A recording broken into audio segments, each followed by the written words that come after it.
When this guy wakes up, he's shocked to realize that he's now a tree. Yeah, just a plain, useless tree. He can't move and can barely lift one of his branches. He just can't understand why the universe hates him so much. Usually people get reborn as handsome heroes with a harem of girls, yet he's now stuck as a stupid tree. What's worse, there are insects flying around him, annoying him as hell. He strikes down 2 annoying bees near him with his branch. As a result, a system triggers, notifying him about his double kill. More system windows pop up. One shows his name, UZU, and his body type, which is mutated willow tree. He has a longevity of 0.1 out of 20 years with 0.2 evolution points. The second window tells him about his ability, mutated branches, and explains how he can gain evolution points through eliminating other beings and absorbing sunlight every day. Our protagonist notes he will gain 0.1 points for eliminating a bee and 0.1 through daily sunlight. The next window explains he can use 0.1 points to strengthen his branches. However, our boy considers strengthening a bad idea until he starts feeling danger in the surroundings. Hence,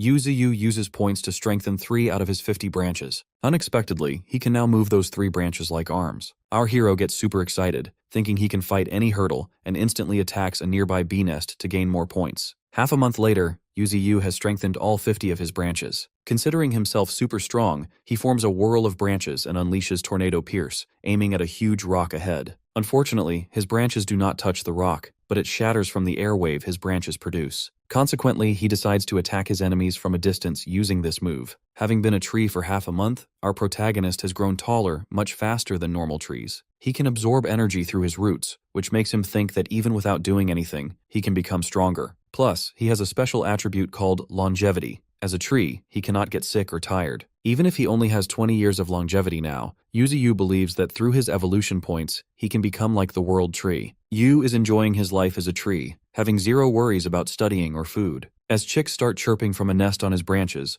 our hero recalls that the nest dropped onto him when he broke branches that were blocking the sunlight. He believes these are peregrine falcons. This species is a medium-sized, ferocious beast. An adult stands around 1 meter tall and possesses an air dive speed of 270 to 360 km per hour. You believe such speed would make any prey feel asphyxiated. Luckily, the world he lives in now is filled with mutated air, unlike the world he came from. Furthermore, because he lacks air battle abilities, our boy decides to tame the falcon chicks to use them to his advantage, which will make him more powerful. After losing his first life, our protagonist decides to do his best to survive in this world, no matter the cost. It turns out this world is filled with strong mutated animals like tempest wolves, large-size ants, and the spider queen. There is even a huge gorilla that feeds on trees and a massive blade snake that appears openly, cutting everything in its path and causing destruction everywhere. Later, our hero is busy hunting down a white rabbit. After killing it, he feeds it to the chicks, who devour it like it is their first and last meal. With that, the system notifies him that he has gained 1 evolution point. UZU gets excited and tries to decide what to do with the point since all 50 of his branches are already strengthened. Ultimately, he decides to upgrade his roots before his trunk. Strangely, it requires 1 whole evolution point to upgrade a single root, which is 10 times the cost of a tree branch. However, this cost makes our protagonist believe that the roots are much more important. He gets excited, wondering if he can travel freely after the upgrade. As soon as he presses the button for the root upgrade, he feels a sharp pain and screams. Meanwhile, his roots go wild, and the chicks are disturbed by the sudden commotion. After a moment,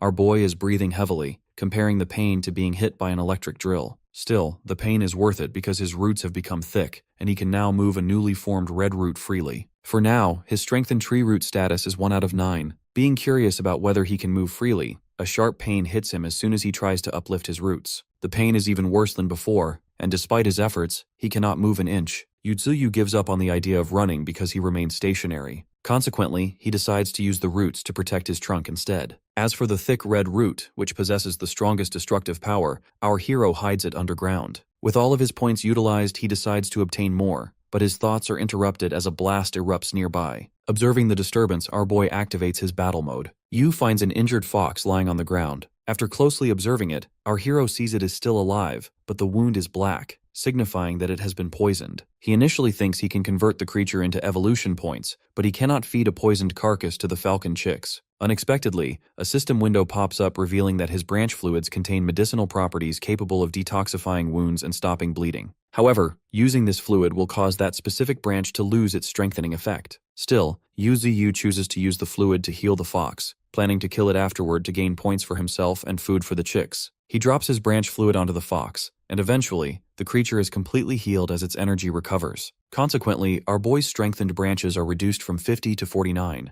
Our protagonist prepares to attack, but seeing the fox's sparkly eyes, Yuzu hesitates to eliminate it. Surprisingly, the fox starts rubbing against our hero, who yells at it to stop, insisting it is nothing more than an evolutionary point. Soon our protagonist melts due to the cuteness of the fox. He forgets about the points and holds the creature so they can rub against each other. Out of nowhere, the fox starts glowing, and the system notifies Yuzu that the red fox is evolving. After the process, it becomes a mutated red fox, aged 3 years and at beginner stage 4, with a special ability called Charm Eyes. Its size has increased, and its fur now resembles fire. Learning about its level, our boy immediately summons his own stats window. From there, he learns his current level is beginner stage 9, making him 5 times stronger than the red fox. He realizes his branch fluid not only has medicinal properties, but can also trigger evolution in other creatures. Our hero thinks that as he grows, he will be able to gauge his own power more accurately, especially once he reaches rank 1, rank 2, or even higher. With this realization, he feels his life is ascending toward a higher existence. Strangely, the fox suddenly runs away. Yuzu wonders if humans were hunting it,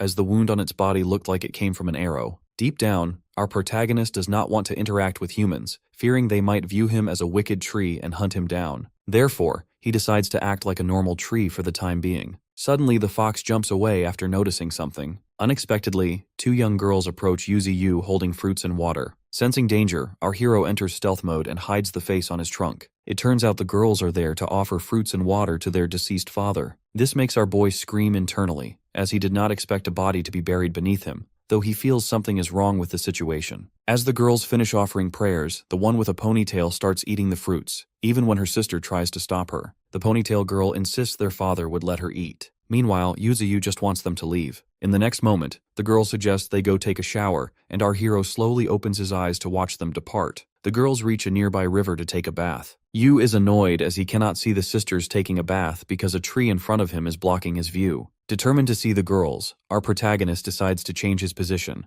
but to his surprise, he feels a sharp pain throughout his body. He sobs, feeling quite powerless at this moment. Later, the girls finally head back after their bath. Although our boy does not want to see them again, the 2 girls turn back and decide to return in the future to visit their father. 1 week passes, and the canyons remain filled with many kinds of danger. Yuzu's peregrine falcons, now at beginner stage 3, are up against a mutated golden eagle. Together, they unleash their bullet divine move, but unfortunately, it does not affect the eagle at all. The golden eagle screams at the falcons, causing them to lose their focus. Right then, the mutated fox bites the eagle. This also fails to affect the beast. In return, the eagle grabs the fox and slams it into the ground, leaving the fox fully defeated. Now the eagle changes its focus to our hero and begins flying toward him. Yuzu uses his tornado pierce and finally defeats the mutated golden eagle by himself. By defeating a stage 5 being, our protagonist gains 70 points. Our boy reflects that over the past few days, he has been providing life essence to the peregrine falcons, which allowed them to grow faster. He praises his companions and notes that the red fox has stayed by his side ever since he saved it. On the other hand, the mutated eagle that had been wandering the sky all week is finally dead. Consequently, our hero decides to conceal his aura, as he believes his energy was the reason the eagle was lured there in the first place. He notes that taking care of a stage 7 golden eagle was already difficult, and it would have cost him his life if he had faced a creature of his own level. This makes our protagonist more determined to become powerful, as he believes there must be a creature out there that can easily kill him. Therefore, he realizes he cannot act recklessly. Yu wishes to get stronger along with his companions.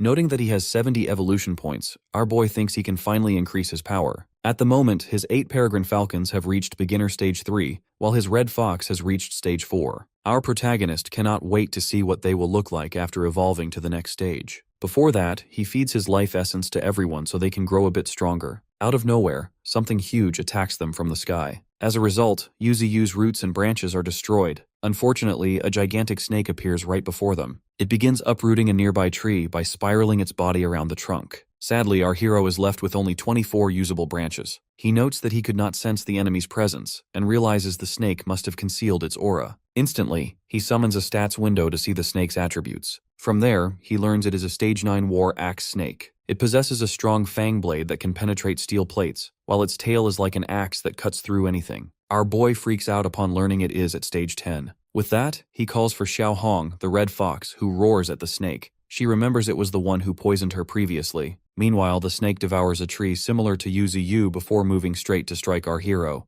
Yuzuyu yells at his companions to hide behind him. Fortunately, at the right moment, our protagonist counters the snake's blade with his thick red roots. Even though he admits internally that this enemy is very strong, he does not give up since he is also a stage 9 being. As the snake begins attacking with its tail blade, our boy accumulates points to increase his strengthened tree roots to 3 out of 9. He shudders while grabbing the snake and, in that moment, strengthens all of his roots. Now all 9 tree roots are strengthened. He decides to aim for the snake's belly to eliminate it for good. Even though the snake spits blood, the roots only succeed in creating a small crack on its scales. This pisses our hero off, as the snake can easily cut him while he feels relatively powerless against it. Still, he cannot give up and releases a strong killing intent. As Yuzuyu starts attacking with all his roots, the snake finally retreats. Meanwhile, our protagonist is super exhausted. His body starts cracking, and he genuinely thought he would die there. His companions reach him, clearly worried, but he reassures them that he is fine. However, deep down, he blames himself for the mess because he considers himself weak. Admitting that becoming strong in a short time is difficult, he believes the Warak snake will continue to grow fast. If he does nothing, he will surely die here one day. Sadly, his core is about to shatter because Yuzuyu forcefully strengthened his 8 tree roots all at once. Unexpectedly, a system window notifies him that he can now upgrade to the next rank, which requires 10 evolution points. It asks if he wishes to evolve or not. Yu gets stunned, as it is exactly as he expected.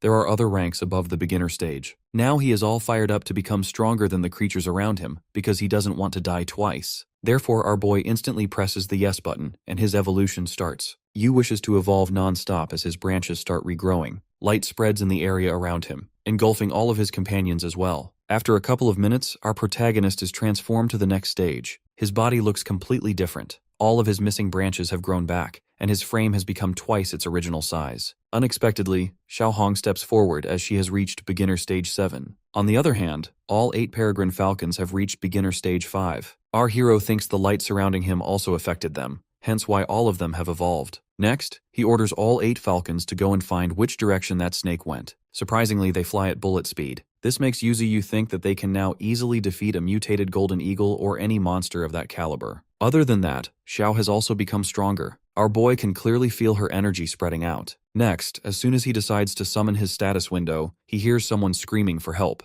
To his surprise, it is the 2 sisters who are running in pretty bad shape. Unfortunately, those 2 are being chased by many monsters. The girls run for their lives, completely unaware of why they are being pursued. On the other hand, our protagonist realizes all of these monsters are being lured by the spreading scent of his evolution. He goes into full fighting mode as he can't just let others eat him away. As the monsters get super close to the girls, a blast erupts. When the smoke settles, the sisters see Xiao standing over the body of one monster. Seeing her terrifying eyes, the sisters scream in terror. Next, as more monsters approach, Yu's falcons effortlessly take care of them as they return to his side. Meanwhile, the sisters stand observing everything with confusion. The monsters pause for a moment while our hero orders his companions to step back. He decides to teach those monsters a lesson by showing them who the real monster is. Yuzuyu starts moving his roots with killing intent. He orders his enemies to attack him simultaneously. However, our hero effortlessly counters them using his roots and branches because he wants all of them converted into his evolution points. A mutated hippo tries to attack Yuzuyu, but it is defeated instead, granting our hero 50 points. After that, eliminating mutated rats gives him 20 points, a rhino gives 30, and a giraffe yields 20.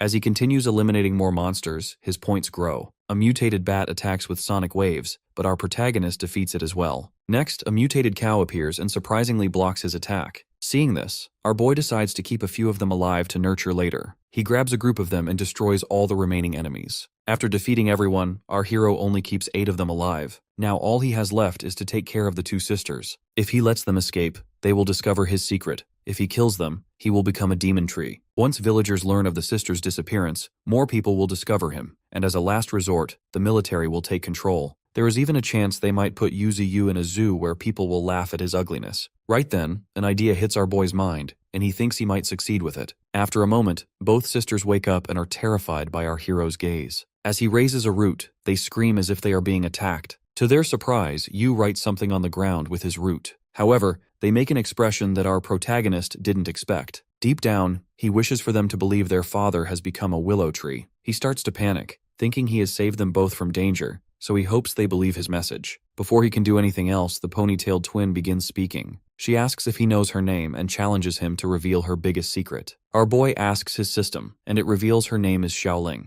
Her secret is that she likes air nui from a neighboring village. Her sister's name is Xiaoqing, who has skipped school to take care of her sister and grandfather. Our hero writes down the secret, causing Ling to scream in embarrassment. She yells that she doesn't like him, then admits she only ever revealed that secret to her father. Afterward, Yuzu gives a hairpin to both of them, which he crafted from his branches when he was bored. He notes that people are quite attached to those who have passed away, and he believes it is fate that their father was buried beneath him. When their father was on his deathbed, he passed the responsibility of taking care of Ling and their grandfather to Qing. In the present, our protagonist places a branch on Qing's head. He thanks her for taking care of her family and apologizes for leaving everything on her shoulders. Our hero believes that things fuse over time and thinks that perhaps their father's soul fused with him. Later, Qing explains that the last 2 months have been unexpected. An airplane was attacked by a group of crows, leaving nothing behind. Additionally, the sea holds a black shadow that devoured an entire cruise ship. She has heard the air has changed, causing all living things to evolve. The East has named this air spiritual energy, while the West considers it magic. At first, Qing didn't believe the news reports, but seeing our boy now, she believes everything. Next, our hero looks at Ling, who is trying to feed the caged beasts he caught earlier. When those beasts start making intimidating sounds, Xiao Hong glares at them coldly, and they quickly back down. Ling praises Hong as the beasts begin eating obediently. Meanwhile, Yuzu notes how Ling is playing with 4 wolves, but he feels nothing will happen since Hong is watching. He then pays attention to the white crane and the monkey he caught. They are currently tied with his branches to prevent them from causing trouble. On the other hand, the mutated cow he caught is quite friendly. Knowing it cannot defeat our protagonist, it sleeps on the ground while Qing rests against it. One of the other creatures is being very noisy, making our hero think it belongs in Africa or Southeast Asia, as its presence here makes no sense. Putting everything aside, Yuzu summons his status window. He learns he has reached rank 1, granting him the dense fog barrier to form a perimeter around himself and the hallucinogenic skill to confuse his enemies. Even though he has reached rank 1, Yuzu can still upgrade all of his abilities. With 149 evolution points at his disposal, our protagonist can make himself significantly stronger. The 2 newly gained abilities seem great, and our hero considers how they will come in handy if things go smoothly. He uses 20 points to activate them both. After activation, our boy notes that hallucinogenic isn't a rare ability, since many plants possess it. While spreading his thick fog, Yu thinks he never imagined using these 2 abilities in tandem. Having reached rank 1, he decides to aim for even higher ranks going forward. Our hero believes it would be dangerous to lure stronger enemies while searching for the War Axe snake. Therefore, he decides to ensure he no longer faces threats from surrounding monsters before eliminating the serpent for good. Within the mist, Ling is unable to find our boy, but he informs her that he is right behind her. He then orders Hong to take the sisters back to their hometown. Before they leave, Yuzu instructs them to keep his identity a secret, even from their grandfather. Later, on their way back, both sisters discuss how badly their day started and how well it is ending while riding atop the fox. On the other hand,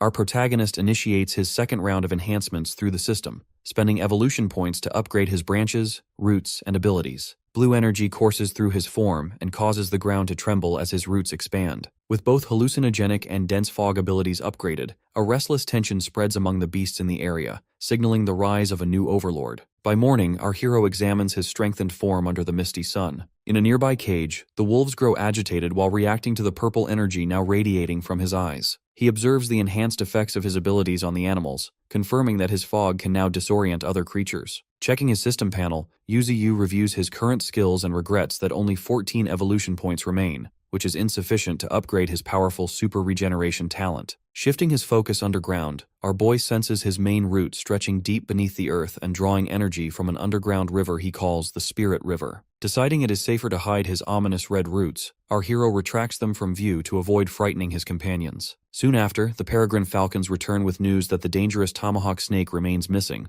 likely still recovering from their last encounter. Yuzu instructs the birds to continue searching as he anticipates another attack. Suddenly, the caged wolves howl loudly, prompting our protagonist to silence them with a green vine whip. The noise draws Xiaoling and Xiaoqing into the clearing, accompanied by their animal companions. Xiaoling rushes to comfort the wolves by tending to their wounds, while Xiaoqing scolds Yu for frightening them. The girl's gentle care quickly calms the wolves, surprising our boy with how easily the fierce beasts submit. Meanwhile, the honey badger breaks free to steal food, but our hero catches him and secures him with vines again. Xiaoling offers the creature some beef jerky as a peace offering, then feeds the black cow and the others while Xiaoqing continues bonding with the wolves. Our protagonist is amazed at the harmony between the girls and the creatures, realizing the potential value in their ability to tame animals. The group gathers together under his branches, bringing a rare sense of relaxation for our hero. However, as the view shifts to a dark cave on the cliffside, the war-axe snake's eye opens in the shadows, hinting at a new threat lurking nearby. As morning breaks over the peaceful human village, Xiaoling eagerly races ahead, calling for her sister to catch up. Xiaoqing struggles to keep pace while their grandfather watches from the courtyard.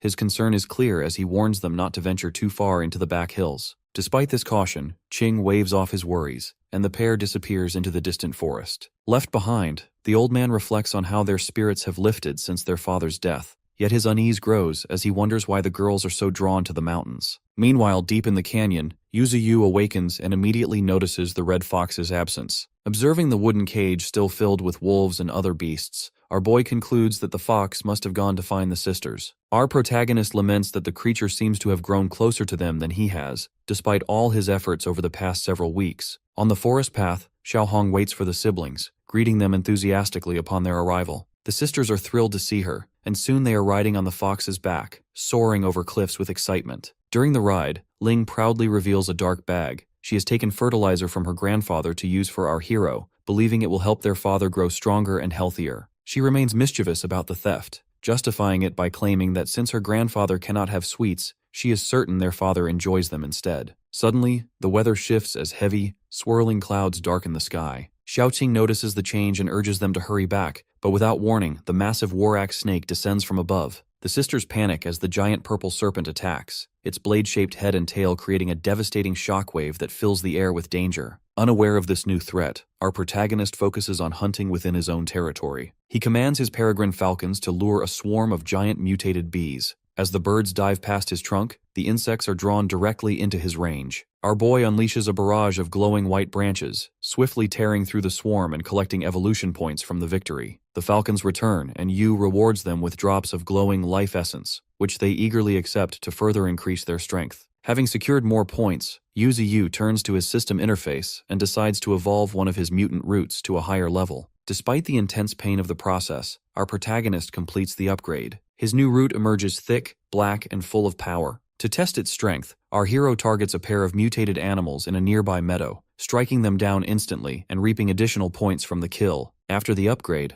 our boy uses his evolved root to form an underground defensive perimeter, sending sensory ripples through the soil to detect future threats. The honey badger, tied up nearby, is alarmed by the vibrations, but Yu brushes off the protests and notes that Ling will eventually bring food anyway. As the day ends and darkness gathers, our protagonist notices that the red fox and the sisters have not yet returned. His concern deepens as he realizes how late it has become. On the other side of the forest, the war-axe snake remains with its scales bleeding and its anger unresolved, leaving the fate of the sisters uncertain. Growing increasingly unsettled, Yu worries for the missing sisters and promptly instructs Ada, the peregrine falcon, to lead a search. He sends the other beasts out with clear orders not to overlook any clues, but while he waits, our protagonist finds his attention drawn to the ground. There lies Xiaohong, collapsed and bleeding. Without hesitation, our boy channels life essence through his vines to stabilize her condition, only to quickly realize she is alone. Concerned, Yu anxiously asks about Xiaoqing and Xiaoling, but he receives no answer. Shifting his gaze toward the horizon, our hero spots a terrifying scene: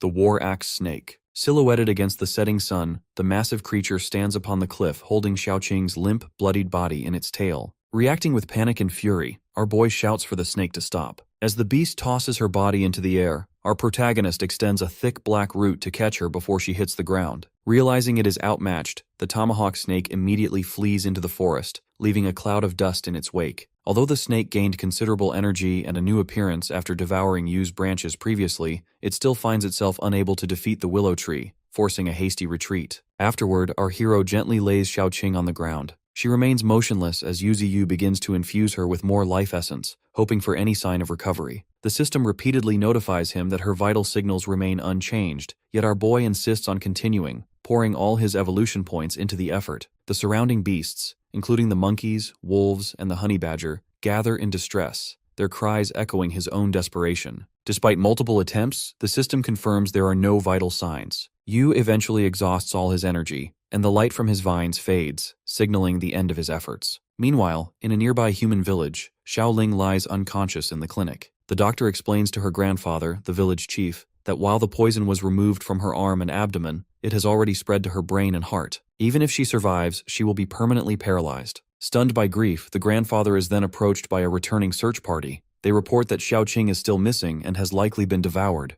This grim news leaves the old man in shock, unable to respond as those around him urge him to face reality. Back in the canyon, the peregrine falcon observes the village and relays the information to Yuziyu. With the full extent of the tragedy clear, one sister dead at his roots and the other paralyzed in the village, our protagonist is overwhelmed by grief and rage. As his energy shifts, our hero's eyes glow red with fury. The falcons and other beasts sense this anger and bare their fangs in response. With a final command, our boy calls his companions to prepare for battle, signaling the beginning of his retaliation. As the era of spiritual power dawns, a sweeping account of escalating global disasters centers near the Penghu archipelago, where 17 planes have crashed and 20 ships have vanished in only half a year. Dark clouds and swarms of mutated crows fill the sky while massive sea monsters emerge from the ocean to cause widespread destruction. Officials confirm that these powerful mutated crows and sea beasts have claimed the region as their territory, effectively turning Penghu into a dead zone where aircraft and ships become easy targets due to the noise they generate. As these mutant beasts grow stronger, their territorial instincts intensify, and the world officially enters the era of spiritual power. In a high-tech human command center, officers report rapidly increasing attacks by mutant beasts as spiritual power readings spike across multiple provinces. The leader orders the mapping of all regions exceeding 5,000 spiritual power, aware that beasts at this level can ignore conventional weapons. As the map fills with danger zones, a sudden alarm signals an even greater threat when spiritual power readings surge past 18,000. Feeling overwhelmed, the leader realizes that humanity is facing a true existential crisis. The story moves to a canyon battlefield where a white crane stands amid the chaos. The tomahawk snake, massive and unruly, dominates the area and crushes all opposition with ease. Nearby, a mutated black cow cowers in fear, while the honey badger recalls a moment of kindness from Xiaoling and launches a desperate attack on the serpent. Despite his determination, the badger is quickly knocked aside. Although mutant wolves join the fight, their bites cannot penetrate the snake's thick scales, and they are tossed aside by its violent thrashing. The tomahawk snake emerges unscathed, looming over the battlefield as the undisputed king. Suddenly, the red fox arrives while surrounded by intense flames, marking the fourth confrontation between the two creatures. Previous encounters flash through her mind,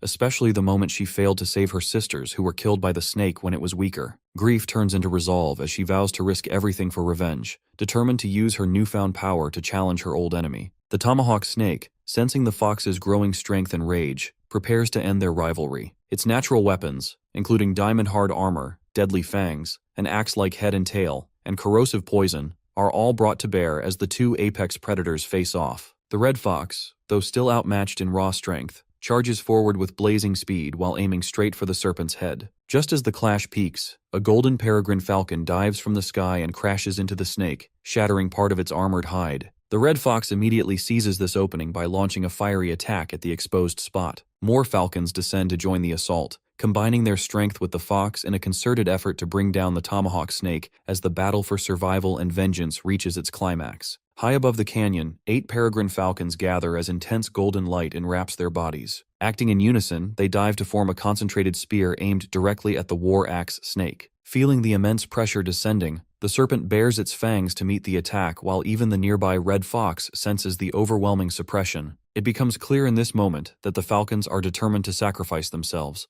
They burn their very life force to unleash their most powerful technique, bullet dive. This move channels their combined energy into a devastating strike. Though the friction and heat generated at such extreme speeds will surely inflict severe damage on both their enemy and themselves. As the attack commences, a memory surfaces of the falcons' past. They recall their mother being killed by predators, leaving them starving and alone to await death before the branches of Yuziyu rescued them. Under the protection of our protagonist, they thrived and eventually came to see this guardian as a maternal figure. Their determination today is fueled by the recent loss of their sister, Xiaoqing, whose death reinforces a resolve to fight with everything they have. Our hero's avian protectors want only to ensure victory, even at the cost of their own lives. The golden spear tears through the sky and crashes into the war axe snake with massive force. This impact creates a powerful shockwave that sends the red fox skidding across the ground and scatters debris across the battlefield. As the concentrated energy drills into the snake's body, the creature writhes in agony. When the dust finally settles, the falcons are thrown from their formation, battered and bleeding. Some lie motionless while others struggle to move. Though heavily wounded,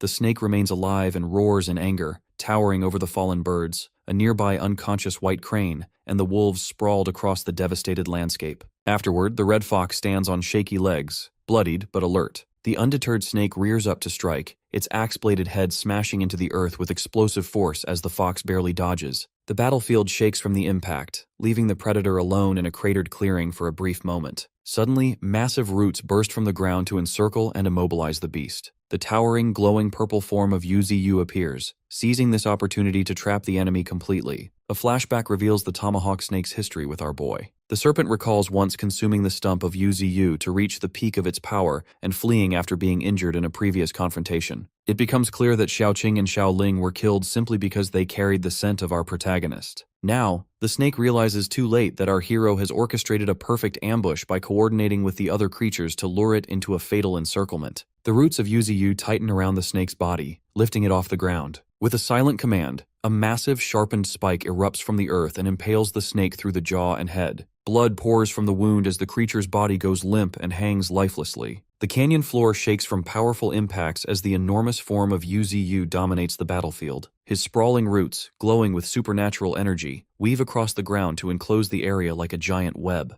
Trapped within these barriers, the tomahawk snake is overwhelmed by fear, its nerves corrupted by the fury of our protagonist. With escape impossible, the serpent prepares for a desperate final stand, baring its fangs and thrashing against the tightening roots. On the trunk of our hero, a face pulsing with purple energy radiates anger while he mocks the creature's struggle. Without pause, Yuzu channels his rage into a brutal attack. Red energy explodes upward and crashes into the snake's body, shattering scales and drawing blood. Our boy demands retribution for Xiaoqing, launching spear after spear until the predator is pinned and battered, its jaw smashed amid a relentless barrage. The beast cries out in agony as a final surge of yellow and red power engulfs it, while brief memories of Xiaoqing and Xiaoling flash by to fuel the wrath of Yu. The conflict ends when the massive roots constrict around the tomahawk snake, crushing it completely. As the energy fills the air, the enraged screams of our protagonist echo through the canyon. A colossal spike bursts from the ground and drives through the corpse, ending the struggle in a cloud of dust and debris. When the haze settles, the snake lies broken and still in a crater from its fatal wounds, and a green system window confirms the kill, granting evolution points to Yuzu.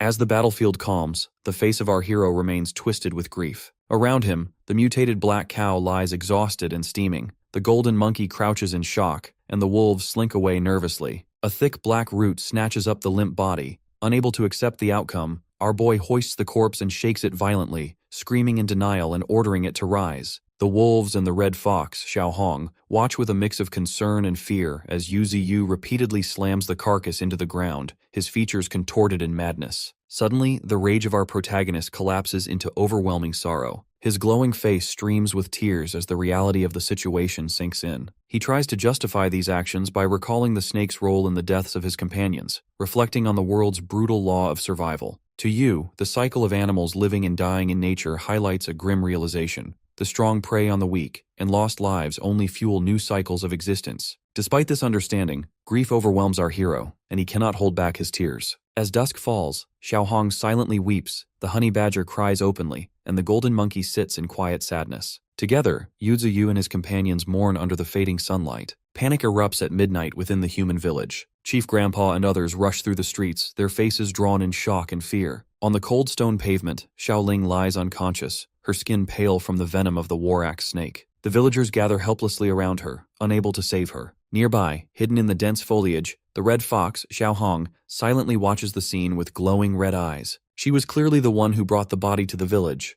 but after a moment of observation, she turns and disappears into the night. The perspective shifts to the canyon of Yuzu, where the night sky is clear. Our protagonist, towering over his territory, is surrounded by all his tamed beasts, the falcons, red fox, wolves, cow, badger, and monkey. Yu acknowledges their combined effort in avenging Xiaoqing and Xiaoling. As a reward, our boy produces a glowing drop of green liquid at the tip of his branch. The beasts are transfixed by its energy, and the honey badger, Ping 2, already eyes it hungrily. Our hero declares this liquid is what the tomahawk snake desperately sought and promises it will greatly benefit everyone. Yuzu tells his beasts to treat the drop as a farewell drink, assuring them that anyone is free to leave in the future. As the drop falls, the assembled beasts watch with anticipation. Upon landing, a blinding light engulfs them, and spiritual energy surges through their bodies to trigger a remarkable transformation. The mutant black cow evolves into a mutant bison, gaining new abilities and a more imposing form, while the wolves transform into mutant windwolves with sleek blue fur and glowing forehead markings. Status windows reveal their new talents, including the bison's crescent crash and ground trample, as well as the wolves' mastery of wind. Yuzuyu observes these changes with excitement, noting the presence of both innate talents and special skills among his followers. Even though the white crane and golden monkey only gain a level with no visible changes in appearance, the overall strength of the group increases significantly. The 4 windwolves bow in submission to our protagonist, soon followed by the crane and honey badger. Our hero asks if they are willing to stay by his side. The golden monkey steps forward and responds bravely. So Yu, still haunted by recent losses, promises to protect and strengthen his companions. He emphasizes that in this new world filled with spiritual energy, survival depends on becoming stronger. As our boy solidifies his resolve, Yuzuyu expresses his desire to become so powerful that all will fear him, declaring himself the origin of everything in his domain. The night quiets as peregrine falcons rest in the branches and the red fox curls up at the tree's base. Our protagonist reflects inwardly, deeply aware of the changes brought by this new stage of evolution. By morning, the canyon is bustling with coordinated activity. The falcons patrol the skies while the windwolves cover the ground below. The mutant bison, white crane, and golden monkey clear the battlefield of debris by using their unique abilities. The red fox stands guard from a high cliff to watch over the territory, but the honey badger sleeps lazily in a hole. Yu, dissatisfied, uses a red root to drag him out and scold him for shirking his duties.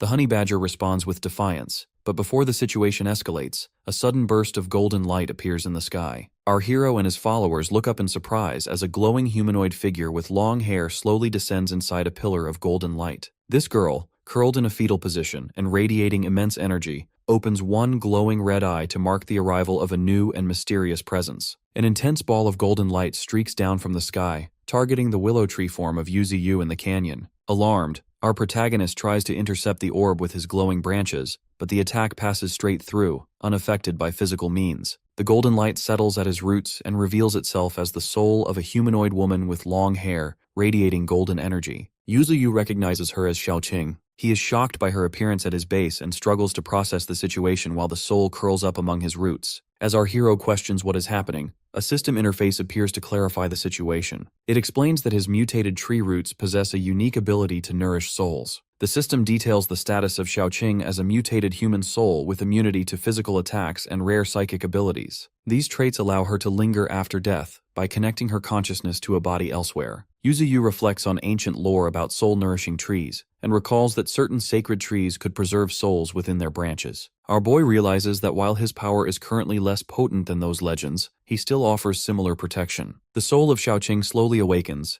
yet she is disoriented and unable to recall her identity or location. Yuzuyu reassures her, emphasizing her importance and promising to protect her this time. During this exchange, the honey badger Ping Tu watches shyly from behind a root. The creature reacts to the emotional atmosphere, though it cannot fully perceive the soul or its significance. Abruptly, Xiaoqing suffers a headache and begins hearing voices in her mind. These are accompanied by visions of villagers in distress calling out for someone named Xiaoling. She is confused by the flood of emotion and memories associated with these people. Meanwhile, our protagonist internally considers the possibility that she is regaining her memories. Yuzuyu speculates that Xiaoling, now in a coma, may be her twin, suggesting their souls could have merged or become intertwined after death. To help stabilize the spirit, our hero channels a beam of green life energy into her. The soul absorbs the energy, becoming brighter and gaining new clarity. Xiaoqing then projects a vision to him, showing a room in the human village where Xiaoling lies unconscious on a bed, surrounded by grieving villagers and the village head. Xiaoqing realizes her consciousness is currently inside Xiaoling, and she is able to exert some control over the body. This is demonstrated when the girl's fingers twitch, startling the onlookers. However, this effort quickly exhausts the soul and severs the connection. Our boy observes these effects and suggests that, if possible, Xiaoqing could continue living as Xiaoling to remain in the world. As this plan forms, the focus abruptly shifts to a dark, rainy cliffside.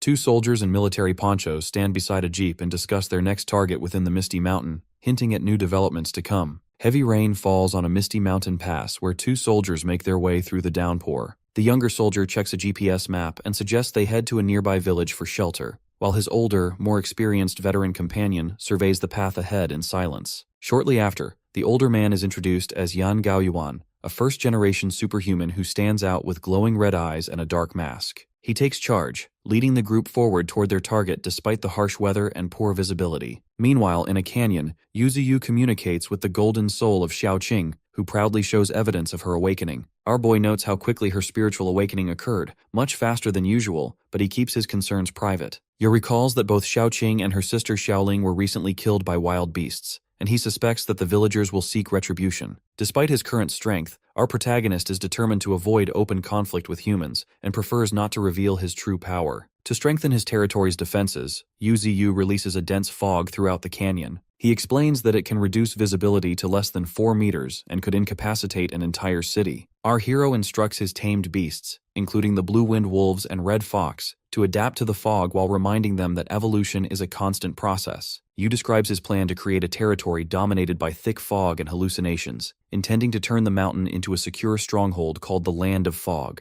As rain begins to fall inside the canyon, Xiaoqing senses an unusual spiritual force and her eyes glow gold. Simultaneously, Yu Ziyu senses the arrival of a powerful intruder. Outside the canyon, a military convoy struggles with the rough terrain, and the soldiers have difficulty seeing through the fog. The veteran officer orders some soldiers to stay with the vehicles while the rest move toward the village, emphasizing the necessity of bringing specialized weapons against mutant beasts. The men react nervously to the prospect of deploying these weapons because they are aware they are not facing ordinary threats. Yang Gaoyuan suddenly senses the sound of crying from the village ahead. He quickly offers to scout the area and launches himself forward with blinding speed, leaving behind a golden trail of energy that impresses the soldiers. Back in the canyon, our boy grows wary. Our protagonist detects that the newcomers are unlike those he has encountered before and wonders whether they have come for him or for another reason. Yu Ziyu questions Xiaoqing, who is preoccupied as she struggles to control her form. She soon reveals that a remaining soul fragment is merging with her, and flashbacks of her and her sister's past appear. Yu realizes that Xiaoling's soul is still partially intact and offers Xiaoqing a drop of glowing life essence. Our hero instructs her to accept it and states that he needs her to accomplish something. In the next moments, the perspective moves to a house in the human village. Xiaoling lies unconscious in bed while Yan Gaoyuan stands nearby. The girl's grandpa anxiously asks if his granddaughter can be saved. Yang Gaoyuan stands over Xiaoling and explains that the villager's distress and her faint spiritual power drew him to the clinic. He quietly assesses her condition, noting her rare fire affinity and how her awakening differs from others. Pulling out a vial of red liquid, Yan explains that the potion will extract spiritual power from the surroundings to help restore her. While Yan prepares the potion, Yu Ziyu observes the scene remotely as Xiaoqing's golden soul reacts violently inside Xiaoling's body. A system notification reveals the soul has reached entry level 5, but despite the repeated use of life essence, her advancement is limited. Xiaoqing's soul is pulled by an unknown force. Back in the clinic, Yan Gaoyuan pours the potion into Xiaoling's mouth. This triggers a surge of red energy that bursts from her body and shoots a pillar of light into the sky, drawing the attention of the soldiers outside and their veteran officer. Afterward, Xiaoling regains consciousness and slowly sits up while Yan and her grandfather watch closely. The villagers celebrate her recovery and remark on the man's abilities. The officer, however, is puzzled by how quickly the girl revived. He suspects her elemental resonance is exceptionally potent. As Xiaoqing grows accustomed to the body, she tests her movements and adjusts to the new form. Meanwhile, our protagonist considers the opportunity to gather information while the humans remain in the village for the night. The sentient tree telepathically instructs Xiaoqing to avoid raising suspicion during conversations. Later, at a lively village feast, Xiaoling quietly interacts with the soldiers while Yan Gaoyuan sits nearby. When she asks why the soldiers are present, Yan reveals that their investigation is prompted by spiritual power anomalies. The area is considered a mutant beast hotspot according to their spirit satellite. He explains that the satellite cannot pinpoint exact sources, but it detects high concentrations of spiritual power to lead on-site investigations and confirm abnormality density. He also mentions a new measurement unit called the Spirit Bead. Our boy reacts with concern to the existence of the spirit satellite. Realizing humans can detect spiritual power with advanced technology, Yu Ziyu urges Xiaoqing to gather more information about it. Yang Gaoyuan elaborates that while the satellite detects anomalies, it cannot accurately locate their origin. This allows our hero to feel some relief. He reasons that the humans likely detected his power during a previous confrontation in the area, but our protagonist believes his dense fog will obscure his presence. To remain undetected, Yu Ziyu resolves to avoid significant spiritual outbursts. He suspects the soldiers carry locator devices, which prompts our boy to be more cautious. The next morning, Yan Gaoyuan informs the village chief that arrangements have been made for Xiaoling to receive further care. Because of her amnesia and inexperience, the chief reluctantly agrees, trusting the promise to seek help for her. As the soldiers prepare to depart, Xiaoling lingers behind her grandfather. The group soon enters the forest and moves through a thick, unnatural fog created by Yu Ziyu. The soldiers quickly realize they are lost as they repeatedly circle the same marked tree trunk. they grow frustrated while the fog thickens. Despite their efforts, they cannot find an exit and become increasingly uneasy. On a nearby cliff, a pack of blue wind wolves and a honey badger wait in ambush while watching the disoriented soldiers below. Yang Gaoyuan and his squad wander through a dense, misty forest, quickly realizing they are lost and circling in confusion. He notes that the area's spiritual power has risen to a high level, making him wary of a powerful mutant beast lurking nearby. As he scans their surroundings, his intuition warns him of a dangerous creature, heightening his caution. Meanwhile, deep within the fog, our protagonist silently observes the humans. Yu is confident that the thick mist and hallucinogens will keep them trapped and disoriented. Our boy hopes they will retreat, but our hero also prepares for the possibility that they might push deeper into the territory. After hours of wandering, Yan Gaoyuan and his squad finally break free from the disorienting mist, only to push deeper into even thicker fog. Tension grows as the soldiers become more aware of the danger surrounding them, some voicing their fear as the atmosphere becomes increasingly oppressive. Suddenly, a piercing wolf howl cuts through the silence, putting the squad on high alert. The veteran officer warns everyone that facing wolves in such dense mist could be disastrous. Without much warning, a mutant wind wolf with glowing red eyes bursts from the fog, moving with blinding speed. The soldiers instinctively open fire, but their bullets bounce off the wolf's resilient blue fur. The rounds do no harm and even ricochet dangerously. Yang Gaoyuan quickly reacts, leaping into the fray to kick the beast and free his trapped subordinate. He manages to pull the man away while momentarily forcing the creature to retreat. The wind wolf quickly recovers, baring its fangs and unleashing gusts of energy. Yang Gaoyuan braces himself against the pressure, cursing the unnatural mist and suspecting a deeper consciousness at play. Before he can regroup, chaos erupts as Brother Ping Tu, the honey badger, charges into the fight surrounded by lightning energy. The soldiers fire at the new threat, but bullets and bombs fail to injure it. The honey badger bites a soldier, causing panic and disorder within the squad. Such mutant beasts possess immense spiritual power, which makes them nearly invulnerable to conventional weaponry, and a significant threat even to well-armed teams. Desperate as the squad's gunfire proves ineffective, the veteran officer, wounded and on the ground, prepares an armor-piercing round. He fires at the honey badger, resulting in a huge explosion of yellow energy and dust. The soldiers anxiously watch, hoping the powerful attack worked. When the smoke clears, the creature remains completely unharmed, revealing the futility of their efforts. At that moment, 3 more massive mutant wind wolves emerge from the fog behind the honey badger to intensify the threat. Seeing their most powerful weapon fail and now facing several formidable beasts, the soldiers are overwhelmed with fear, realizing escape or victory seems impossible. Hovering above his beasts, our protagonist reveals his glowing purple face. Yu states that the humans have ignored his warnings and brought this on themselves. The wolves, honey badger, and a red fox gather, preparing for a final assault. As the beasts charge, Yan Gaoyuan moves to shield his injured men, unleashing his golden spiritual flame and demanding the others fall back. He stands firm with a resolve to protect his team while the mutant beasts managed by our hero converge on the battered squad. The human military squad withdraws after a fierce battle. The group is visibly battered, supporting their wounded while moving through the dense fog. Yang Gaoyuan, marked by frustration and exhaustion, expresses resentment over his encounter with the honey badger. He recalls how the beast relentlessly pursued him after being attacked. Despite his anger, he is convinced the honey badger will not survive the 2 armor-piercing bullets it suffered. As the squad regroups, the veteran officer glances back at his heavily bandaged men. He mourns the loss of 6 soldiers before the group disappears into the mist, their mood somber and defeated. Meanwhile, Yu observes the retreating humans from his territory. His energetic face glows with satisfaction as he acknowledges the success of driving the squad away. Our boy admits to himself that killing them all would have attracted even greater human attention. He hopes the presence of wild animals and the thick fog will delay any further intrusion. Our protagonist resolves to become stronger before facing humans again. This determination hardens as our hero makes a silent vow to evolve until humans can no longer threaten him. Turning his focus inward, Yu checks on Xiaoqing, whose soul hovers near his roots. He reaches out to her, and the focus shifts to a view inside a military jeep. Xiaoling, currently possessed by Xiaoqing, travels away with another team. She appears tired and uncertain about her new situation. Through their spiritual link, our protagonist explains that Xiaoling's accidental awakening of elemental power has led to her selection for the mystery sector. Our boy sees this as a valuable chance to influence human affairs from within.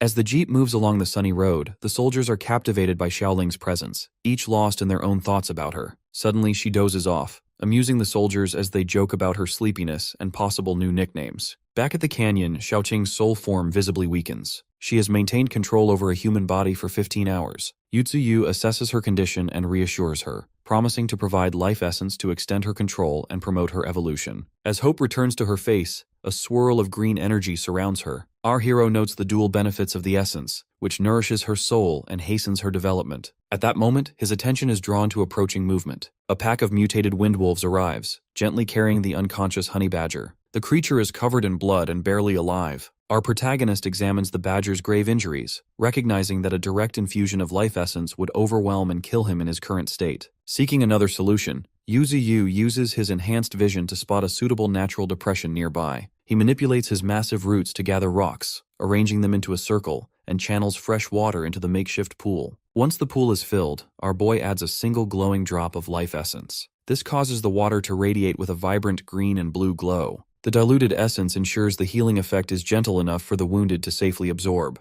As the healing pool brightens, the white crane and golden monkey, accompanied by the mutant bison, observe the scene in awe. Our hero silently considers the pool a reward for his loyal companions and a testament to his growing power and resourcefulness. At the Extraordinary Research Institute, the director, an elderly man dressed in traditional robes, discusses recent developments with Yan Gaoyuan. Yan stands respectfully as he reports on powerful mutant beasts and unusual fog surrounding a nearby mountain. He believes the fog could affect human minds and is likely behind the region's changes, but he admits there's no concrete explanation yet. The director, contemplating this information, decides the area warrants a yellow warning status, meaning it's dangerous but not yet critical. He instructs Yan to upgrade it to a red hazard area immediately if anything abnormal occurs. Switching topics, the director recalls that Yan brought a talented girl with him. Yan confirms her remarkable fire abilities, claiming she may be the strongest of her generation. This catches the director's attention, who seems intrigued by her potential. The focus then shifts to an overview of the new global order,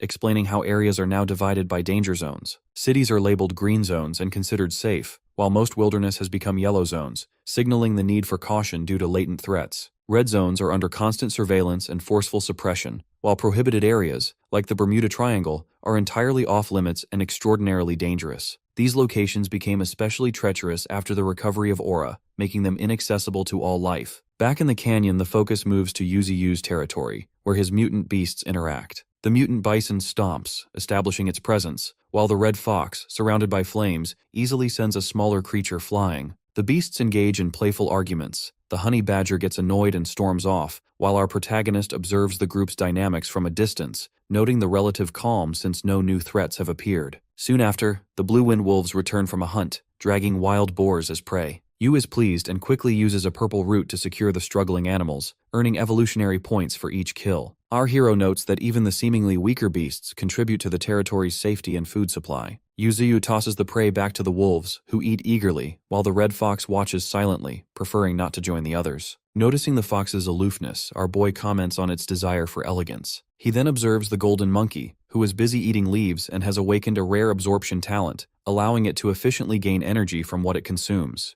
The white crane drifts nearby as our protagonist reviews his own evolutionary options. Yu decides to spend his points enhancing his branches, gaining new capabilities such as releasing paralysis and stun toxins. Our hero tests these abilities on the honey badger, who is momentarily stunned but quickly recovers, unaffected by the toxins. Xiaoqing, in her soul form, appears and explains the honey badger's inherent resistance to poison, which Yuzu finds mildly frustrating but informative. Suddenly, our boy realizes Xiaoqing has returned. The perspective transitions to Xiaoqing inhabiting Xiaoling's body at a human facility, where she explains she's been kept under routine observation and is scheduled to take a test before being allowed into the Spiritual Power Research Institute. Our protagonist sees an opportunity, recognizing that Xiaoling's body has awakened fire abilities while Xiaoqing's soul holds spiritual talent, indicating future strategic advantages through their dual roles. Yu hands Xiaoqing droplets of life essence and urges her to seize this break into human ranks, instructing her to eliminate any obstacles if necessary. She accepts, her expression turning serious. Soon after, Xiaoling, controlled by Xiaoqing, walks confidently toward the testing room at the institute, with Yan Gaoyuan watching her enter, signaling the next phase of the mission. Inside, the main hall is crowded with young, newly awakened individuals from across the country. Yan Gaoyuan, standing with Xiaoling, explains that the institute specializes in spiritual power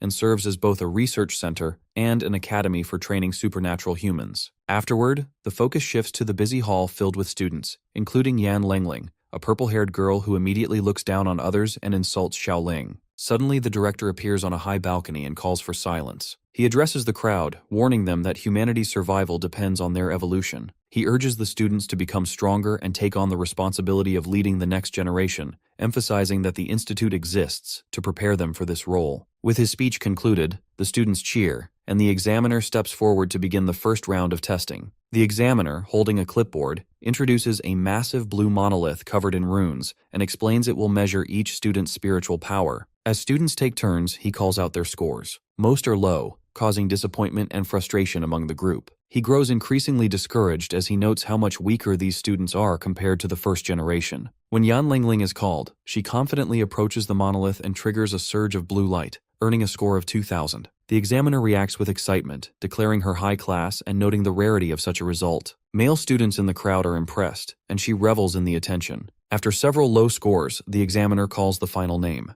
Xiaoling, currently possessed by Xiaoqing, approaches the monolith while Yan Lingling glares at her with open hostility. Meanwhile, Yan Gaoyuan and the director watch with interest from the observation room, quietly debating whether she can compare to Yan Lingling's extraordinary performance. Gao Yuan hints not to underestimate her due to her fire elemental nature, which piques the director's curiosity. Xiaoling calmly places her hand on the monolith. Instantly, a blinding golden column of light erupts, far brighter than anything seen so far, drawing the attention of everyone in the hall. The examiner, wide-eyed, reads as the score races past 5,000 and keeps climbing, eventually reaching 6,045. The energy output becomes so intense that the monolith overloads and explodes, scattering debris and dust across the hall and knocking the examiner and nearby students off their feet. As the dust settles, Xiaoling stands at the center of the destruction, looking apologetic for accidentally breaking the device. The examiner, overwhelmed and in tears, proclaims her the best student he has ever seen. Yan Lingling, still watching from the crowd, is left speechless and visibly shaken by the outcome. With the first round complete, the examiner announces the second test, explaining that students with higher spiritual power will be separated for the next phase. The floor opens, revealing different pathways, and the group moves to an outdoor training field. Yang Gaoyuan, now acting as instructor, explains the next challenge.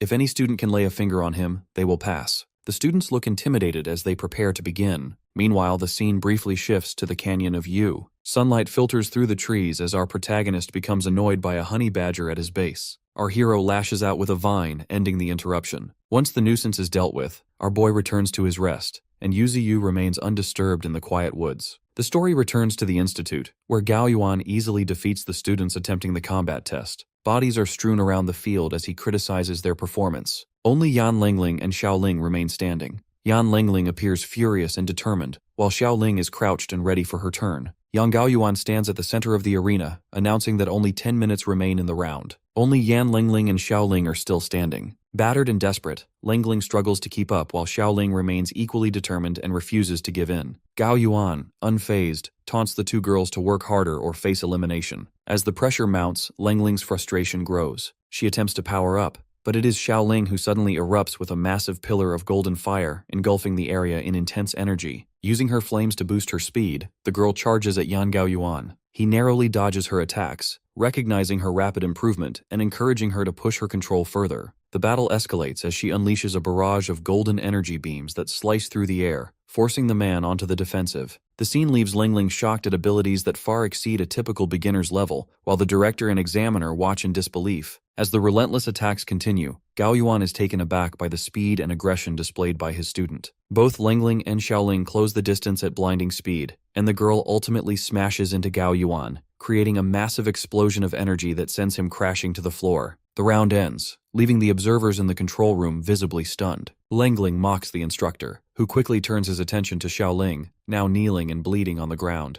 Gao Yuan rushes to her side, alarmed by her condition, but as he tries to help, her demeanor suddenly shifts. Triggered by a memory of instructions from Yuziyu, her eyes glow yellow and then red, as her expression turns dark and unhinged. Lingling, standing nearby, taunts her, but the girl's mood snaps. She declares her intent to remove anything in her way, vanishes from her spot, and appears instantly in front of Lingling, slamming her to the ground with overwhelming strength. Gao Yuan watches in shock as she pins Lingling, who begins to panic and plead. Completely unrestrained, Xiaoling raises a flaming fist, intent on finishing her opponent, but Gao Yuan intervenes just in time. He restrains her from behind and shouts that she has passed. The struggle subsides as her aggression fades instantly, replaced by an innocent smile, while Lingling collapses in terror and exhaustion. Afterward, Gaoyuan stands before the girl with concern, admitting that her power may soon be beyond his ability to control. Above, the director and examiner are ecstatic, expressing their determination to cultivate her talent. A montage follows, showing her recognized as a well-known genius and gaining entry to the 8th class at a young age, with her reputation growing within the institute. Meanwhile, the focus shifts to Dashan village, where the residents evacuate by truck and car, leaving their mountain home behind for the city. Winter arrives, covering the village in snow. The canyon is now silent, with the massive willow tree, our protagonist, continuing to evolve its glowing branches. However, the sense of calm is temporary for Yuzu as a new threat emerges.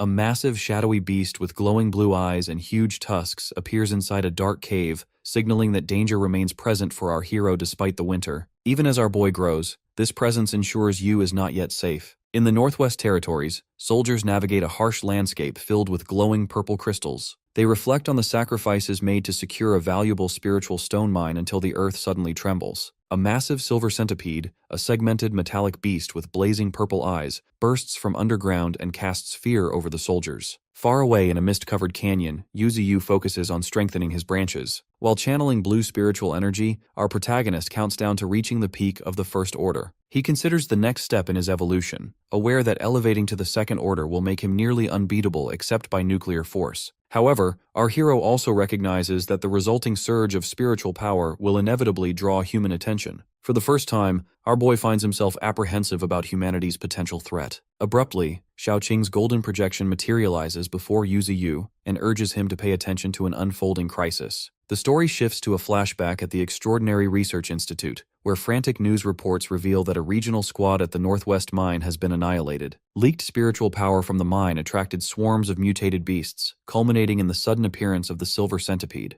Now a second-order extraordinary creature boasting 120,000 spiritual power, the beast unleashes devastation across the site. Elite human troops, the Extraordinary Forces, soon arrive at the battlefield and stand out amid a scene of flames and destruction. As a dragon-like figure rises from the fire, they brace themselves for a formidable fight and note the unusual challenge presented by this opponent. Meanwhile, our protagonist is stunned by the revelation that humans have discovered a spirit stone mine. Yu understands this could allow them to rapidly accelerate their own evolution and close the gap with extraordinary creatures. Xiaoqing clarifies that the discovery has sparked fierce competition among numerous human research institutes, as spirit stones greatly enhance bodily upgrades. Realizing his advantages are slipping away, our hero grows frustrated and laments that his carefully laid plans may collapse now that humans can catch up so quickly. Xiaoqing further explains that the Silver Centipede slaughtered most of the defending forces, catching both the Federation and extraordinary troops, completely unprepared for such a powerful adversary. Our boy questions how the centipede could reach the Second Order undetected and suspects it may have a hidden ability. Yuzu asks if humans have mounted any counterattack, but Xiaoqing admits this is the first time the Federation has faced a Second Order monster. She highlights their total lack of preparation. When Yu wonders if he could fight the centipede, she points out the massive difference in spiritual power. The centipede has 120,000, while our hero has only 16,000, making such a battle nearly impossible for him. Yuzu dismisses her and instructs her to keep him informed of new developments. The setting then transitions to the Extraordinary Research Institute, where Xiaoqing, now in human form, approaches her teacher. She requests permission to investigate the situation in the Northwest, which alarms her teacher. Eventually, he offers to take her there if the centipede is captured. He speculates about the creature's uncanny ability to appear undetected and raises the possibility that the ore itself may be responsible. Back in the canyon, falcons soar overhead while carrying large white larvae. Below them, a massive swarm of giant ants scurries in panic. Yu, annoyed by the birds capturing ant queens, decides to seize the opportunity for his own benefit. As snow falls, a red fox waits beneath the branches of our protagonist. Determined to prepare for future threats, our boy initiates the next stage of his evolution and selects to enhance his remaining roots. As Yuzu confirms the upgrade, a surge of intense energy courses through him. Pain follows as massive red roots burst from the ground and thrash in the snow. Despite the agony, our hero remains resolute. Yu pushes through the transformation with the intention of becoming strong enough to challenge beings like the Silver Centipede. At the same moment on the other side of the territory, a trail of blood stains the snow. A wounded white wolf lies collapsed, twitching weakly and alone, signaling that new dangers and struggles await. Brother Pingtu, the honey badger, fishes at a frozen lake. After successfully catching a fish, he basks in his small victory and shares the meal with a group of curious otters watching from the side. Once the moment passes, Brother Pingtu bids them farewell and slides away while enjoying the snowy landscape. His peaceful retreat is cut short when a massive, menacing shadow suddenly blocks his path. Looking up, Brother Pingto is confronted by a gigantic creature, an elephant turtle whose eye glows in anger. Overwhelmed with fear, he scrambles backward only to bump into one of the beast's clawed feet.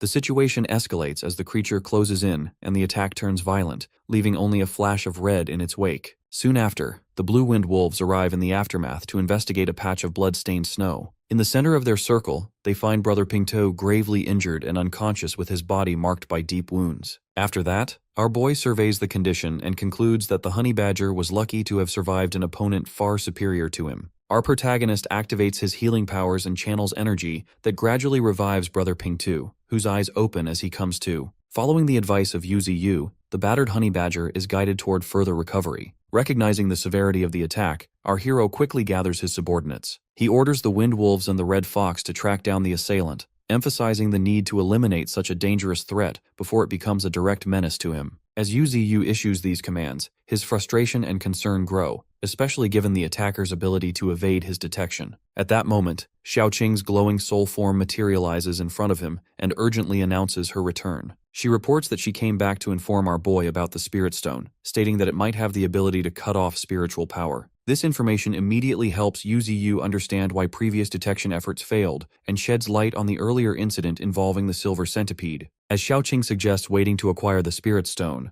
our protagonist dismisses the idea of relying solely on her resources. He explains that his upcoming breakthrough to the Transcendental Third Order will require far more than just 1 or 2 spiritual stones. Xiaoqing agrees, noting that once our hero advances, the event will be impossible to conceal. This exchange leads Yu to consider other sources of spiritual power. He realizes that the underground river beneath the spirit mine, potentially rich in spiritual energy, could be central to both the enemy's concealment and his own advancement. This insight prompts our protagonist to revise his previous orders. He reasons that the attacker's use of the Spirit Stone to avoid detection makes them an even greater threat, possibly stronger than any faced before. No longer seeking immediate revenge, Yu halts his beasts and warns them that acting alone would be too risky. Instead, our boy proposes a careful investigation and divides his forces into 3 teams. The Red Fox and Wind Wolf are tasked with returning to the attack site to search for clues. The aerial team, including the Peregrine Falcon and White Crane, is sent to scout from above while checking for suspicious terrain features such as caves, cracks, or waterfalls. Xiaoqin receives the most hazardous mission.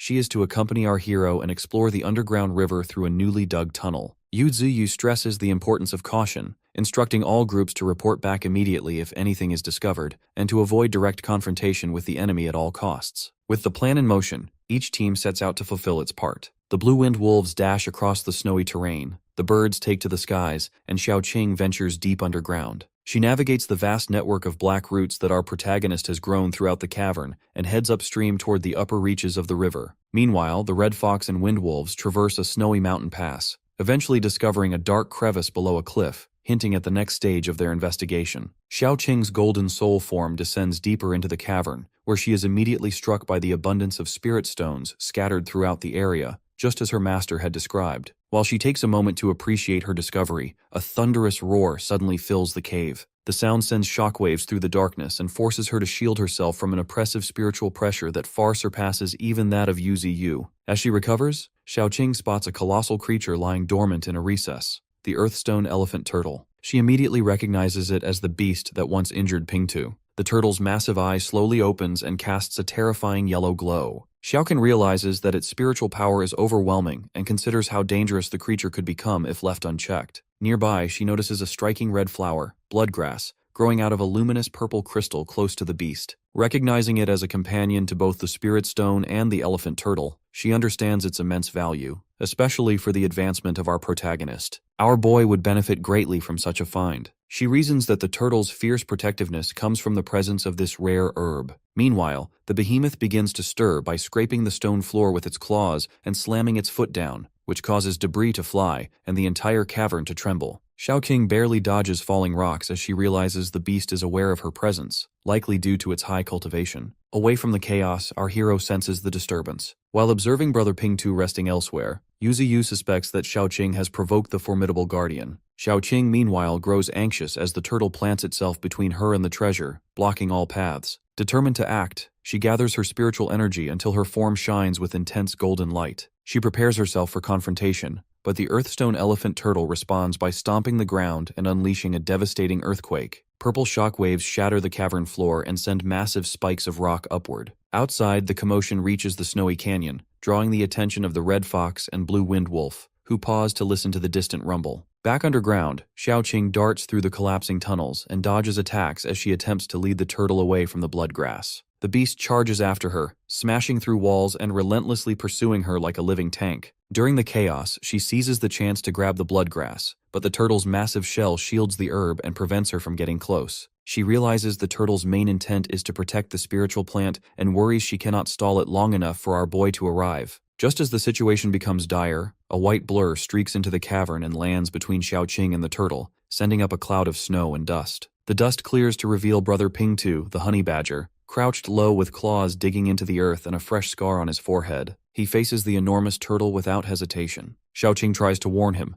knowing the vast gap in their strength, but realizes he cannot hear her. Pingtu roars and launches himself forward, turning into a streak of yellow lightning. The turtle retaliates by summoning massive earth spikes to block his path, but Pingtu zigzags through the obstacles with remarkable speed and leaps directly at the beast's face. He bites down hard on the turtle's nose, tearing through the thick hide and drawing blood, which sends the monster thrashing in pain. The turtle quickly counters by slamming Pingtu with its massive claw, throwing him across the cavern and into the snow. Battered and bleeding, Pingtu lies in the snow while the turtle looms over him to prepare another strike. In this moment, a memory returns to the honey badger. He recalls the peaceful time spent sharing a meal with otters before the turtle attacked and shattered that tranquility. Fueled by this memory, Pingtu forces himself to rise. Though bloodied, he remains unwavering and bares his fangs at the towering adversary. The story continues with an introduction to the honey badger, highlighting its resilience and fearlessness. Immediately after, Pingtu stands surrounded by blue lightning as his fur shifts into a radiant white gold, signaling his evolution. Energy gathers until he bursts forward, cloaked in electricity, and crashes into the earthstone elephant turtle with immense force. The impact sends debris flying while Xiaoqing,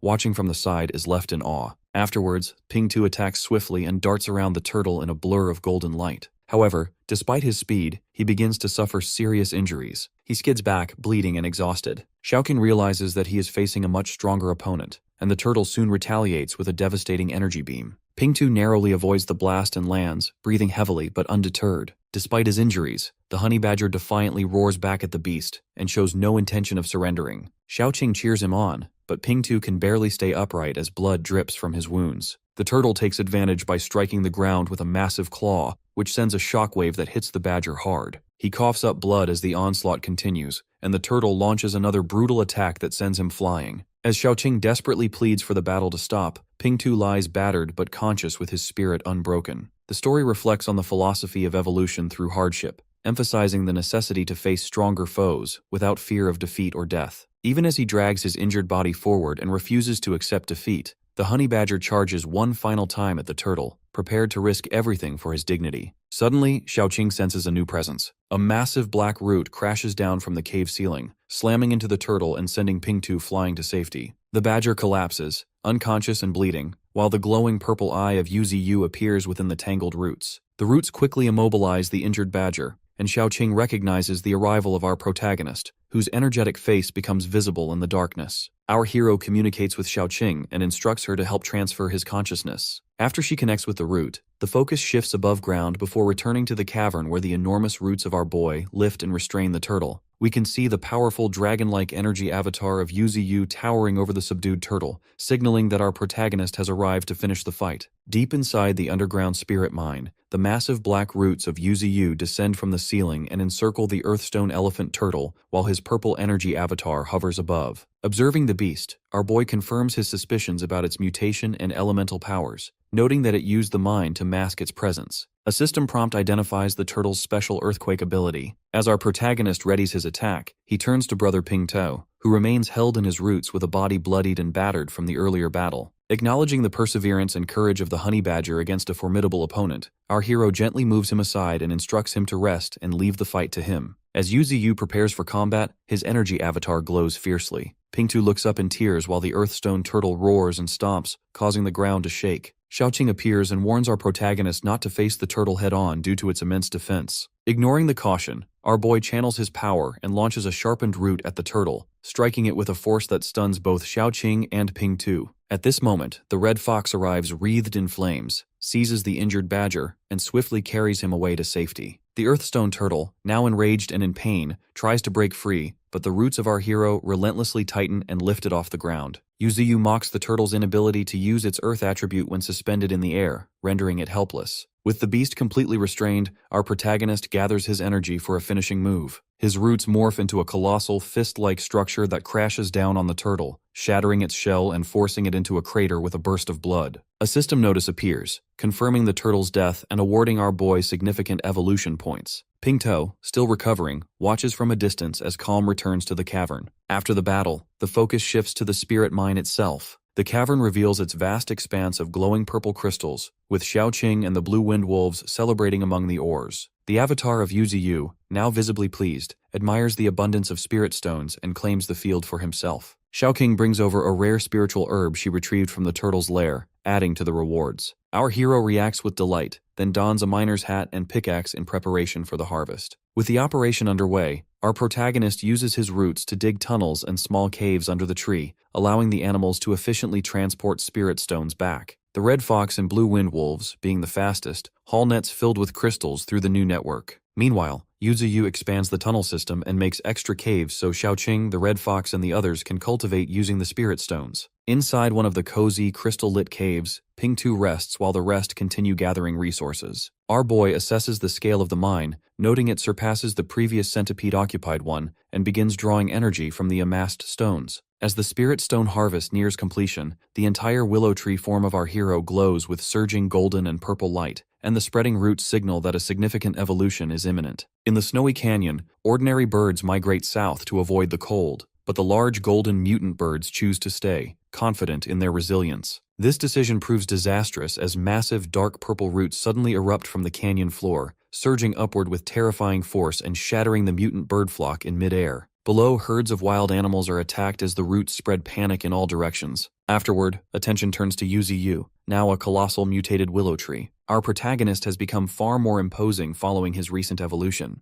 He notes changes in his appearance and focuses on his more aggressive features, though our hero observes that his head remains bald. Accepting his new look, our boy brings up his system panel to display his updated stats. The system reveals an increased lifespan, a vast accumulation of evolution points, and new talents such as super regeneration, enhanced mutant branches, and advanced mist skills. Most notably, Yuzuyu now possesses the Earth element, allowing him to manipulate the land after absorbing Earth attribute spirit stones and the essence of the elephant turtle. Eager to test this ability, our protagonist channels his energy, causing massive spikes of rock to erupt from the ground around him and forming a lethal forest of stone. He quickly realizes the destructive potential of this power, though he recognizes its current range is limited to about 100 meters. As the earth spikes dissolve into dust, our boy considers how the ability will strengthen with further upgrades. Our hero notes the strategic advantage of being able to move by manipulating the earth, even though he cannot fully uproot himself yet. Turning his focus to his inherent abilities, Yuzuyu decides to upgrade his super regeneration. He selects the enhancement through the system, triggering a surge of radiant energy that transforms the nearby canyon. The area blooms instantly with vibrant flowers and glowing mushrooms, all nourished by the enhanced life force of our boy. His regenerative capability surges. With roots that move at such an astonishing speed, they forcefully knock a mutant bison backward. Next, the ethereal golden spirit of Xiaoqing appears to congratulate our hero on his breakthrough. She notes his tremendous growth, estimating his new height at nearly 20 meters taller. She remarks that the spiritual power of our protagonist now reaches 300,000, making him vastly superior to previous opponents like the silver centipede. Soon after, the peregrine falcon and the white crane return from reconnaissance to report a suspicious target. Yuzuyu acknowledges the news and summons them back while Xiaoqing translates the bird's urgent message. Nearby, the mutant bison approaches the roots of our protagonist and fixates on a glowing yellow rock flower. Sensing the desire of the beast, our boy drops the flower into its mouth. The bison immediately undergoes a dramatic transformation. Its eyes glow with golden light and lightning crackles around its body as it ascends to level 9. For the first time, the bison speaks, addressing Yuzuyu as God Tree. This reveals that spiritual consciousness awakens at this advanced stage. Our hero then observes the red fox, who is also close to reaching level 9. He realizes that with continued cultivation, his followers may also awaken their consciousness, promising greater strength for the entire group. Over the next few days, our protagonist expands the underground cave network. The red fox, mutant bison, and other creatures work together to transport nets filled with purple spirit stones, contributing to the ongoing development of the group.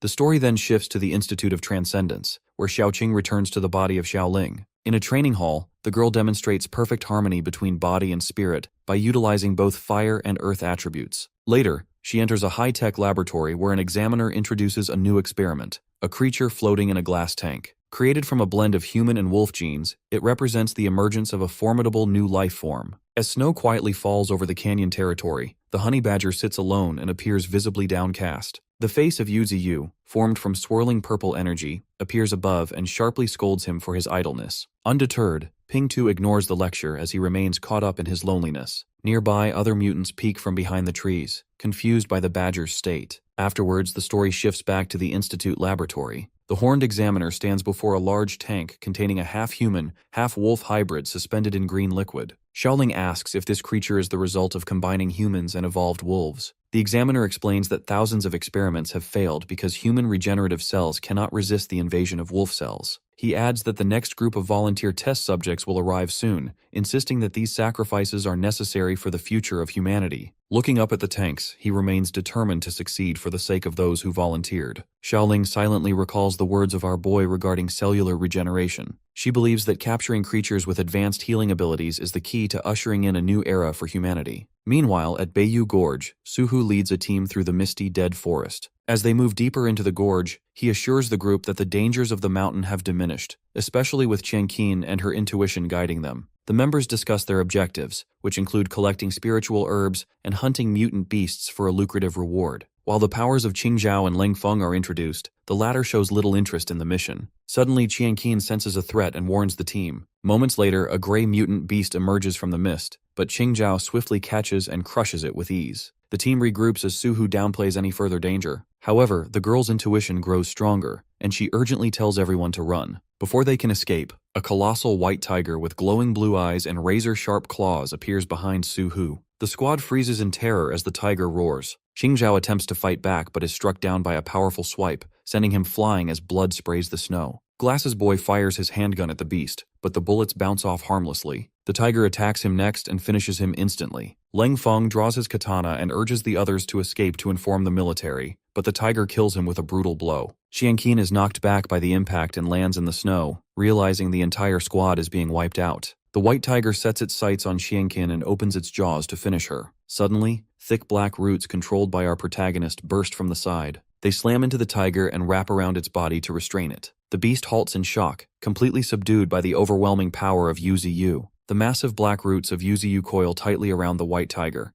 rendering it completely immobile as Qianqin, lying nearby, watches in shock and disbelief. The roots constrict further, and the tiger, wide-eyed and sweating, panics as it realizes escape is impossible. The scene briefly shifts to the surrounding misty mountains, highlighting the isolation of the clearing beneath the towering form of our hero. As the white tiger looks up, it sees the subordinates of our boy gathering. The honey badger stands with folded arms and a smug expression. The group fully surrounds the small defeated tiger, marking a clear display of dominance and unity among the followers of our protagonist. The spirit avatar of Yuziyu appears above the tiger and produces a luminous green droplet that hovers, signifying the upgraded essence of life. As digital streams of green data flow in the background, our hero analyzes his new ability, realizing the enhanced essence now accelerates evolution and strengthens the bond between him and any creature it affects. Deciding to test this power, our protagonist instructs the droplet to fall onto the head of the tiger. The droplet absorbs quickly, and the fierce demeanor of the beast vanishes. Its pupils dilate as it transforms into a docile, kitten-like state, affectionately rubbing against the avatar of our boy and meowing. Yuziyu, satisfied with the effectiveness of the enhanced essence, contemplates its potential on humans. Meanwhile, Qianqin, battered and lying on the ground, slowly regains consciousness. As she opens her eyes, she is confronted by the intimidating presence of the subordinates of our hero, all staring down at her. Panic and fear set in immediately. At the same time, she tries to get the attention of her mates,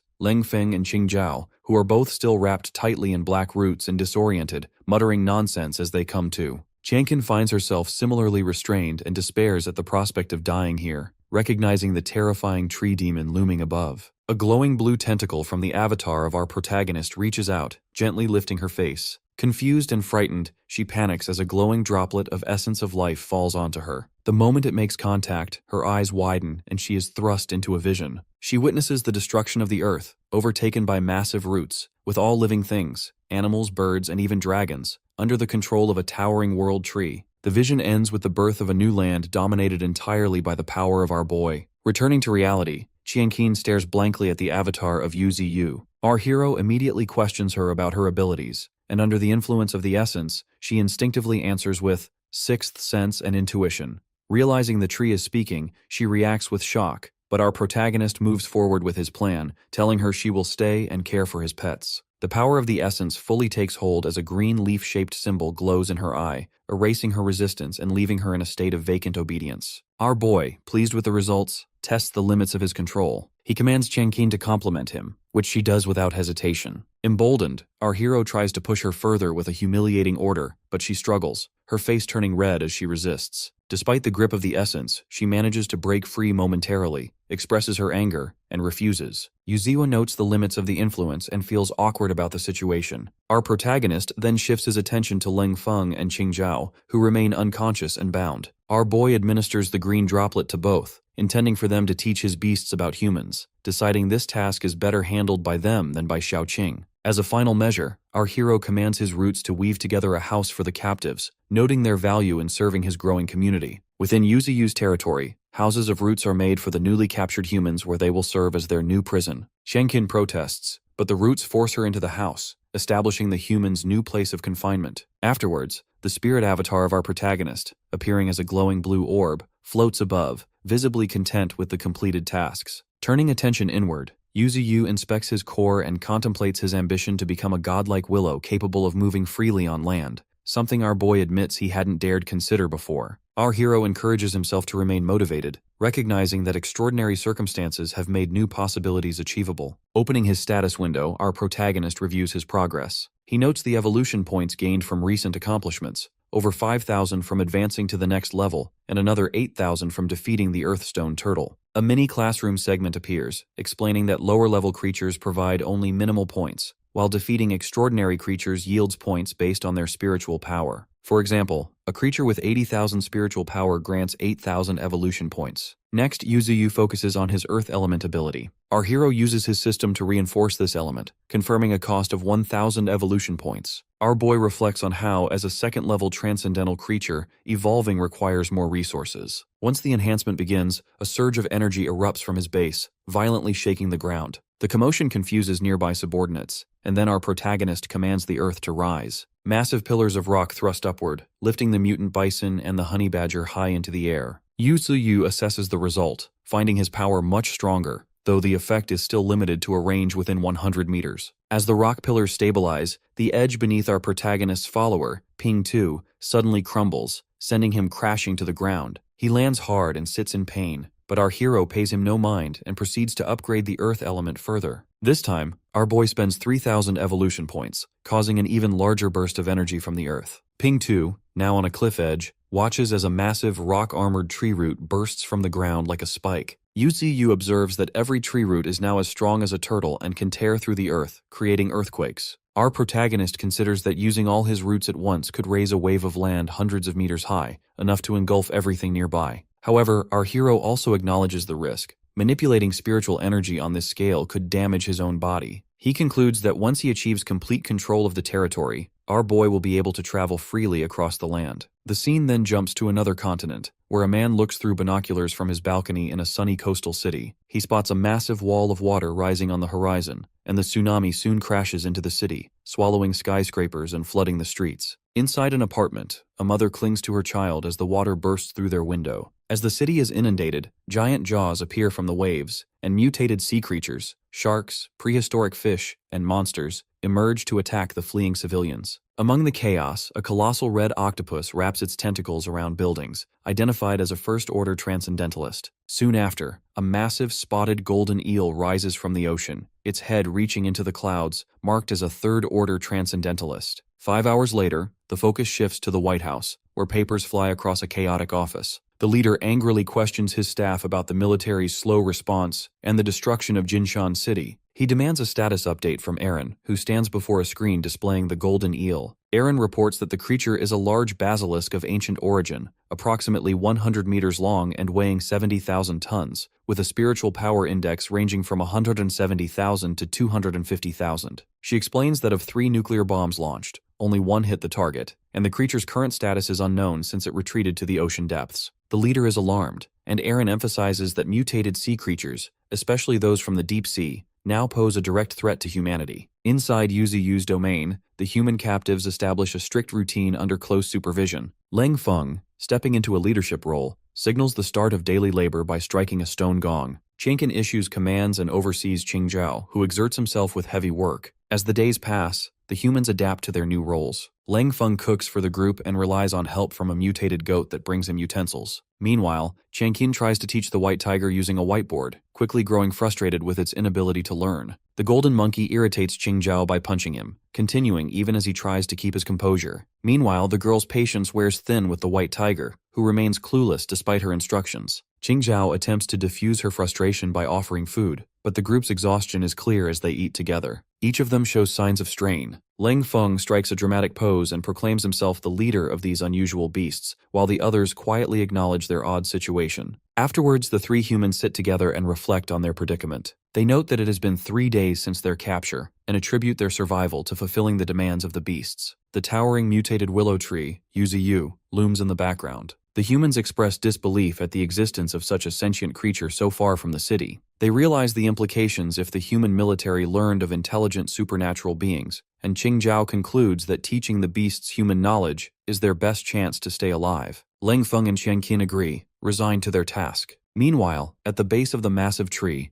Xiaoqing confronts our protagonist and questions the purpose of keeping humans alive. Our hero explains that human knowledge is valuable and could be crucial for the beasts in future conflicts. Xiaoqing warns that something significant is developing among humans. Later, our boy learns that humans have used nuclear weapons against a giant sea beast. Despite the attack, the creature not only survives, but also manages to deflect some of the weapons using sound pressure before escaping to the ocean depths. Our protagonist recognizes the escalating danger posed by evolving beasts and the destructive capabilities of humans. Our hero discusses the risk of radiation-driven evolution among sea creatures, realizing this could threaten humanity further if such monsters become resistant to radiation. Determined to prepare, Yuzu instructs Xiaoqing to pursue alliances and accelerate the construction of an underground kingdom. Afterwards, our protagonist shifts focus to strengthening his own ranks. Using his black roots, our boy captures several animals, including a boar and a large green crocodile. The animals are gathered into a designated pit as the humans observe from nearby, speculating about the purpose of this event. Our hero releases a drop of essence of life onto the mutant boar, causing it to transform, grow larger, and gain powerful abilities. A system window displays its new rank and skills, marking its successful evolution. Yuzu acknowledges that while the boar is not as strong as the top-tier beasts, it now stands among the stronger second-tier subordinates. Next, our protagonist bestows the essence of life on the green crocodile, prompting a dramatic transformation. The skin of the beast shifts to purple and red, ice spikes erupt from its back, and its size increases. Xiaoqing recognizes the creature as the Emperor Crocodile, an ancient and ferocious beast. As the transformation completes, tension builds between the newly evolved crocodile and the red fox. Both face each other down while our hero observes, considering how these powerful subordinates will shape the future of his growing kingdom. The training ground is thrown into turmoil as the red fox, its 9 tails blazing with fire, launches itself at the ancient Emperor Crocodile. The crocodile stands its ground, shielded by thick purple armor and a burst of ice spikes and dust. Overhead, the other humans cling to a tree and anxiously watch the intense confrontation below. A digital status window identifies the rank and abilities of the red fox, highlighting its mastery over fire and its dangerous gaze that can daze opponents. The crocodile responds by smashing its claws into the ground and sending a shockwave of energy toward the fox. Our hero watches as the fox twists midair to evade the attack just as the ground shatters. The force of the strike distorts the air, and Xiao, observing from a distance, realizes the invisible assault is a sonic wave. The fox lands and immediately retaliates by biting down on the armored neck of the crocodile and digging in its claws. The beast thrashes, trying to shake its attacker off, but the fox refuses to let go. The struggle intensifies until the crocodile slams the fox into the ground, raising a dense cloud of dust. The humans shield their eyes while trying to follow the action. Within the dust, the crocodile clamps its jaws around the fox, but a sudden light glows from inside its grip. The fox, still defiant, breathes a concentrated blast of fire directly into the face of the crocodile. This causes a massive explosion that sends shockwaves and debris across the area, even reaching the spectators nearby. As the smoke settles, the ancient Emperor Crocodile emerges unharmed, dusting off its bone armor and appearing almost amused. Across from it, the red fox stands panting but clearly undeterred. The two apex beasts exchange looks and acknowledge each other's strength in silent recognition. Our protagonist analyzes the powerful performance of the crocodile and confirms its abilities are evenly matched with the fox. Another digital window outlines the formidable skills of the crocodile, including its bone armor, powerful bite, and sonic shock attacks. Once the battle concludes without a clear victor, Qingzhao expresses frustration, wanting to know who won. The scene transitions to the following day, where large wooden structures appear in the gorge. Our boy notes that the growing population has made food supplies a pressing issue, but he finds that the arrival of humans helps preserve food better. Days later, Yuziyu catches newborn piglets and gives them to Leng Feng, who is visibly moved by the gesture. Daily life begins to stabilize as humans and beasts interact more regularly. The red fox and the bison have started communicating with our protagonist, exchanging greetings for special occasions. However, attempts to educate the beasts meet mixed results. Pingtu and the golden monkey remain stubborn and disruptive, unable to sit still for lessons, while the white tiger proves to be a focused and diligent student who quietly studies simple math. Qingzhao stands out among the humans as the most active, constantly hunting alongside the red fox and providing new clothing for his companions. His efforts are highlighted as he makes a breakthrough in his abilities after drinking from the spirit pool. Our hero notices his aura now glows with golden energy. Noticing the progress of the man, our boy keeps an eye on him as he approaches purposefully. The red fox observes the movements of the human and alerts Yuziyu, while the bison steps in to block the path. Our protagonist intervenes, instructing the bison to let him through. Standing before the massive main body of our hero, Qingzhao drops to his knees. He offers exaggerated praise before nervously voicing his real intent. He wants to join the army of the sacred tree. Qingzhao waits for a response, leaving the next development uncertain. Qingzhao remains desperate, openly asking for training to become stronger after awakening his physical talent. Our hero responds by radiating anger and outright rejecting him. Yuziyu declares his distrust for any human willing to betray his own kind. The man accepts this harsh judgment, bows his head, and walks away defeated. As the human leaves, the golden soul avatar of Xiaoqing materializes beside our protagonist and questions his decision. She suggests that keeping humans around could help them interact with human society in the future. Our boy then pulls up a system interface to review the current strength of Ling Feng, Qianqin, and Qingzhao. While Yuziyu acknowledges their progress, he maintains his suspicion, believing some people are naturally rebellious. He warns Xiaoqing that too much generosity will eventually lead to betrayal. As Qingzhao disappears into the distance, our protagonist decides that continued surveillance is necessary. Attention shifts to the development of the canyon. Our hero notes that the area is now well fortified and rich in resources, deciding it is best to keep a low profile. Xiaoqing updates him about the silver centipede, revealing it has been captured by humans for experiments. This news surprises our boy because of how quickly it happened. Xiaoqing expresses her plan to absorb the soul of the centipede in hopes of breaking through to the First Order. Our protagonist warns her about the risks of absorbing a second-order spirit, but she insists she is ready. Our hero quietly observes her determination and recognizes her growth. The focus moves to the ancient Emperor Crocodile, who emerges suddenly and struggles to restrain his irritability since being captured by our boy. Meanwhile, a montage shows the beasts training and fighting. Our protagonist watches as Brother Pingtu advances to the peak of the 7th level. The golden ape and armored wild boar also reach the 7th level, while the hawks, except for the white crane at level 7, ascend to the 8th level. The windwolf gathers a pack of 30 wild wolves to rapidly expand its influence. Next, the ancient Emperor Crocodile stands tall in the canyon with his purple armor shining.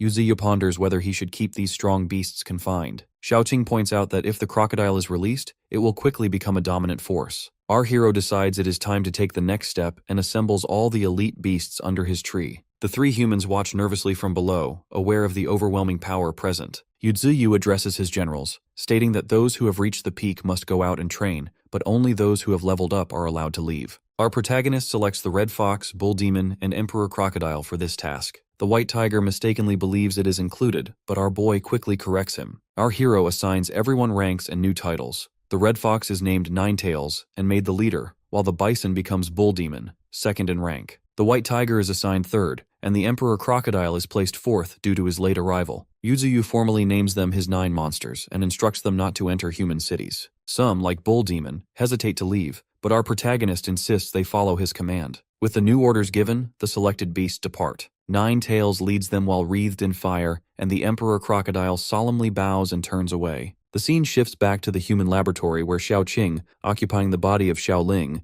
examines the silver centipede. It is now a mechanical creature suspended in wires and tubes. She remarks on its resilience and proposes that its soul would be better off empowering her. As she begins the absorption, the mechanical eye of the centipede glows purple, and the girl's eyes fill with energy. High above the canyon, the red fox surveys the world while the emperor crocodile emerges from the water below, shaking off droplets in preparation for his own journey. These two empowered beasts, granted strength by their master, set out separately to forge their own paths. Meanwhile, within the human settlement of the canyon, Changqing attempts to teach the white tiger by pointing to the character for tiger on the whiteboard. The tiger ignores the lesson and instead forms a heart with its paws to act cute, much to her frustration. Deep in the crystal mining caves, blue wind wolves hurry about with spirit stones on their backs. Nearby, Brother Pingtu dozes atop a pile of crystals and pays no attention to the activity around him. Suddenly, a dark shadow, the massive black root of Yuzi, approaches and startles the badger awake just before the root lashes out at him. Back in the canyon,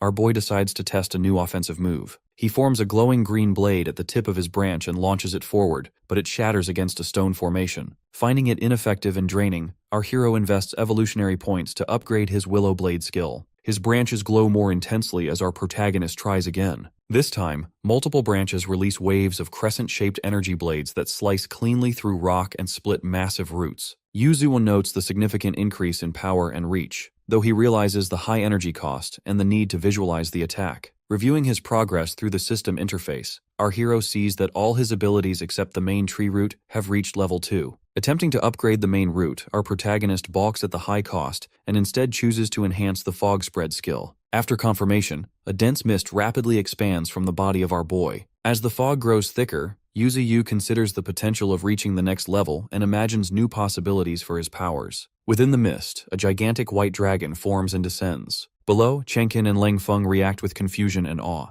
The system interface explains that with fog spread at level 3, our hero can now use the mist as his eyes and reshape it at will. Our boy realizes he hasn't seen Xiaoqing recently, and at that moment, a beam of purple light shines from his underground root chamber. Inside, Xiaoqing is enclosed in a cocoon as she undergoes a breakthrough after absorbing power from the purple centipede. At the same time, inside the Human Research Institute, Xiaoling is surrounded by golden flames as she advances. This draws a concerned crowd of students and researchers until the Horned Examiner arrives and orders a high-quality fire spirit stone to support the process. Back in the canyon, our protagonist assists the transformation of Xiaoqing by sending her the essence of life. A researcher at the institute throws a firestone to aid the evolution, and the energies combine as Xiao awakens with newfound strength. As the light fades, Xiaoqing emerges in a radiant new form with long blonde hair and a mechanical purple centipede floating behind her. Our hero observes her success, and at the institute, the Horned Examiner confirms the advancement of Xiaoling. Xiaoqing stretches, accidentally causing massive bone spikes to erupt near our boy, who quickly urges her to stop before she causes further damage. Eager to demonstrate his own upgraded powers, our protagonist gathers mist around his branches and shapes it into a colossal white dragon and a massive bison. Both mist constructs appear solid and intimidating. Yuzi points out that while their offensive strength is limited, they can absorb physical attacks and create strong illusions. Xiaoqing observes the forms and notes that the pressure stems from moisture in the air, but she remains unimpressed. With a snap of her fingers, she dissipates the mist beasts and explains that their spiritual connection could allow enemies to track them back to the true body of our hero. She recommends embedding a spirit stone into the constructs to obscure his link and enhance their realism. Taking her advice, our boy inserts a spirit stone into the mist dragon. This causes the construct to grow more powerful and realistic, its presence marked by glowing purple eyes and energy. The dragon emits a powerful blast, and Xiaoqing, now impressed, praises the improved strength and concealment. Afterwards, she teases our protagonist, hinting she has more to reveal. The story shifts to a coastal city thrown into absolute chaos as explosions and enormous ice shards devastate buildings and streets. In the harbor, massive sea monsters surface, threatening to consume everything around them. Fighter jets attack from above, firing missiles at the invading beasts, but the destruction continues unchecked. Amid this devastation, soldiers entrenched along the streets fire desperately at the monsters.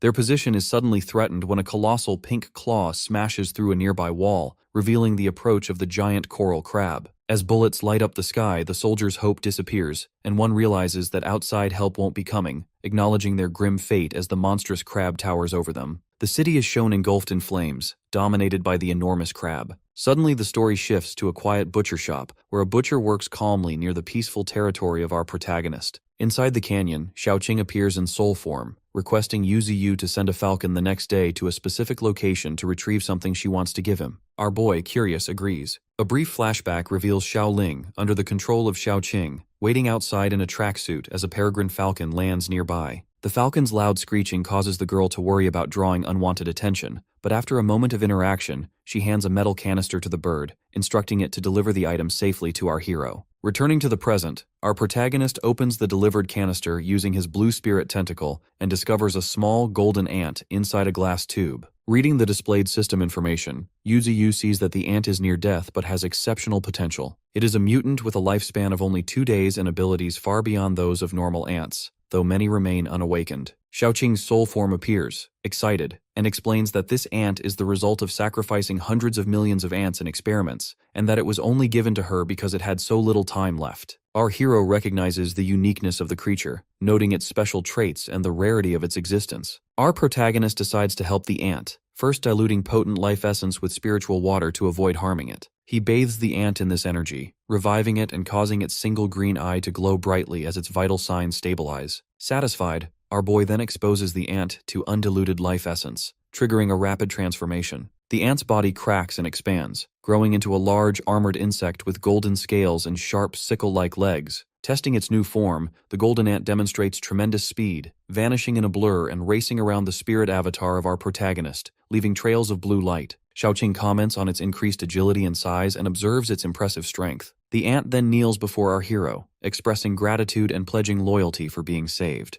Yuzu notes with surprise that the golden ant has already learned telepathy at a lower level than the white tiger, one of his earlier subordinates. The nearby white tiger, embarrassed and frustrated by this, tries to assert itself but is mocked by the ant, leading to a brief confrontation before the white tiger storms off in tears. Shenkin, in the background, reassures the white tiger, suggesting that sometimes greater intelligence leads to delayed abilities. Our hero formally appoints the golden ant as his 5th beast, instructing it to train in the underground cave and naming it Flash for its golden appearance. As this happens, Xiaoqing quietly recalls the traumatic past of Flash, who witnessed the deaths of countless companions in human laboratories and endured relentless experimentation. She worries that the pain and anger of Flash toward humans will only grow with its power. Our boy, however, consoles himself that the loyalty of the ant is assured as long as he remains its protector. Suddenly the scene shifts to the Emperor Crocodile, who is overtaken by pain as its armored body cracks and blood pours out, signaling the start of an unstable evolution. A pillar of white light erupts from the beast as our protagonist realizes the danger of evolving in such a vulnerable location.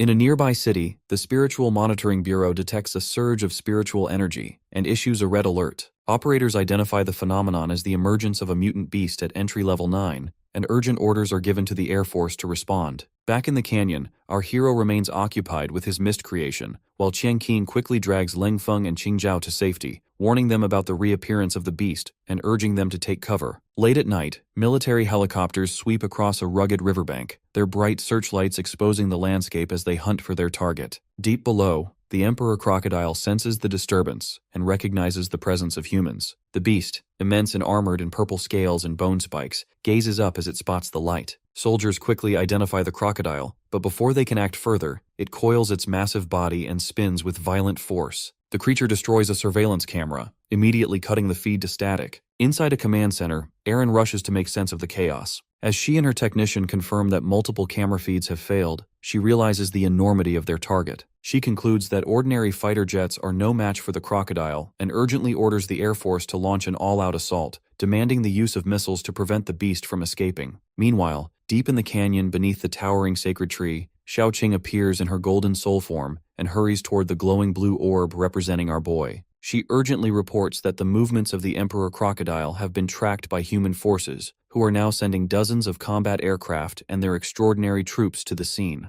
Our hero grows visibly uneasy, questioning how the crocodile could have been discovered so easily. Our protagonist wonders if the Federation is reacting out of unusual fear or if there is more to the situation than he knows. Xiaoqing clarifies that the crocodile was exposed during its breakthrough, which led the authorities to immediately classify it as a top-level threat. As she begins to fade, ready to return to her physical body at the Human Institute, Yuzu cautions her. Our hero notes that the Emperor Crocodile hasn't seen her true form yet, so a confrontation may break out if they cross paths. Acting swiftly, our boy reaches out with his roots and telepathically commands his beasts to intervene. Our protagonist calls on the peregrine falcons, his first tamed and most powerful sky overlords, to intercept the helicopters and support the crocodile's escape. The falcons soar through the clouds as the military continues its assault below, with helicopters firing on the crocodile. On the river, the Emperor Crocodile retaliates with a thunderous roar while baring its tusks. At a nearby military base, soldiers gather for a briefing and review a holographic map to plan their interception. Among them, Xiaoqing stands quietly in human form, remaining uncertain about the situation. Back at the command center, a subordinate questions whether it is necessary to go to such lengths against the giant crocodile. He suggests they could instead drive it into the restricted zone and let the extraordinary troops handle it later. Aaron quickly rejects this idea, explaining that the Institute of Biology has just confirmed the crocodile possesses retro-ancient genes.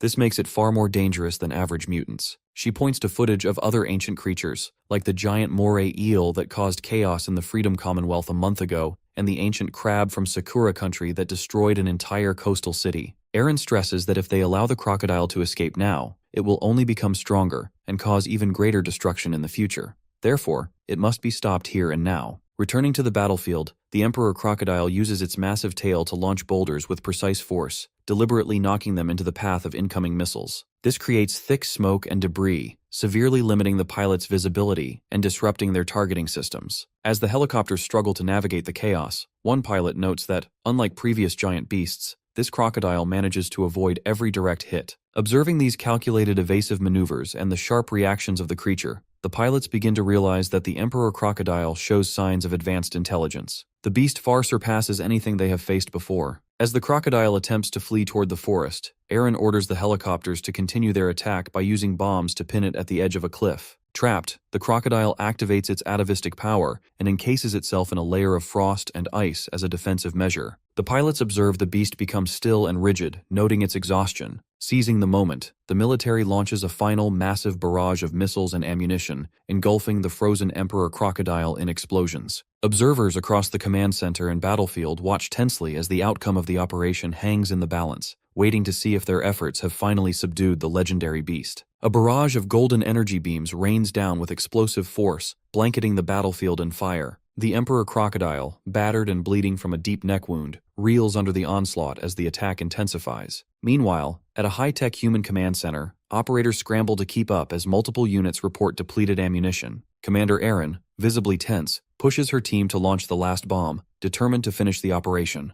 The final bombardment explodes around the Emperor Crocodile, who is now bleeding heavily. The area is swallowed by fire and dust. Inside the command center, new threats emerge as operators detect several unidentified creatures approaching at high speed. The screens flash with rapid red and blue dots, but the images are too blurred to identify, and the operators struggle to keep up. A brief glimpse of a golden-feathered peregrine falcon crosses the monitors, confirming the arrival of advanced predators. At the same time, pilots in the field receive urgent warnings of flying targets moving at 4.6 Mach. Before they can react, a yellow energy beam destroys a cockpit. Communication with all air units is abruptly lost. Aaron, faced with blank screens and missing targets, realizes that the battle plan has failed. After regaining composure, she receives a captured image of the peregrine falcon. Operators explain that these birds, once apex predators, have now evolved to 9th-level strength and outclass the current Air Force. A flock of these falcons is shown flying toward the Bayou Gorge. On the ground at Bayou Gorge, the golden monkey, riding the white tiger, leads a group of mutant beasts to the battered Emperor Crocodile. The crocodile lies in a pool of blood, riddled with wounds, while the honey badger looks on anxiously. Our protagonist appears, acknowledging the severe injuries of the crocodile, and noting that gunfire nearly killed him during his evolution. The golden ant reacts to the situation while our hero inspects the wounds. Yuzuyu notes the numerous holes left by armor-piercing projectiles, and advises the Emperor Crocodile not to rely solely on his body to fight against such weapons in the future. Our boy explains that human ammunition, especially armor-piercing rounds, can inflict severe damage even on a first-order transcendent like the crocodile. Our hero also points out that the injuries are serious because these rounds are specifically designed to break through defenses, and our protagonist warns that continued exposure could be fatal. This moment underscores the vulnerability of even powerful mutant beasts to advanced human technology. He then presents our protagonist with a snake egg he rescued, admitting he couldn't save the mother who had awakened the ice element. The crocodile also offers up ice spirit grass found with the egg, suggesting that the egg itself may hold ice abilities. As our boy reflects on these gifts, a translucent blue snake emerges, exuding a powerful spiritual energy that hints at its great potential,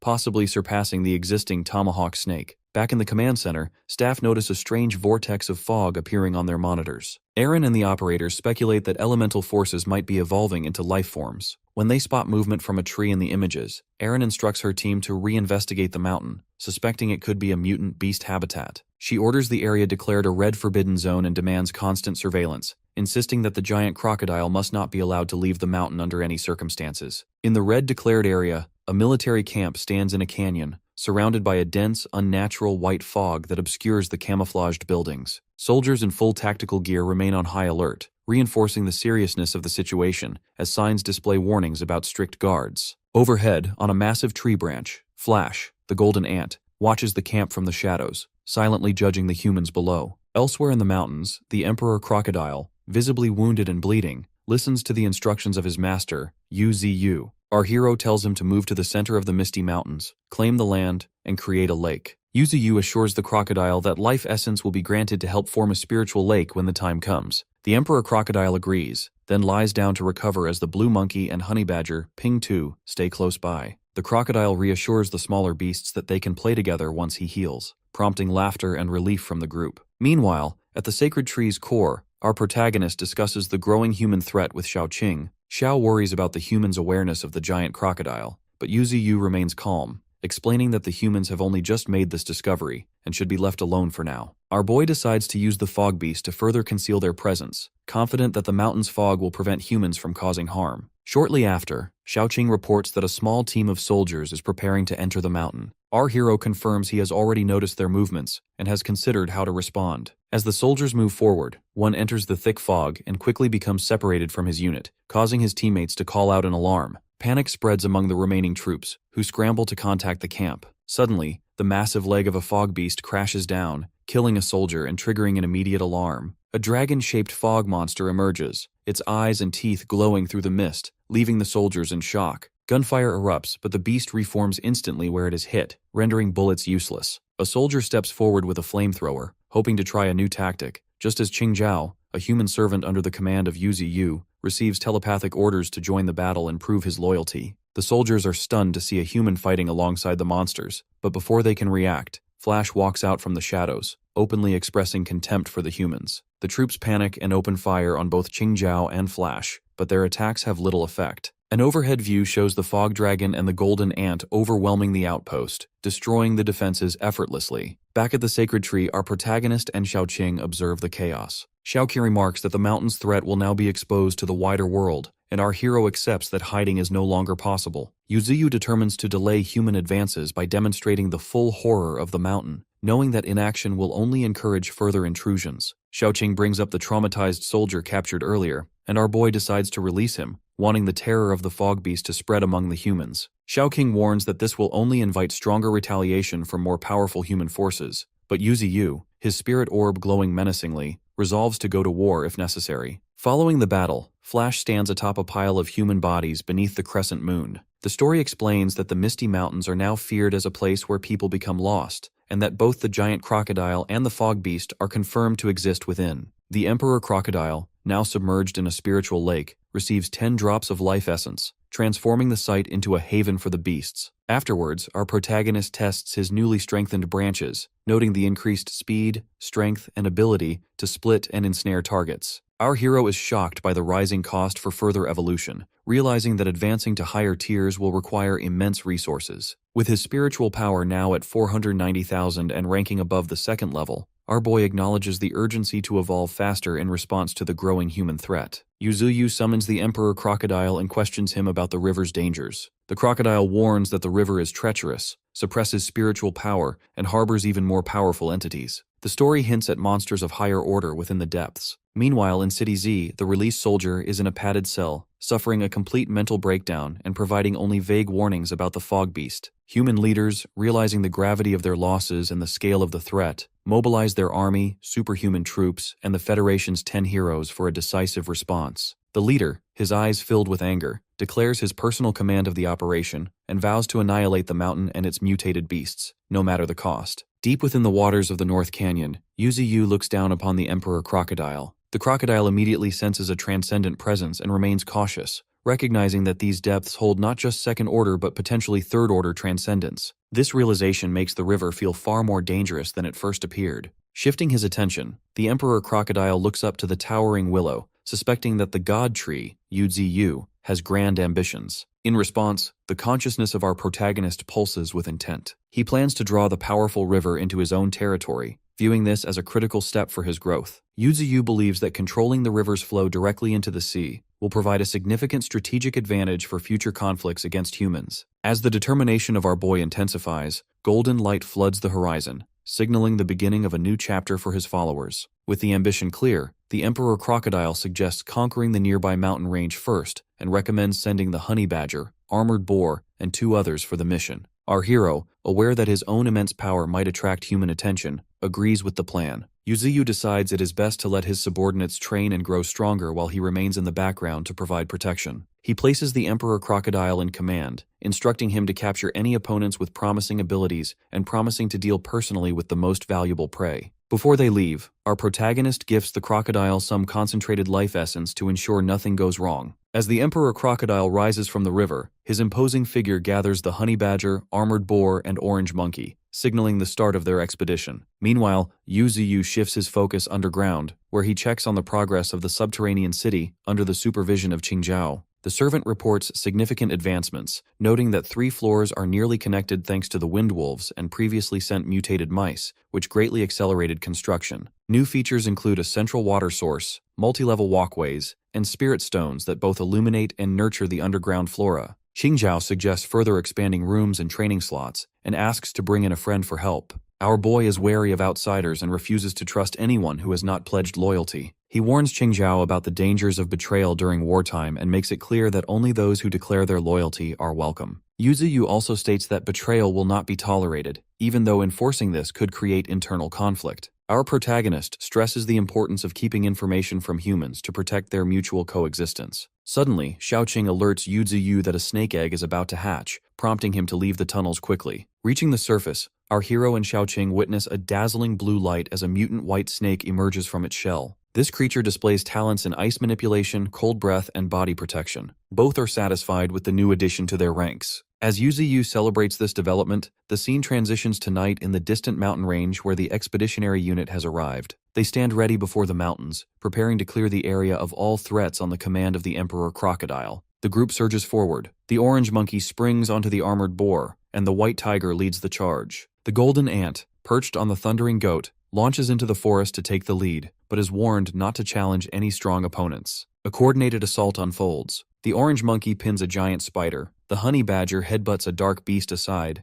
and the White Tiger swiftly defeats a local tiger. Meanwhile, the Golden Ant eliminates other creatures, establishing dominance under the moonlight. Shortly after that, 2 sets of glowing red eyes appear in the trees, revealing the presence of chameleons, first-order transcendents, who quietly observe the new arrivals, hinting at challenges yet to come. In a barren valley of bone-like arches and stone spires under cloudy skies, a sequence of green system notifications records kills and corresponding evolution points over the remains of various defeated beasts. These displays show the rapid accumulation of power through efficient hunting. The internal thoughts of our protagonist reflect a primal urge to continue killing while the system tracks a growing total of evolution points. After a short reflection on recent hunting success, Yuzuyu addresses a group of mutant blue wolves, instructing them to eat for recovery. In the background, our hero encourages even his white snake to replenish its strength. The focus then shifts to a distant, jagged cliff. Atop this cliff, a massive, dark-furred gorilla with red eyes and prominent tusks roars, shaking the surroundings with its presence. Xiaoqing observes the spectacle, assessing the overwhelming strength of the gorilla as it smashes the ground and hurls a boulder. Responding to this show of power, Xiaoqing reveals her own might by summoning a giant segmented purple scorpion tail while preparing for confrontation. Back in the territory of our boy, the clearing of the battlefield finishes as Yuzuyu surveys the orderly ground. Without warning, the massive gorilla plummets from the sky, crashing into the grass and falling unconscious. Xiaoqing descends after it, landing lightly and presenting the gorilla as requested. She voices her concerns to our protagonist, emphasizing that primates differ from other beasts due to their intelligence and social nature. She explains that these traits make them harder to control and potentially unpredictable if not managed carefully. While Yuzuyu listens, he reflects on the risks, but also points out that, with proper guidance, the capacity of a primate for learning and adaptation might allow it to surpass other creatures in evolution. Our hero notes that if the gorilla absorbs human knowledge, it could quickly become an entirely new kind of species, which would be an advantage in a world already thrown into chaos. Our boy studies the destruction caused by the arrival of the gorilla, noting its size compared to other beasts. As the gorilla regains consciousness and roars up at the imposing eye of our protagonist, Yuzuyu quickly subdues it with a neurotoxin blast from his branches, paralyzing the beast. Our hero offers the gorilla a clear choice: surrender or die. The gorilla, struggling under the effects of the toxin, promptly submits and surprises Yuzu with its ability to speak. Skipping over the need for a name,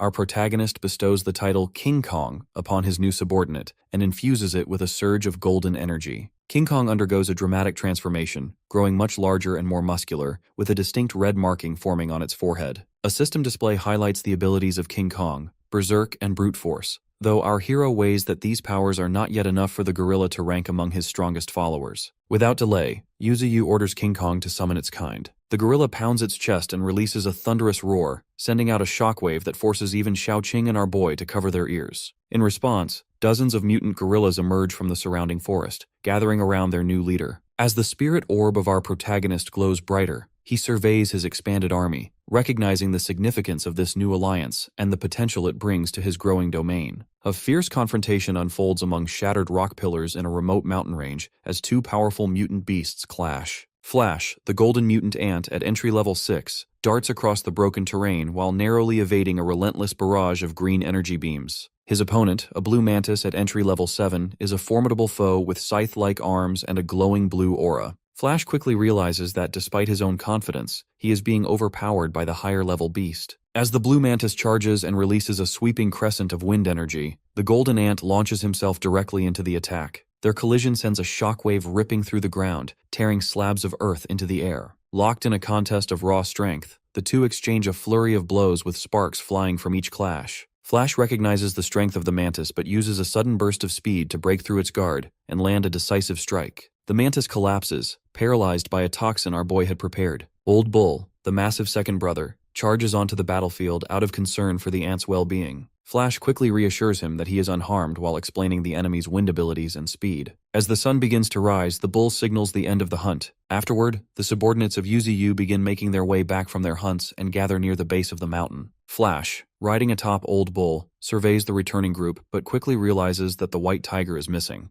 Old Bull points out that the tiger ran off immediately after capturing the blue mantis, likely hoping to bring the captive directly to the god tree to claim recognition first. As they look around, our hero also notices the emperor crocodile watching them from a distance, ready to provide backup if needed. Meanwhile, deep within the misty forest, our protagonist reflects on his cultivation. Yuzu notes his exhaustion from depleting spirit energy and counts the branches and evolutionary points still needing improvement. The white tiger soon arrives, howling and proudly dropping off the blue mantis, now evolved to entry level 8, at the base of the tree. Our hero inspects the captive's abilities, recognizing its wind power and mimicry as valuable traits, and commends the white tiger. The blue mantis is promptly sent by Yuzu to recover in the spirit pool. As it heals, the creature suddenly recovers and attempts to escape, but our boy swiftly subdues it with a thick root, forcing it back into the pool. Soon after, Old Bull approaches Yuzu with a serious expression and voices his growing concern about Nine Tails, who has been missing for half a month. He admits his worry and requests permission to search for him. Our protagonist responds by acknowledging the strength of Nine Tails and reassures the bull that, although the disappearance has been long, he is unlikely to be in danger. However, Yuzu warns that searching the desert would be extremely difficult and questions whether Old Bull is truly prepared to face the threats there. He advises that the bull should wait until he breaks through to the transcendence level before setting out. Understanding the need to become stronger, Old Bull decides to head to the Spirit Stone mine to train, hoping to use the energy-rich environment to achieve his breakthrough. Our hero silently observes this determination and notes to himself that, after accumulating spiritual power for so long, Old Bull is now on the verge of reaching a new level of strength. 3 days quickly pass as the White Tiger and Flash undergo rigorous training under the supervision of Yuzu. His branches are fully strengthened, aided by their efforts. After these improvements, our boy decides to further push his evolution by infusing all his spiritual power into the branches to aim for further growth. As he channels his energy, the branches rapidly multiply and stretch toward the sky, unleashing a spectacular display of pink light. The resulting supernatural aurora lights up the sky above the mountains, drawing the attention of both human explorers and beasts, who gaze up in awe and confusion. Qianqin, held captive among the humans, gazes upward in a trance and recognizes the spectacle as the aurora borealis. The scene broadens to reveal that the branches of Yuzu have multiplied and now glow with white light,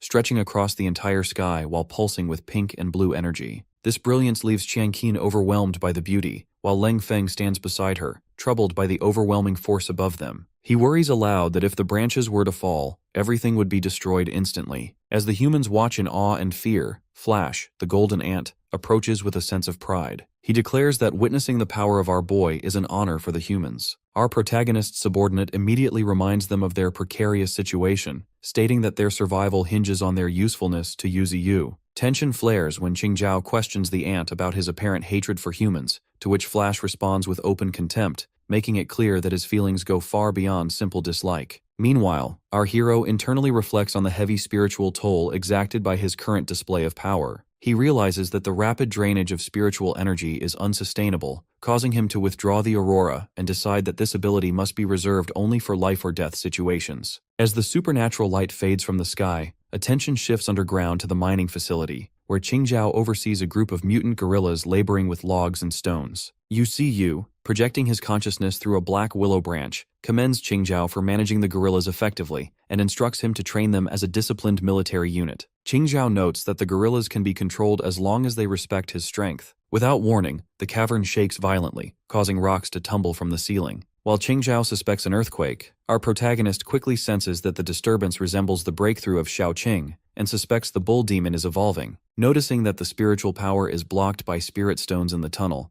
our boy acknowledges the difficulty in perceiving what is happening until a massive pillar of purple energy erupts from the tunnel, where the spirit earth stones are stored. As the intensity of the shaking grows, a huge silhouette emerges from the glowing crevice. Old Bull, now greatly enlarged, steps into view. Steam billows from his nostrils, and yellow flowers bloom instantly as a result of the bull absorbing the spirit earth stones. Our hero eagerly anticipates the complete breakthrough, which arrives with a thunderous roar that shakes the entire mountain and causes the tunnel floor to collapse. Above ground, the roots of Yuzi are jostled, leaving him frustrated as he surveys the damage and recalls similar destruction from the breakthrough of Shaoqing. Once the dust settles, the new form of the bull becomes clear. He is now a towering beast with horns radiating golden energy and an aura more formidable than the white tigers. Our protagonist inspects the attributes of the beast through the system interface and discovers the newly awakened gravity field ability, which allows the bull to control gravity using his connection with the earth. The magnitude of this power surprises Yuzi, who acknowledges gravity as the world's most powerful force. Shortly after, Honey Badger and Flash approach the transformed bull in admiration, while the bull himself admits to confusion about his new strength. Our boy offers him the chance to test his abilities through combat. Flash and Blue Mantis step up to challenge the bull, moving so quickly that they become streaks of blue and yellow light across the battlefield. Yuzu and the assembled beasts watch as the bull suddenly releases a wave of gravity that instantly demonstrates the effectiveness of its new power. Beams of energy cut through the forest as the bull demon easily evades attacks from both Flash and Blue Mantis, quickly overpowering them. He stands among the destruction in arrogance as he surveys the fallen.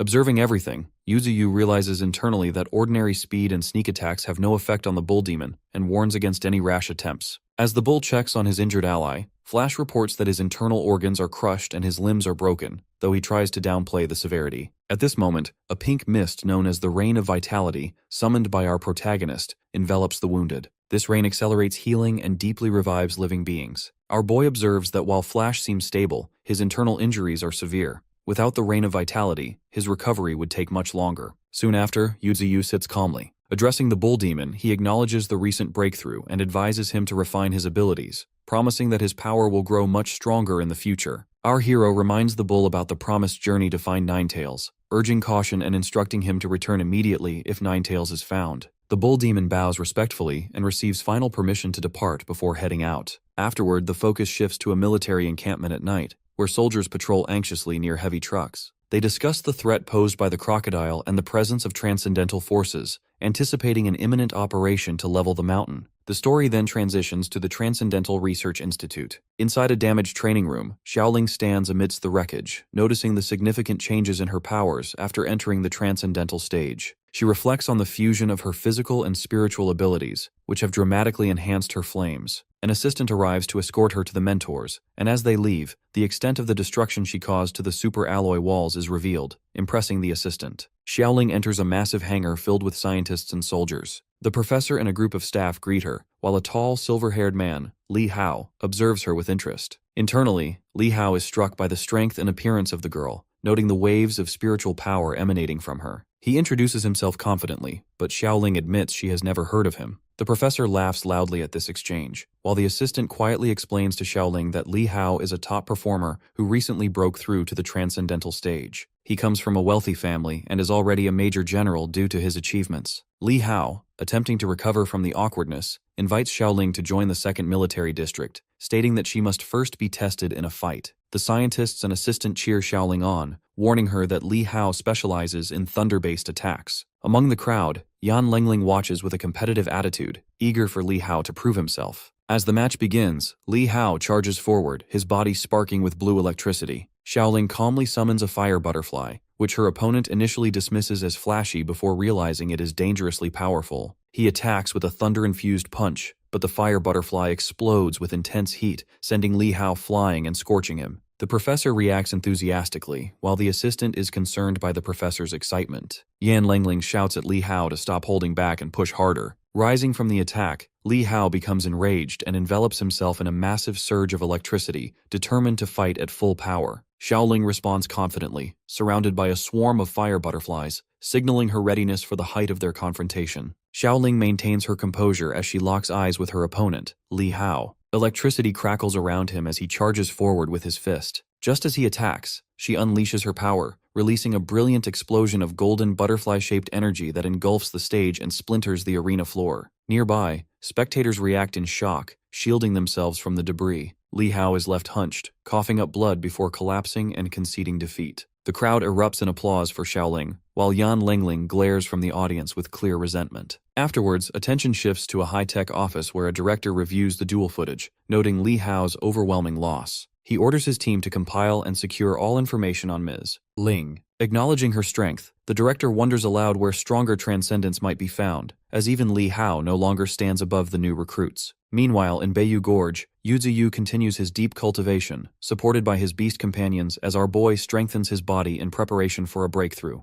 In a re-expanded underground cave, an ominous red aura begins to pulse, hidden by spirit stones that block detection from anyone except Qianqin. Gifted with intuition, she feels intermittent waves of unease and investigates the cave, immediately sensing the increased strength of the sinister energy. Suddenly, thick red vines erupt and ensnare her, dragging her into the darkness as she desperately calls for help. Within his peaceful domain, our protagonist is suddenly roused from cultivation by a faint, urgent cry that he instantly recognizes as Qianqin's voice. Alarmed, our hero quickly checks his surroundings, using his roots and senses to search all the usual places she might be, but finds no sign of her presence. Realizing that she has vanished without a trace, Yu Ziyu blames the thick fog for hindering his perception and wonders if she might have left the mountains. To locate her, our boy activates his mist-sensing ability, sending waves of his spiritual energy through the gorge. This technique allows our protagonist to pinpoint her location deep within a cave hidden from ordinary senses. Extending his consciousness to the cavern's depths, Yu Ziyu discovers Qianqin ensnared and immobilized by a mutant plant monster. Recognizing the plant as a mutated blood-colored specimen from the Spirit Stone mine, our hero enters the cave with a massive, black, serpent-like branch. Sensing the creature's intense hostility, our boy immediately attacks with overwhelming force, crushing the mutant plant and putting an end to its threat. After defeating the creature, a green interface appears before Yu Ziyu, informing him that he has acquired a new ability called Seeds of Vitality. This power enables him to channel his spiritual energy to rapidly grow multiple trees at once. Our hero reflects on how this differs from his previous battles, noting that absorbing mutated plants, rather than beasts, seems to grant him unique new abilities. Considering this, our boy realizes that hunting more rare or mutated plants could further accelerate his growth and strength. As his attention shifts, he notices Qianqin's limp figure still entangled in the withering red vines. Recognizing that she did not survive the ordeal, our protagonist quietly reflects on her loss. As Qianqin lies gravely injured on the ground, her body remains tightly bound by blood-red vines. Over her, Yu Ziyu notes that these crimson growths have been trying to use her body as a vessel to escape. Witnessing her battered state, our boy resolves with measured respect to bury her where she fell. Suddenly, a violent burst of energy erupts from the girl, jolting her awake. As light floods the space, a new figure emerges. Qianqin rises, now healed and armored in green leaves with thorny vines sprouting from her back. Our protagonist reacts with shock, quickly realizing that she has formed a symbiotic contract with the blood-colored plant. As she stands, her face turns pained and she clutches her head. She questions her own nature, asking Yu Ziyu whether she is still human. Our hero tells her bluntly that she is now a plant rather than a human being, pointing out her inability to return to normal society. The weight of this transformation sinks in as she falls into silence, but our boy assures her that she can join his group and make a new home there. After a moment, Qianqin accepts, choosing her new path. The focus then moves to another section of the forest, where a mutant chameleon attacks a white tiger, piercing the tiger's chest with its tongue. The golden ant, Flash, manages to bring the tiger before Yuzu, who watches the injured closely. Flash explains that the white tiger refused the Emperor Crocodile's help out of pride, preferring to fight alone. Our protagonist responds by releasing a glowing green essence of life to heal the beast. Yuzu then demonstrates his new ability to rapidly grow trees, though they quickly wither once his spiritual energy dissipates. A sudden disturbance interrupts the group as Flash is struck and sent crashing through a stone wall. He quickly returns to confront the source of the attack, coming face to face with Qianqin in her transformed state. Our hero introduces her to the assembled mutants, formally naming her Thorn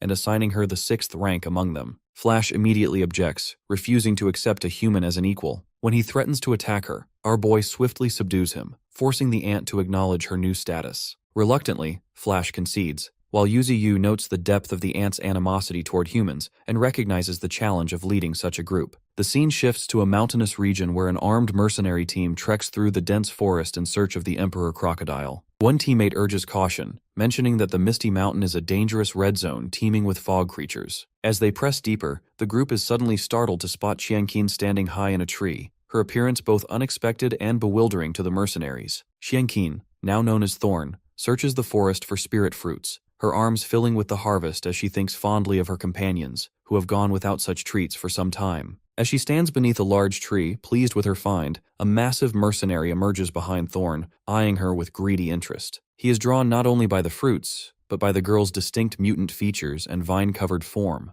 Before she can react, he seizes her by the head and slams her against a tree, knocking her unconscious. The fruits fall to the ground as the mercenary lifts our protagonist's subordinate by her hair, gloating to the rest of his group about the unexpected value of his catch. Nearby, an older man in white protests in anger, but the mercenaries ignore him, focusing instead on Thorn's face and discussing her value on the black market. They treat her as a rare commodity, intent on not damaging her appearance. Several of the men begin to make crude suggestions, with one even proposing they amuse themselves before selling her. Tension rises among the group, and a female mercenary, frustrated and jealous, pushes through her companions and criticizes their behavior while focusing her spite on the captive. Approaching the unconscious Thorn, the female mercenary draws a dagger and threatens to mutilate her, intent on ruining her beauty. At that moment, the girl's body instinctively reacts. Her bloody vines ability erupts, sending thick, thorned vines whipping through the air. One vine wraps around the large mercenary's neck, lifting him off his feet, while others lash out, forcing the rest to retreat. The female mercenary, startled but observant, quickly recognizes that the mutation is recent and the powers unstable, urging her group to attack together. Suddenly, a golden flash tears into the clearing. Flash, the golden ant, arrives and immediately subdues one of the mercenaries, shocking the intruders with his ability to speak. The female mercenary quickly decides the fight is lost and abandons her team,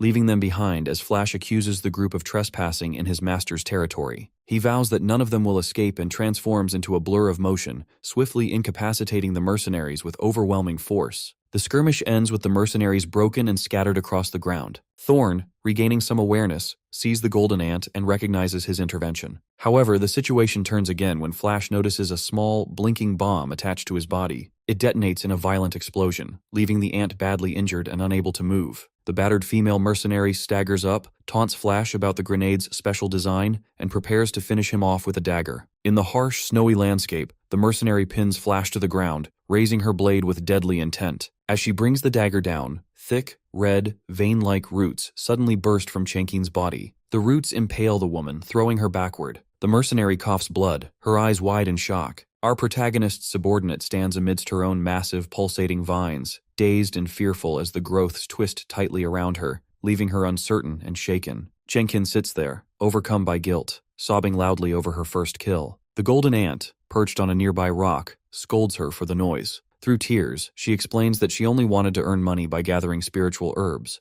but now she is left with a changed body and the burden of having taken a life. Flash gazes out across the field, reflecting on the weight of taking a life and recounting his own suffering at the hands of human experiments. He tells Qianqin she acted to save him and shouldn't feel guilty for what happened. Our boy's loyal follower thanks her for her actions. Though she starts crying again, she admits his words touch her deeply. When he asks if she misses her family, she reveals she is an orphan with no one to return to. Quietly, the ant tells her she isn't alone anymore. Qianqin, comforted by these words, manages a smile through her tears. Meanwhile, deep within a glowing cavern laced with tangled roots, Yuzu silently observes their exchange. He realizes Qianqin has found her own resolve without him interfering. Our hero remains silent, simply watching. Soon, the story moves to a foggy forest where Leng Feng, accompanied by a large pink rabbit beast, questions if Qianqin is truly certain about her choices. With vines sprouting from her back, she insists he should prepare for what is to come. Leng Feng, frustrated, reminds her that he still has family waiting for him,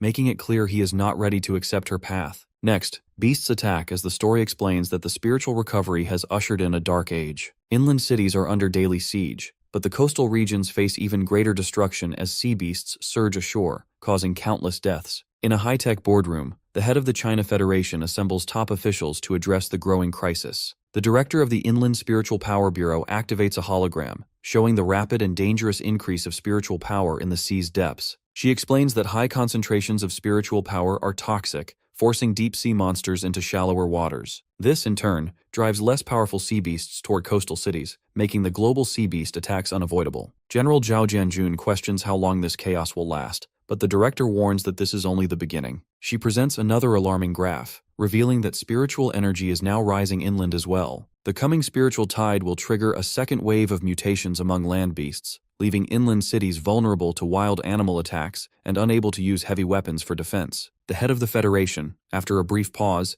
signals that he has something else to show. Far below the earth, the main route of Yuziyu has reached depths of 10,000 meters. Our protagonist senses an impending catastrophe as Xiaoqing, in spirit form, joins him. They travel toward a massive, glowing core of energy beneath the ground, while our boy feels the power surging. Xiaoqing marvels at the density of spiritual power in the cavern, and our hero declares that a new cycle of evolution is starting. Back in the boardroom, officials are stunned by footage of the golden ant protecting Qianqin. They debate whether she is human or plant, and note the ant's ability to speak. The head of the Federation explains the footage came from a mercenary's eye device, and notes that other strange creatures, like the peregrine falcons and fog beasts, seem to be acting under someone's control, hinting at a hidden mastermind behind recent events. Meanwhile, at his domain, Yuziyu inspects a glowing mechanical chip and recognizes it as a spirituality shield. He immediately suspects this device has been blocking his fog spread ability and grows wary of how advanced human technology has become. Realizing that continued deployment of these shields will prevent him from sensing life forms with his fog, our boy acknowledges the significant threat this poses. Afterward, our protagonist checks with Flash to confirm everyone's presence, receiving word that 5 are gathered. As he surveys the situation, the golden ant urgently reports a sudden appearance of strange vapors. The concern of our hero mounts as the view transitions to the sky, which is overtaken by a wave of human military helicopters. Tanks roll across the ground as an immense, disciplined human army assembles, preparing for a major confrontation. A transport helicopter soon lands, and specialists from the Transcendent Force Genetic Modification Department disembark. Among them is Yan Lengling, appearing in her mutant form with distinct cat ears. Simultaneously, the Federal Transcendental Academy organizes its ranks as well. Deep within the gorge, a small blue mutant beast rides atop a wolf and growls defensively, while the golden ant watches the growing human presence with clear hostility. Suddenly, the white tiger roars furiously. A terrified human soldier surveys the misty, towering peaks and remarks on the formidable challenge ahead. In his spiritual space, Yuziyu observes the advancing human army and quickly realizes their movement exceeds his expectations. Suspicion grows as our boy notes Xiaoqing's silence and worries that something may have happened. Assessing the size and coordination of the force, our protagonist concludes that the human's objective is more ambitious than merely capturing the Emperor Crocodile, indicating a deeper motive behind the operation. A flashback to 5 days prior shows a high-level strategy meeting within the China Federation. The head of the Federation demands to know who controls Misty Mountain. Discussion follows about the possibility of humans domesticating mutant beasts, referencing the ability of Flash to speak human language. A scientist points out that such speech could not have been learned naturally, and a bearded analyst theorizes the existence of a powerful organization capable of genetic modification. The group highlights Bayou Gorge as the most dangerous of 8 red zones and emphasizes the urgency of eliminating key targets before the imminent second wave of the spiritual tide. The gray-haired commander presents the Bayou Gorge battle plan, timing the attack for 5 days later to strike before the beasts regain their spiritual power. Meanwhile, in a laboratory, robotic arms finish synthesizing a glowing yellow mutant elixir. The old horned scientist, pleased with the result, states that the elixir will enhance the fire control of the girl and prepares to deliver it to her. Suddenly, a shadowy manifestation of Yan Lengling appears behind him, causing visible anxiety as she questions his intentions and loyalty toward the safety of Ling. Back in the strategy room, debate erupts over the morality and scale of the upcoming battle. An official protests the use of certain technologies and the excessive deployment of troops. but the commander insists that failure will lead to uncontrollable consequences if the beasts evolve further after the spiritual tide. The bearded man notes that the battle plans remain classified for all but high-ranking officers. The commander then requests the inclusion of General Li, a formidable figure, to counter any human-level threats among the enemy. Following the meeting, the Federation constructs protective walls around neighboring cities, hoping to at least deter weaker beasts from breaking through. Attention then shifts to Z City People's Hospital, where Xiao Qing walks purposefully through the halls, her expression dark as a nurse hurries to catch up. Our protagonist's ally enters a hospital room where the old horned scientist lies gravely injured and on life support, surrounded by somber doctors. As she takes in the sight, the eyes of our hero's servant blaze intensely. The doctor ended up in the hospital because Lengling took in the elixir made from the inner crystal of the fire leopard. She went berserk as a pseudo-elementalist, and in that state, she attacked the doctor with her claws. Now in the present, Ling learns all of this and discovers that Lengling fainted before being taken into custody by the genetic unit of the military. Unexpectedly, she did not receive the death penalty because she was under the effect of drugs when she hit the doctor. Lengling is imprisoned for the time being and will be deployed to the front line soon. However, Dr. Qi is in a very terrible situation. On his deathbed, the doctor calls Ling and gives her the half-fireball, which he managed to protect. He advises her not to blame anyone for his death, and does not want her to ruin her future because of him. Therefore, Ling reluctantly nods. With that, the doctor closes his eyes and the machine beeps. Now that he is gone, Ling's eyes fill with killing intent. As she walks in the corridor, someone informs her that the head of the Second Army has ordered her to go to the new combat location. The first group of the Transcendents is already there, but Ling is in the second group. For the time being, the informer does not reveal the location of the battlefield. Later, Ling observes the area from outside from a transport helicopter. She did not know that the battlefield would take place in Bayou Gorge. After some minutes, all combatants are standing waiting for the briefing. The gray-haired commander begins his speech addressing all of them. He introduces himself as the supreme commander of this operation. According to him, this will be the first time humans launch an attack against inland beasts. Their goal is to eliminate the fog beast and the giant crocodile, plus they have to eliminate every beast they meet. He adds they cannot let their guard down, as they are unaware of the strength of the opponents. Therefore, they have prepared 30,000 personnel to overwhelm the enemies in numbers. The commander briefs his men to win at any cost so that humans can live peacefully. The codename of this operation is the Hunt. All the combatants respond in unison. On the other hand, Ling grows worried about Yuziyu. Right then, someone informs her to see General Li. Therefore, she goes to the operations department to meet General Li. Li mentions her hometown being at the foot of Bayou Canyon. He has learned that Ling and her sister were attacked in the Misty Mountain by beasts. Even though Ling survived, her sister was not that lucky. Therefore, he wants Ling to lead them to the center of the mountain, as he is certain she must want revenge. However, he learns that Ling does not remember much of the past. The general goes suspicious when she wants to know if this was the only reason for her summons. Later, our protagonist reacts in surprise when Ling reveals she is going to be Li's disciple. Yuziyu notes that her physical talent is outstanding. Therefore, anyone would like to take her as their disciple. Our hero believes the idea of her joining the general is good. After that, our boy gets to know that the army is attacking the mountain tomorrow. After a brief pause, Yuziyu states there is always a solution for a problem. No living being wants to die, but unfortunately things do not work out as they wish. Our protagonist would like to stay neutral, however something like that is impossible. As the human army is almost ready to launch an attack, our hero on the other hand starts giving a briefing to his beast army.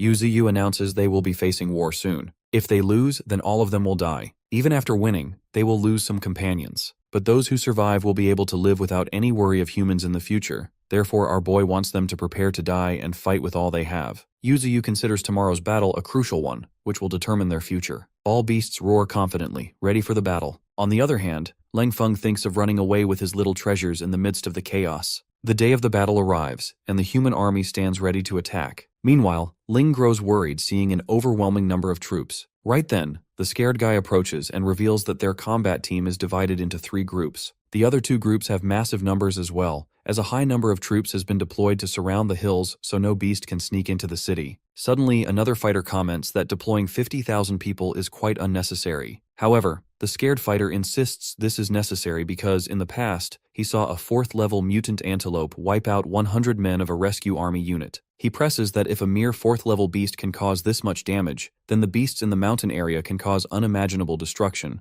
as level 4 creatures are just food for them. Therefore, the scared man believes it is a great plan to overwhelm those beasts in numbers. Meanwhile, Ling can only worry about Yuziyu. On the other hand, a meeting is underway where the special commander gives a briefing. He has divided the operation into 3 directions. The middle troops are the main attackers, while the left and right forces are in an encircling position. He has planned to use tanks to open the way. After that, the transcendental troops will act as their main force to surround and neutralize the target. The commander instructs his men to equip themselves with spiritual power devices, which will suppress their spiritual energy and body smell so the beasts will not notice them. The battle begins, and all three forces march forward as they blast their way through. One soldier, however, gets worried that this will cause a wildfire on the mountain, but another explains it is a tactic to lure a large number of beasts to one place. Meanwhile, Lee emerges and advises the soldiers to focus on their work. The soldiers realize it is General Lee, who is one of the strongest generals in the Federation. This single man has the power equivalent to a whole army. The soldiers are stunned as Lee jumps off from a great height.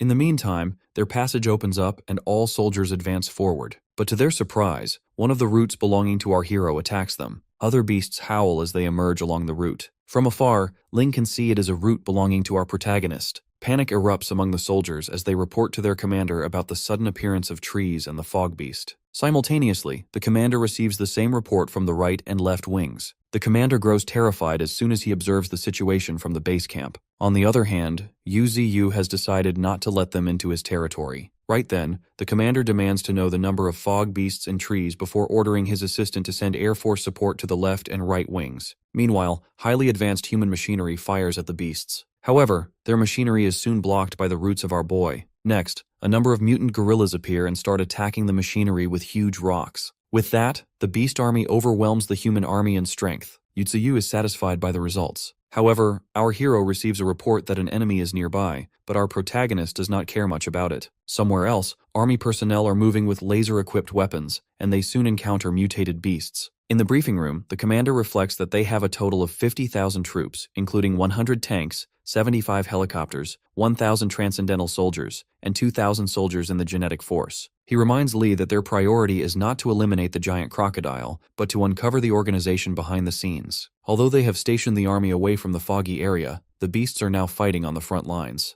The commander is certain about one thing: their opponent's leader is quite powerful and possesses the strength of a first-order transcendent or above. With 23 hours and 41 minutes remaining in combat, he wants Lee to make sure to uncover all the mysteries of the mountain in time. Meanwhile, on the left wing, soldiers have a tough time fighting against Thorn. Bai, the white tiger, enters the scene and eliminates the human soldiers. Thorn sits atop the tiger, ordering it to focus on the enemies ahead. Unexpectedly, a bomb falls upon them and blasts. Lengling and her fighting partner Lion appear. Both are from the Transcendental Genetics Department. Lengling confidently predicts eliminating Bai and Thorn with just one punch, but then she realizes that Thorn was mentioned in the mission as well. Lion states that the shells fired just now were specially made to counter mutant beasts, yet he is surprised to see Bai is not affected at all. On the other hand, Lengling plans to catch Thorn to seize some information. With that, Lion decides to take care of the mutant tiger, while he instructs her to deal with Thorn. Somewhere else, Golden Monkey beats up a soldier. Armored Warthog eliminates 3 soldiers simultaneously, while Honey Badger is also busy dealing with the troops. In just a short time, the trio stands tall after defeating a number of soldiers. After a small celebration, Golden Monkey spots a Transcender approaching. Unfortunately, the monkey gets hit by a poisonous lash. That purple-haired Transcender boasts that the creature will die within minutes. Right then, Warthog moves quickly to attack the enemies, but those Transcendents dodge while one female Transcender hits the beast with her hammer. The enemy group contains Thunder Ray, Hammer Girl, and Venomous Scorpion. As the group starts approaching the beast, Badger jumps up to launch an attack. Thunder Ray mocks the creature for its bravery, but little do the enemies know, the Badger unleashes a thunderbolt. All 3 Transcendents get struck by lightning.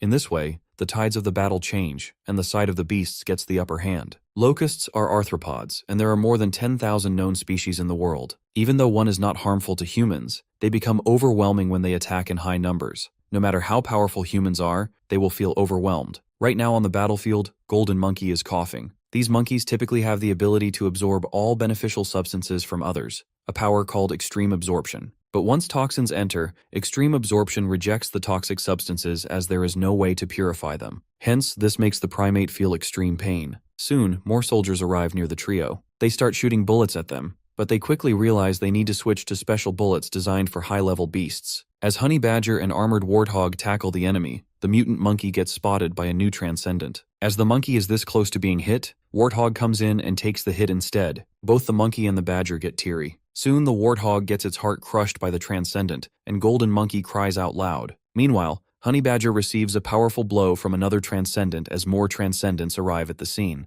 The monkey, being in pain, still tries fighting back, but right then, the badger grabs the primate and retreats. On their way back, the badger feels sharp pain because it got hit by a transcendent a couple of minutes ago. Somewhere else, Flash and the green mantis break through a number of soldiers as they move ahead. The mantis reminds Flash to slow down, or else he will be exhausted quickly. However, Flash is filled with rage as he just wants to eliminate every single human. At the same time, on the left wing side, Bai and Thorn are fully exhausted. Lion and Lingling are exhausted as well. Even though Thorn's group has eliminated hundreds of their enemies, more enemy reinforcements arrive. Lion is certain that the beast group will not last longer, as they now have only one tiger left. He has seen Bai protecting Thorn, therefore he decides to use her as bait. Meanwhile, Thorn clearly sees Bai cannot last long, as the shells have caused the tiger significant damage. She is well aware that if not for the tiger, she would have been caught. Unfortunately, transcendental reinforcement arrives as well, and their high-level transcendent Gullah is among them. He mocks Lion for still struggling to fight the tiger.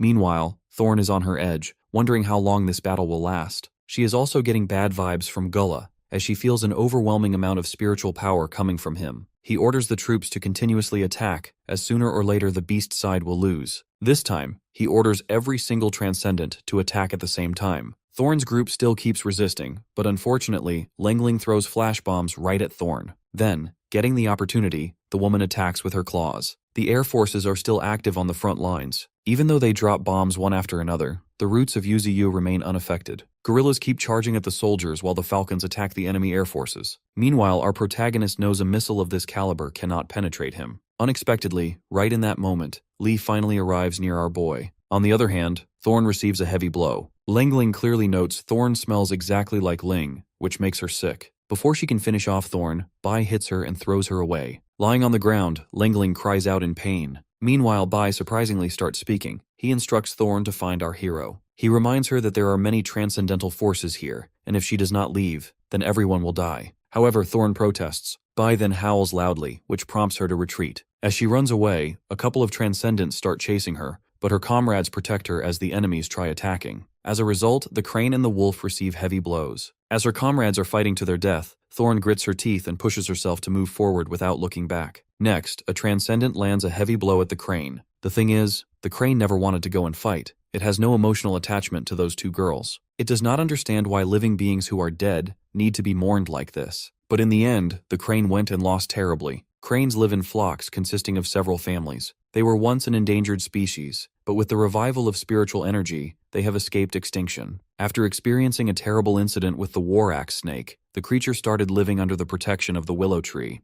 During that time, it was happy having a home. Gradually, it understood the determination of revenge after interacting with different creatures. The more it understood, the more painful it became, and it started feeling ashamed of its own powerlessness. Therefore, the creature made up its mind to go all out when the same type of crisis hit again. Unexpectedly, the crane starts talking, yelling that it will not let them pass. Meanwhile, Bai is also fighting those humans. Now, both Bai and the crane stand side by side opposite the human forces. Gullah orders his forces to eliminate the beasts. Bai recalls what Yuzu said to him in the past. Our hero stated he is pursuing greater power. Therefore, he believed that he will never lose in terms of fighting skill. But our boy reminds him that the power of flesh is not everlasting, as physical strengths dissipate over time. So, our protagonist instructed him to work on sharpening his mind. Yuzu wanted Bai to train himself to have the courage to never retreat when facing a powerful opponent, and to have the moral strength to bear every burden. These are the things which will be useful for Bai in the future because Bai is the king of beasts. Later, as Flash finds Bai, he sees the tiger standing on top of dead human bodies. The question is, when exactly do a king's instincts start showing in tigers? Is it from their mother? Or does it come when they achieve their first successful solo hunt? Or is it when they nearly dodge death for the first time and show steadfast bravery? It is none of those.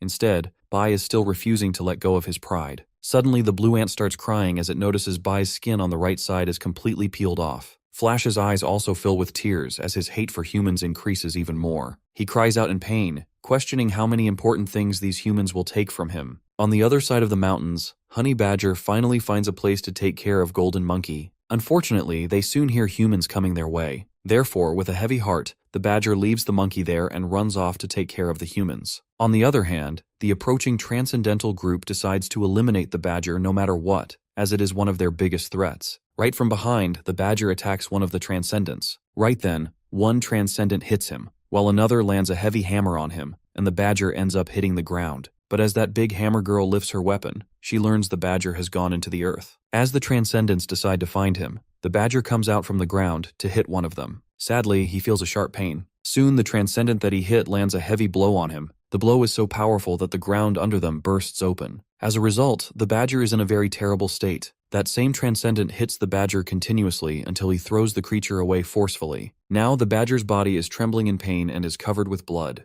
Meanwhile, the Transcendents decide to finish him off so they can eliminate other beasts as well. On the other hand, the badger wishes to ask Ling for more meat because it was really delicious. Unfortunately, all 4 Transcendents hit him simultaneously. Taking his last breath, the badger takes a couple of bombs from his mouth. A huge explosion emerges as a result. That is how the badger, along with those 4 Transcendents, meets his end. Meanwhile, the Emperor Crocodile is on the move. After losing its life, the badger arrives in the afterlife where he finds Ling. Seeing her makes his eyes teary. He hugs her tightly and cries his heart out. After that, both of them go together, holding each other's hands. In reality, Golden Monkey finds the dead body of the badger. Nearby, a Transcendent calls for help. He curses the badger, wanting to skin the creature alive and vowing not to let the matter go even after the beast has died. The monkey immediately hits him hard. Hearing those disgusting words, the primate is in complete pain and rage. The Transcendent guy begs for mercy and swears he will not come back to this forest again. This only makes the monkey angrier and more pained. Therefore, he starts hitting the man to death. Eliminating that disgusting Transcendent, the monkey carries away the badger's body. On the way back, the wound on his body continuously bleeds. Eventually, he reaches the dead body of Warthog. There, he remembers the time they spent together. Sitting between the dead bodies of his buddies, the monkey also meets the same fate. Meanwhile, on the other side, Thorn is on her way back to find Yuzi. Unexpectedly, she senses Bai approaching her. But as soon as she looks back, she finds Langling wearing the white tiger's skin. The woman disgustedly remarks that the fur feels very warm. Thorn screams in pain as she sends her stems toward Langling. Unfortunately, Langling dodges all of them and directly grabs Thorn. Unexpectedly, a blast erupts, which makes Langling jump back and leaves the skin in Thorn's hand. The blast is the result of Feng and Qingquan. Langling receives a big shock as she learns there are humans who have joined the organization there. However, Gullah decides to capture them to interrogate later. This time, he himself wants to take care of their opponents. On the other hand, Lee and our protagonist are face to face. Lee feels that our boy is the leader here, and Yuzi nods proudly. Lee then thinks that they knew all along that some incredible beasts were in existence, but meeting one in real life feels incredible. He then mentions that he did not expect our hero to admit it directly. He demands to know if our protagonist is behind those fog beasts. Turns out, Lee is an extraordinary second-order transcendent, and his special ability is sword chi alchemy, which also helps him to consume his opponent's lifespan. Our boy nods as he reveals he is the one who created all of this, stating humans should not have come here. But Lee reminds Yuzi that it was the beasts who had taken away the places where humans lived. Therefore, they need to eliminate our hero to attain peace. Yuzi simply calls him arrogant. Seeing this as beyond negotiation, our protagonist suggests fighting. As soon as Lee tries attacking with his sword, our boy breaks the blade into pieces with a root. After that, Yuzi wraps his roots around Lee tightly. Before the war in a meeting, the special commander shows everyone the spot where the giant crocodile was last spotted. However, the area is now covered with fog. Then, he shows everyone a picture of the Misty Mountain before the spiritual energy revival. Everyone in the meeting clearly sees the gorge, and they suspect that it is the enemy hiding place. The special commander implies that this organization may not be controlled by humans after all. Next, he shows a picture taken by an observation drone, which was shot down by a fog beast immediately after. However, the picture includes the presence of some unidentified beasts. After restoring the image through technology, they see a mutated tree clearly in the picture. Everyone suspects the tree is evolving the beasts. The commander further reveals that in just half a year of spiritual energy revival, that tree beast has controlled various creatures and made the giant crocodile obedient. The commander suspects the strength of Yuzi will not be lower than a first-level transcendent. Furthermore, the tree has manipulated various beasts and evolved humans, and it has even learned the human language. However, they cannot be sure of this until General Lee goes to the enemy's location. One thing is for sure, this time they are not confronting a human, but newly awakened intelligent monsters. Now in the present, our boy throws Lee away with a hard hit. As a result, Lee is sitting with his knees down, missing his shades. After hitting him, our protagonist points a sharp root directly at his neck. Our hero then reminds him of his boastful statement about winning this place. However, now that he is kneeling, Yuzi clearly states that his intention is not fighting with humans. He offers Lee a chance to retreat, promising they will never invade human territory in return. But Lee does not trust his words. He gets up, revealing that the soldiers are equipped with spiritual power isolation devices, which isolate spiritual energy within a 5-meter radius. Hence, the spiritual power of the comrades of our boy has been cut off. They cannot perceive the fog emitting from UZU. Furthermore, all the beasts who were targeting human soldiers have been killed. From honey badger to white tiger, all of them are dead in this mountain. Lee claims only a large elephant remains, and the humans are a group of ants which will bite him to death. However, our protagonist is well aware that this war cannot be won without sacrifices, but that does not mean they are afraid of death. Meanwhile, on the front lines, the Falcons are slowing down as they destroy enemy air forces one after another. Plus, Qingquan is on the verge of death in Gulla's hand. Meanwhile, our boy reminds Lee that this world belongs to everyone, so they cannot give up just now. Surviving and fighting is the only thing they can do right now. In the meantime, Emperor Crocodile spots the dead bodies of the trio, which makes its eyes teary in pain. Our hero has decided to fight until the end, even if they face hatred. He directly asks Lee if this world only belongs to humans. Yuziyu considers it a joke that humans have started a war, but when they are unable to eliminate him, they demand he stop without taking revenge. Our protagonist elaborates that they do not need anyone's approval to live where they want, as this world belongs to all living beings. Meanwhile, the giant crocodile roars heavily. Right then, Flash arrives to help the group of Thorn. With that, he has finally found the people who eliminated Bai. Every human enemy recognizes him as the Golden Ant. Meanwhile, Green Mantis also makes an entry by finishing off some human soldiers. Gulla is surprised to see another fast-moving intelligent beast. Seeing the situation change, Lengling tries to escape, but Flash goes after her. Unfortunately, Gulla counters him and Flash is thrown away. Green Mantis comes in to counter Gulla, but sadly gets its arm broken when Gulla unleashes his Bi-Shadow Impact ability. Flash, however, fills with rage and looks at Gulla with killing intent. Turns out, Gulla is an extraordinary genetic division level 1 transcendental. Flash, filled with hatred, lands a powerful blow on Gulla. As Gulla remains fully unaffected, Flash continuously tries to strike him, yet Gulla dodges every attack. Flash moves so fast that even Mantis cannot see him. Right then, Flash attacks his opponent with a powerful move, but to his surprise, that move does not even penetrate Gulla's skin. In return, the ant receives a strike directly. Mantis flies toward him in panic, but luckily Qingquan grabs Gulla from behind while Leng Feng lands a powerful blow from above. Unfortunately, Gulla's body converts into a number of bats, allowing him to escape. From behind, Thorn tells them to look for the bat with the red eyes. Therefore, Mantis strikes the red-eyed bat. Before the injured creature can fall to the ground, Flash grabs it and slams it hard into the earth. Qingquan wonders if they have won, but right then, a powerful explosive energy emits from the bat, which is actually Gulla's Shadow Impact ability. In the meantime, Qingquan pushes away Leng Feng and takes the hit instead. As the smoke fades away, Gulla transforms back into his original body, but he is injured heavily. The move he just used requires an incredible amount of energy. On the other hand, Qingquan is heavily injured and lies unconscious. Meanwhile, Flash is shocked to see Mantis lying there with only the left side of its body remaining. The insect sacrificed itself to protect Flash. In the meantime, Gulla approaches Flash to finish him off. However, as soon as he lands his strike, Thorn takes the attack instead. With tears in her eyes, she sadly sacrifices herself to protect her fifth brother. After that, Gulla reveals the war would stop once he reports this to their officials. However, he states he will not report back because he is enjoying the killing so much. He decides to eliminate every single one of them, adding that Qingquan and Thorn were only appetizers. Suddenly, Leng Feng lands a strike on Gulla and yells at Flash to run away with Mantis. Unexpectedly, rats come out of the ground to deal with Gulla. In the meantime, Mantis insists that Flash run away and let the humans kill each other. Flash recalls his past, when all of his fellow ants were massacred. He accepted his fate that he will also die one day because living as an ant means their fate is cheaper than paper. Now in the present, Flash is still determined to fight even knowing he cannot win. However, Mantis grabs him to remind him he stands no chance. Flash gets all teary as he decides to protect this place so they do not die in vain, as he believes there is no difference between dying and running away. Seeing Flash not backing off, Mantis insists he eat it and allow it to be his power. However, Flash grows confused. The insect explains that its mother ate its father before giving birth.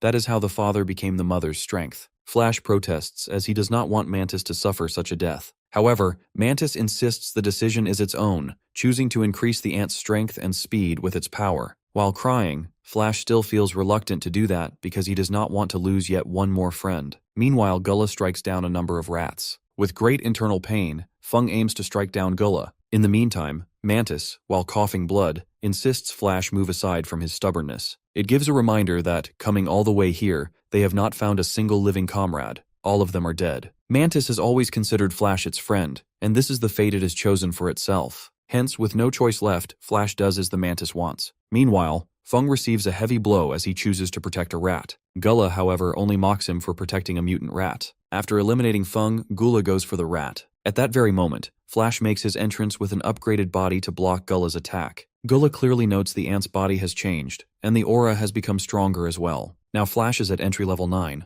This makes Gula think the creature has no chance against a transcendental being of the first level. He remarks that Flash made a stupid decision choosing to stay even when his comrade risked its life for him. But to his surprise, Flash appears behind him with incredible speed. Furthermore, Flash dodges the cloak impact attack. Surprisingly, Flash has collected all of the dead bodies of the rats in an instant and placed them along with Feng. He knows Feng risked his life to save them, even when the human's heart was never truly on the side of their master. Seeing his fallen comrades, Flash decides to avenge them all. On the other hand, Gula swears to make Flash regret living. All of his arrogance shatters when Flash lands a punch at him. As Gula falls back to the ground, Flash tells him to get up because he wants to torture him endlessly. Gula is confused seeing how powerful Flash has become, wondering how even at entry level 9, the ant is able to surpass a first level transcendent. Unexpectedly, Gula transforms again and emits a strong aura. With that, he hits Flash directly. Flash luckily counters the attack, but then his opponent attacks him continuously. Gula is 100% sure that Flash is going to die in his hands, believing strength is more important than speed in a fight.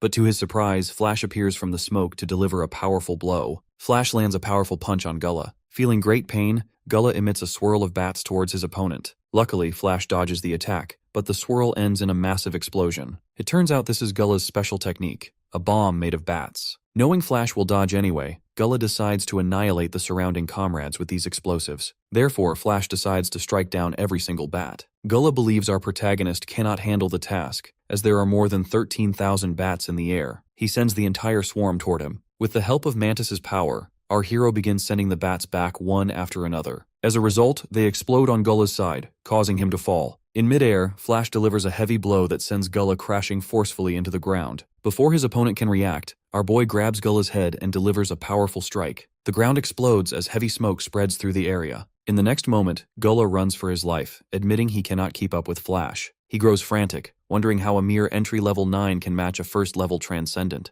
In a rage, Gula tries to land a powerful blow, but he fails as Flash appears right behind him. He aimlessly tries to hit Flash, but he only receives a powerful punch in return. Finding a brief opportunity, he grabs Flash's arm and hits him hard. Receiving the blow, Flash recalls Yuzu reminding him that not everyone is bad. Our hero predicted that Flash would change his opinion of human beings in the future and become a true companion to them. Now in the present, Flash blocks Gula's powerful attack. He recalls how humans have eliminated his comrades, offended their master, and invaded their territory. To our protagonist, all of this is unforgivable. Full of hatred, Flash punches Gula right in the face and slams him into the dirt. The ground breaks apart as heavy smoke fills the area. Now Flash looks down at the fallen body of his opponent with nothing but pure hatred. Unfortunately, Flash's body explodes slightly. He figures out that his body is currently unable to control this much strength, as this power does not actually belong to him. As he continues walking, his form starts shattering. Reaching his fallen comrades, he announces that he has successfully avenged them. Even though it is late, he admits it was great knowing them,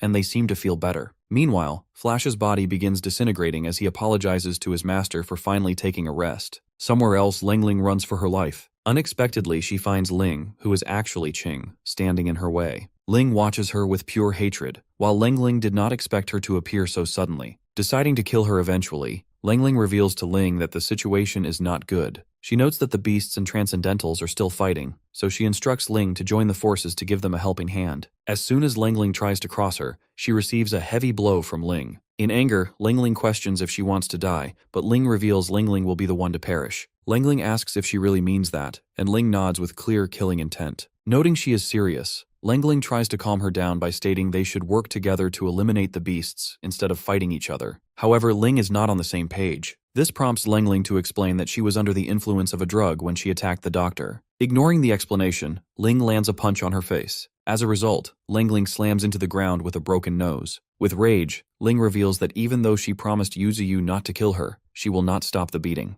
This prompts Ling to activate her power as she jumps straight at Ling to land an attack. However, Ling lands a punch, unleashing Flame Fist. Ling is injured badly and hits the ground hard. Next, Ling uses Fire Butterfly to burn her in the flames. Slamming into the ground again, the heavily injured Lingling begs for her life. Ignoring the pleas, Ling summons her sword and pierces through both of Lingling's hands, pinning them to the ground. Deciding not to let her go easily, our hero's disciple lets two wolves deal with her. Lingling goes pale in fear, then starts cursing Ling as she realizes her fate. However, it is too late as the wolves soon begin devouring her. After defeating Lingling, Ling, who is actually Qing, is extremely exhausted. Still, she moves forward to find Yuziyu. Meanwhile, on the front lines, the beasts and the human army continue to clash. Every animal and each of the roots belonging to our boy fights through blasts and flames. On the other hand, the special commander orders the deployment of all incendiary bombs. The army fires the bombs toward the animals, injuring many of them along with the roots. However, the roots heal themselves instantly. As a result, the commander orders a continuous bombardment until the roots lose all spiritual power to repair themselves. Furthermore, he notes the roots cannot reach the missile launchers, so the machines begin deploying bombs from a distance. Meanwhile, 3 falcons try to reach the bombing machines, but all 3 are struck down.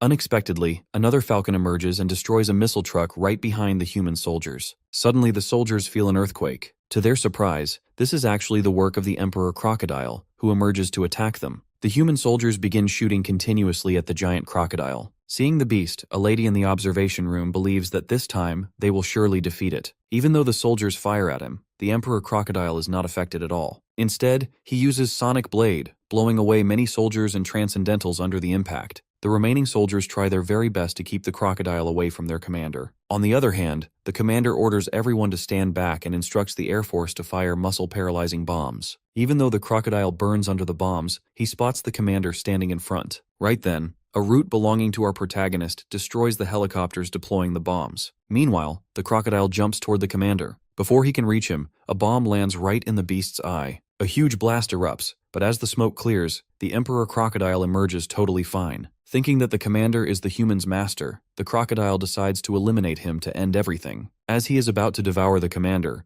the officer remains determined not to lose and orders his forces to fire everything at the crocodile. In the headquarters, their spiritual missile is ready as humanity's last resort. They plan to use it even if General Li is unable to handle the leader of the beasts. An assistant there informs an official that they haven't received any update from Li for 1 hour. Meanwhile, Li is in a very bad condition. Yuziyu, on the other hand, declares that Li can't win against him. However, Li is determined not to back off from this fight. Right then, our boy decides to show his true strength before finishing off Li. The general is clearly in shock as he comes to know that our protagonist wasn't using his full power. Right then, Yuziyu screams as he unleashes his full power. Huge spine-like structures start emerging from the ground. Meanwhile, Li can't process how much spiritual power our hero can emit. Next, the powerful roots of Yuziyu start destroying the nearby ground with huge force. Li gets frustrated as he admits the tree was very powerful before and is now even stronger. Therefore, he decides to eliminate him no matter the cost, or else he will become a great threat in the future. With no choice left, he swallows a pill. The pill transforms his body. His plan is to destroy the tree before the pill's effect goes away. He vows to destroy our boy even if it costs his life. The system informs our protagonist that his opponent's strength has increased, but his health has gone down. Now Li has reached mid-3rd level spiritual. On the other hand, Yuziyu is all fired up for the battle. Furthermore, he is at 2nd level spiritual. Suddenly, he uses his landslide skill, which sends a number of huge spines toward Li. However, Li dodges and moves back. He notes that our hero wants to create distance between them so he can fight a long-range battle. He decides to close the distance. Therefore, while closing the distance, Li slashes through all the hurdles with his cane and reaches near our boy. However, our protagonist counters Li with his branches. Right then, he hits Li with his earth punch. As a result, Li is thrown away. However, he controls himself and slashes through the roots and the spines using his 10,000 swords. As soon as he sends those swords towards Yuziyu, our hero counters by lifting his spines with a root. After slamming the spines on the ground, our protagonist sends his willow leaf flying knives towards Li. Meanwhile, Qing is on her way to reach her master. On the other hand, at the president's office, the president receives a report that a giant crocodile has attacked the front line. Furthermore, there is no news about what happened to the commander. Now the director of the supernatural unit has temporarily taken over the commander's position. The president starts to sweat as he asks if the spiritual missile is ready yet. His assistant reveals it is fully ready, and they are planning to use it after General Li escapes. However, they have lost contact with him since he stepped into the mountain. They only know that he is fighting against the opponent's leader. Back in the fight, Yuziyu regenerates his damaged roots. This prompts Li to increase his power, because fighting like this makes no difference. Therefore, he plans to act fast and destroy the tree's core. He also increases his speed as he goes for the core of our boy. Plus, he has now reached Transcendent 3rd level. As soon as his cane reaches really close to the face of our hero, the ground beneath them breaks apart. When the smoke clears up, Lee gets shocked to find that our protagonist has countered his attack. Meanwhile, Yuziyo wonders if this is truly the power of the 3rd level. Lee's strength is almost at the 3rd level, yet he was only able to crack the core of Yuziyo. However, Lee is still determined to protect his people, so he decides to continue the fight. But our hero yells as he questions if his people deserve to die. Our protagonist asks if their lives are inferior to humans. Landing a blow on Lee, Yuziyo reflects that humans have sent hunters and an army to eliminate them all to protect humanity. However, the beasts never invaded or destroyed any village or city. Our boy gets frustrated as he wonders if humans have a right to destroy them just because they are afraid of them. No one has given them the authority. Suddenly, General Lee receives a message through his transmission device. He is instructed to leave the area because the spiritual missiles are going to launch soon, as he has exceeded the time for the battle. He is advised to move 10 kilometers away. However, Lee refuses. He admits that being a 3rd stage transcendent is not enough for a 2nd level beast, but he decides to defeat it. On the other hand, Lao Zhao reminds him he is needed for other important things. Therefore, they can't afford to lose him. Lao orders him to come back. With no other option, Lee decides not to continue the fight. He reveals to our protagonist the truth about the spiritual missile which is coming there. It will destroy the whole place, and this is a destruction which can't be stopped no matter what. Lee reveals his mission was to find the mastermind behind the scenes and eliminate them to take control of the mountains. However, the time limit to defeat him was 60 minutes. The thing is, if a beast cannot be defeated by a top-level transcendent within 1 hour, his side will be defeated due to exhaustion. Also, they didn't want to use that spiritual missile as well. The spiritual power of that missile is close to 1 million. Even though its radiation is not as strong as nuclear weapons, the affected area eventually will become an extinction zone. It was originally made to expand the area for human activities, but now they themselves will suffer losses in this process. The missile is their last resort. Meanwhile, the spiritual missile is launched, and Lee starts moving away. He yells that immobility is the biggest failure of Yuziyo. The missile is on its way toward the mountain. Meanwhile, our hero yells for his roots to come back. Therefore, all the roots from the front line start moving back. The missile unfortunately reaches really close to our protagonist. Determined not to die, Yuziyo gathers all of his roots to make a shield for himself. Sadly, the missile pierces through his roots and damages his core as well. Roots get destroyed completely, and the ground beneath him also tears apart. Passing through his core, the missile goes straight underneath him. As the missile explodes, the ground breaks apart. Meanwhile, our boy recalls the faces of his comrades and plans not to let them die. Our hero cries as he wishes for everyone to survive together. But unfortunately, as the missile explodes, the entire mountain, including Yuziyo, gets destroyed. The mountain area is severely damaged, and the destruction is clearly visible from the front line. Meanwhile, the president receives a report that the missile hit the target, and the mission is successful. In the mountain area, Lee coughs up blood, feeling highly exhausted. Right then, a transcendental group arrives to help him. They inform Lee that the military has started retreating and explain that the army was fighting the remaining beasts. The soldiers eliminated any creatures in their way and fled from those that were too powerful. However, the giant crocodile caused them great loss, destroying almost every tank and helicopter. Furthermore, it eliminated thousands of soldiers along with the commanding officer. Luckily, the creature was finally taken down by thousands of missiles. Now the mastermind has also been destroyed by Lee in the final missile strike. Because of this, there are no powerful beasts left in the mountains, and the spiritual energy in the area drops from 300,000 to 1,000. Suddenly, Ching emerges from the smoke, looking at the group with murderous intent. She cries in pain because she cannot sense the presence of Yuziyo at all. Lee and the group grow confused listening to her statement. Ching activates her spirit as she considers Lee the culprit. Right then, a fellow transcendental yells at her to retract her spiritual energy, but she slams him hard. She reveals that the tree they destroyed was actually our boy. The scared transcendental reacts sharply as he learns she was the traitor in the army, but Ching effortlessly eliminates him with her centipede. Lee is shocked as he figures out that the centipede was absorbed by her after all. When the remaining transcendentals plan to attack her together,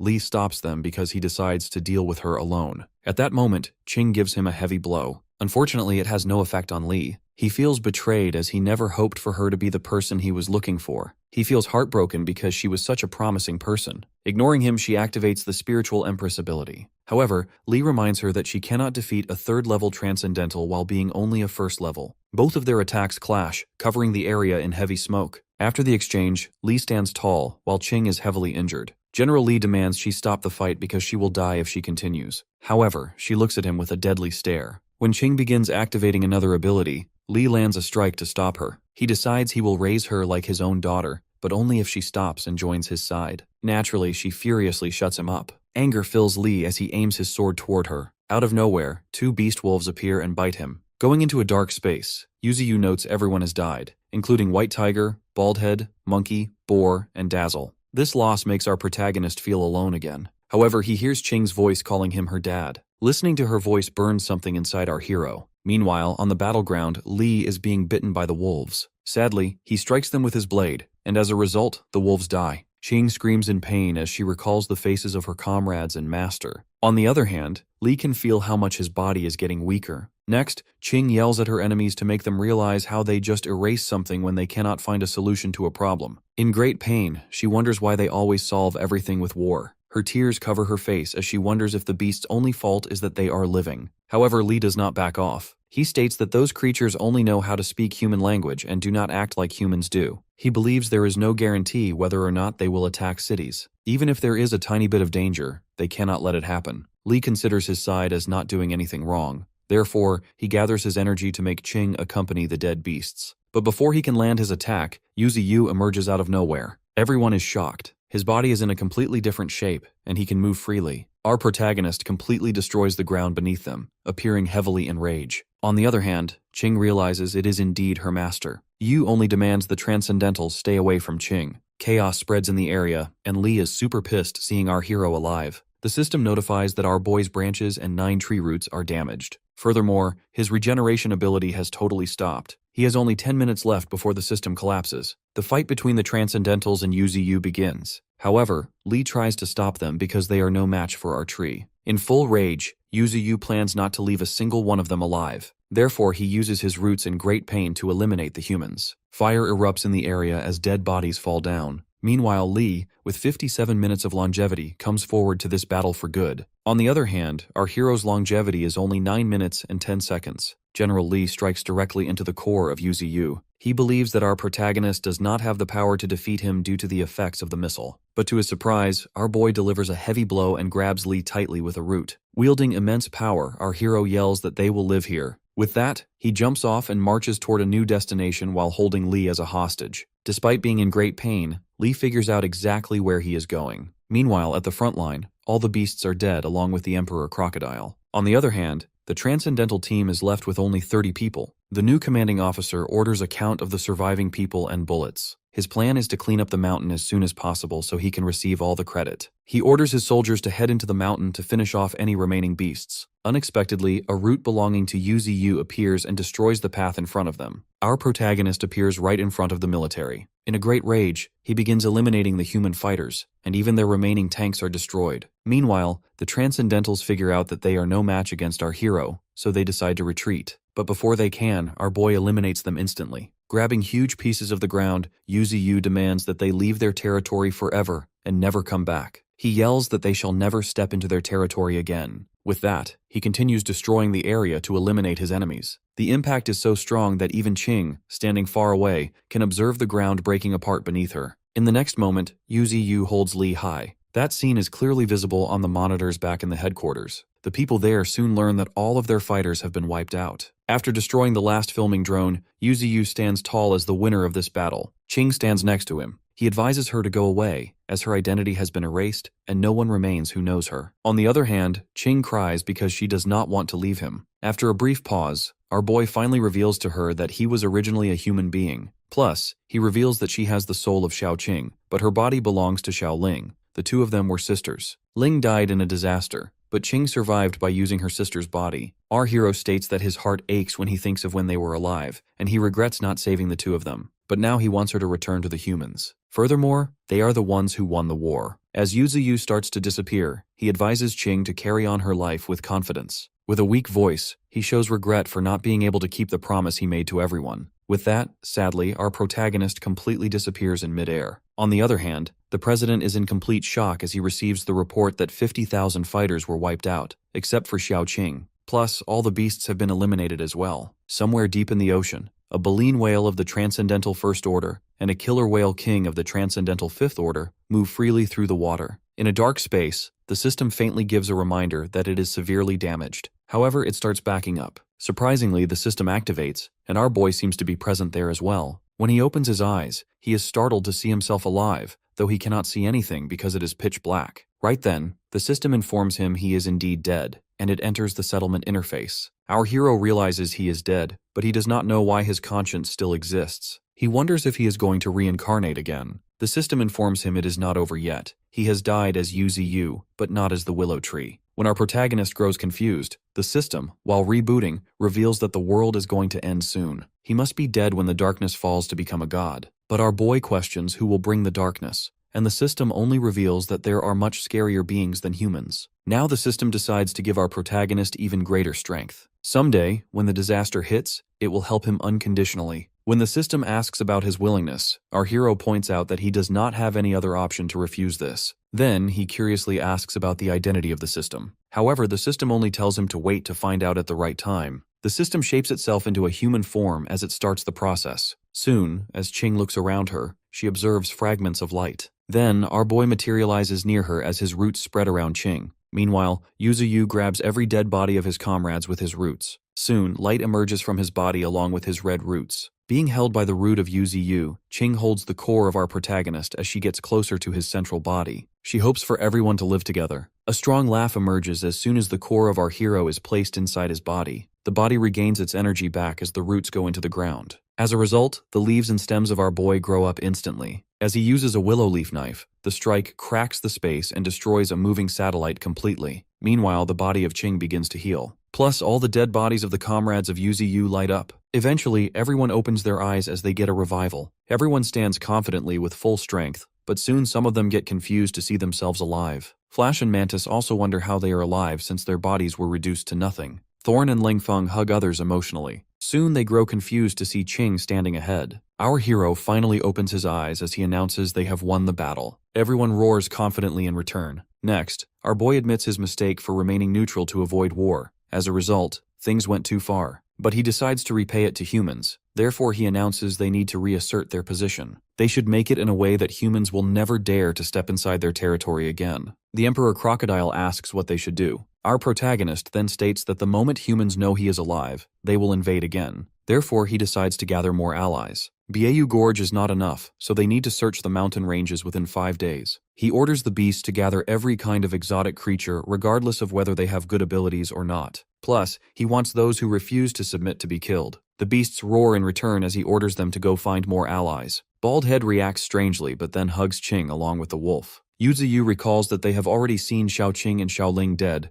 therefore they are happy to see her alive again. He then instructs Ching to go back to the human side. As he needs her help, she acknowledges the request happily. The plan of our protagonist is to start spiritual recovery after 5 days. Meanwhile, Feng Ling and his partner blush as they find Ching beautiful. In the meantime, somewhere in a desert, the nine-tailed fox curses as she reflects on how much that desert king cobra wasted her time. However, the horned bull stops her from cursing. But Hong protests, as she believes they would have gone to their master already if it wasn't for that snake. Qingquan cries as he sees their homes being destroyed. However, Lung Feng is happy to be alive. Qingquan agrees, noting that being revived is an amazing feeling. Putting that aside, he asks Feng to help him reconstruct their place, but Feng walks away, claiming he has kids to take care of. On the other hand, Yuziyu notes that rank 2 tree roots have spread all over the underground, reaching a few hundred meters deep. Now half of the mountain is filled with the roots of our protagonist. After the revival, the growth speed of his 9 roots is much faster, and he can feel himself getting stronger. Our hero chuckles as he feels more powerful. He summons the status window of his mutated roots, which explains that they have reached the peak of rank 1 Transcend. The roots can turn enemies into nutrients and extract spiritual energy for his own use. Yuzuyu gets interested in trying this on someone. Seeing Baldhead sleeping nearby, our boy absorbs energy from him. As a result, he obtains 3,000 spiritual energy. Seeing this, our protagonist thinks he can use this ability in battle to absorb enemies and replenish his spiritual energy. He admits that the war with humans was not meaningless after all. With that, he decides to upgrade his life force talent. He has 3 options and chooses Strengthen Regeneration ability. With this, even if the entire body of our hero is destroyed, he will slowly recover, even if it takes months or years. While upgrading his abilities, our boy starts to wonder who revived him and what the darkness mentioned by the system truly is. Later in the evening, Ching arrives at the 2nd military area. Guards there recognize her but are shocked to see her alive. Inside, she takes a shower and freshens up.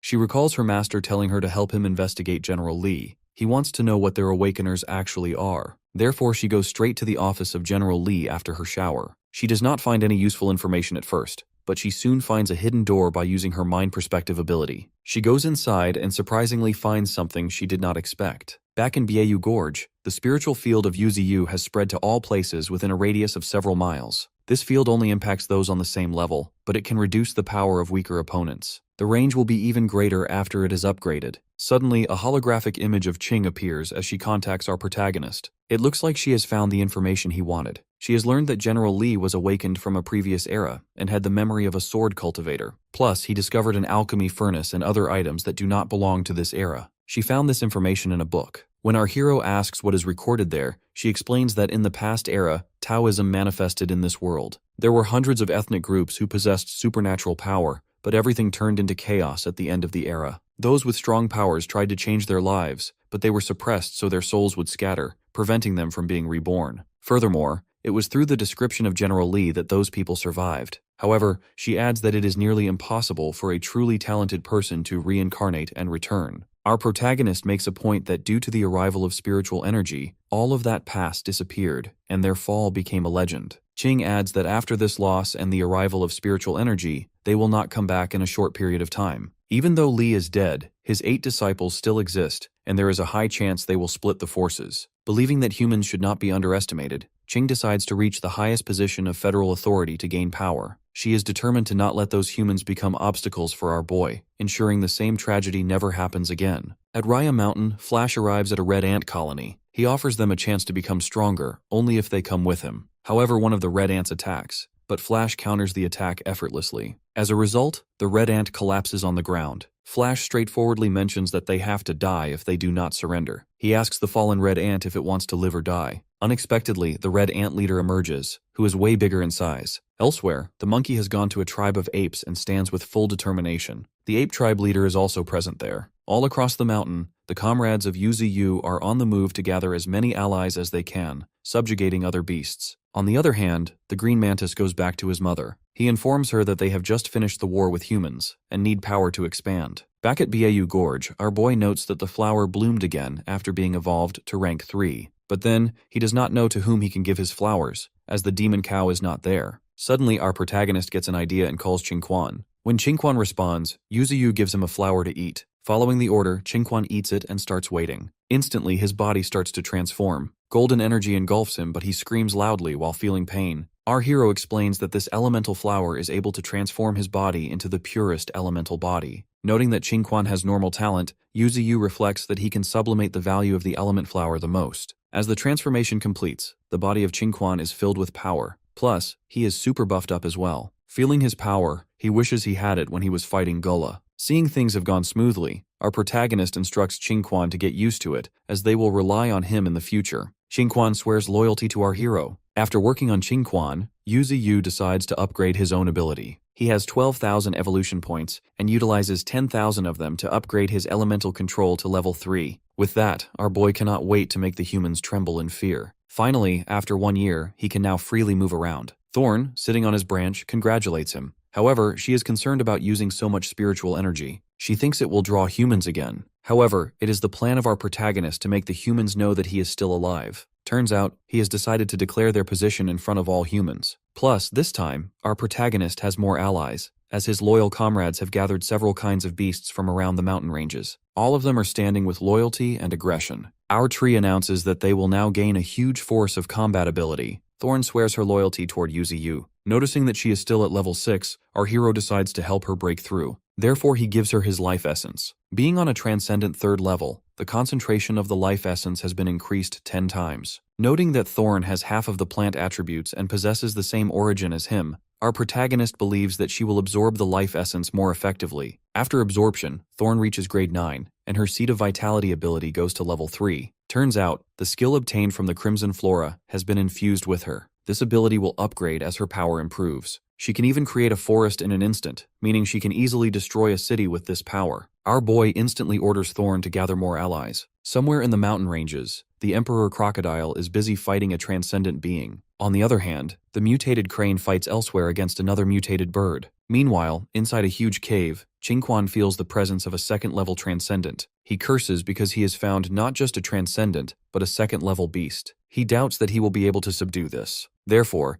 He decides to inform our protagonist about this beast so he can handle it himself. However, as soon as he is about to leave by using his elementization ability, the second-level transcendent beast notices him. Hence, it blasts him out of the ground. It then wonders about his identity. In the meantime, somewhere else, Thorn uses her vines to subjugate huge beasts and orders the wolves to take them to our hero. Back in Yahello Gorge, all captured beasts have undergone the purification process in the spirit pool. As a result, all of them have become powerful and can also discern friend from foe within the mountain range. However, a mutant hedgehog in the Transcendent First Order has caught the attention of our protagonist the most. It has the Lifeblood Spike technique, a one-hit kill ability that can pose a threat to lives. Noting how strong it is, Yuzu asks the hedgehog why he did not use the ability when he was being caught. The hedgehog states he can only use it once and they had too many teammates. When our boy asks if he wants to join, the hedgehog instantly nods and requests not to be killed. Our hero only wonders how such a powerful creature can be so timid. Suddenly, he feels a tremendous power approaching, which equals 300,000 spiritual power. Somewhere else, Qingchuan is carrying a bag full of gems, and walking beside him is the mutated panda. The panda asks him one question after another about our boy, Nine-Tailed Fox, White Tiger, Thorn, and his fighting partners. Qingquan can only feel annoyed. However, he admits he cannot beat the panda. He wonders why he always meets opponents stronger than him. Right then, the panda stops as he notices our protagonist nearby. Our boy appears in his root form. He wonders how this panda cub can speak so clearly, and soon realizes he is the panda who escaped the zoo in the past. The panda chuckles, remarking how foolish they were that he escaped successfully. Then, he requests Yuzu to give him a proper name. Putting the topic aside to discuss later, our hero offers to let the panda climb on him so he can transport him to the main location. However, the panda insists he will roll there. Surprisingly, as he continues rolling, he keeps hitting rocks one after another. Later, the injured panda finally accepts the offer as they head back to their home base. Arriving at the main location, the panda finds it very beautiful. There, Yuzu, in his original form, welcomes the panda, who is the first second-order transcendent beast to arrive. The panda did not come empty-handed, as he offers a basket full of fire spirit stones to our boy as a gift. Our hero wonders where he obtained these stones, and the panda reveals he has an entire cave full of them. He plans to give all of them to our protagonist, as long as he is allowed to stay. Yuzu thinks this is a result of the panda being raised by humans, as he clearly knows how to offer gifts. In the next moment, he gives the panda a gift in return. It is actually monkey wine, which was discovered while taming a group of monkeys, and is now brewed by the golden monkey. A pleasant fragrance fills the air as soon as the panda opens the wine barrel. He immediately starts drinking the wine like water, finding the taste excellent. After looking at the panda's stats, our boy learns that he possesses both offensive and defensive capabilities. With his Spirit Devourer ability, the panda can devour 5 different elemental spirit stones and possesses elemental resistance. Observing how the panda is enjoying the wine and noting his desire to stay, our protagonist gives him a name,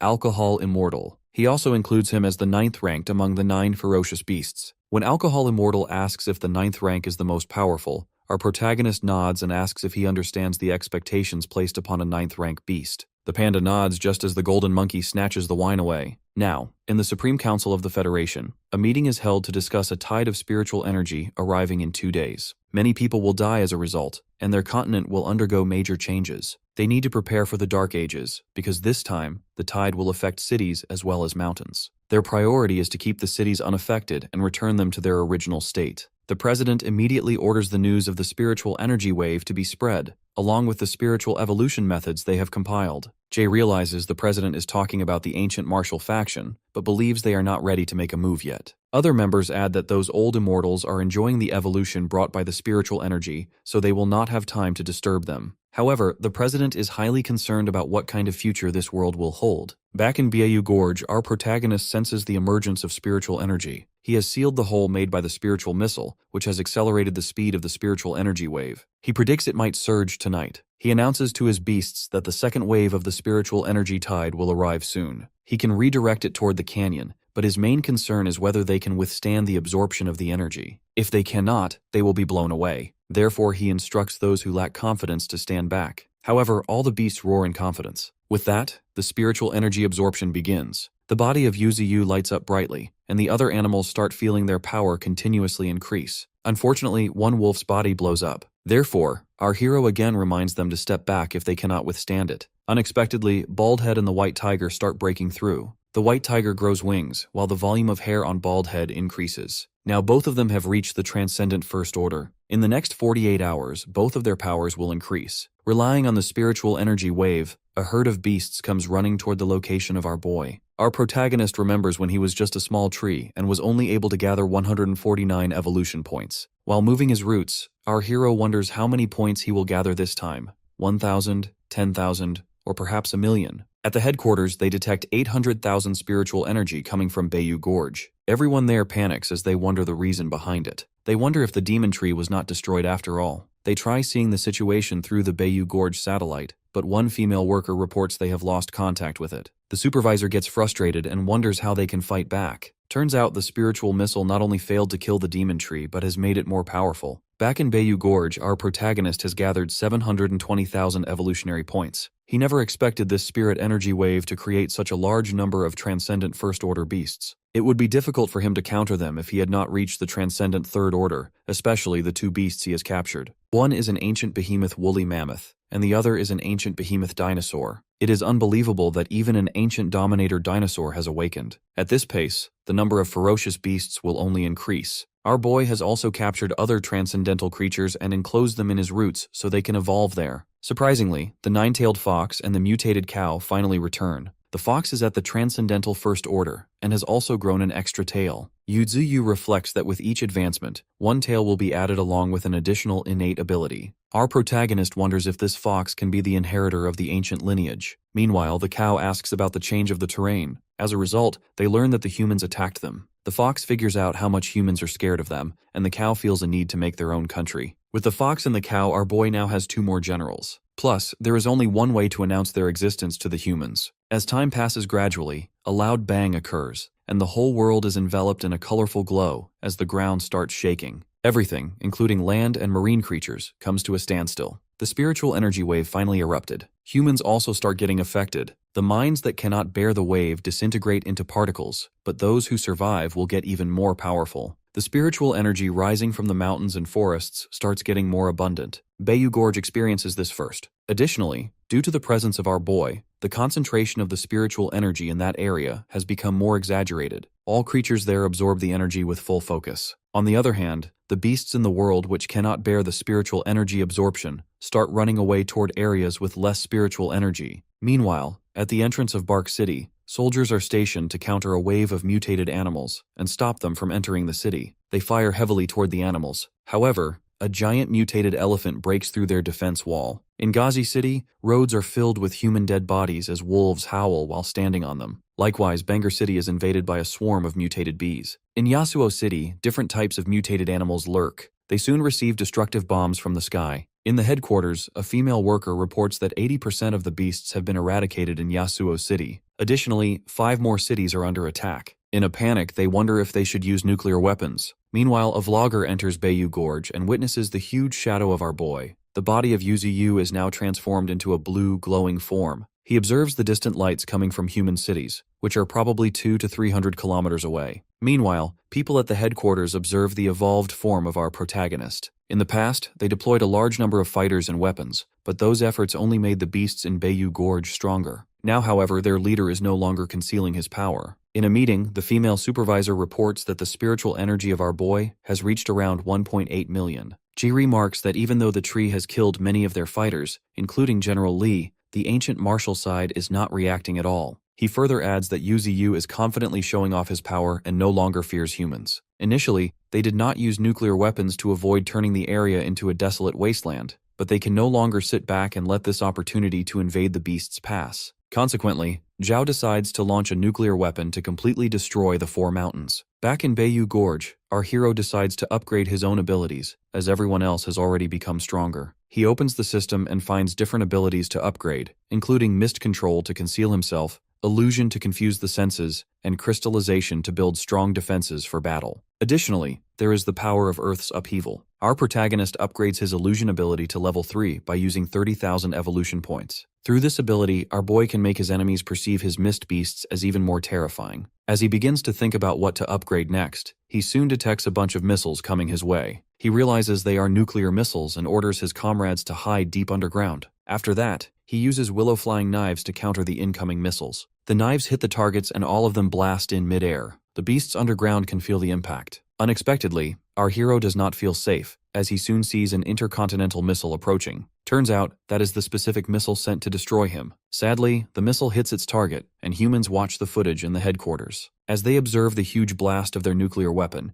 they believe they have successfully erased their target. However, before they can inform their prime minister, they see that our protagonist has saved himself by forming a shield around his body. Everyone in the headquarters is in complete disbelief, and sweat starts running down Zhao's face. Meanwhile, our hero reacts sharply as he shakes the surface of the earth with incredible force. The turmoil even reaches human cities. Back in Bayou Gorge, our boy stands on a completely destroyed surface. It turns out he used his crystallization ability to resist the impact of the nuclear missile. Not only did it withstand the blast, but it also held up against the intense heat, though he can still feel a burning sensation. Suddenly, the holographic figure of Qing appears. She is worried about her master, but she realizes our hero has decided to pay the humans back. The human soldiers are firing at the beasts aggressively from the city wall. Their priority is to not let those creatures step inside the fortifications. However, a herd of mutant bee swarms knocks down all the soldiers beneath the wall, which helps other beasts make their way in. A transcendental emerges and starts eliminating those beasts who have stepped inside. This man is Mr. Lee, and he orders the others to focus on the outside while he takes care of the interior. Turns out, the earthquake they witnessed a short while ago has made cracks in their walls, and their defenses have weakened. Soldiers continue firing toward the beasts, but there are way too many for them to handle. Their objective is to eliminate all beasts to save their city. Meanwhile, Mr. Lee struggles to keep up the fight as there are too many level 8 creatures around. Just then, another earthquake comes. Surprisingly, all the mutated animals start to leave. The human army grows confused but is happy to have survived. To their surprise, however, heavy mists start coming their way. After a brief moment, the army of UZU emerges from the fog, and our boy also appears behind them. Mr. Lee starts to panic, as this is totally different from the previous wave. He knows they cannot defeat these beasts. Therefore, he orders all the soldiers to retreat and save their lives however they can. Everyone realizes that the demon tree is here. Soon, the roots of our protagonist start spreading toward the city. The whole city gets surrounded by his roots. After that, he orders his army to capture all humans in the city. People start screaming in fear as the beasts spring into action. Some people are captured in spiderwebs, while others are surrounded by the flames of the nine-tailed fox. The whole city fills with the voices of humans begging for their lives. Meanwhile, a man living on the 90th floor believes he will be fine. To his surprise, one of the roots of our protagonist reaches him through the window. Turns out every single human has been captured from the buildings as well. On the other hand, Mr. Lee, despite being injured, still continuously fires at the core of our hero. However, those bullets are nothing to our boy. He grabs Mr. Lee, who still keeps yelling that humans will not let him get away with this. He swears they will surely defeat him, but our hero shuts his mouth by saying they have already tried that. Mr. Lee goes pale as he mutters his agreement with that statement. With a firm voice, UZU gives Mr. Lee a reminder that humans do not have any right to decide the life and destiny of this planet. The city is filled with fresh fruits and bakery items, which leaves the apes and Qingquan amazed. Meanwhile, Thorn finds a clothing store to collect beautiful clothes for herself. Up in the air, the holographic figure of Qing appears to ask about the next move of UZU. Our protagonist plans to wait for the Federation to negotiate. Qing elaborates that the Misty Mountains are situated to the northwest of the Federation, making the area easy to defend but difficult to attack. She notes that if the Federation launches a strong assault, they will face significant difficulties. When our hero raises a piece of concrete, she begins explaining her strategy. She suggests making boundaries with Qinfeng City as the dividing line, then claiming the northern regions up to the Great River Basin and the desert as their territory. She suggests managing these rear areas properly so our boy can reign over a thriving domain. Therefore, even when the thick fog rises again, humans will not dare to attack UZU, who is not even afraid of nuclear weapons. Qing believes that as long as her master does not continue the attack, the Federation will not disturb him anymore. With amusement, our hero gives a thumbs up, but he still decides to act evil. However, the next step depends on Mr. Lee, who is heading toward the Federation. Actually, our protagonist instructed him to tell the Federation to hand over the person who planned the nuclear strike on Bayou Gorge. Otherwise, the lives of the people in Maple City will disappear. But Qingquan doubts if the Federation will ever hand over that person to her master. What our boy wants is not just that individual, he wants a settlement. If they exchange people for the sake of the city, it will be the first time they have lowered their heads to the beasts. He believes this will be enough to bring down the prestige of the Federation. If they abandon their own people, they will be committing a great crime and end up living miserably while every person curses them. Regardless of what the Federation chooses, they will lose face. Meanwhile, on the other side of the ocean in Sakura's country, two giant beasts meet, one from the ground and the other from the deep sea. Furthermore, the fierce wolf of the grasslands, the Forbidden Zone white giant rhinoceros, and the king of the underground giant rat, plan to join forces to attack our hero in the future. Back in Maple City, our protagonist now has a total of 1.6 million evolution points. He believes the city will be good for harvesting more. He summons the mutated mammoth and the mutated tyrant dragon,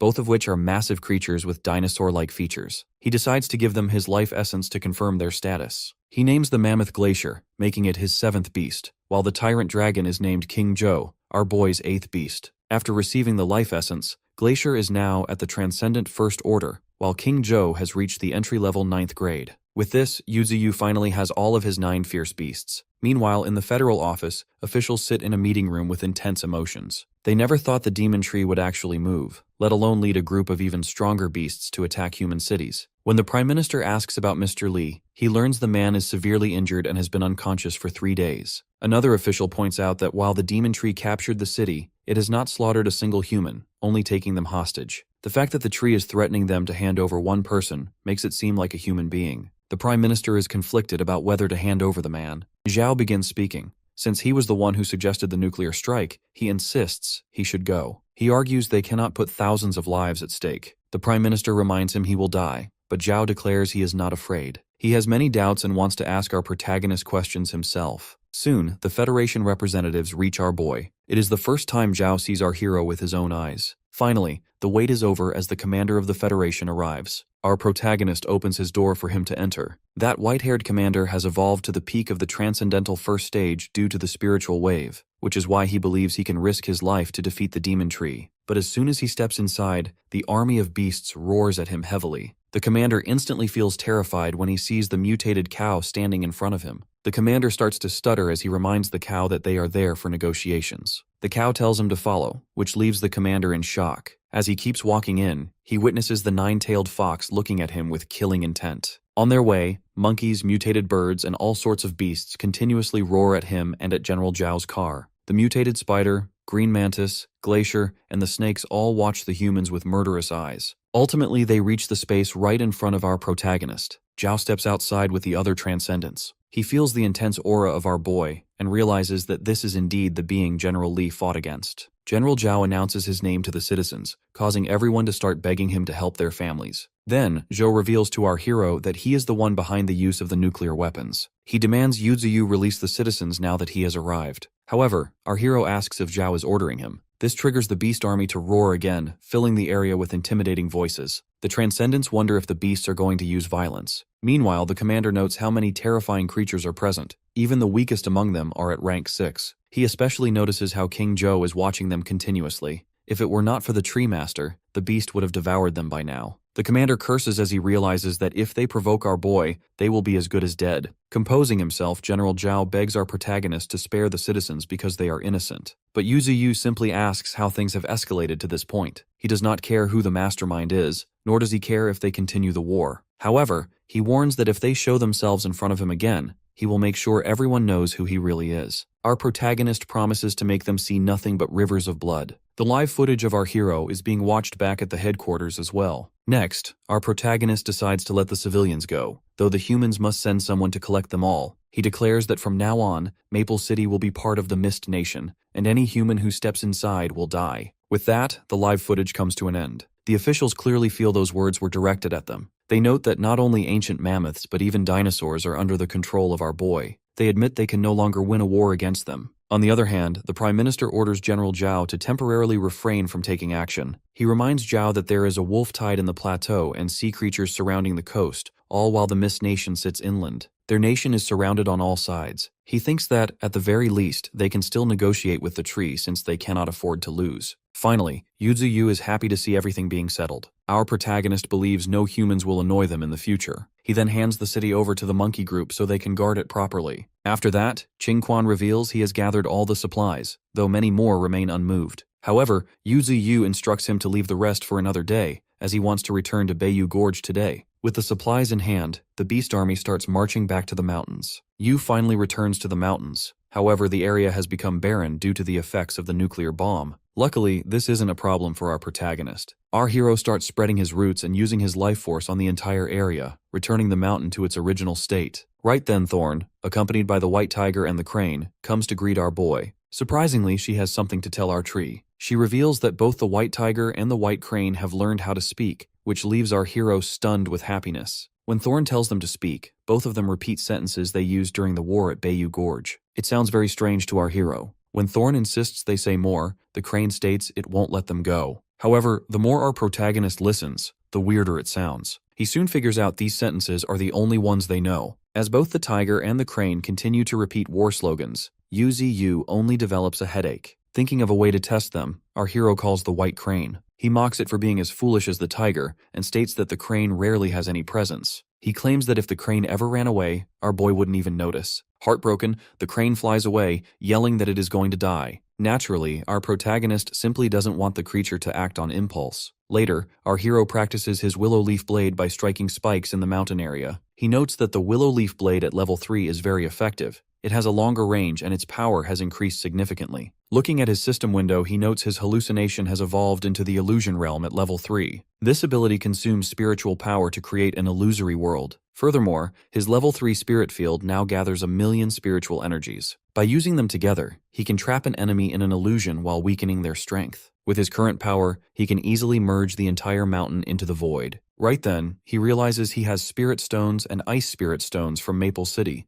although they are not available in great quantities. Combined with the firestones from the Raya Mountains where the pandas live, our hero has successfully collected 4 types of spirit stones. He predicts that beasts from the sea will eventually come to the land. Before that happens, he decides to become even stronger. Yuzuyu has conquered the Raya Mountains, and the next step is to expand the territory toward the northern regions. That specific place in the north is cold all year long, and very few people live there. The kingdom located in the northern regions has seen its territory shrink continuously due to the harsh environment. However, the number of wild beasts there is astonishingly high, putting it on par with the desert, the Great River, and the plateau. Collectively, these are known as the 4 deadly regions. Before expanding further, our protagonist needs to fully secure the Raya Mountains, which is why our hero initially launched the campaign there. Later, our boy chooses Glacier, King Joe, and the Emperor Crocodile to lead the way toward their target. On the other hand, Flash is determined to get stronger, as he also wishes to leave the mountain one day. Turns out, the Qingfeng Mantis is at the 9th level, and Flash has reached the Transcendent First Order. Our protagonist observes them from afar and is stunned to see Flash as a First Order. He admits he hasn't paid much attention to them because he has been so busy lately. Looking at the system window, he notes that this little fellow has gained the power absorption ability and is advancing on the right path. With that, our boy starts to move toward the panda's mine.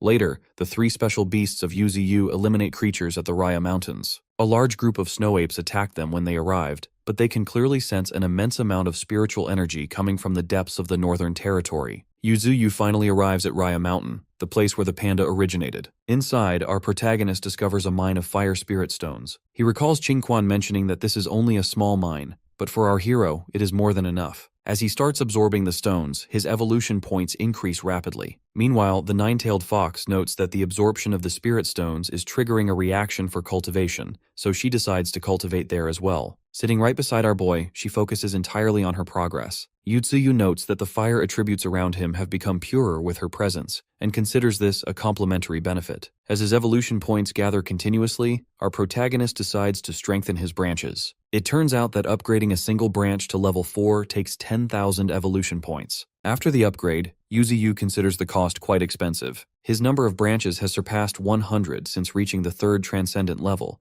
and if he uses all 2 million of his points on them, he won't have anything left for other upgrades. He acknowledges his current power at level 3, but eagerly anticipates evolving to level 4 so he can truly become a natural disaster. A level 4 branch proves to be much tougher and capable of harnessing different elemental energies. Outside the cave, Qingquan and his fellow gorillas take down wild beasts. A large red bull appears to attack Qingquan, but fortunately, the white snake takes it down. The white snake and Qingquan are happy to see each other, though a wild brown bear soon appears in front of them. Consequently, they decide to eliminate it together. Elsewhere, the bull demon feels bored in the absence of the 9-tailed fox and our hero, so he decides to take a stroll outside. Unexpectedly, he finds King Joe there and wonders why he is not on the front line. Shockingly, King Joe starts to attack, but the bull uses his gravity ability to stop him in his tracks. Increasing his size, the bull asks if King Joe intends to rebel. From afar, our boy observes the bull demon and finds him much stronger. Suddenly, the fox informs Yuzuyu that she has purified the spirit stones and flames for him. After that, our protagonist orders her to take Flash and Thorn to eliminate the brass on the outskirts of Raya Mountain. He also decides to leave some fire spirit stones for her. As she leaves, our hero feels lonely, like an old man.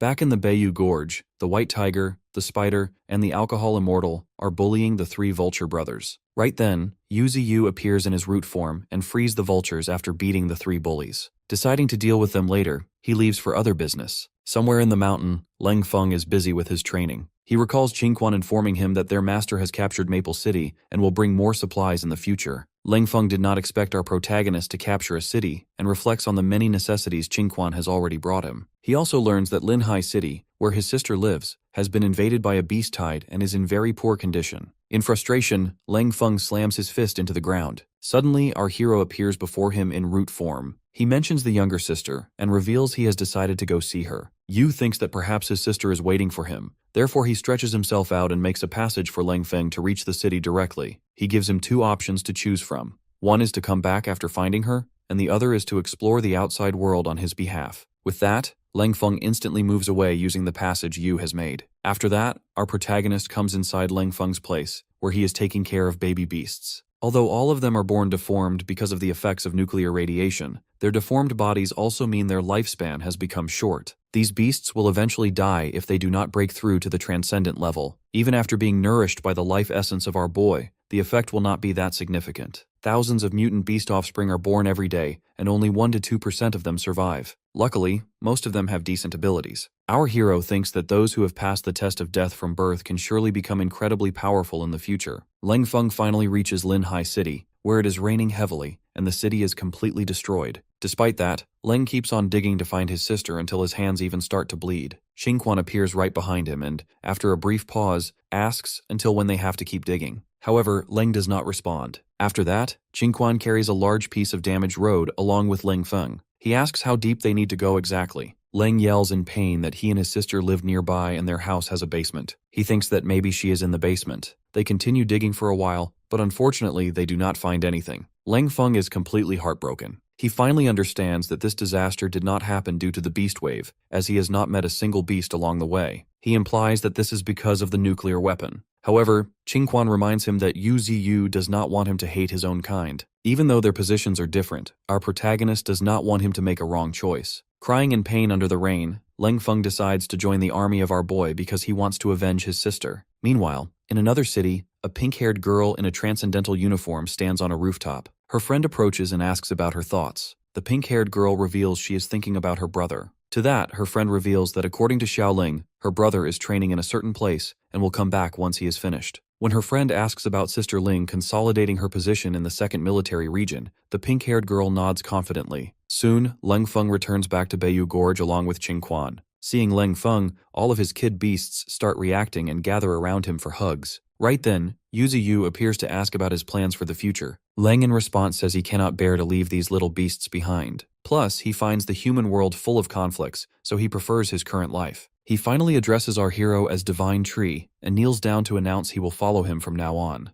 Qingquan gets super happy while our protagonist states that Leng has an extraordinary talent and is inferior to no one. He has his own pride and perseverance in his heart. Yu announces with pride that they are officially partners. Yu has added fire and earth elements to his repertoire. If he cultivates the ice and lightning elements in the future, then he will have 2 more types of elemental attacks. Once our boy fully strengthens all of his branches and absorbs the remaining 2 spirit stones, his spiritual power will increase from 2 million to 5 million. At that point, humans won't be able to become his opponents. Meanwhile, in the outskirts of the northern region, there is a musk ox that resembles a cow in appearance, but has horns like a sheep. With the revival of spiritual energy, it has become the ruler of the snowy plains. Right now, the group of musk ox is fighting against the bull demon. With one strike from the bull demon, the musk ox's horns shatter completely. Next, Golden Monkey and his friend Boar come forward to eliminate the remaining musk ox. Glacier and King Joe are also there to bring down the enemies. The bull demon uses its gravity ability to bring down a large number of musk ox. Fighting for a long time makes King Joe and the wolves exhausted.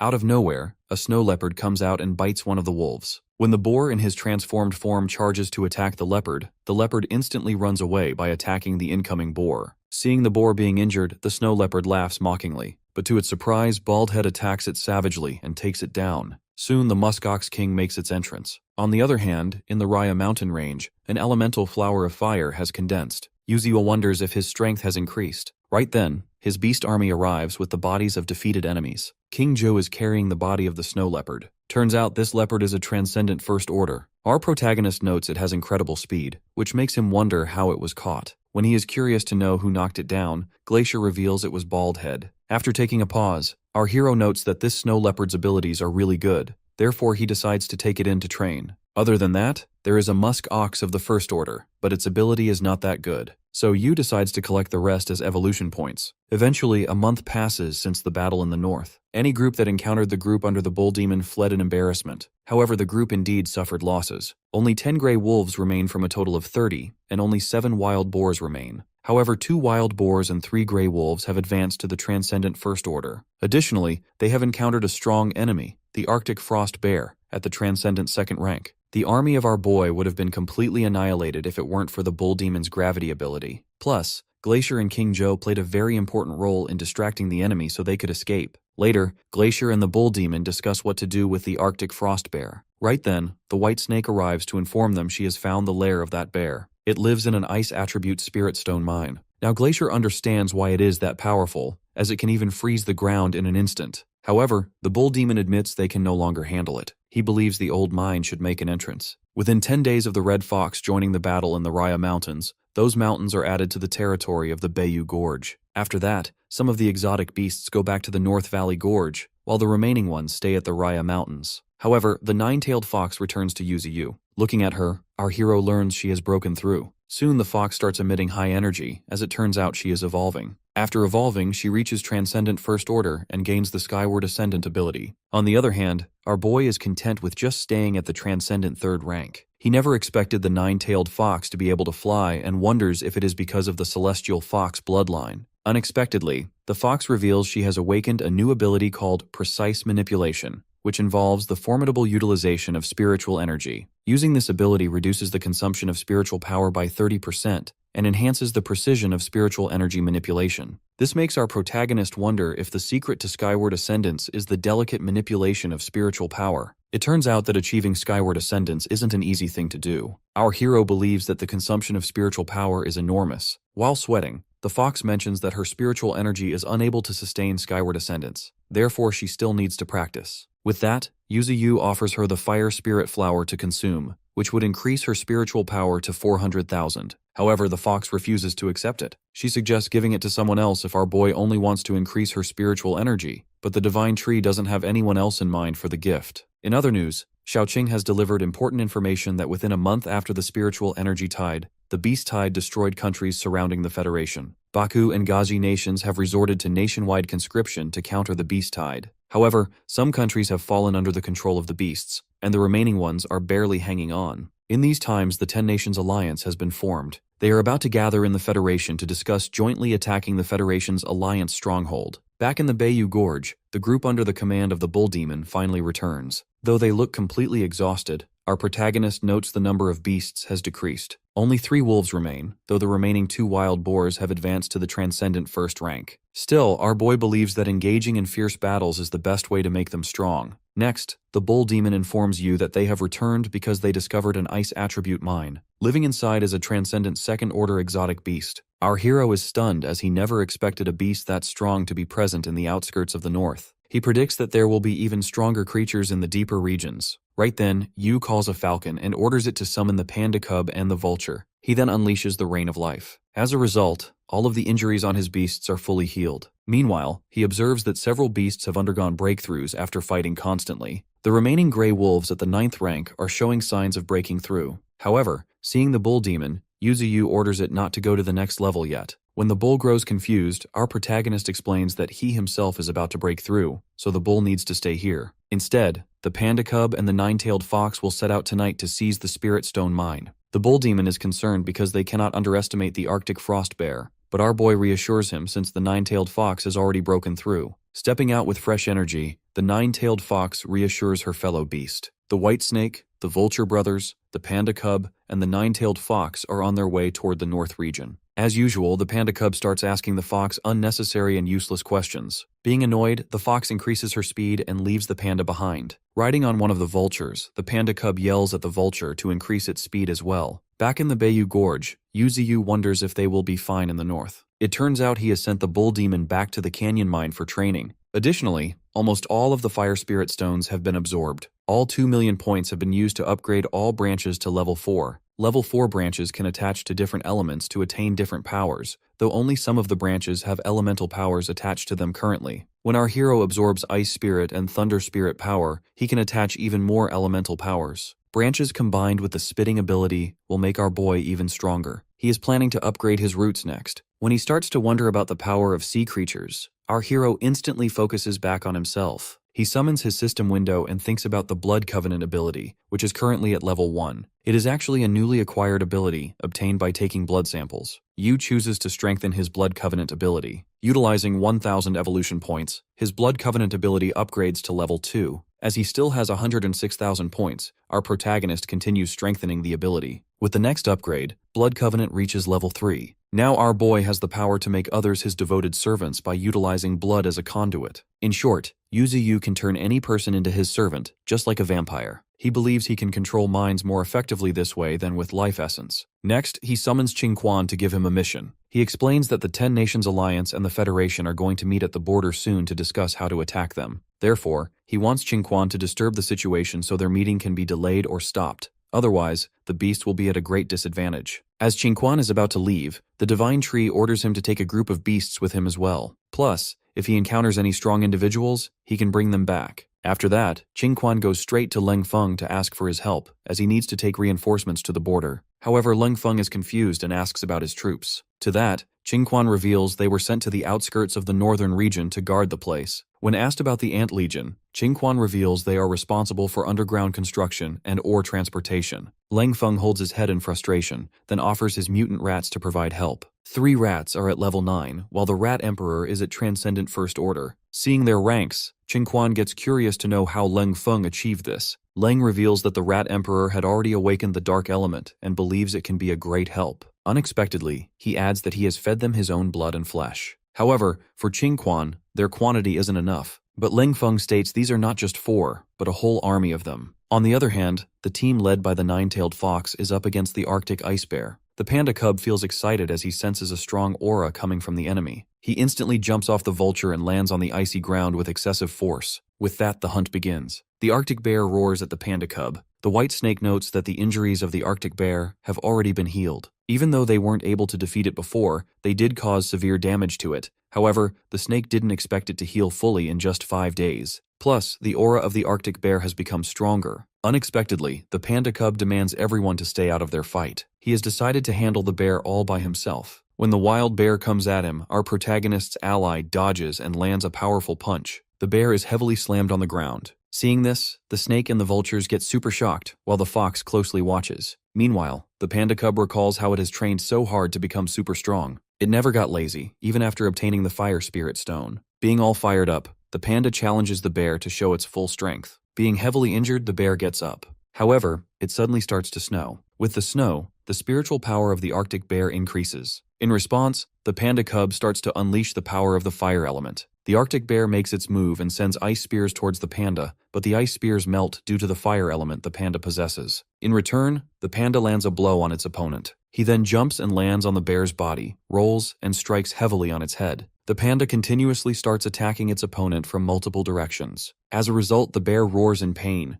Unfortunately, a snowstorm begins and affects the position of the panda. Taking advantage, the bear attacks the panda and freezes him completely within its ice spear. When the white snake is about to jump into the fight, the nine-tailed fox stops it. Soon, the panda's voice comes through the ice spear, asking if this is the bear's trump card. Suddenly, he destroys the ice spear and comes outside without any injury. He rolls and lands a heavy blow on the Arctic bear. The area is covered in snow and smoke as the panda lands back. As the smoke clears, the lying, injured body of the Arctic bear comes into view. The white snake calls the panda amazing, and the vultures start making sounds in celebration. As the panda cub looks back, his head is heavily bleeding from the last attack he landed. As the panda makes a victory sign announcing their victory, the white snake yells at him to be careful. Shockingly, the Arctic bear is still alive and is coming to eliminate the panda cub. The vultures start creating noise, but fortunately, the nine-tailed fox steps in and counters the bear. The bear roars aggressively. However, the fox, calm as ever, uses her ignite ability and burns down the Arctic bear. Seeing the huge flames, the panda gets stunned. Soon the burnt body of the Arctic beast falls down, and the nine-tailed fox stands upon it. Seeing how powerful she is, the panda challenges her to a life-and-death showdown in the future. The scene shifts to Yan City. Falcon, a Transcendent Level 2, reaches the location. It turns out he has a message note from Yuziyu to deliver to Qing. From the note, Qing learns that her master has sent Qing Quan to disturb the meeting. She feels grateful as she knows that in the envoy group, there is a very troublesome guy. After burning the note, she reflects that she has controlled over half of General Li's army now. However, 40% of the military power is still in the hands of Li Yuanhu in the envoy group. Soon her thoughts are disturbed by someone who appears in her office out of nowhere. That person informs her that Li Hao is here to see her again. The person who just appeared is actually from the genetic superhuman troop, Bloodsucking Clan. However, Qing tells him to tell Li Hao that she is out for practice. The genetic superhuman acknowledges her order. Unexpectedly, Qing asks this guy when he will refine his innate blood essence. This vampire guy reveals he just needs one more drop to complete the process, and then Li Hao will become her subordinate. Back in Bayou Gorge, another fire elemental flower is cultivated. This time it has 9 petals, unlike the previous one which had only 4. Right then, the system notifies our protagonist that another skill upgrade has appeared. It is Minor Mystic Art, specifically the Feathers of Fiery Shards. Using it will rain down countless flames from the sky. Our boy notes this is actually an offensive skill, and then he goes for the upgrade. Observing from afar, Thorn notes how much their master has become stronger. Using the new ability, the sky glows with countless fiery orbs. Our hero notes that once these shards fall, all the nearby areas will be destroyed, but he decides not to test it. He lowers his branches, and the fiery orbs begin to disappear. Yutsuyu believes that after activating it, the entire area between Mist Mountain and his current location will become a sea of flames. It turns out that Avatar power is completely different from the Willow Flying Blade. If both the Flying Blade and Fog Control are special abilities, then Avatar power is actually the power of law. With that, the Nine-Tailed Fox and the others return with the defeated body of the Arctic Bear. The vulture drops the body of the Arctic Ice Bear down. The Nine-Tailed Fox explains that the bear was quite rebellious and would rather be burned by her than surrender. Plus, on their way back, it also injured the vulture while trying to attack. Our boy notes its wisdom is not lower than that of normal creatures, and its combat ability is truly scary. He believes it won't be easy for the bear to understand how our hero has become this powerful, but she predicts he will be strong enough to tame it. Therefore, Yuziyu starts to absorb its body instead, and his roots start to glow. Yu can clearly feel that not just the Arctic bear's spiritual energy, but its elemental energy is also being absorbed. He then orders his beasts to start preparing for the spirit mine. When asked about the ice element mine, the Nine-Tailed Fox reveals it to be a medium-sized spirit stone mine. Additionally, the white snake and the panda cub have settled there and started cultivating. Meanwhile, at the ice spirit mine, the snake feels blessed seeing the sheer amount of ice spirit stones. However, the panda cub is busy eating the stones and suggests the snake start cultivating before he eats everything up. Back at Bayou Gorge, our hero feels regretful for having too few ice attribute companions, which gives him the urge to capture more ice attribute beasts. Therefore, he asks the Arctic bear if it wants to follow him. When the bear protests, our boy, left with no choice, eliminates it instantly. As a result, he obtains 240,000 evolution points and gains the Arctic Ice Bear's ability. Our protagonist then remembers that his branches now have the ability to rob others of their powers. Now he has acquired a special ability, Ice Storm Level 1. Through this, he can change the weather and turn it into a severe winter. Our hero never expected to gain such a skill. It turns out this is another weather ability besides the fog ability. If he gains more weather powers, it will not only be good for the survival of his beasts, but also great for future fights. With that, he gets an itch to head to the north. Meanwhile, in the northern region of Shar City, the Federal Envoy Group is on its way to the meeting. Inside a car sits a pretty scary Transcendent. From the 10-country Envoy Group, there is a Holy Maiden of the Brahmanic Holy Religion, a Transcendent Rank 1. With her is Po Shu of the same religion, also a Transcendent Rank 1. The Holy Maiden asks Po Shu if the Federation is really as scary as the rumors say. Unexpectedly, Po Shu reveals that in this Transcendent era,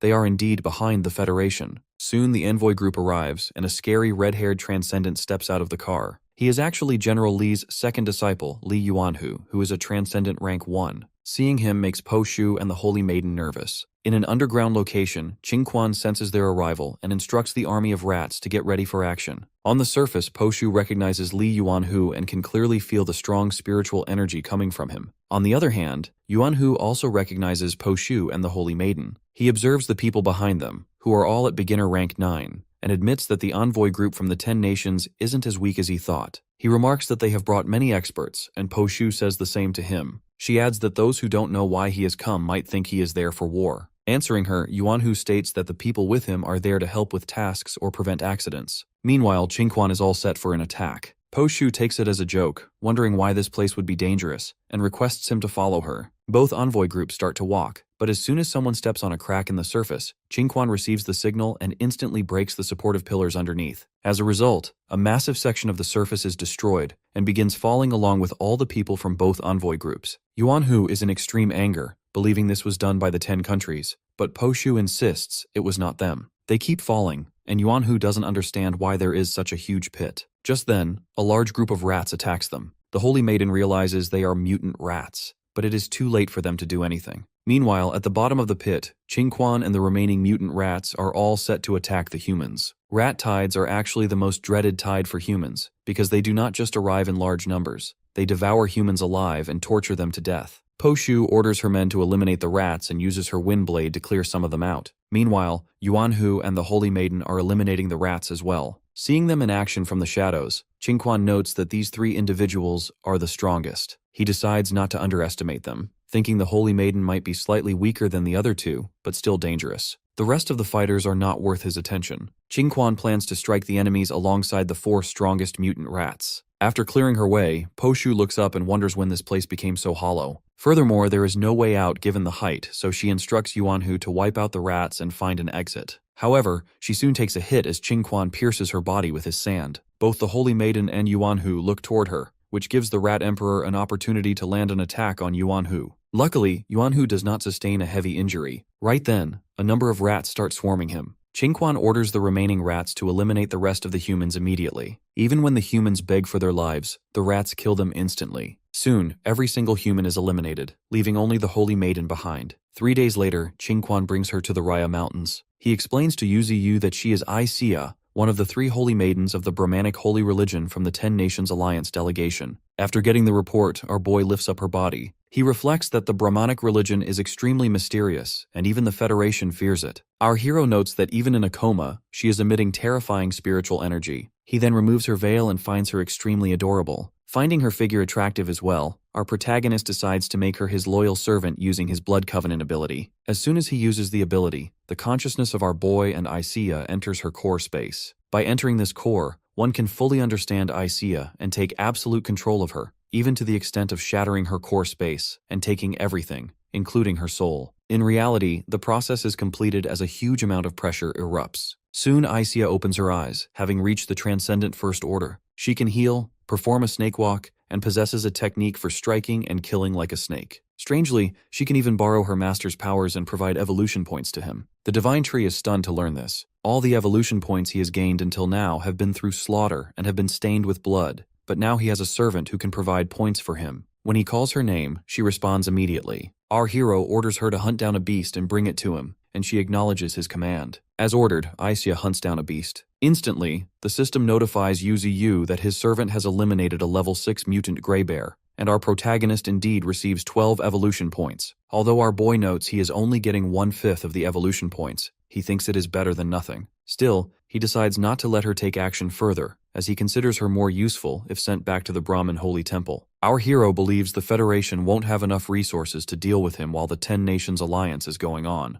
However, it might be challenging for her to handle the entire Holy Temple with her current Transcendent First Order power. If she is killed by a powerful psychic, it will harm the main body of Yuziyu. Therefore, he decides to give her the Fire Elemental Flower and instructs her to absorb it in one shot, warning that if she fails, she will die. After acknowledging, she begins to absorb the flower. Soon her body glows with light, signaling that she has successfully absorbed it. With this, her powers are upgraded, though she remains at Transcendent First Order. According to our protagonist, she will soon break through and reach the Transcendent Second Order. He then instructs her to go to the spiritual pool in the Bayou Gorge to nurture herself, promising that he will soon give her his life essence. After that, our boy turns to Qingquan, praises his work, and instructs him to take Aisia with him. With that, they both start their journey towards Bayou Gorge. After a few days, our hero shockingly feels an earthquake, but he soon realizes it is the bull demon and wonders if it has finally broken through. Soon Yuziyu sees the transformed form of the bull demon, which can now stand on just 2 feet and has finally reached Transcendent Second Order. When the bull demon calls its master, Yuziyu is in complete shock to see it transformed into a humanoid form. In amazement, our protagonist asks how in the world the bull demon has done it. Our boy remarks it is becoming more and more like a demon and admits he also wants to become like it. However, the bull demon itself is not entirely sure how it happened,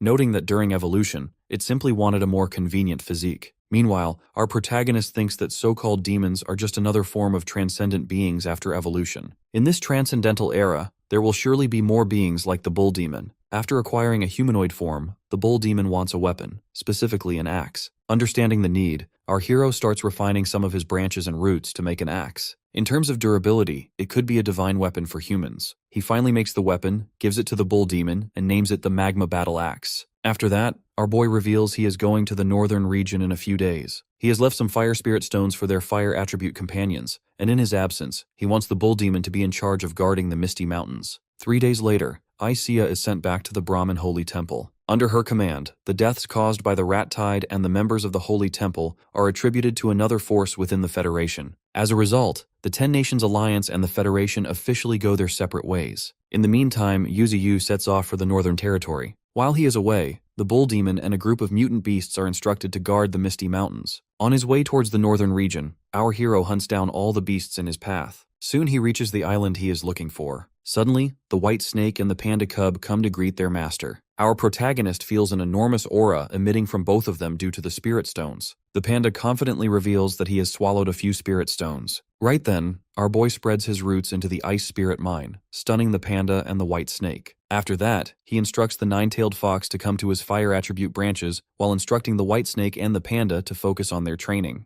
With that, our hero starts absorbing the ice spirit stones. Several days pass as Yu's spiritual energy surpasses 5.5 million. His tree roots pierce through the icy layer to hunt down many fish, bringing his total evolution points to 4.5 million. Our protagonist has specifically accumulated 500,000 points recently, while the rest were harvested in a hurry. Most of these gains come from the sea, but noting that this is just a shallow area, Yu believes the deep sea will be even more resourceful. Though the deep sea might hold threats to his existence, our hero soon strengthens the sub-tree roots at a cost of 300,000 evolution points. Meanwhile, in the Misty Mountain, Bull Demon searches for Wolf, Great Serpent, and Big Ears. He soon sees blood on the ground, and his eyes widen as he follows the trail. Hearing a noise, Flash and the Green Mantis decide to check it out from the other side. Emperor Crocodile also emerges to investigate the situation and smells blood as he moves forward. Bull Demon reveals that Wolf and Great Serpent are missing. While the Emperor Crocodile believes they simply got lost while playing and decides to search for them, Bull Demon does not buy it. He considers the situation quite complicated as he carries the unconscious, injured Big Ears. Soon after, all the beasts gather around the unconscious Big Ears.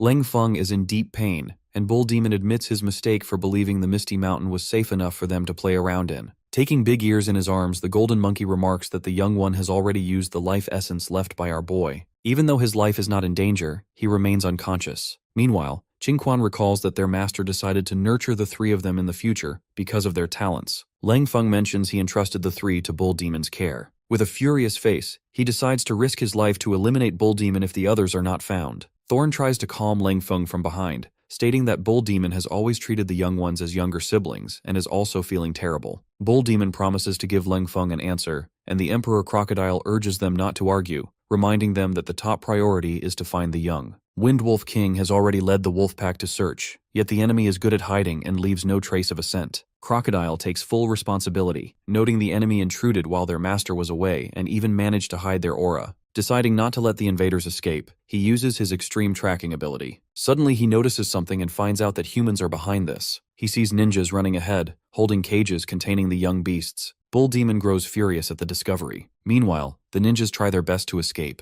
One of them, Liu Shengzoteng Jun, reflects on hearing that they should only fear the demon tree. He wonders if the other beasts are not worth paying attention to, yet he feels an overwhelming killing intent coming from the mountain. It looks like they have been deceived by a transcendent. Their mission is to take the reincarnation of the eight-headed serpent to their country, to save it. Soon, the group feels a heavy pressure, and another ninja senses they have been discovered. However, Zhu Tengjun has a plan to sneak into Sunset City. They intend to escape through the other side of the city gate, leaving the city soldiers to deal with the beasts from the Misty Mountain. When the other ninja reminds him that many people in the city will die this way, Zhu Tengjun shows no concern. His first priority is bringing the eight-headed serpent back to the Sakura country. and he feels no responsibility for deaths in the Federation. He places the fault on the person who gave them the wrong intelligence. Sunset City is actually one of the 10 major cities rebuilt after the Federation, guarded by Transcendent Level 2 experts and 30,000 military forces, where each soldier is at least level 7. Zuoteng Jun, an envoy from Sakura country to the Federation, has come to the Misty Mountain for this secret mission. In his eyes, the 3 serpents he discovered are likely to become the 8-headed serpent. Since these serpents are the only hope to save his country, bringing them back is the top priority. Because of this action, the conflict between the Federation and Misty Mountain is sparked again as all the beasts move under the command of the Bull Demon. Before this whole thing happened, Zuoteng Jun learned from a transcendent human fighter that Bayou Gorge only has one beast with intelligence, and that is the Demon Tree. This fighter offered Zuoteng Jun a deal. He would give him the genetic modification data in return for capturing a beast from the Misty Mountain for research. With a sinister smile, the Transcendent insisted that Zuoteng Jun would be fine as long as he did not trigger Yuziyu. Now in the present, a large wave of beasts is approaching the Sunset City walls. The soldiers activate the defense weapons, start moving the armored vehicles, and enter Phase 1 emergency. Heavy army machinery is on the move from all 4 districts. As the machines are set, soldiers on the walls take their positions. Red lasers are seen on the wall, and in front stands Ni Yuan, the level 2 Transcendent who gave Zuoteng Jun the wrong intelligence. Ni Yuan observes how those people from the Sakura country are useless, noting they have caused such a big commotion even after boasting about their hidden abilities. However, he considers this a win because he believes it will be worth it to research the reason behind the strength of the beasts from Bayou Gorge. Soon, all the major beasts from the mountain appear from the shadows. Seeing them freezes Ni Yuan completely. The one leading all the beasts is none other than Bull Demon. Seeing his humanoid form makes the soldiers more confused than ever. Bull Demon demands only one thing, which is to give them back their young ones, or else they will witness a massacre. Ni Yuan closely observes him and learns that the beasts are evolving toward becoming human, which makes him think the captives are even more important. Unexpectedly, he reveals they have nothing to do with this. Bull Demon goes crazy and lands a powerful attack on Ni Yuan. However, Ni Yuan somehow manages to survive the attack, though he is injured. Meanwhile, one human soldier notes that even the city lord, who is also at Transcendent Level 2, was forced to retreat. Ni Yuan notes that his arm is nearly broken from just one strike. Finally, he realizes they cannot fight these beasts, and therefore he requests Bull Demon for negotiations. Bull Demon refuses because he only wants them to return the Great Serpent and the Wolf, and then they will go back. Listening to the 2 names, Ni Yuan realizes that the people from the Sakura country have captured them. However, Bull Demon threatens him that they will invade the city and find the 2 themselves. Ni Yuan then reminds him that they have a ceasefire agreement. But to the surprise of the bull, a bullet passes through and hits one of their wolves. It turns out this bullet was shot by the people from the Sakura country from a high building in Sunset City. They actually fired a transcendental level spiritual bullet, which is specifically made to deal with transcendent level 1 beasts. These people from the Sakura country are here to add fuel to the fire so they can leave the beast tied to the Federation alone. The wolf who was shot is now lying unconscious. Meanwhile, Ni Yuan panically asks his soldiers about the fire, but the soldiers state it was not them.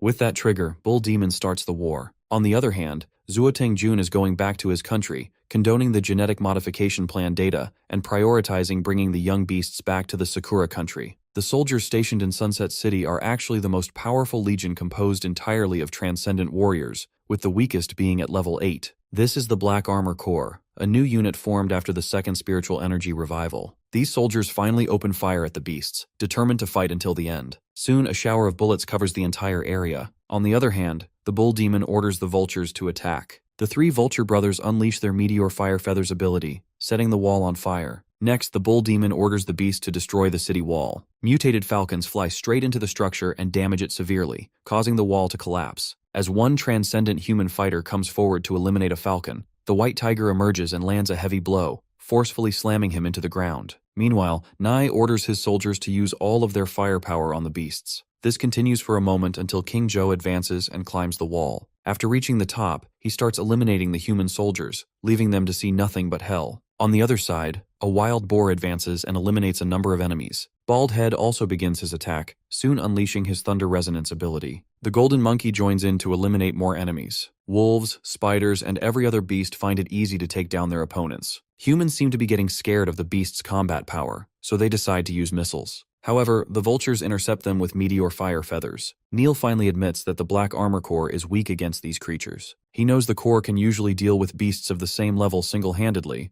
so he is confused as to how they are being beaten so easily. Suddenly, the Bull Demon appears right in front of Ni. He reminds the commander that they are not ordinary beasts. Nai completely loses his mind and starts swinging his blade, but to his surprise, the bull demon catches the sword with his bare hand. He shows Nai that he bleeds too and can also feel anger, believing that the beasts are no different from humans. Meanwhile, Flash, along with Qingquan and Thorn, sneaks into the city. Using his antenna, Flash senses the presence of their young ones. It appears their target is moving in an army van in the southwest direction. Finally, the wall of Sunset City falls. Elsewhere, Zuding Jun's group is moving in an army vehicle. While driving, Sheng notes how terrifying the beasts are and only hopes for the city to hold on for a few more minutes. Unexpectedly, a man within their van asks where they are going, and soon the vehicle blasts apart. It is the work of a transcendent human from Sunset City who has discovered the group from the Sakura country, escaping with the young beasts. Zhao Jun finally realizes the Federation wants them dead and never intended to hand over the genetic modification data. He announces that he will take the 8-headed snake, but the guy from the Federation is determined not to let them go. Suddenly, an old man from Jun's side appears and challenges the Federation fighter. This man is Elder Leader Liu Sheng. His appearance shocks the Federation soldier, who never expected him to infiltrate the city. He realizes the Elder planned to steal the genetic data from the start. The Elder remarks that the Federation is not trustworthy at all. As more Federation fighters appear, a battle begins between them and the Sakura country. However, before anyone can land an attack, smoke erupts from a blast. Qingquan emerges from the haze, emitting a strong energy aura. At the same time, Thorn makes her entrance, having already eliminated a bunch of enemies with her vines. From behind, Flash appears and takes down the Federation captain instantly. Observing the situation, the Elder orders his men to take the young ones back to their country. However, the old man soon gets hit by Thorn, who warns him not to get in their way. At the same time, Qingquan takes care of the enemies from the Federation. Meanwhile, as Jun tries to escape with the young beasts, Flash approaches him. In the meantime, the Emperor Crocodile destroys the city wall completely and lets out a heavy roar. To stop the beast from breaking into the city, the Black Armor Corps starts firing cannons and deploying bombs. As the Emperor Crocodile is about to be hit by the barrage, King Zhou unleashes his flames, causing the missiles to blast in midair and burning the soldiers to death. On the other side, Ni and the Bull Demon continue their fight. Nai admits that this humanoid beast is too powerful, but he still refuses to lose. He unleashes his Desert Gale Strike, but the Bull Demon counters the attack with his gravity ability. Nai goes pale, never thinking a strike made with all of his spiritual energy could be stopped so easily. Raising his axe, the Bull Demon admits it is too late for the commander to go back. With a single strike, the Bull Demon eliminates Nai. Bull Demon stands tall as the Sunset City Lord, Nie Yuan, is defeated. A soldier with eyes filled with tears wonders why they have been beaten even though they are much stronger than before. At the same time, Bull Demon questions why Flash has not been able to find the young ones yet. Meanwhile, in a nearby forest, an injured Jun runs while holding the young beasts. He feels frustrated because the beasts are unbelievably strong,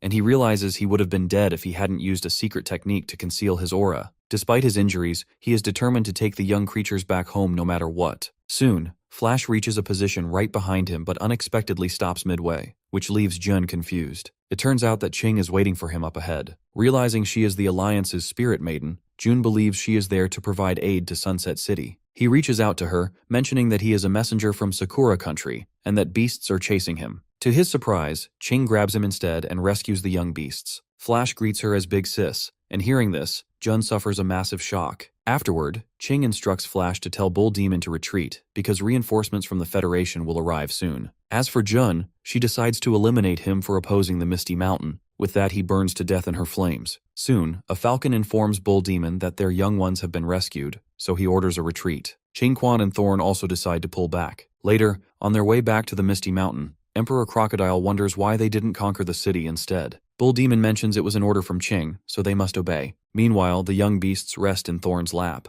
Bull Demon is grateful they were saved, otherwise their master would be mad at them. He then orders the Emperor Crocodile to note all casualties, take the injured to the Spirit Lake, and move those who are severely injured to the Spirit Pool. Meanwhile, reinforcements reach Sunset City. These are Iron Knights sitting on the backs of mutated pandas, led by Lan Yi, a Transcendent Level 2 Iron Knight. Upon reaching the city, they realize they are too late. Lan Yi notes they cannot ignore the power of the Misty Mountain. Suddenly, he notices something. It is Qingquan hiding in the bushes, who grits his teeth for being spotted. As soon as Lan Yi jumps in that direction, he finds no one. He feels strange finding the area empty because he is sure he felt a presence just now. While coughing blood, Qingquan retreats, feeling grateful that most of their forces have already left. He believes things would have become difficult if they had to face that Iron Knight, as their entire army might have been wiped out completely. For the Federation, the Misty Mountain is not an unfamiliar place. It is a forbidden land within forbidden lands, home to the mightiest beasts and an infinite number of powerful creatures. Now, these beasts are attacking human cities, leaving the Federation completely shaken. In a meeting room, reports confirm that the beast tide in Sunset City was caused by an envoy from the Sakura country. Before the battle, a humanoid mutated beast inquired about the young ones. Initially, Marshal Ni Yuan and other fighters thought it was merely an excuse to invade the city, but the cage containing the young beasts was later found next to the envoy's corpse. Marshal Ni Yuan immediately demands to send the Iron Knights or the Dragon Court guards to teach them a lesson. After a brief pause, the Prime Minister orders the cancellation of resource supplies to Sakura country. He also orders a delegation to be sent to offer consolation.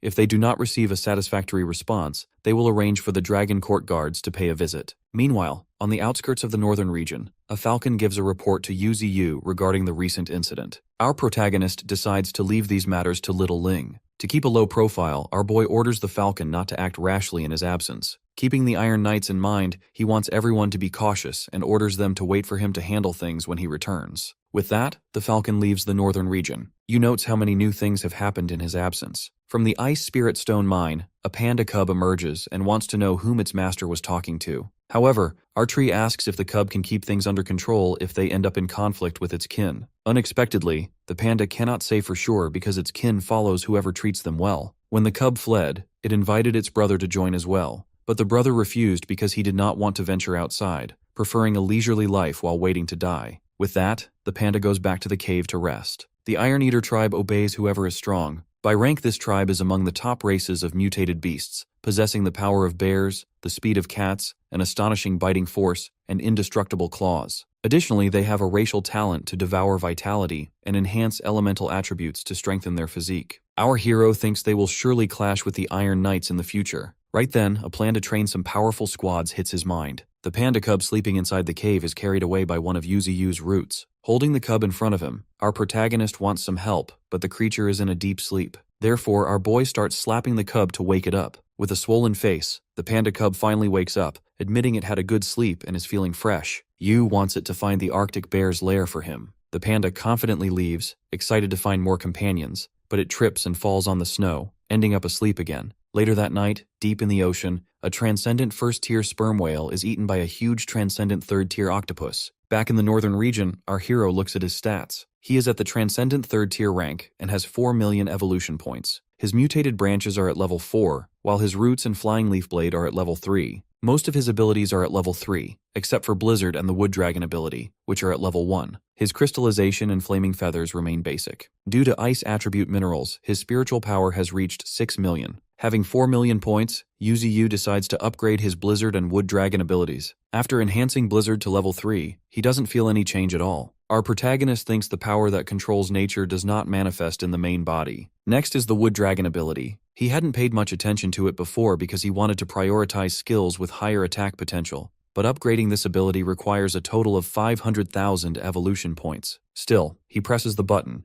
and instantly a strange light appears as he begins to feel an inexplicable, intense pain. A huge beam of light and pressure appears due to the upgrade, which draws the attention of the massive octopus living in the ocean. A mutated orca, a transcendent second tier, emerges from the ocean to charge at Yuziyu. It has followed the spiritual power our protagonist emitted during his upgrade. Even though his body still hurts, our hero must react as the orca opens its jaws to attack. However, the orca's body freezes completely when our tree uses his Frozen Earth ability. Since the elemental attachment of his level 4 mutated branches is now Frozen Earth, Yu can easily freeze a large portion of the sea. Suddenly, a large fish with a sharp, long mouth bursts from the frozen ocean and strikes our boy's main body.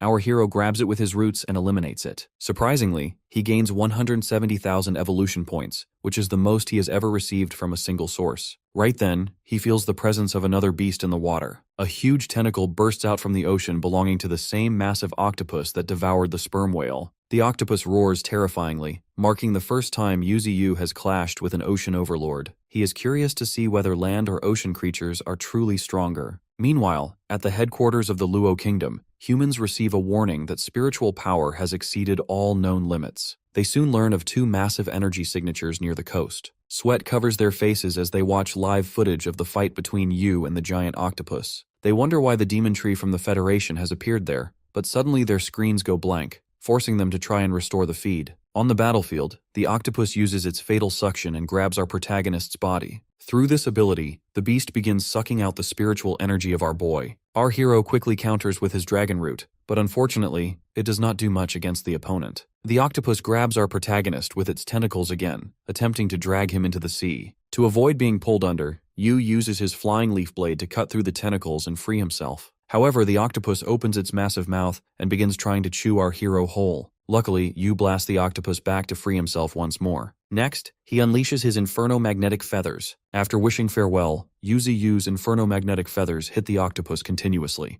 This prompts the creature to retreat toward the ocean, but our protagonist does not want it to escape. He uses crystallization and grabs his opponent with his roots, but the octopus refuses to give up. It unleashes a corroding ink toward our hero, leaving him with no choice but to let go and protect himself using a root shield. While the octopus slips back into the water, Yu notes that 40 of his branches have been damaged. The system immediately starts branch regeneration, and since his roots are also damaged and weakened, the system begins healing them as well. The octopus's corrosive ability was truly terrifying, so our boy is grateful he acted quickly to save himself. Unexpectedly, the octopus emerges once more, but our hero observes how much the ground has been corroded by the ink and prepares himself. As the beast comes forward to attack, luckily, Yu reacts instantly and freezes the octopus completely. With the octopus finally taken down, our hero orders the falcon to call everyone over for an octopus feast. Later, everyone gathers around the body as it is being grilled. When Qingquan takes the first bite, he finds the meat incredibly tough and can't believe it remains this strong even after death. Meanwhile, a large piece gets stuck in King Zhou's mouth as he tries to swallow the whole thing at once, while the white tiger happily claims the innards. From above, the nine-tailed fox remarks on how much fun their comrades are having. After that,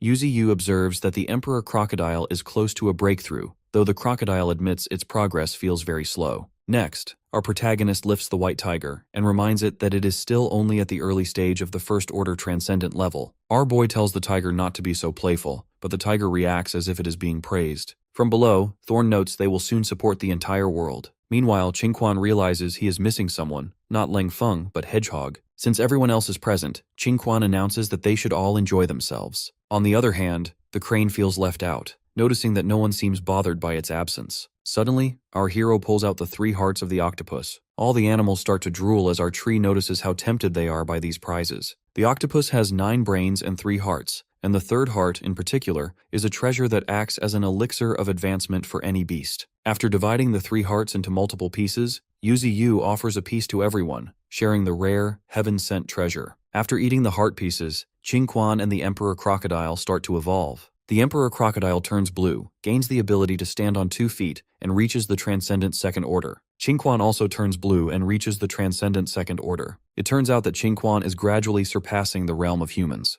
Our protagonist wonders if it is because of the earth element that Qingquan's aura has become increasingly vague. Thorn steps forward and finds Qingquan even more handsome, but he tells her to step back as he decides to show off a new ability. He slams his hand on the ground, shocking everyone. From the earth, Qingquan creates a huge castle that floats in the air. Our boy's jaw drops in surprise, and he jokingly thinks Qingquan would become incredibly rich if he went into real estate. While everyone praises him, Qingquan soon feels exhausted because he used all of his spiritual energy at once. His castle shatters and he begins to fall, but the Emperor Crocodile rescues him. The Emperor Crocodile's body now resembles a giant dragon, and Yu thinks he might actually evolve into one in the future. Even when the Emperor Crocodile suppresses his spiritual power, an aura of sharpness continuously emanates from him. He has awakened an ability known as Bloodthirsty Tyrant. When he is injured, his anger rises, and his speed and strength increase greatly. Additionally, his healing ability has multiplied several times over. Suddenly, Thorn feels multiple strong auras nearby. It turns out the panda cub has arrived with new companions. Shockingly, as the panda walks on the water, it freezes. The entire Arctic bear tribe emits strong spiritual energy, and the panda states that our hero called them all over. The bears respond positively, and our protagonist puts a smile on his face to welcome them. To his surprise, the bears are terrified of him, which leaves him confused since he even tried to make himself look cute. There are 120 Arctic bears in total, and 4 of them are Transcendent First Orders. Soon, our hero spots the leader, a Transcendent Second Order mutated Arctic bear. It possesses the Thunder Power ability, giving it thunder attributes. Although Big Bald is acceptable, he still cannot compare to this leader. Our boy wonders how the panda cub managed to bring them all here without using force, especially since the previous Arctic bear leader didn't give up even in death. The panda confidently declares that he made an alliance with them based on food and shelter. Our protagonist is proud and praises the cub sincerely. The Arctic bear leader roars, and the panda translates that they will be reliable allies. Both the leader and our hero shake hands to finalize the alliance. Next, the golden monkey arrives with a large barrel of wine, and Yuzi announces that they should celebrate the arrival of their new companions. He then gives a piece of the octopus heart to Qingquan to take to Ling Feng. Reflecting on his gains, our protagonist notes that killing a transcendent third-order beast was very profitable. He has gained 1.2 million evolution points and an additional 400,000 spiritual energy. He has also acquired a new skill called transference, which involves splitting his consciousness into a new plant. If done for too long, his consciousness will be forever trapped in that plant. Our hero thinks that if his consciousness is fixed on the other side, he might become multiple versions of himself. He instantly rejects the idea, considering it unsuitable for him right now. Somewhere far away, a 7-colored flower appears. The 7-colored flower emits energy as the water beneath it begins moving in a circular motion. It suddenly unleashes its power straight into the sky. In White Emperor City, City Lord Wang Hao, one of the 10 great geniuses, feels the aura of an extraordinary treasure. He immediately orders his staff to notify the Federation about this new discovery and commands them to gather manpower to make the first move. Later in Zhanhai City, a transcendent remarks on how lucky Wang Hao is since this kind of treasure only appears near his city. He adds that Wang Hao likely has no idea what stroke of luck he has stumbled upon. Suddenly he receives a punch from the city lord of Zhanhai, Zhao Zhao, who is also one of the 10 great geniuses. Zhao Zhao makes it clear he does not need any commentary and orders his subordinates to prepare manpower immediately, determined to obtain the extraordinary treasure himself. With the appearance of this item, White Emperor City and Zhenhai City are not the only ones involved. Major hubs like Yan City and Mo City send troops as well. Even secret forces within the Federation are in conflict, leaving the Federation seething with hidden currents. In Inferno City, Qing remarks that another divine flower no less powerful than the demon tree has appeared. Her assistant, Kylie Huoer, a transcendent First Order, reports that major cities have already dispatched people and several covert squads are moving out. Qing reflects that the Federation is totally scattered from the inside due to greed. She is more concerned about her master, knowing it would be bad for him if the Federation obtains that flower. She orders her assistant to notify the genetic forces to prepare to seize the treasure. As soon as the assistant leaves, she instructs the falcon to inform everyone about the situation. Back in the Misty Mountain, the falcon informs the bull demon about the mysterious flower. The bull demon orders it to report everything to the master residing in the northern region. Additionally, he wants to summon the Emperor Crocodile to guard the Misty Mountain. Holding his axe tightly, the bull demon decides to head out first. Elsewhere, human transcendents under Wang Hao walk through the woods. Wang Hao soon senses something is off, noting that the moment he stepped inside, he felt as if his consciousness was being stolen away. The place looks strange to him, and the sensation grows stronger the further he goes. However, this leads him to believe he is closer to his target. Soon one of his men, Yuan Feng, starts coughing and acting weird. His veins become prominent as his body reacts strangely. Wang Hao suddenly yells at everyone to get away from him. At that moment, Yuan Feng starts hitting his own comrades, who grow confused seeing him act this way. Yuan Feng then unleashes his blade strike move. His fellows realize immediately that this move can easily eliminate a transcendent first-order beast. Meanwhile, in the northern region, Yuzi is busy upgrading his level 4 roots, which causes him agonizing pain. Soon, the falcon appears to give our boy a report. Yuzi learns about the divine flower, which possesses powers no less than his own. Our protagonist predicts that the appearance of this divine flower will shake the entire existence of the Federation. Our hero thinks that the people fighting over this flower are taking a massive risk and realizes the bull demon, who has already set off, won't be enough to take the flower before it falls into human hands. Therefore, Yuzu summons the nine-tailed fox and tells him to snatch that flower. Zhao Zhao enters the forest with his fighters and finds Wang Hao sitting dejectedly on a log. From him, Zhao learns that those below Transcendent Second Order cannot proceed. This mysterious flower controls minds, and if a person's level is too low, they will die instantly. Zhao sneers, pointing out that Wang Hao must have eliminated his own comrades who were controlled by the flower. Wang Hao stands up and asks if he should go inside alone, or if Zhao intends to follow. Consequently, Zhao orders his men to stay behind and guard the area while he advances alone. Both Zhao and Wang Hao advance together. On their way, Zhao notices a group of cloaked figures waiting in the grass to take the flower. Zhu considers them nothing but a bunch of ants and believes they won't even know who killed them. However, Wang Hao points out that Zhao always underestimates others. Determined to obtain the flower, both men advance at full speed. From behind, the cloaked figures recognize the two and decide to follow them.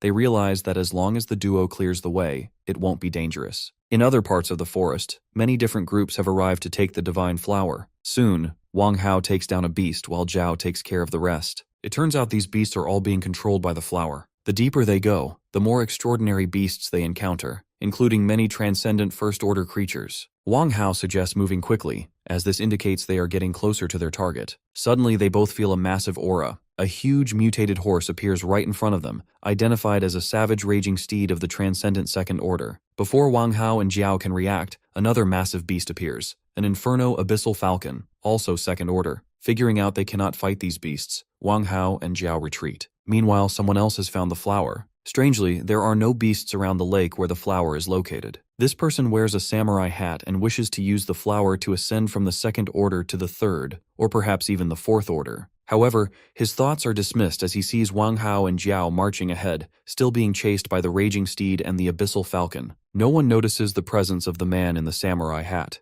Unexpectedly, Wang Hao decides to buy time by distracting the beasts so Jiao can seize the divine flower. Jiao readies his claw to collect it, and at the same time, the man under the hat jumps toward the flower. Surprisingly, something starts to emerge from underneath the water. A massive snake rises from the lake and attacks both of them simultaneously, standing tall to protect the flower. At the Spiritual Energy Monitoring Bureau, staff monitor every move made to obtain the divine flower. According to a report, they have detected 20 individuals with over 100,000 spiritual energy. Among them, 8 have exceeded 300,000. The supervisor orders the images of those 8 individuals to be frozen for identification. The group includes Wang Hao, Jiao, the man under the hat, Qing, the raging steed, the abyssal falcon, and the bull demon. Zooming in on the bull demon, the supervisor learns that even the Misty Mountain has joined the competition. She is equally stunned to see Qing joining the fray. Back in the forest, Wang Hao lands a strike on the abyssal falcon, causing it to crash to the ground. Meanwhile, the man with the hat and Jiao face off against the giant snake. However, Jiao leaves the snake to the other man and rushes to snatch the divine flower. Before he can take it, the bull demon makes its entry and forces Jiao to back off. Jiao instantly recognizes the creature as the bull demon of the Misty Mountain. Although he didn't expect to see it here, he decides to eliminate it and unleashes his innate ability, Hell Serpent. Unfortunately for him,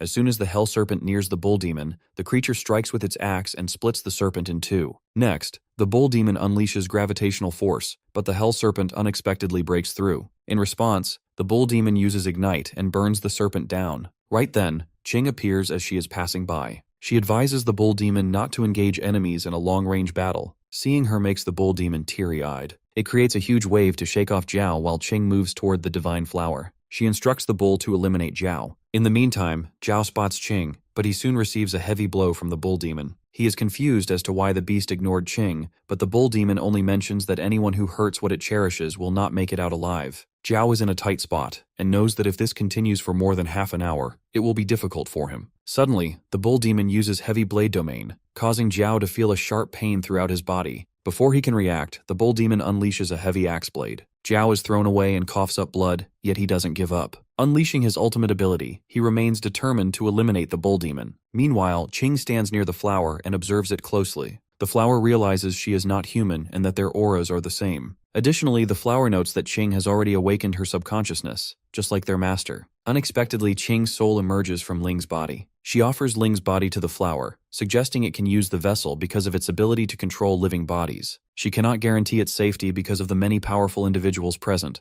but with Ling's body, the flower can protect itself. The divine flower does not understand why Qing is helping, but she reveals it is simply because they are of the same kind. The abyssal falcon receives a heavy blow from Wang Hao, but shockingly, it heals itself in no time. Wang Hao gets stunned seeing its healing ability, which makes him frustrated. Suddenly, a beam of light emerges behind him, and everyone sees in that direction. Turns out that it is Qing who is using the divine flower, and as a result, the beam of light is emitting. Unexpectedly, the eyes of the abyssal falcon, the huge snake, and the raging steed turn their colors. All of them go crazy as they advance towards Qing. The fighters from behind observe the whole scene closely. One thing is for sure, they don't want the beasts nor Qing to get the divine flower. Therefore, everyone starts to move. On the other hand, Demon Bull is not letting Jiao pass through. In the meantime, all the beasts and other fighters are about to reach Qing, but she unleashes Inferno Butterfly and sends them towards her opponents. As a result, a huge blast erupts and everyone gets fully burned. The flames are evaporating the lake. Everyone is down, but Qing stands tall. Seeing her eyes changing its color, some nearby fighters wearing golden helmets wonder if she is being controlled because she has touched the flower directly. But they reflect that not only have they failed to take the flower away, there are also powerful enemies in the area. On the other hand,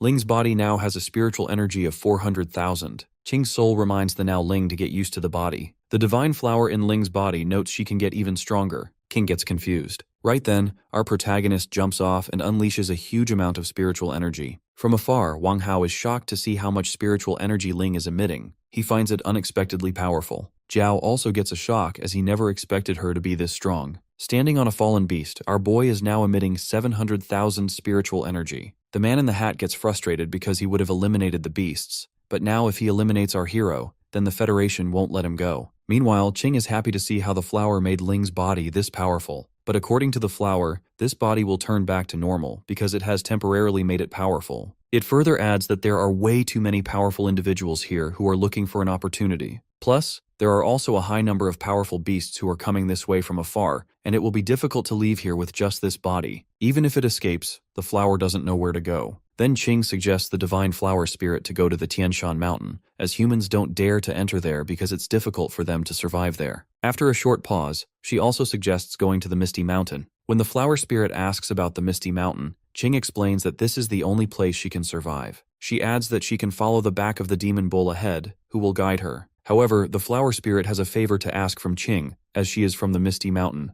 On the other hand, the fight between Jiao and Demon Bull is still going on. Unexpectedly, Ling's body intervenes as she kicks Jiao hard. Then, our protagonist instructs Demon Bull to take the divine flower back to the Misty Mountain, as our boy will buy time for them. Breathing heavily, Demon Bull acknowledges. After that, our hero forms whirlpools in the lake. Then, she emits a bit more spiritual energy. As a result, the whirlpools collapse with each other and spread water in the area, which makes it hard for everyone to see. The divine flower gets out of Ling's body and approaches Demon Bull so they can escape to the Misty Mountain together. As they move, the group wearing helmets feels the spiritual energy of the divine flower in motion, so they start to move as well. On the other side, the guy under the hat also refuses to give up. However, Qing hits him from behind. Her eyes are still green. Meanwhile, the chubby guy under the hat falls near Jiao. Jiao reflects that he has been following him from the start. The chubby guy shrugs it off, then asks if Jiao has the confidence to defeat her. Jiao is unsure because he sees that Qing is under control. On the other hand, Qing notes that the divine flower has moved with the demon bull. She recalls that the flower spirit asked her to pretend to be in control and then create chaos to help it escape. In the present, Qing decides to enjoy herself to the fullest. In the meantime, Demon Bull and the divine flower are on their way to the Misty Mountain. On the other hand, the abyssal falcon is still after Wang Hao. It doesn't want to let humans escape easily, but to his surprise, the falcon leaves him and flies ahead.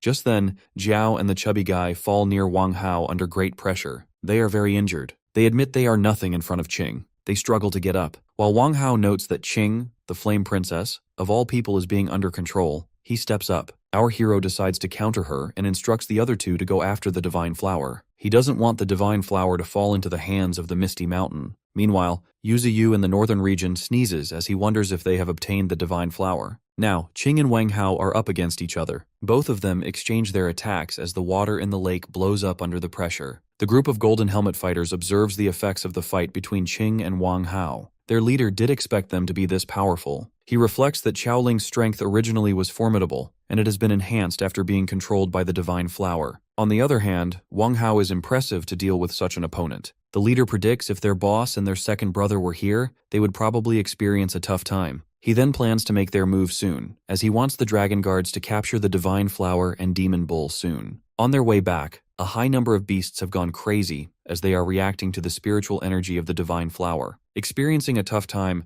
the chubby guy plans to turn Demon Bull into soup. Surprisingly, Demon Bull is also experiencing a tough time, and the divine flower beside it reveals that these beasts are attracted to its spiritual energy. They take it as a potent tonic. Demon Bull grits its teeth as it knows it will get caught because of its decreasing spiritual power. Unexpectedly, the divine flower takes action and increases the spiritual energy of the bull. With that, both of them go ahead at great speed. Seeing this, Jiao and the chubby guy get frustrated. At the same time, the nine-tailed fox, along with the white tiger and thorn, are on their way to back up Demon Bull. Meanwhile, the panda cub and Qingquan on the surface feel jealous of them for being able to fly. Somewhere else, Demon Bull, while moving forward, feels they don't have anyone who is pursuing them. But all of a sudden, a golden arrow lands right in front of them. Turns out this arrow was shot by one of the Dragon Guard's fighters. He feels a bit disappointed as his attack didn't hit. Right then, the divine flower senses something. Two fighters of the Dragon Guards simultaneously attack Demon Bull. Our hero bleeds a bit. He senses a strong aura coming from these Dragon Guards. However, they are not strong to the extent that they are unbeatable. Furthermore, a herd of beasts are behind them as well. But our boy smirks as he finally understands why Yuziyu wanted them to act together. Soon, the leader of the Dragon Guards offers to spare its life if it hands over the divine flower. Our protagonist doesn't give up as he unleashes his ability. All of his opponents are now unable to move. Right then, with his remaining spiritual energy, he turns himself into a celestial body. Due to this, he can increase the gravity constantly.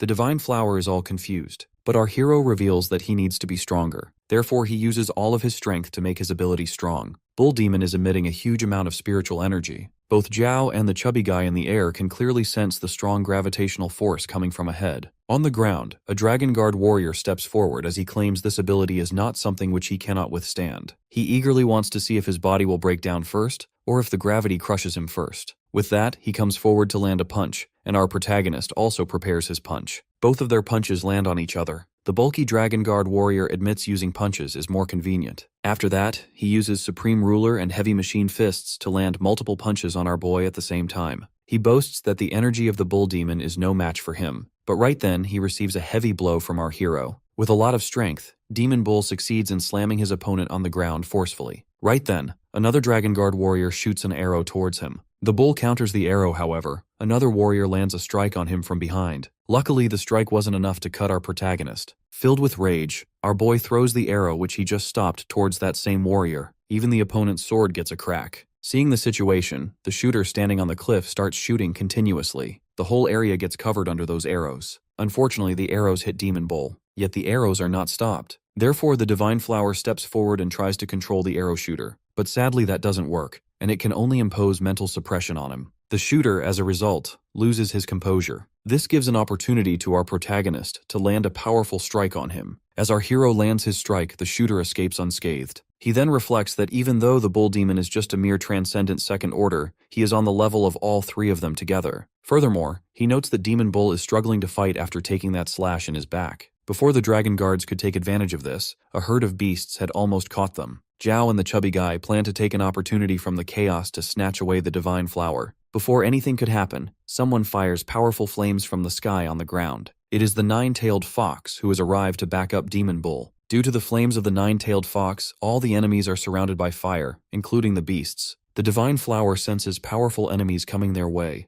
but Demon Bull tells her to rest assured as those are friends rather than foes. The chubby guy instantly recognizes the nine-tailed fox of the Misty Mountain. He grits his teeth because they already gave their all to make our hero fall in that situation, and now more powerful allies are gathering. Reaching really close to the Divine Flower, the lake snake comes forward to attack. However, as soon as it reaches the ground, it gets engulfed in a ball of hard earth. This is actually the work of Qingquan, who appears in his new transformed body. The bulky warrior from the Dragon Guard still doesn't give up, as he is determined to not let anyone get away with the Divine Flower. As soon as he starts launching punches, the nine-tailed fox reacts sharply by unleashing her flames. Even when the bulky warrior tries countering the fire, he still gets completely defeated. The fox stands tall on the ground while the fighters of the Dragon Guards yell for their fallen comrade. From the side, Wang Hao grits his teeth as he notes that even though the fox and that bulky warrior were on the same level, the gap between them is still too big. With just one strike, she has defeated the warrior. Right then, the chubby guy notices that there are more beasts as well. Thorn and the white tiger also appear on the battlefield. Observing the comrades of our boy, the Divine Flower calls them strange. It also notices how strong the spiritual energy coming from them is. Meanwhile, in the battle area, the chubby guy finds Thorn attractive. Noticing this, the white tiger charges towards the chubby guy. However, that guy has no idea why the tiger is attacking him. Unexpectedly, the tiger only says the words which it knows, which are totally unrelated to the situation. The chubby guy grows confused, but soon he gets blown away by the white tiger. On the other hand,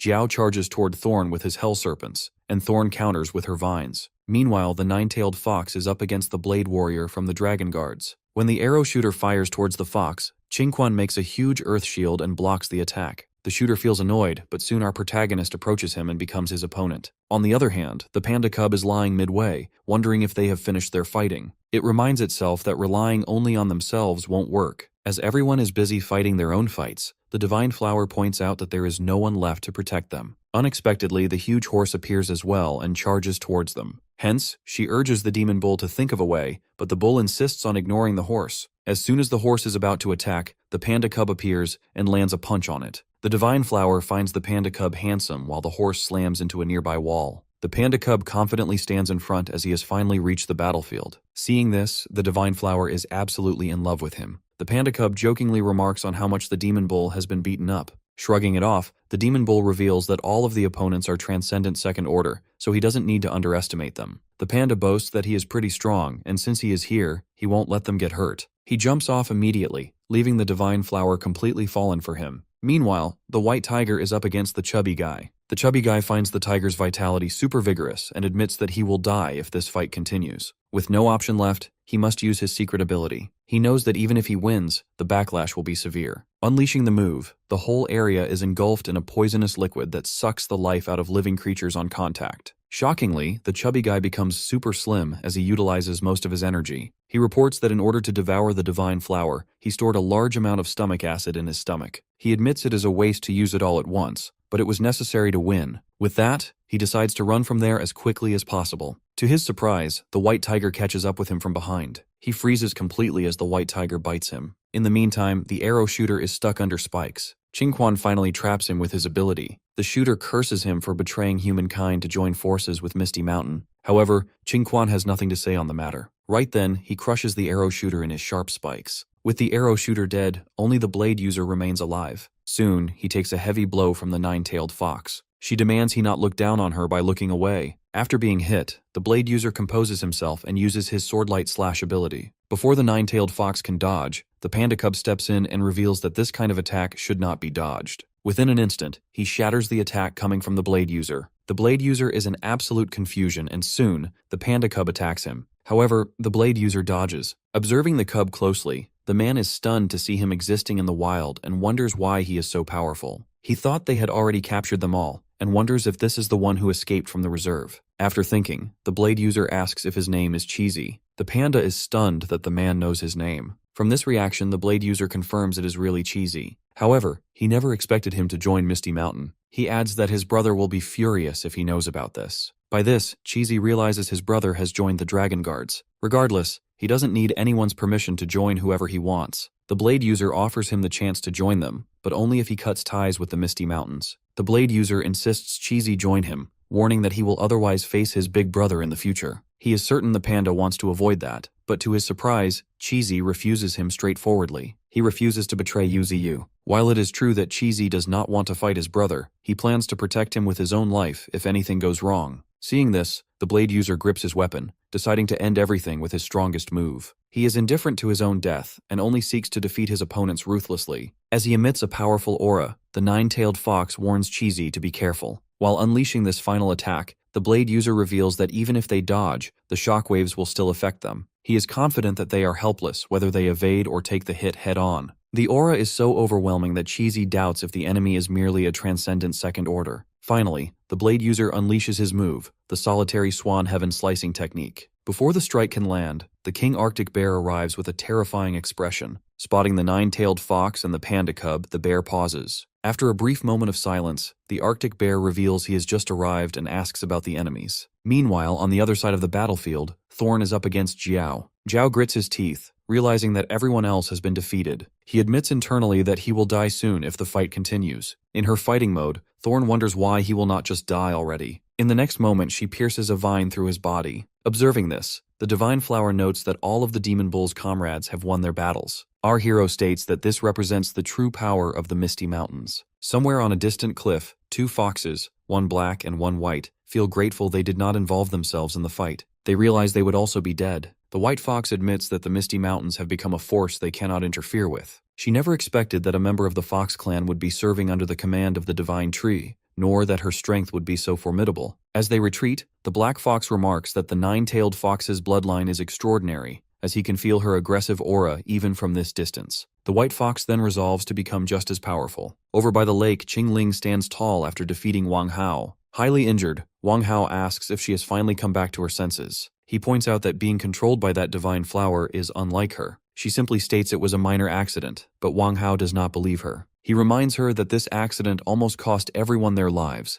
and that he sacrificed 50 years of spiritual power to save her. As he continues to list his sacrifices, Qingling only finds him noisy. Instead, she wonders if the demon bull and the others managed to escape. She walks away, leaving Wang Hao behind to see if there is still a chance to recover the divine flower. Now emaciated, Wang Hao demands she wait, believing she cannot leave him after everything, especially since he expects her to marry him. However, she still leaves. Alone, Wang Hao wonders where everyone else has gone. At the same time, Zhao is struck by Thorn's vine. Surprisingly, he successfully saves his soul, which begins moving in the opposite direction. He never expected the reinforcements from the Misty Mountains to be so powerful that even the dragon guards were defeated. Though he has lost his physical body, Zhao decides to start a new life as long as his soul survives. To his horror, Qingling's centipede devours his soul and refines it into a small, orb-like structure. The next day, shocking news spreads throughout the entire alliance. Every powerful expert who attempted to take the divine flower has been wiped out. Not a single person survived. Among the Dragon Guards, members ranked 7, 8, and 9 all perished. The genius Zhao Jiao and the Lord of Gourmet City also died in the battle. At the scene, neither the body of Qingling nor Wang Hao is found, and their whereabouts remain unknown. In the world of Tree, the recovery of spiritual energy serves as the root of all change. Ordinary creatures evolve into transcendent beings through this energy, and as it appears, all things begin to transform. The world is full of these changes, and you is not the only existence of his kind. A spiritual energy tide occurs when a specific amount of energy triggers a large-scale explosion. Even transcendent creatures have a limited tolerance for this power, as excessive amounts cause death. Consequently, a large number of creatures gradually turn into spiritual energy during these tides. Others migrate toward areas with less energy to ensure their survival. Furthermore, spiritual energy resources are considered rare treasures, which are divided into plants and minerals. Plants that absorb a large amount of energy while growing become rich in it, yet they do not develop intelligence. Instead, they become treasures such as spirit flowers and spirit grass. This is why Qing gives a herb to her master that she took from the body of a sandro turtle. High concentrations of spiritual energy also enrich stones under certain circumstances, turning them into spirit stones, which are very important resources. Right now, the entire Federation is in a dire condition.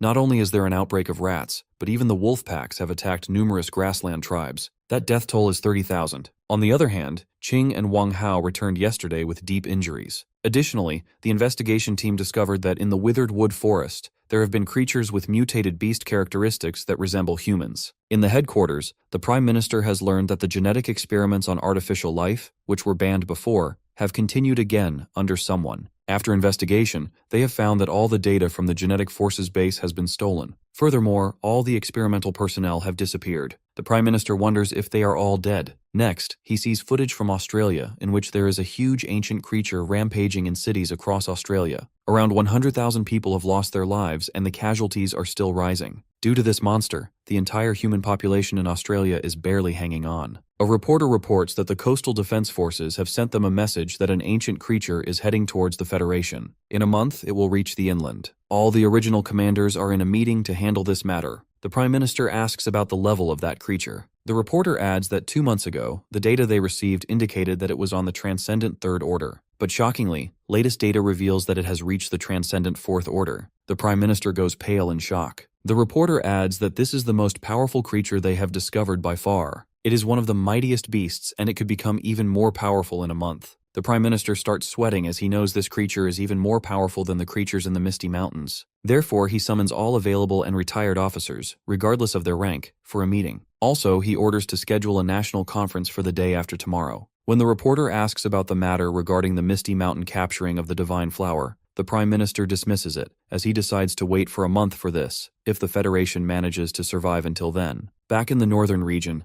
the young beasts who are a bit abnormal play with Baldhead. One of the two-headed wolves sneezes and unleashes flames towards Baldhead. When Baldhead runs while being burned in flames, the other wolfhead, who has the ice attribute, blows and completely freezes him. Observing them, Yuziyu notes that not everyone can play with these young ones. Our protagonist reflects that after the incident of kidnapping, he called them here for safety reasons. The two-headed wolf can enhance his power by absorbing ice and fire spirit stones. This wolf is actually a mutant Cyan wolf, two-headed wolf, first order. It possesses the breath of both ice and fire. On the other hand, the giant snake is actually a mutant green snake, three-headed snake, first order. Even if it loses one head, it can regenerate it completely. As the mutant green snake is proficient in aquatic combat, our boy thinks to keep it in the sea. Therefore, he immediately calls out Orca. Orca appears instantly from the sea. When this Orca was tamed last time, it joined with our hero, along with its whole clan. This is the first time our hero has teamed with sea creatures. Yuziyu then leaves the cultivation of the snake to the Orca and instructs the Orca to take good care of it. Actually, this Orca looks fierce from the outside,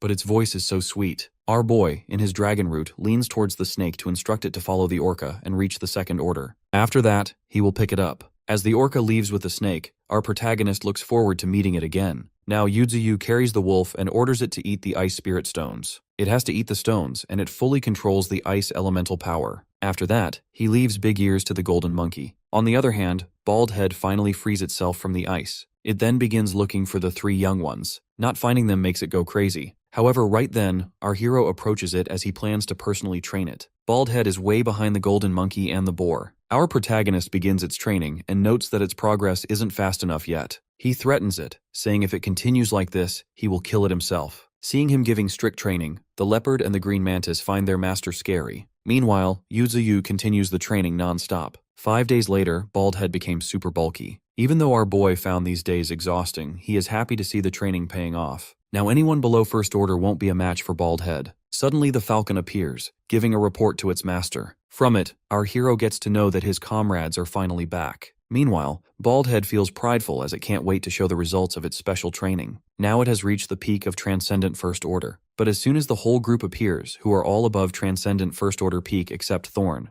Bald Head loses all of its confidence. Therefore it leaves quietly. In the meantime, Yuzuyu spots the Divine Flower. Seeing the Divine Flower, Yuzuyu opens the attribute panel because he wants to see how powerful she is. Surprisingly, the stats window emits a strong light so intense that even our hero struggles to open his eyes. Even the attribute panel is extraordinary. The Divine Flower is actually the Celestial Earth's enigmatic flower, Transcendent First Order. She possesses the power to freeze time, though it consumes 1 million spiritual energies in an instant. Reading about this, our protagonist notes that her abilities are related to time and feels envious of her for controlling such a force. However, the Divine Flower isn't able to say much. Realizing she might be overwhelmed, Yuzuyu reminds her that she doesn't need to be nervous, as nobody here has any ill intentions toward her. Other than the time-freezing ability, the Divine Flower possesses the flower's language ability. Through this, she can make both spirit flowers and spirit herbs follow her commands. Therefore, our protagonist wants her to help him cultivate these resources. To this, the Divine Flower states that with enough spiritual energy, they can mature in half a month. However, she also needs to absorb 1/5 of the spirit flowers and spirit herbs as food. Yuzuyu finds no problem with this arrangement. He then decides to leave the task of finding seeds for the spirit flowers and herbs to the 9-tailed fox. After that, Cheesy informs our hero that he is going back to the mountains because he wants to find some bamboo to eat. Our boy gives him permission and thanks him for his hard work. Before Cheesy can leave, the Divine Flower calls out to him. She states that she needs to stay here for some time before going to the Misty Mountains and requests that he wait for her. Our hero blushes seeing the two, while Thorns wonders if this is a confession. The Divine Flower finally confesses her feelings to Cheesy. However, he feels annoyed and doesn't understand what that has to do with him. He leaves, telling her not to bother him. The Divine Flower then tells everyone else that she just got dumped. Unfortunately, our protagonist believes that love always comes with bitterness. Somewhere in the ocean, the Federation has sent heavy machinery to eliminate the giant beast coming from Australia. As fighter jets fly above the giant, the creature observes them closely. More and more fighter jets fill the air. From the ship, the military spots their target. In the next moment, they open fire and the jets launch missiles toward the giant. An infinite number of missiles and bullets hit the target. After a brief moment, the giant finally reacts and growls heavily. It opens its massive mouth and unleashes supersonic waves that encounter and destroy all the incoming missiles. Even the jets are destroyed, and the ships face great difficulties. Soon, their intercontinental ballistic missiles are ready to launch. A missile goes straight to the giant and blasts upon impact. Due to the force, even their own ships receive damage. Unfortunately, as the smoke clears, the giant is still standing and appears totally fine. Turns out the intercontinental ballistic missiles are completely ineffective.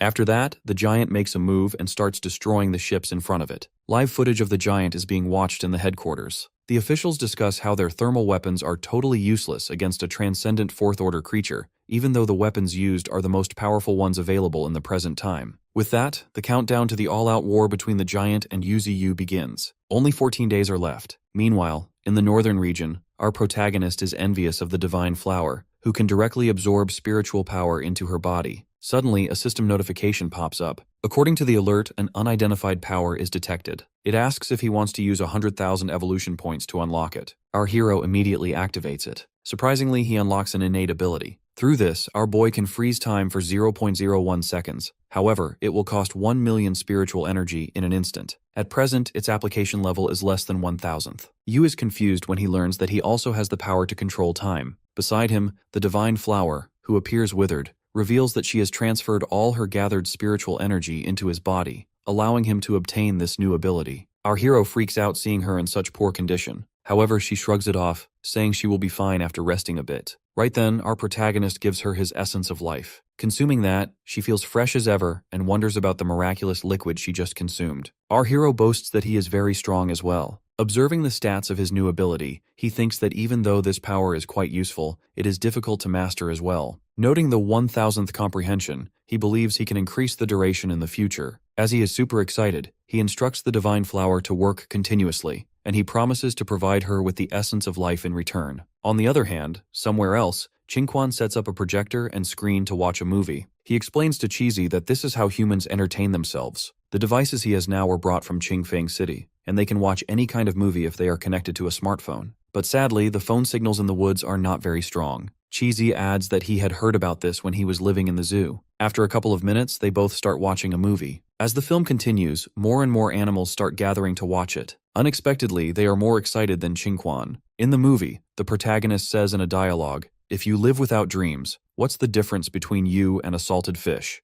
Cheesy finds the dialogue interesting. Suddenly, a small window pops up on the screen. It is news regarding the giant entering Gyre City. Cheesy points at the news. According to the report, a transcendent fourth-order creature has appeared in Huaxia's waters, and it will enter Gyre City in 28 days. The nation has issued a Level 1 emergency alert, and all citizens are advised to evacuate to Chaosan City. Cheesy suddenly tells Qingquan to pause the news. When Qingquan asks if he has seen something, Cheesy shrugs it off. However, his eyes are fixed on a pink-haired lady running to save her life from the giant. After seeing her, Cheesy decides to head back to find something to eat. Qingquan and Baldhead are left confused by his sudden departure. Meanwhile, Thorn, along with the Green Mantis and Flash, enjoys bathing in the spiritual pool. On the other hand, the White Tiger eagerly wants to join them, but our tree stops it as the tiger is not allowed to go in. Flash appears, informing his master that he has become stronger again. Seeing his stats window, Yuziyu learns that Flash has acquired Strength Multiplication. This ability consumes a large amount of spiritual energy, and strength doubles every 10 seconds. Yu informs Flash that he can now amplify his strength several times. Flash fills with excitement as he wants to try his new ability right this moment. Using this new power, he forms a very big crater on the ground. He notes that it can only be strengthened 2 times because his body cannot handle more than that. Later, our hero is super excited for the duel between Cheesy and the nine-tailed fox. He even urges his comrades to bet on one side. Cheesy is super serious about their fight, as he has waited for a long time. He reveals that he always wanted to know how it feels for a confident and powerful fighter like the nine-tailed fox to be stepped on by him. Turns out the fox also thinks the same way. The nine-tailed fox activates Blazing Surge, while the panda activates Fiery Form.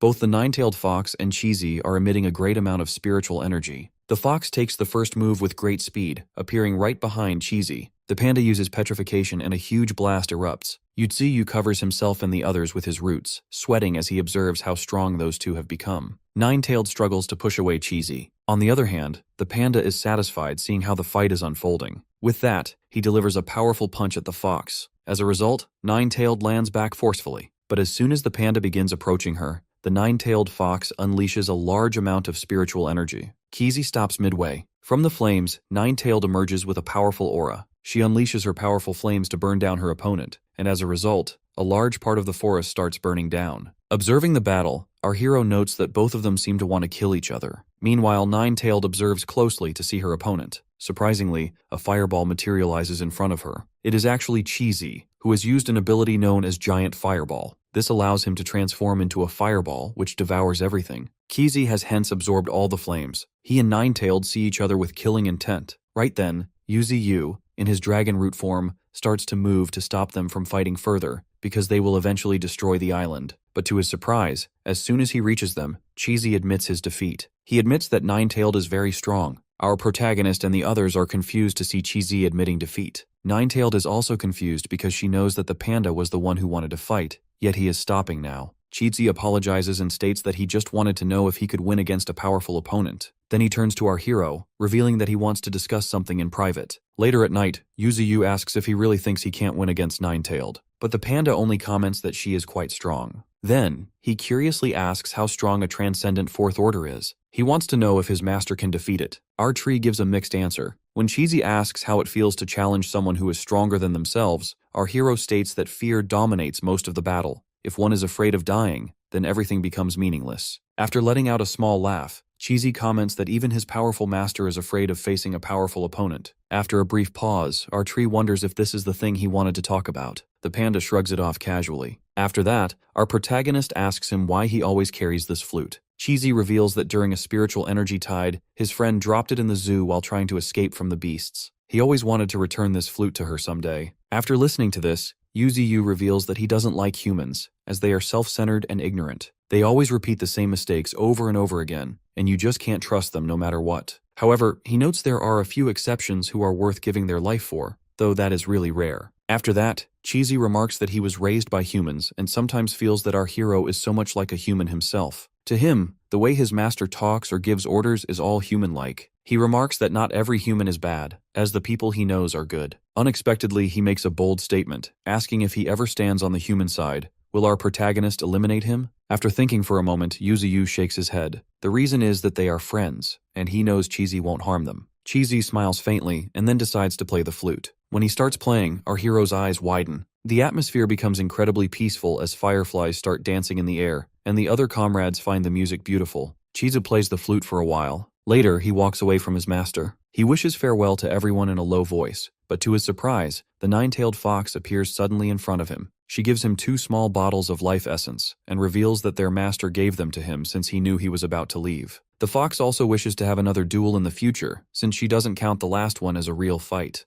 He knows this as he confidently leaves the area. Meanwhile, somewhere else, a city near the ocean is destroyed by the giant monster. Everyone, including the transcendent fighters, is dead. As the giant leaves the city, a huge wave of ocean water engulfs the entire area, leaving the city completely submerged. Soon, a whale shark approaches the giant. It is also a transcendent fourth order. Both of them start attacking each other, and the scene changes. In the northern region, all the animals are busy watching a documentary on the screen. Seeing them, Qingquan feels a bit annoyed. On the other hand, the white crane flies over to the northern region but doesn't find Yuziyu at his usual place. As the crane starts panicking, it gets hit by one of our hero's roots. Surprisingly, our protagonist's body has become way too huge. He is so tall and big that he now covers the entire island. Actually, our boy has acquired a new skill called size mastery. This allows him to change his own size without compromising his power or spiritual energy. He is even taller than the mountains and enjoys his time being a huge tree. From below, the divine flower, who has now reached the transcendent second order,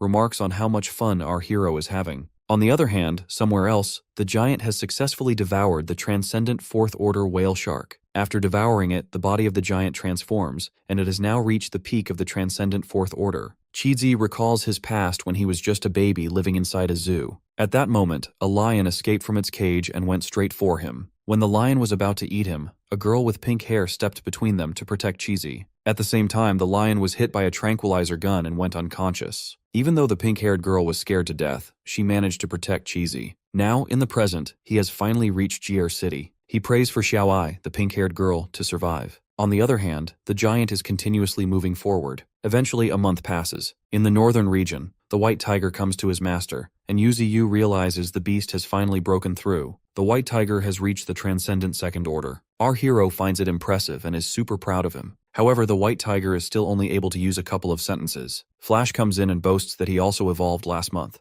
The divine flower, who now has formed limbs, comes forward today. She has reached the second order as well. Next, the white snake appears to congratulate the white tiger for reaching the second order. On the other hand, the Arctic white bear, who is also a transcendent second order, finds the white tiger silly for feeling proud. Turns out everyone has reached the second order now. One after another, they reveal they have broken through, which means reaching the second order is not that great of a deal. The white tiger feels very bad listening to their remarks, which makes him leave instantly. Our protagonist, however, tells everyone not to crush the tiger's spirit, but no one reacts much. Yuzuyu reflects that everyone has experienced a qualitative leap this month and their strength has increased. He has also awakened a new skill called Ice Age. Through this, he can freeze the land and ocean under the sky instantly. Furthermore, his spiritual energy has surpassed 8 million. Additionally, they have utilized all the spirit stones underground. He plans to leave the remaining stones for the young beasts. He has placed the Gorilla Legion to guard the northern borders, and eventually plans to replace them with the Arctic White Bear Legion in the future. Plus, our protagonist plans to return to the Misty Mountains soon.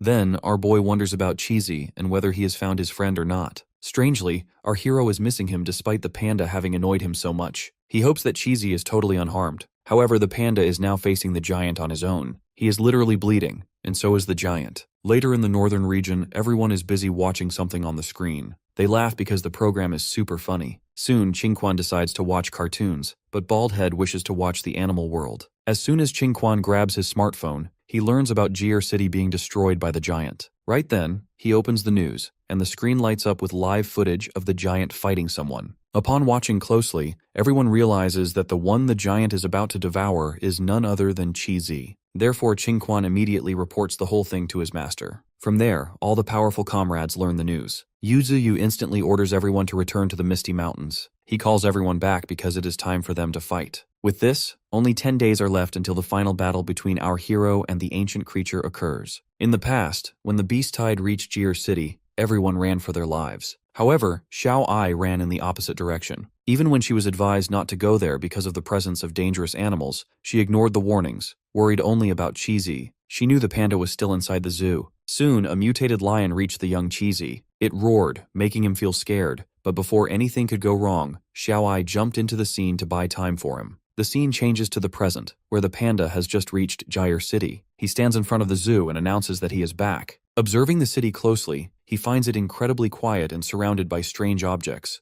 There is no human in sight in the entire city. Perhaps people have run away or are hidden somewhere. Plus, the panda has not yet spotted the transcendent first-order giant. Suddenly, he hears a kid scream. The child gets up and finally finds something to eat, which makes him feel grateful even though he is in physical pain. Right then, Qizi finds him. He wants to know the boy's identity and asks why he is in his house. However, the kid is scared to death, as he considers Qizi to be a monster. Later, after getting an explanation, the kid calms down. He did not expect a panda to speak human language. While walking along, the kid reveals that this area is now a red zone. Qizi is more curious to know about the giant who was destroying the city, but the kid doesn't know much, only that the giant disappeared yesterday out of nowhere. He adds that the giant was battling an orca, and due to that battle, half of the city was submerged. When the panda asks why he didn't evacuate, the kid states they didn't escape in time, noting that all the roads are now blocked by massive obstacles. The kid was separated from his family, and after that, the giant beast appeared. Their army could not even defeat it, and so many people have lost their lives because of the monster. When the panda asks why the kid is walking around in such a dangerous situation,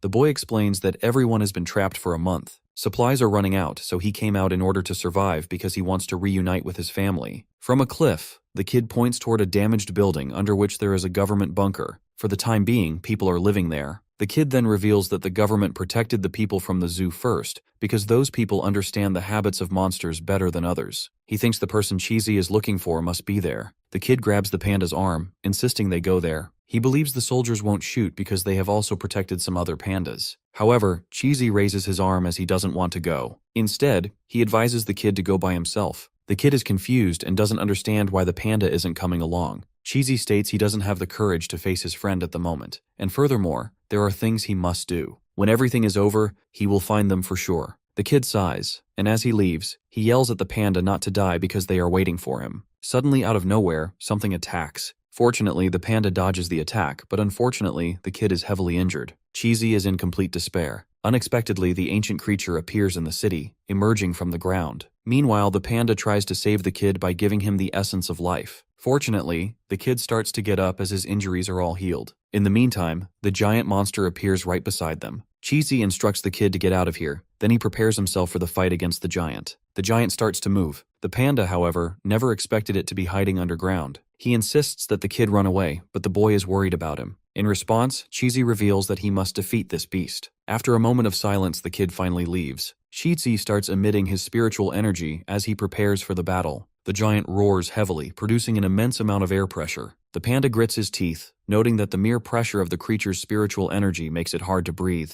He admits that it is even stronger than the divine tree. Its spiritual power is like an abyss, a never-ending force. Finding a transcendent fourth-order beast this powerful, our protagonist wonders if he really can defeat it. Suddenly, the giant attacks with its tentacle. Qizi successfully dodges by jumping into the air. While airborne, he unleashes his petrification skill. However, before anything can happen, the giant lands a strike directly into the panda's body. Receiving such a heavy blow, he starts to bleed. In the next moment, he lands back on the ground, only to receive repeated attacks from the giant. Meanwhile, from a distance, a reporter and her cameraman try to record live footage of the battle without being spotted. As the camera starts rolling, the reporter begins her report. She states that the giant creature, which had been silent for a few days, has reappeared in the city and is now engaged in combat with another beast. She does not know the reason for the battle but predicts it must be a territorial dispute. When the camera finally captures our hero, the reporter realizes he is an iron-eating beast from the panda species. Simultaneously, the people in the government bunker watch the live footage. One man wonders if the government has sent another rescue team, though he is confused why there is only one panda fighting. A short-haired blonde girl sitting beside an injured panda wonders which team that panda is from. The people believe Cheesy cannot win this battle, especially since he is at a disadvantage in terms of size. Another person yells in frustration, asking why the government didn't send more powerful individuals, as he clearly senses the panda is completely overwhelmed. At the same time, somewhere else, an old man calls Xiao Ai to see the live footage. When she sees the screen, she instantly recognizes Cheesy. Tearfully, she notices the flute on his body and realizes our protagonist is back to protect them all. Back in the battle, Cheesy transforms into a ball and charges straight toward his opponent with great speed. Unfortunately, his attack does not affect the giant at all. In return, the colossal giant emits massive supersonic waves. The waves hit the panda so hard that he falls to the ground under great pressure. He coughs violently and his body is highly injured. Due to the attack, he cannot see clearly, his ears are ringing, and it is hard to breathe. He is in disbelief. Even though he fought to a draw with the nine-tailed fox, he still lacks the strength to face a transcendent fourth order. He admits internally that he cannot even deliver a counterattack and does not know what to do. The people in the bunker can clearly see that he is going to die. With great pain, Cheesy notes that once again he is unable to do anything. He loves this city so much. It is not only the place where the person he loves lives, but it is also where he grew up. He wants to stay here forever. He remembers how Xiao Ai once protected him, yet he left her behind and ran away. Because of fear, he abandoned the person who loved him most and the person he loved most. He believes she must have felt desperate at that time, and for this reason, he feels he no longer has the right to appear before her. Admitting he cannot do much, he decides he must at least kick the giant out of the city. Right then, he counters an attack from the giant with one hand as he drinks the essence of life. A completely strange creature emerges from the lands of Australia, causing destruction across the entire continent. After that, it travels through the ocean and reaches the Federation. This giant beast is the highest-ranked creature in the history of the world. The Federation mobilizes its entire military force to counter it, deploying 5 times more forces than when confronting UZU. The whole world watches this crisis, calling for the Federation, the second most powerful military power in the world, to resolve it. However, the giant eliminates their 250,000 troops completely. Along with civilians, the death toll is almost 570,000. By the 6th day, the toll rises to 650,000. By the 15th day, it is 710,000. And by the 23rd day, it reaches 830,000. Up until now, the death toll has reached 1.96 million. Back in the headquarters, while seeing the live footage of the battle between the giant and Cheesy, the supervisor wonders why the Dragon Knight's panda is there since the whole unit was completely wiped out.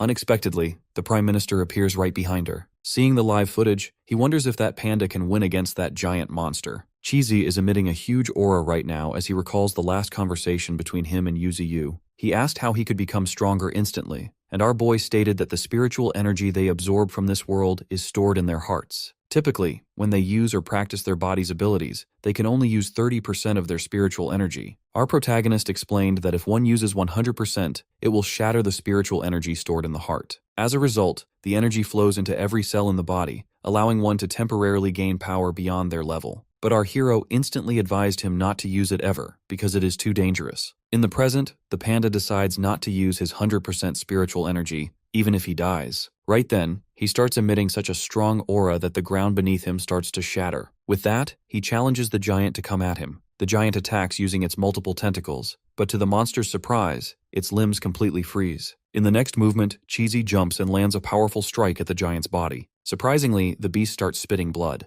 Next, the panda jumps straight up towards the sky. Meanwhile, at the headquarters, they note that his spiritual power is rising rapidly. It has already exceeded 90,000, and the number keeps rising. The Prime Minister reflects that it's not just the Federation, but the whole world watching this battle right now, as the survival of humanity depends on it. The giant sends one tentacle to attack its opponent, but the panda readies a punch to counter the strike. Shockingly, as soon as the punch lands, the tentacle breaks off completely. However, Cheesy struggles a bit as he finds the physique of the Transcendent Order creature really tough. In the next moment, the giant sends a number of tentacles towards him. Cheesy braces himself and roars, unexpectedly tearing apart all the tentacles in an instant. As he is in the air, the giant monster eats him alive. People from the government bunker consider him dead, but the Prime Minister feels something is not right. At that exact moment, the giant feels something strange inside its body. Instantly, its torso blasts open from the inside, and the panda emerges. Being injured, he doesn't give up and activates his skill, Crimson Lotus Solar Flare Sphere. From afar, he looks like the sun.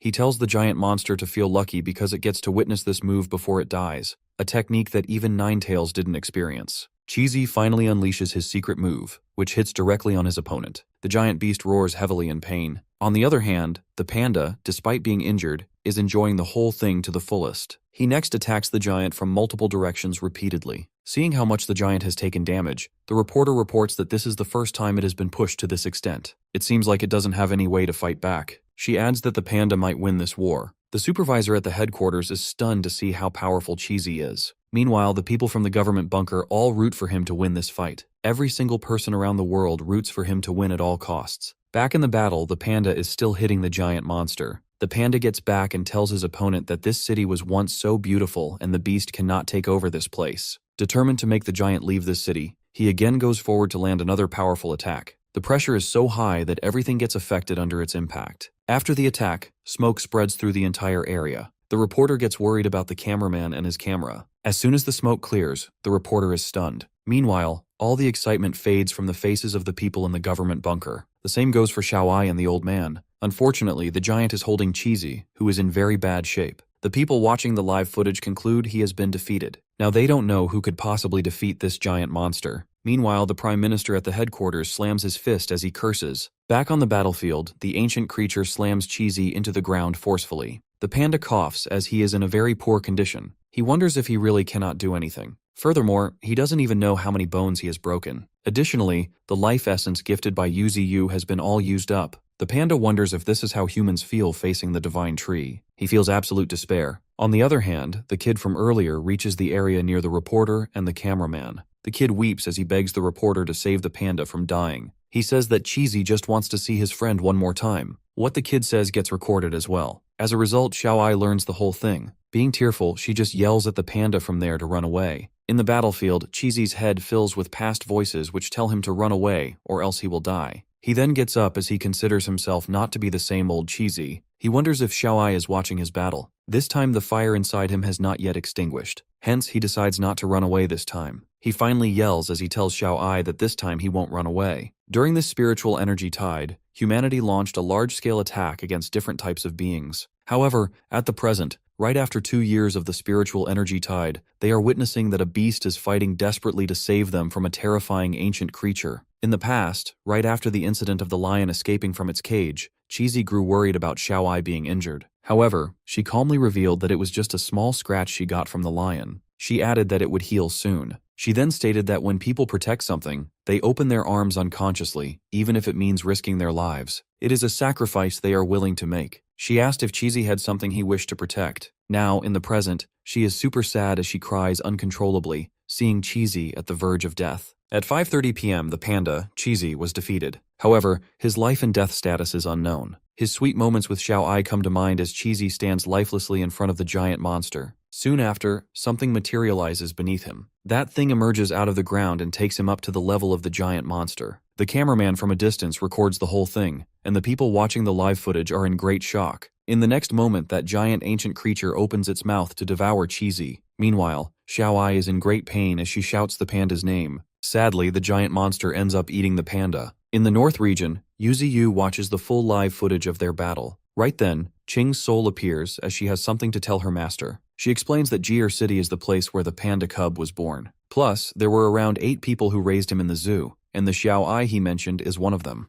The list of people who have escaped the city does not include any of the zoo's employees, and they are not on the casualty list as well. Our boy then asks how much time it will take to reach Jier City. King reveals it will take a month. Our protagonist figures out that the panda also left exactly a month ago. Back in the headquarters, the Federation comes to learn that the panda who was fighting against the giant isn't a member of the Dragon Guard squad. In fact, this panda is the one who escaped Jier City earlier. The Xiaoai he mentioned can be one of the employees at the zoo for whom he is looking. The Prime Minister cannot believe that the panda fought the giant beast just to save someone. The rescue operation they launched to rescue the panda has not made any progress until now. The land is completely blocked as well, meaning the entire city is completely separated. Furthermore, the explosives do not affect the monster at all. If they use helicopters for rescue, that giant beast will destroy them in midair. Meanwhile, on the other hand, our hero plans to directly attack the monster from the front as Yuziyu decides to break down the wall. In the meantime, the Prime Minister asks about the Dragon Corps. His assistant reports that they are ready and they have assembled their top transcendents. All of them will get there within a month. However, both our boy and the Prime Minister do not want to waste a whole month. As every day they delay will mean more danger for the people,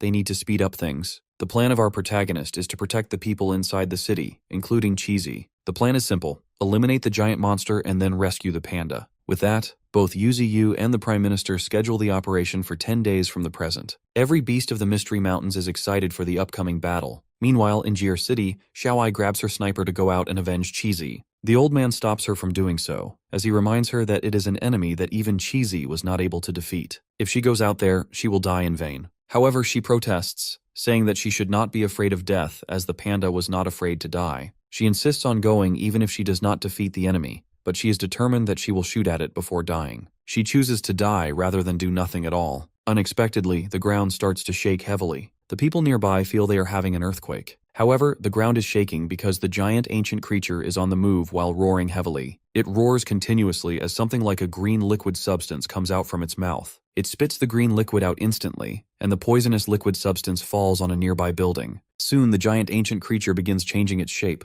The reporter nearby reports that it has transformed into a pupa. Back in the headquarters, the assistant of the Prime Minister reports that they have chosen a name for this ancient beast derived from its place of origin and its behavior. The giant ancient beast is now known as Destructive Beast Australith. The Prime Minister reads the details of Australith, who was born in Australia and came here through destruction. Soon, someone comes in and reports that footage has just come from Jir City, in which Australith has wrapped itself like a pupa. Seeing the footage, the Prime Minister figures out that it is evolving. If they do not kill it soon, the whole world will be destroyed. Australith's green liquid comes off from the building and gathers to become a bunch of monsters. The monsters formed from the green liquid are now going after the citizens, who run for their lives in a panic. These green creatures grab and devour the humans. Later, they deliver the dead bodies to Australith, which is currently in a larva form. That larva possesses a massive mouth and immediately begins eating the human corpses. From the shadows, the cameraman records the entire scene while risking his life. However, the reporter reminds him that they must take risks to earn rewards later. She reports that these monsters are capturing humans specifically to provide food for the giant pupa. These green monsters consist of different types. The large ones act like guards who are always watching, while others possess wings and fly to monitor the surroundings of the giant pupa. It is as if they are working with human-like coordination, which implies the creature has awakened its intelligence. Everyone will be doomed if they wait until it evolves completely. In the next scene, a young man runs for his life as a bunch of green monsters chase him. Fortunately, a panda appears and unleashes his ability, Shadow Projectiles.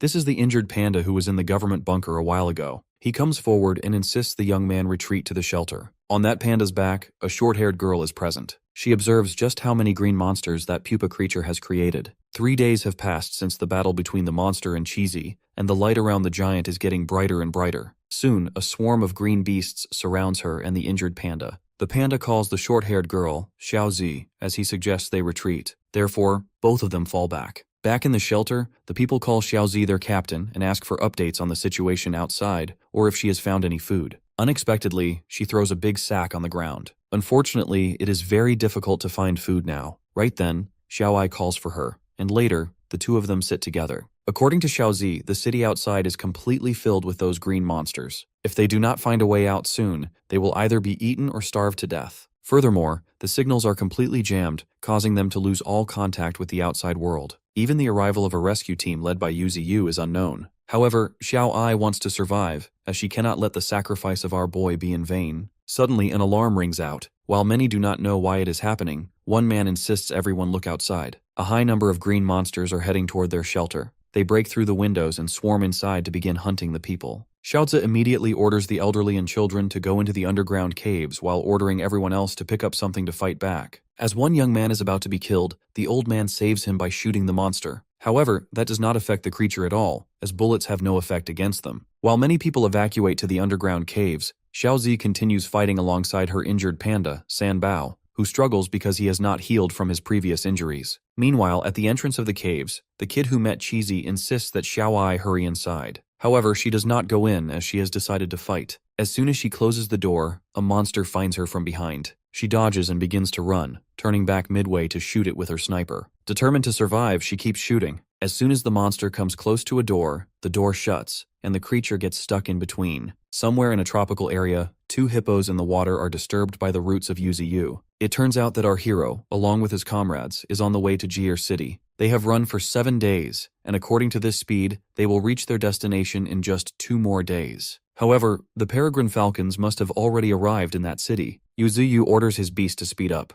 On the other hand, in Jir City, the falcons have already arrived near the larva monster. Upon observing it closely, the falcons are stunned. Simultaneously, a group of transcendents known as the Dragon Team has also arrived at their destination. The captain of the United Team observes the pupa monster, and right then, one of his comrades reports that it even has many beasts to protect it and provide it with food. Learning that it needs protection, the United Team captain remarks that this giant monster doesn't have any ability to protect itself at the moment. Therefore, he believes this is the only chance for it to be eliminated. He feels that if they don't do it now, humanity will be destroyed. At the headquarters, a man reports to the Prime Minister that the Super Being team has reached Jir City. Very heavily armed troops have stopped outside the city, as they cannot enter at the moment. Additionally, according to the report they have received, Qing is going towards Jir City with many troops. The man reports that Wang Hao, Xiao Ya from Song City, and Yin City's Han Du are also going towards the city leading their teams. All of them will arrive there tomorrow. The Prime Minister notes that this time it is a nationwide battle. Right then, his assistant informs him that she has received a message from the Spirit Energy Bureau. Unfortunately, according to the message, a creature with 4 million spirit energy is coming towards Jir City,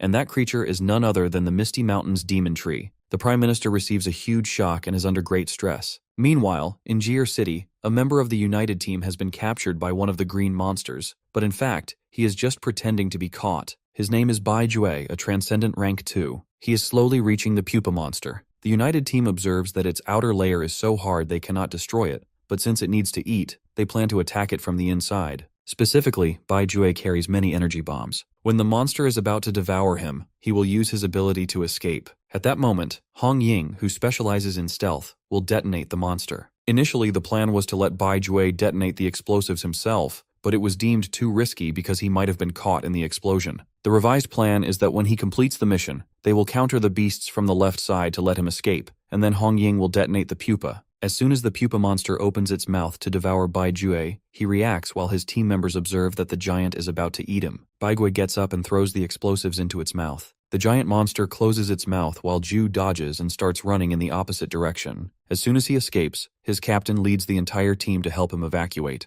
Reaching the vicinity of the monsters, they open fire and shoot spirit energy bullets towards them. Meanwhile, Jue is entirely concentrated on getting out of there. When he escapes, Hong Ying presses the button to detonate the bombs, but unfortunately, the explosives inside the giant monster do not react at all. In the meantime, a green monster spots her from behind. As Ju turns towards her while running, wondering what she is doing, a green monster comes at him from the front. Fortunately, he dodges the attack by jumping instantly. With his clan whip ability, he eliminates that green monster. However, our protagonist would note that he is not out of danger yet, because he is soon encountered by a red monster. That monster has awakened its intelligence to some extent. The Transcendents continue to fight monsters. The bombs still have not activated, and the number of monsters is increasing rapidly. They are stunned when they see a Transcendent First-Order beast among them. Soon, a green monster eats Hong Ying. However, one hand hangs outside in which she carries the detonator. Unfortunately, everyone is busy fighting the Transcendent First-Order beast. In the meantime, their leader tries to grab the detonator. As soon as he is almost getting his hand on it, the red monster appears and throws Bai Ju onto the leader with great pressure. The leader skates back while holding Ju. It turns out the red beast is a Transcendent Second-Order Shadow Beast. Ju is in very poor condition. Meanwhile, the leader feels hopeless seeing the new arrival. Right then, he gets surrounded by a group of shadow beasts. He tries to threaten them while taking out the detonator. He plans to die there together as he presses the detonator. Fortunately, this time the explosives react, and the pupa monster explodes from the inside. Along with it, a number of shadow monsters also burn down. Luckily, the leader succeeds in surviving. However, all of his comrades have died. Out of nowhere, the Transcendent Second-Order Beast appears beside the leader. Unexpectedly, it leans down toward the place of the pupa monster. Through some strange energy, something starts to form within the smoke. Unfortunately, the form which has emerged is none other than Australith, a Transcendent Fourth-Order Peak form. The leader is in total disbelief as he wonders how it has happened. Australith devours him while he wonders what they can do to defeat this monster. On the other hand, outside the city walls, the Federation forces try to destroy the city walls, but they struggle. Right then, Someone reports to the commander that they have detected a gap in the southern wall. The commander wonders why it has suddenly appeared, but he immediately plans to head inside through that gap. In the meantime, many shadow monsters are gathered around a shelter within the city. From inside the shelter, people block the doors and windows to not let the monsters in. It turns out those monsters have surrounded them for 2 days, and the people are too exhausted to hold on further. At this place, they will eventually be eaten or starved to death. Xiaozi, Xiaoai, and the old man are exhausted as well. Every single one of them has reached their limits. Unfortunately, out of nowhere, the shadow monsters break through the walls. The people inside are determined not to let them break in.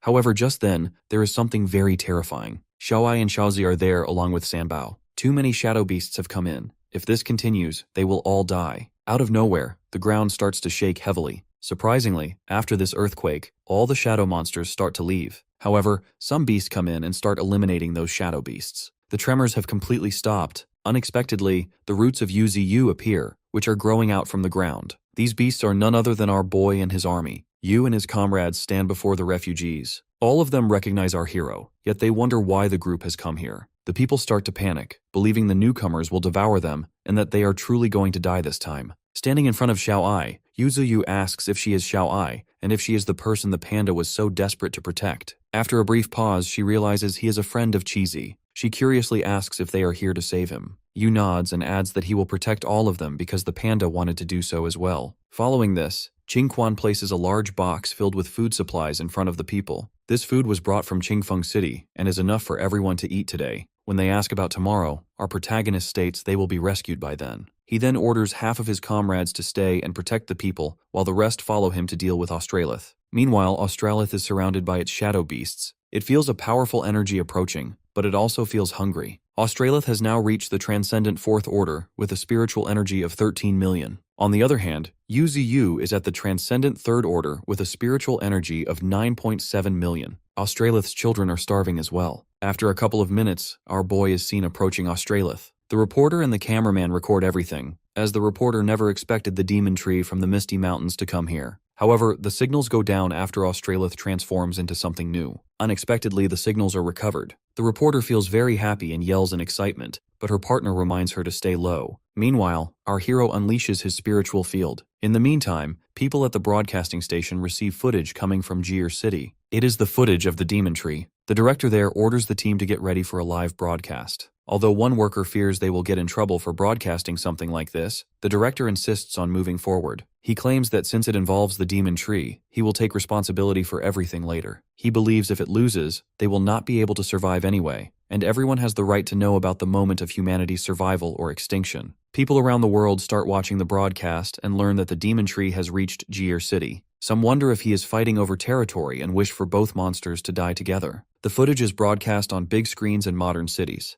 A religious group considers this the destruction of humanity, while the Prime Minister watches the footage in the headquarters. He is in complete shock to see both monsters together when they were previously afraid of nuclear weapons. In Jir City, Yuzu and Australith finally stand face to face. Ninetails senses something wrong. She can feel a wave of spiritual energy emitting from Australith, but cannot sense its life essence. Our protagonist senses it as well and remarks that it is constantly emitting a very unsettling aura. Surprisingly, Australith reveals that it has been waiting for him. It explains that the moment it swallowed the panda, it sensed an unprecedented power within him. That aura was the same as the aura emitting from our hero. Fortunately, Cheesy is alive in Australith's stomach. It did not kill him so it could sense the presence of Yuzi through him. The reason behind this was to find our boy and devour him as well. Yuzi thanks Australith for revealing this and furiously says that now he knows how to rescue the panda. With that, the battle between them begins. As Australith orders its minions to charge, our protagonist also orders his comrades to charge ahead. The beasts from both sides collide with each other. The Arctic Bear uses his ability, Thunderous Might, while Demon Bull uses his axe to attack the enemies. On the other hand, the Emperor Crocodile utilizes his supersonic waves. When a herd of shadow beasts charges at Ninetails, the fox uses her Inferno Blast ability to burn down her enemies before transforming her body. Elsewhere, Yuzu is up against Australith, but unfortunately our protagonist is unable to penetrate its defenses. However, when Australith attacks, it easily pierces through the body of our hero. The giant monster uses its tentacles to strike him, while also damaging any comrades who get in its way. Yuzu looks at his friends, worrying that their fight will catch them in the crossfire. Soon, his opponent closes the distance and eats our boy. It laughs, considering the fight won. Right then, our protagonist appears from the other side. It turns out he used his hallucination skill to confuse Australith. Grabbing the opportunity, Yudziyu hits the giant with his root, causing Australith to fall hard onto the ground. The two powerful entities eventually reach Australith's nest, where an overwhelming number of eggs reside. According to Australith, its offspring will hatch soon, after which all living beings in this world will become their food. It claims the order of the food chain will change, and the sole purpose of this world's existence will be to serve them. Australith realizes our hero has dragged it to this location so his comrades would not be affected by its spiritual energy. However, it is certain that its minions will eliminate his comrades soon, especially since it has subordinates who have reached the transcendent second order. Australith plans to devour Yudziyu himself. In return, our boy reminds the creature that his subordinates are not weak enough to be defeated. Furthermore, he did not drag the beast this far because he was afraid of it harming his comrades. The truth is that while confronting a transcendent fourth order with his full power, Yudziyu cannot guarantee their safety during the monster's elimination. Unexpectedly, our protagonist transforms himself into a humanoid form. He has been searching thoughtfully for the most effective combat stance, and the form he takes now is the best choice for this battle. Our hero is determined not to let Australith reach the pinnacle of the world, and he plans to eliminate all of its descendants before they can even hatch. Suddenly, a huge blast erupts, leaving half of the city under fire. Although the giant beast survives, its eggs are destroyed. Yudziyu never expected it to have emotions, but it appears the creature can feel anger as well. Australith is in a rage, seeking to eliminate our boy. Right then, something bursts out onto the battlefield. Meanwhile, the reporter narrates that the battle has finally begun. Out of nowhere, a shadow beast approaches them, but just as it is about to eliminate the crew, Sanbao lands a strike on it. Back in the shelter, more shadow beasts appear. The beasts of the Misty Mountains start counting them while the people scream in fear and run for their lives. Unfortunately, some humans are eaten by the monsters. As the crowd tries to evacuate from the opposite side, they find a giant white monkey sitting in their way. They believe they are going to die there, but to their surprise, the giant monkey starts attacking the shadow beasts. With its assault, a large number of shadow beasts are eliminated. Right then, more monkeys appear and begin counting the beasts. The refugees are in a state of confusion, wondering if these creatures are here to rescue them. However, some think the monsters are simply fighting over them as food. The giant monkey then asks if there are people present who worked at the zoo, which makes the refugees even more perplexed. Later, the monkey informs its master that all the humans in the area have been located. Its master then orders the city to evacuate. Meanwhile, a giant boar forgets about the mission until another boar reminds it that their objective is to protect the humans and rescue the zoo staff. Hearing this, some people doubt if the creatures can really protect them. Somewhere else, a group of flying insects transports people to a safe place. Xingquan stands observing the city and receives a report from Thorn that all surviving humans have been located. Xingquan gives the order to get them out of the city instantly, as the rest of the plan depends on Yudziyu and the 9 great beasts. They have a total of 7 teams working in different parts of the city. These include the Qingquan Squad, the Ant Queen's team, the Praying Mantis Green team, Nine Tails, and the Combat team, the Wild Boar King's group, the Monkey King's team, and our boy fighting the giant beast. Elsewhere, Nine Tails receives a heavy blow from the red beast. She is injured and covered in blood. On the other hand, the other great beasts also struggle against an overwhelming number of shadow beasts, yet they continue to fight. In the meantime, the hedgehog and the spider are almost eaten by a large shadow beast, but the flying white tiger rescues them. That giant shadow beast receives a heavy blow from Flash. After eliminating it, our protagonist knows that these monsters are very different from humans. They don't have emotions or fear, and all of them attack without caring for their own lives. Soon, one of the Vulture brothers receives a heavy blow from a flying shadow beast. Demon Bull, standing on the ground, is exhausted from fighting non-stop and wonders how much longer the battle will last. Right then, a falcon arrives and informs him that there are no humans left in the area. Now they can go all out without holding back. Therefore, the Emperor Crocodile unleashes his Echo Wave, maximum firepower ability. Demon Bull uses gravitational force to eliminate the enemies. Similarly, the White Snake uses its Glacial Flow Icebound Domain ability,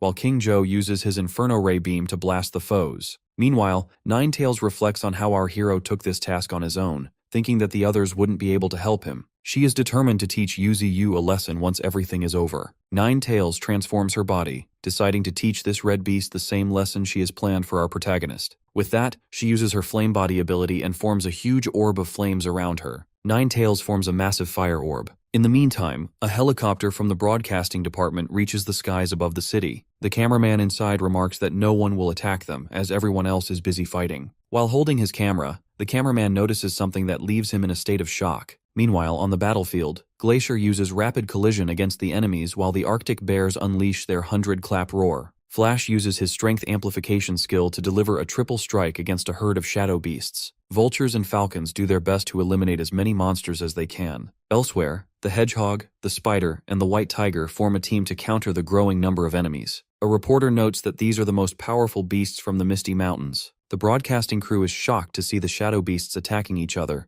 but in reality, those creatures are under the control of the Divine Flower. She is in great pain because they have injured her partner. In the meantime, the broadcasting department announces that the reporters from Gear City are back online, having been rescued by the surviving members of the Iron Knights. In the live footage, a reporter explains that while it seems unbelievable, all citizens are currently being protected and escorted out of the city by the monsters. These creatures are actively blocking the shadow beasts from killing humans. The people are being shielded by the very monsters they once feared. In the headquarters, the Prime Minister is stunned by this update. He and his officials take a brief pause to discuss the situation. They note that the demon tree is only at the transcendent Third Order, while Australith is at the Fourth Order. There is a huge gap between their strengths. They realize that while protecting lives is important, it will be meaningless if they do not defeat Australith. They begin to formulate a contingency plan in case the demon tree, the most powerful monster on their side, fails. Unexpectedly, the Prime Minister asks about the spiritual missiles. An official reports that they are ready and are far more powerful than the ones used against the demon tree in the past. They created this weapon by gathering the spiritual energy of all the nation's transcendent beings,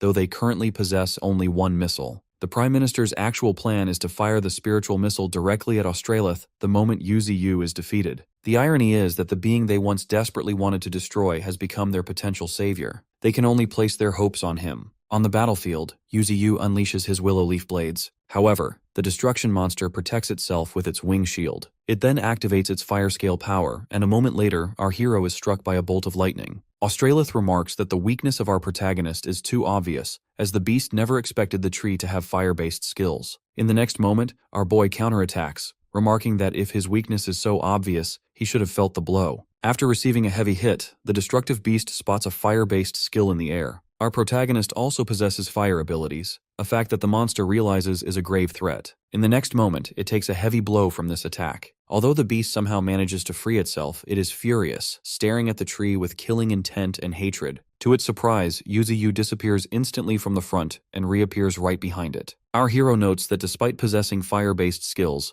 Australith is highly vulnerable to his attacks. The destructive beast is unable to block the next move from our boy. Yuzi pierces through the creature with his sharp, spike-like root, causing Australith to cough up blood. Through this attack, our protagonist finally reaches Cheesy, who is trapped inside an orb. His opponent tries to strike back with scale powder, but our hero counters it and sends his opponent reeling. Now that Australith is completely exhausted, Yuzi has successfully saved the panda. Yu has rescued the panda, who remains in a dormant state. Deciding to talk to him later, our hero throws the orb away with great force. As it flies through the air, Ninetails spots it and informs everyone that Cheesy has been found. Demon Bull catches the orb with the help of his anti-gravity ability, and the fox then orders them to take the panda away from the battlefield. The white snake carries the orb and tries to evacuate, but she is unfortunately blocked by a swarm of shadow beasts. Suddenly, a beam of light strikes the monsters. It turns out the panda has awakened and defeated the shadow beast himself. Though he is still in a very poor state, he soon realizes his friends have come to save him.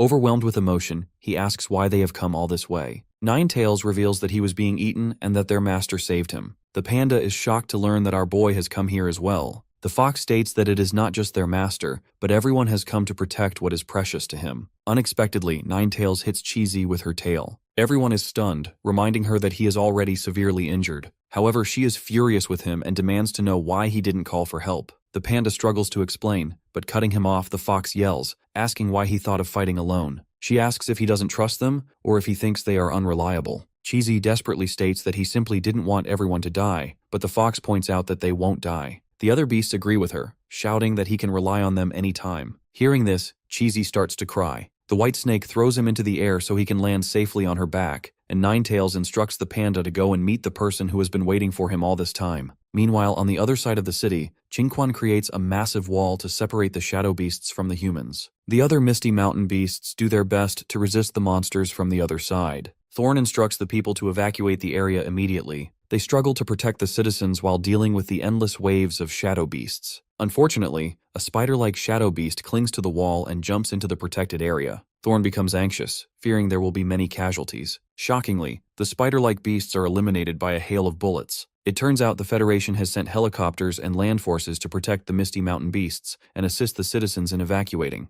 Xingquan is completely shocked to see the human military helping them. The shadow beasts have completely broken through the wall. However, they are being resisted by the human army. As one of the shadow beasts prepares to lunge at the human soldiers, a gorilla intervenes and eliminates it. Other shadow beasts go after the civilians, including the kid from earlier. Xiaoai fires a bullet right through the monster behind the child. Right then, her old man tells her to be careful as a monster is about to devour her. Unexpectedly, Cheesy leaps in and eliminates that monster with a single bite. Xiaoai feels like she is dreaming, but she soon realizes that it really is Cheesy. Everyone else is stunned to see him. In the meantime, the white snake arrives to help deal with the shadow beasts alongside Xingquan. The snake has come to reinforce the line, and Xingquan is straightforward about being glad to have him there. Meanwhile, the human army does its best to prevent those shadow beasts from closing in on the civilians. Soon, their captain orders them to cut off the shadow beasts' reinforcements. Next, the captain orders the team to prepare the RPGs. They open fire on the spider-like shadow beasts. In the chaos, an RPG is fired toward a larger shadow beast, but unexpectedly, the creature swallows the projectile. It then launches that same RPG back toward the civilians. Unfortunately, Xingquan is too far away to block it in time. Before anything can go wrong, the white crane sweeps in and grabs the RPG with its foot. Everyone is stunned.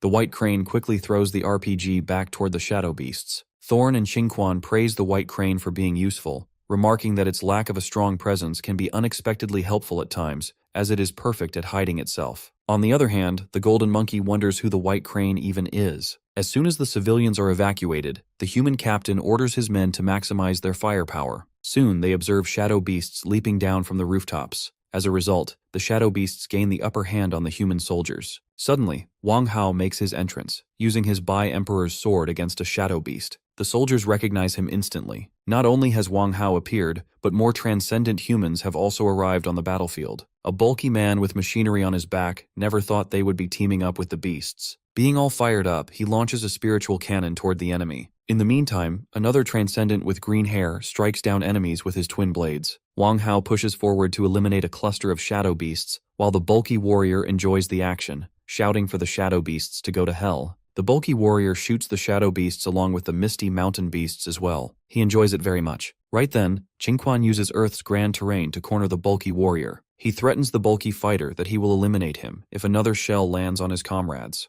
However, the bulky fighter insists that he didn't mean to shoot them. Right at that moment, Baldhead comes in, showing his power to that bulky guy. Meanwhile, Yuzuyu uses his 9-wood arboreal roots and attacks Australith. As a result, it falls back while coughing blood. It doesn't give up, however, as it stretches out its tentacles to grab our protagonist's roots. With its wings, the destructive beast starts flying. It plans to bring our hero to space to get an upper hand in their fight. However, Yuzuyu considers it a fool as he uses his skill, Gigantification. With this skill, his body becomes enormous. Then, our boy strikes directly at the destructive beast. Beating up his opponent makes our protagonist enjoy it. The destructive beast slams into the ground along with the buildings. As a result, a huge pressure is being created. Even the broadcasting helicopter from a distance can feel the shockwaves. The reporter reports that with just one strike, a huge crater is being created in the city. He reminds the viewers that this is a battle between transcendent Third Order and transcendent Fourth Order beings. Watching the live footage of the battle, the Prime Minister admits that this is beyond the capabilities of humans. On the battlefield, Yuzuyu stands tall in front of his badly injured opponent. He knows that it's not easy to kill a transcendent Fourth Order being in just one blow. However, our hero finds it impressive that he has been able to injure that being like this. Shockingly, the destructive beast removes its own injured leg. Our boy is super shocked to see it doing that. He never expected it to have the cards to do that.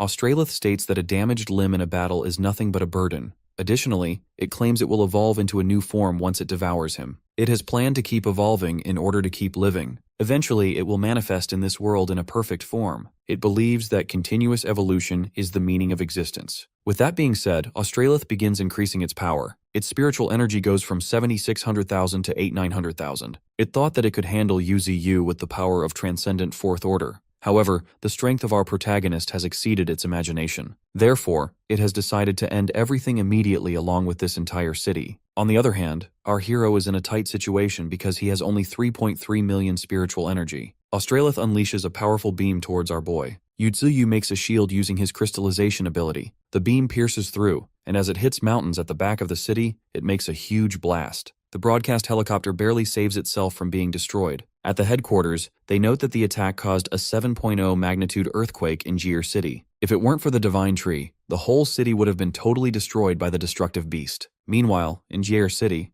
Qingquan wonders who caused this earthquake. On the other hand, Yuziyu successfully survived the attack. He never expected Australith to be hiding its true strength. Our protagonist now understands that the earlier transcendent Fifth Order beast must have been defeated by the same act. That beast probably was caught off guard. It's the first time in history our boy has been reduced to such a state by another being. Meanwhile, at the headquarters, the Prime Minister orders them to prepare the spiritual missile. He plans to launch it once the divine tree is depleted or shows signs of being defeated. With a serious look, he orders to launch that missile directly. Back on the battlefield, Australith is preparing to launch the same attack again. Right now, it has reached near transcendent Fifth Order with spiritual energy of 9.2 million. Yuziyu is in shock as he learns that it can use such a powerful attack twice. Australith launches the same attack for the second time towards Yuziyu. Our boy screams in panic behind his shield. In the meantime, the destructive beast creates a herd of transcendent Second Order beasts. They immediately start approaching our protagonist, who is already in a very poor condition. Out of nowhere, Qing arrives to help out her master. She immediately uses her flame sword to eliminate a bunch of Second Order transcendent beasts. Huge fires erupt from that area. She instantly jumps back and lands on her master's body with a broken sword. She makes a sad face as she comes to realize that even the Great Flame Sword, which was developed by the Spiritual Power Research Institute, can only withstand one full power strike. Most of the people watching the live footage recognize Qing as the Flame Princess from the Transcendent Unit. She informs Yuziyu that they need to end this quickly, as the government is planning to launch a spiritual missile here. This clicks something in the mind of our hero. Then, he instantly asks her if there is a way for him to contact the higher-ups. Later, he talks with the people at the headquarters. The Prime Minister feels a bit hesitant to talk with their previous enemy. Unexpectedly, our boy seeks help from the Prime Minister because dealing with a transcendent Fifth Order is extremely difficult. In the meantime, Qing approaches the destructive beast with her Inferno Butterfly ability. Australith grows a bit confused as now it needs to deal with the humans as well. Right then, it unleashes a powerful attack to deal with Qing. On the other hand, the Prime Minister is hearing an unexpected request from Yuziyu.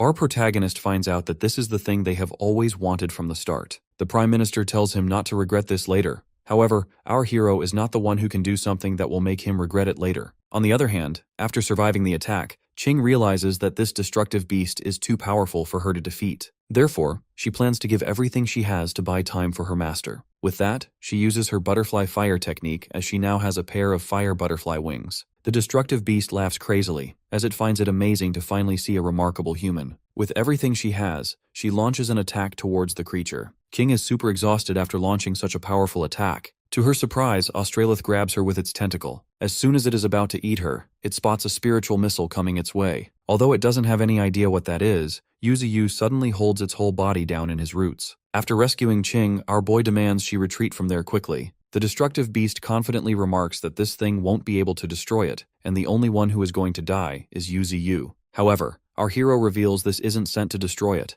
It just needs to observe everything closely. Unexpectedly, as the spiritual energy missile comes near, our protagonist holds it with his roots. He confidently declares that this is his union with humans. Yuziyu roars loudly in pain as he merges with the spiritual energy missile. Flames erupt, and Australith observes everything closely. As the flames dissipate, the destructive beast senses that our boy has a completely new spiritual aura compared to before. As the smoke fades away, our protagonist emerges with a completely new body filled with much more energy. The destructive being immediately launches an attack towards its opponent. It despises our hero because he is defending the power of humans. Unexpectedly, Yuziyu counters the attack with his bare hand and launches it back towards its yielder. The destructive beast dodges by jumping high, but to its surprise, the head of our boy stretches out as he grabs the beast to stop it from escaping. Then, Yuziyu uses the willow leaf flying blade. The blades actually emit from his mouth. Australith admits it will be troublesome to be hit from this distance. However, it is still unable to dodge, and the blade hits it directly. As a result, Australith receives a heavy blow and is heavily injured. Before it can do anything, our hero punches it right on its body. Due to this strike, the destructive beast falls onto nearby buildings while coughing blood.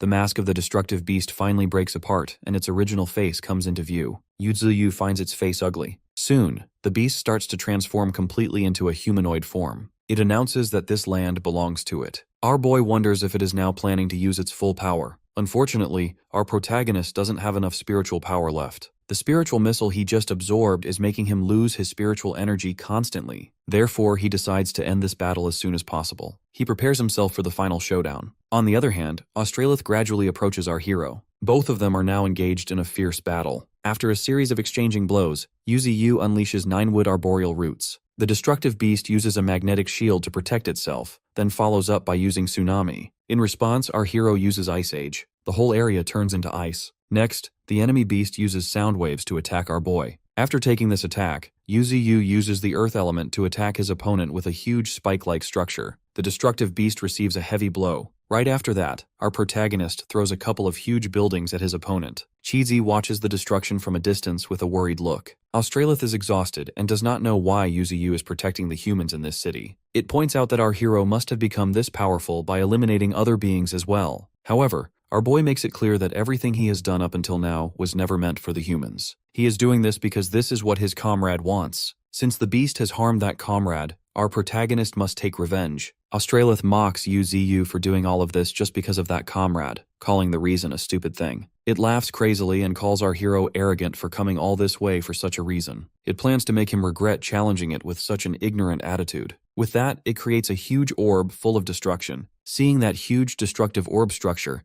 Ninetails orders everyone to retreat. Meanwhile, Ching is worried about her master. On the other hand, the cameraman from the helicopter wonders if they can fly a bit closer. However, the pilot insists they will melt down if they get any closer. People from all around the world are watching the live footage of the battle, which has finally come to its final stage. All of them wonder if humanity will survive or not. That orb is emitting a lot of pressure in its surroundings. Australith is about to throw that big orb towards our boy, as it declares that this will be the final attack. It wants our protagonist to disappear and die. With that being said, the destructive beast finally releases that orb towards our hero. Yuzi, being in a tight spot, plans to block this attack no matter what. He grabs that orb to block it, but unfortunately, his regeneration is unable to keep up with the destruction. The reporter from the helicopter notes that the divine tree has blocked the attack. Meanwhile, at the headquarters, people don't want our boy to lose because he is filled with their spiritual energy. People around the world cheer for our hero to defeat the enemy. Everyone has put their hopes in him. On the battlefield, Yuzi is still hanging on as he is blocking the attack. Australith gets frustrated as it wonders why it can't defeat him. Under the pressure, the ground beneath our protagonist starts to shatter. With great determination, our boy says that he won't lose, he won't die, and that they will defeat it and continue their lives. After that, our hero plans to leave this place with everyone for good. He shouts while laughing crazily that he won't let his enemy win.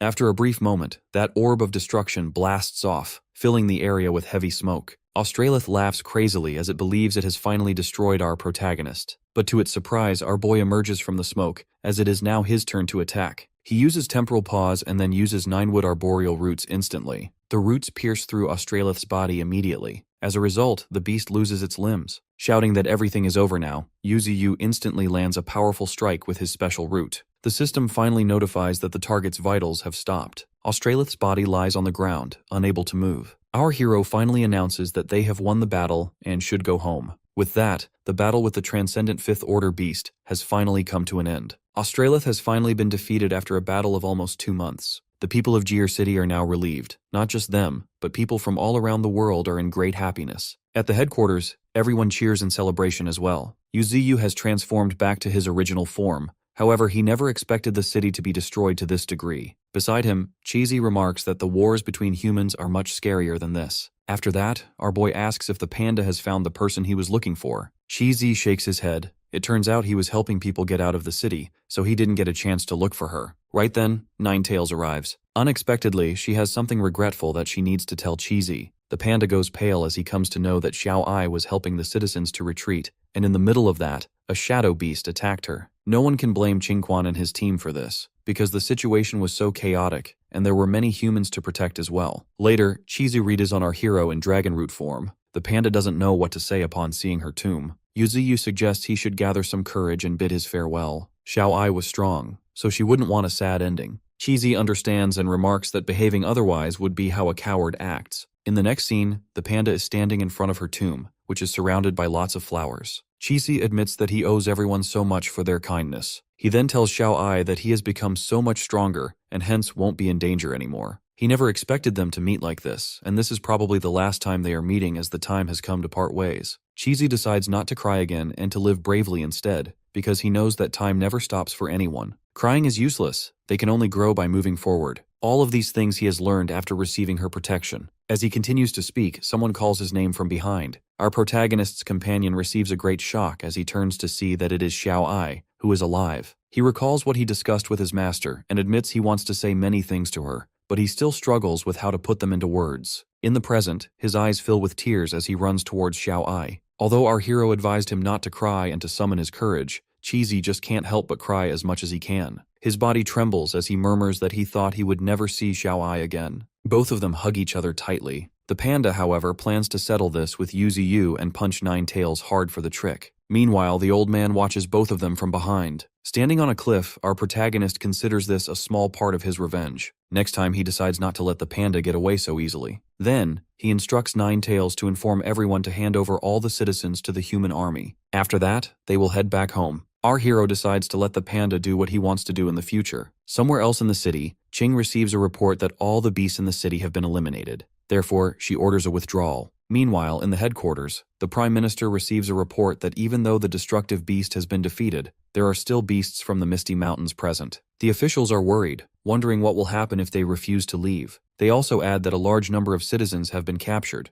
They are probably being used as hostages to threaten them. Soon, the assistant comes in and reports that the Divine Tree has left the city. They have left the citizens to the army. In the meantime, people wonder if the beasts of the Misty Mountains aren't as bad as they thought. They wonder if their country is still going to fight against them in the future. Since those beasts saved so many lives, many people think they owe them a huge favor. But the Prime Minister believes it is all a plot. Jir City is totally destroyed. Unexpectedly, a clone of Australith emerges from the ground with a plan to get its revenge. However, to its surprise, a huge panda grabs it. This panda is the one whose little brother, Cheesy, was harmed. Therefore, he eliminates that small clone of Australith instantly. Another big panda informs him that Cheesy is currently with the human girl. Our boy's companion's big brother leaves him be, as he believes that they will eventually meet in the future. Meanwhile, in front of the tomb, Xiao Ai and Cheesy gossip about Flash and Thorn's love life. According to the panda, the praying mantis is getting in their way. Surprisingly, the old man feels that the white tiger and Thorn are partners. However, Cheesy grows confused as he admits that things are not that simple in the Misty Mountains. Xiao Ai then asks him if he is planning to go back to the Misty Mountains, requesting that he stay behind.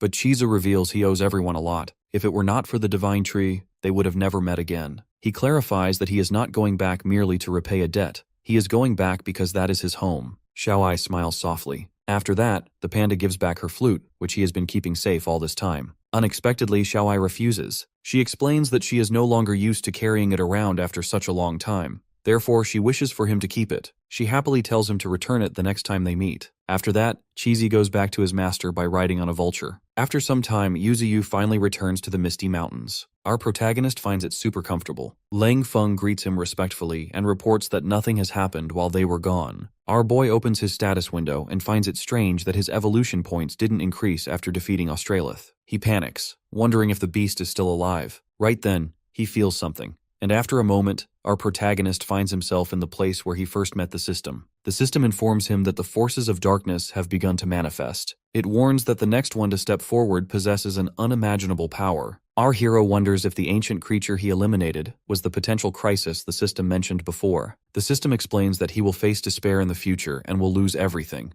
If he fails, he will fall into reincarnation. But if he wins, he will end up alone. The system simply wants our protagonist to prepare for a fight to the death. After that, Yuzi comes back to reality. He thinks about the coming of the darkness. However, our boy has full confidence in himself and believes he won't lose. Somewhere far away, there is an island in the middle of the ocean. In reality, it is an aquatic beast that has an island-like back. From the outside, it looks like an island, but it is actually a massive aquatic beast moving through the water. The island whale beast sinks deep into the ocean until it reaches a cross-circle symbol. It prays to the leader of the sea tribe to lead the sea tribe toward the true path of evolution, hoping to lift the sea tribe to the top of all races. Back in the Misty Mountains, an eye spirit flower appears on Yuzi. He has absorbed an endless amount of ice spirit stones. Because of that, an elemental spirit flower has been condensed on his head. Our boy wonders to whom he should give this flower. Nine Tails appears and suggests that her master go outside and explore the world, since he can now change his size and has vast lands under his control. However, our protagonist thinks it is not the perfect time to do so. In the meantime, the divine flower approaches and asks to accompany him on his journey. Our hero happily nods because with her, he can cultivate much faster. Right then, Cheesy passes by as he informs Xiao Ai through a phone that he has arrived. Next, he takes a selfie with the three of them. Yuzu comments that the panda is acting weirdly these days, and Nine Tails agrees. When the ice spirit flower blooms fully, our boy calls out to Little White. The white tiger makes its entrance confidently, but our protagonist explains that he actually wants to summon the white snake. He then gives the ice spirit flower to the white snake. She eats it proudly while thanking her master. After eating, the white snake evolves into a much more beautiful form. With the new upgrade, she can also fly using cloud soaring mastery. Yuzu enviously wonders why they all start flying as soon as they evolve. The bald head and his friends see the white snake in amazement as she cuddles her master in thanks. Our hero then checks her attributes. She has now become Aqua Draconis, Transcendent Second Order. Unexpectedly, she has 2 inner abilities, both of which are powerful offensive skills. Other than those, she also possesses special abilities. If our boy guides her, she will eventually become a formidable force. He instructs the white snake to practice hard, hoping she might one day become a dragon. Dragons are the most powerful creatures in this world. If she becomes one, she will be the strongest being in the Misty Mountains. A month passes after our protagonist defeated Australith, and he continues to live in the Misty Mountains. He has sent Qingquan, the Arctic bear, and the whale group toward the northern region to guard it. 8 days later, something happens in Australia. As a land of fossils, it has become a paradise for monsters and the most dangerous place on Earth. On the 38th day after the elimination of Australith, a thunderous roar echoes across the world. With that, the world's first dragon emerges. It is a transcendent third-order being. Its voice echoes like thunder, and it has a huge body like a mountain. Additionally, its wings unleash a hurricane of the 12th degree. A team sent to investigate this being lost their lives in the process. Eventually, the news reaches the Freedom Federation, Huaxia Federation, Luo Kingdom, and the 10 Nations Alliance. The whole world is once again plunged into crisis. Somewhere in a meeting room, officials discuss the colossal dragon, the legendary evil dragon. They wonder if these kinds of creatures are going to emerge in the world regularly now. After observing, a doctor finds that this dragon hasn't fully evolved yet, as its arms are not fully grown. It is only a sub-dragon level species. An official asks about the difference between a sub-dragon and a colossal dragon, and the doctor states that their strengths are vastly different. Colossal dragons are fully evolved creatures, while sub-dragons have just achieved a breakthrough. In simple words, if they want to eliminate it, they need to do it now before it evolves completely. If it evolves, they will witness a more brutal battle than the one the Huaxia Federation had with Australith. The doctor reveals that if they successfully secure the body of this dragon, it will help with their research on evolution. Slaying this dragon has become a necessity. Back in the Misty Mountains, our hero receives a letter from Qing. He learns that a sub-dragon has appeared in Australia and that Qing has already been summoned to address the issue. Our protagonist believes that after the event with Australith, all countries should work together. If any of them act solely, they will have to bear the consequences. However, he shrugs it off, but decides to instruct the whale to keep an eye on this. Then, our boy thinks about the possibility of the sub-dragon joining his army. Meanwhile, the Federation has prepared its special forces, including Qing, to tackle the dragon.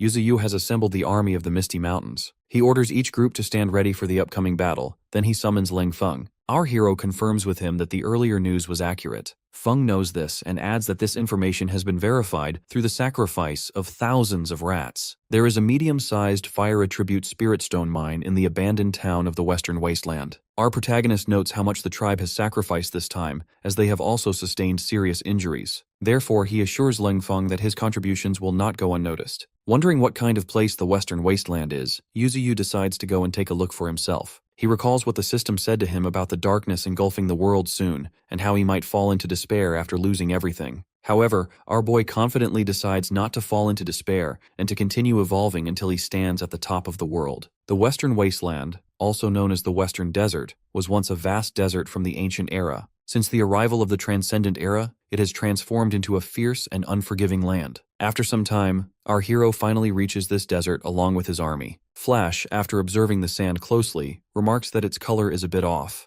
The praying mantis, Qingfeng, states that the reddish sand is actually mixed with blood and that the air is filled with a faint smell of gore. Meanwhile, Ninetails observes the red sand and wonders how many battles this desert has witnessed to end up like this. On the other hand, the white tiger and the twin wolves feel exhausted and want to rest. Right then, they receive a lash from their master. Actually, our protagonist has them undergoing some special training. Near them, a monster emerges from the sand and tries to attack the panda. With just a simple punch, Cheesy knocks the beast unconscious. Meanwhile, the panda continues his call with Xiao Ai. Yuzu finishes off that unconscious beast with a simple stab. In return, he receives 50,000 evolution points. The twin wolves and the white tiger drool while looking at the dead body of the beast. After eating the creature, they move forward. On their way, they eliminate every beast that comes across their path. Eventually, the evolution points of our boy reach 420-449. Unexpectedly, the panda and the white tiger approach our hero excitedly. Cheesy shows everyone a small mutated black scorpion, which is at the 6th entry level. Its net ability is to utilize toxins to solidify the enemy's body and extract their life force. The Divine Flower finds the scorpion super cute. While our protagonist is busy finding the spirit mine in the Western Wasteland, the human forces are up against the dragon on the other side of the continent. When the dragon unleashes its power, the earth splits in half. The human fighters struggle to defeat this monster.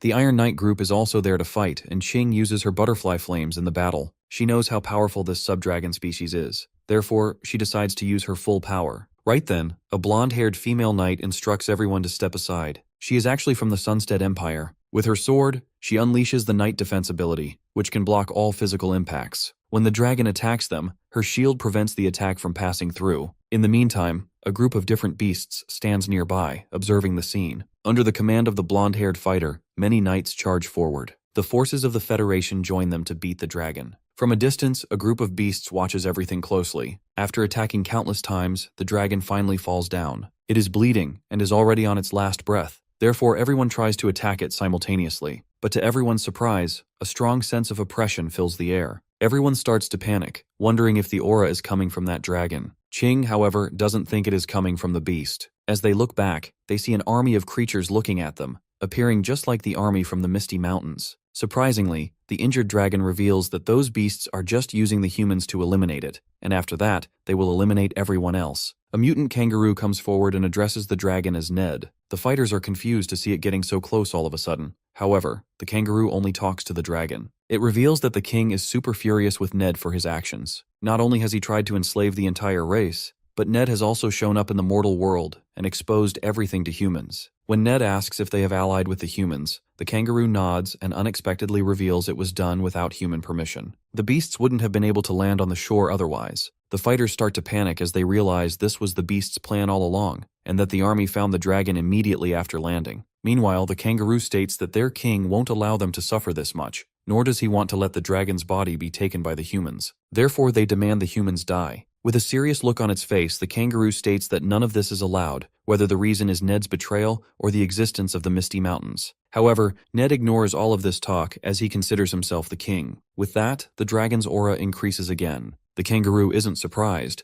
as it expected Ned to have something up his sleeve. Right then, Ned gathers power to eliminate the kangaroo. But before he can launch the attack, a subordinate of the kangaroo bites him hard. At that moment, another subordinate of the kangaroo attacks the dragon with an energy ball. Ned growls in pain, yet he doesn't give up and goes straight to attack the kangaroo. The kangaroo remains confident that it will eliminate the dragon and then eat his body. Something explodes, and the whole area is caught in the impact. Therefore, the fighters do their best to retreat before the whole army is wiped out. Meanwhile, the team from the Sakura Kingdom takes the dragon's eggs. Their priority is to protect the Sakura Kingdom's team and evacuate. Two beasts approach them to snatch those eggs away, but Ching lands a strike on them so they won't get in the way. Meanwhile, Ned, still in the fight, wishes for his child to go as far as possible. Back in the Western Wasteland, Yuzuyu has found the Fire Spirit Stone mine. That mine is being guarded by 4 descendant second-order fire pythons. When those pythons come forward to attack, our protagonist leaves everything to his army. Ninetails uses flames to eliminate one python. Flash uses his fist to eliminate another. Our hero's companion, Cheesy, uses a frozen fist to take down a third python.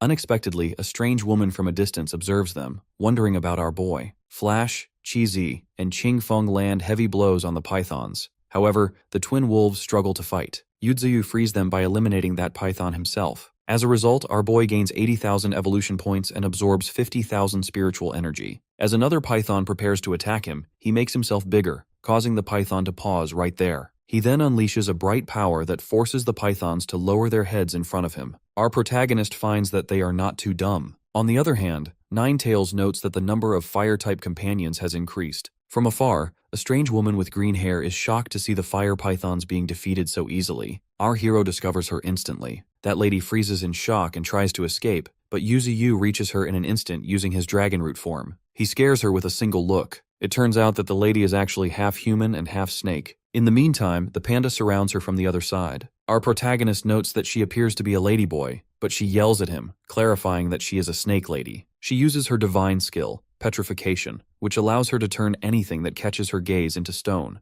Unexpectedly, our boy gets petrified. Soon, Ninetails arrives and uses flames on her, but the snake lady dodges the fire. After that, she tries to petrify the fox. As Cheesy tries to retreat with the twin wolves, a small part of his cloak gets petrified. On the other hand, the snake lady struggles to catch the fox. Soon, an explosion erupts, and she summons her huge spirit snake. Meanwhile, Ninetails also transforms into a powerful state, and both of them stand against each other. The fox uses Inferno Blast while the snake lady uses a petrifying gaze through her snake. Surprisingly, that lady can even petrify the flames. In response, the fox uses Flame Pillar. The snake lady gets frustrated seeing the endless spiritual energy of the fox. On the other hand, because it is too hot, the panda and the twin wolves retreat from the area. Meanwhile, our protagonist knows that Ninetails' strength has increased quite a bit. The whole area is engulfed by flame pillars. With no other option left, the snake lady decides to retreat by taking advantage of the smoke. Suddenly, the roots of our protagonist capture her instantly. To the surprise of Yuzu, the lady has fainted from pure fear.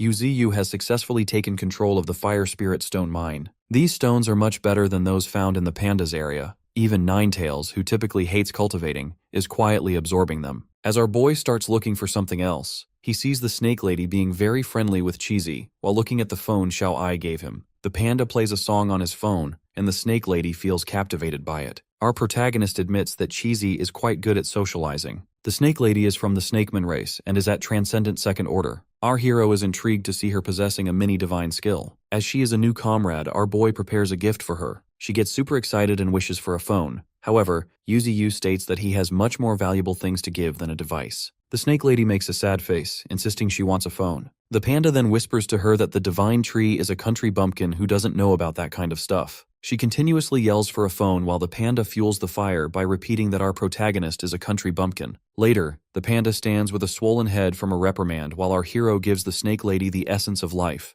Her body fills with energy as she transforms slightly, believing she has grown stronger. Yuzu reminds her that she cannot betray them now that she has become one of them. After that, Cheesy and the snake lady decide to find Ninetails for a fight. Our boy gets annoyed and hits both of them on the head, reminding them not to create trouble. Right at that moment, a falcon appears next to our hero. It is totally exhausted, having flown for a day and a night to find its master. The falcon reports the entire incident regarding the sub-dragon. Our protagonist learns about the dragon's eggs and considers it bad news. Even though the current generation of humans will not dare to fight him, he has doubts about the next generation. He immediately orders Cheesy and the snake lady to go to the east of the mainland. Their mission is to steal the dragon's egg from the Sakura kingdom. Regarding the dragon's egg with the Federation, Yuzu cannot send Ninetails because she is in the middle of a breakthrough. He orders Flash and the others to stay back and protect her, deciding to personally negotiate with the Federation himself. It turns out the humans have obtained 4 dragon eggs in total. One was taken by the Night King from the Midnight Sun Empire, one by the Federation, one by the Sakura Kingdom, and the last by the Huaxia Federation. Between the east and the west, both sides secured 2 eggs each. Back in the Misty Mountains, Bull Demon and Emperor Crocodile receive this news as well. It is not good news for them that humans have obtained Transcendent Third Order dragon eggs. The existing alliance between humans and pandas is already a headache. If humans succeed in working with dragons in the future, it will become a massive problem. Somewhere else, a huge ship belonging to the Huaxia Federation forces returns from the battle. Many transcendent fighters are present to welcome them. One fighter never expected them to actually obtain an egg, and predicts they won't be threatened by the beasts of the Misty Mountains once the dragon grows up. Right then, he receives a report that the ship has gone silent. Before the captain can react, a huge blast erupts on the vessel. They see Ching fighting a beast with an egg in her hand. Soon, 2 monsters emerge from the ocean, both being transcendent second-order beasts. The Iron Knight leader on the ship notes that these creatures have come all the way here without making a move earlier. They plan to snatch the egg just as the ship reaches the shore. These are beasts from Australia. When the leader of the Iron Knights wants to know why they didn't do anything earlier, the kangaroo reveals that they have planned to say something to the king of this land. That is why there was a need to follow them all the way until the end.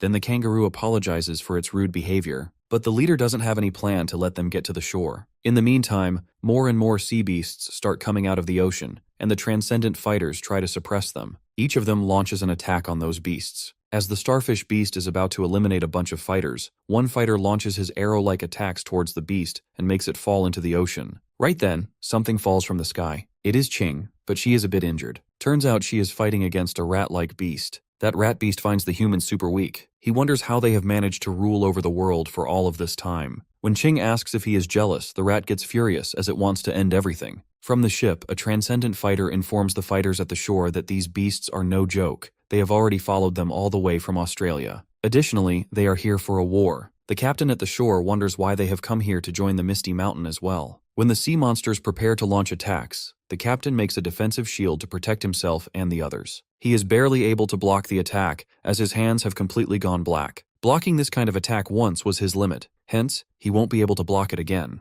In the meantime, the kangaroo succeeds in snatching away the egg. Standing on the fallen fighters, it admits that all humans are not weak, but it is time for the ruler on this land to change. After that, more and more giant monsters start to emerge from the sea. All the transcendent fighters are in shock seeing them. Unfortunately, all of them start gathering energy to eliminate all the remaining fighters in one go. Before anything can happen, all of those giant beasts get eliminated instantly. The kangaroo gets a shock, someone makes an entrance, and the kangaroo recognizes that creature instantly. That entity is none other than Uzu, the king of the Misty Mountains in humanoid form. The transcendent fighters recognize the demon tree, but they wonder why he has become so small. Actually, the thing is, the main body of our boy is residing somewhere else, while his big root has made its way all the way to the shore. There, Uzu is present in a small form through his root. Our protagonist demands to know who the kangaroo is. The kangaroo mentions that it is from Australia, and its king has always wished to meet Uzu. Our hero goes all confused. Why does its king want to meet him?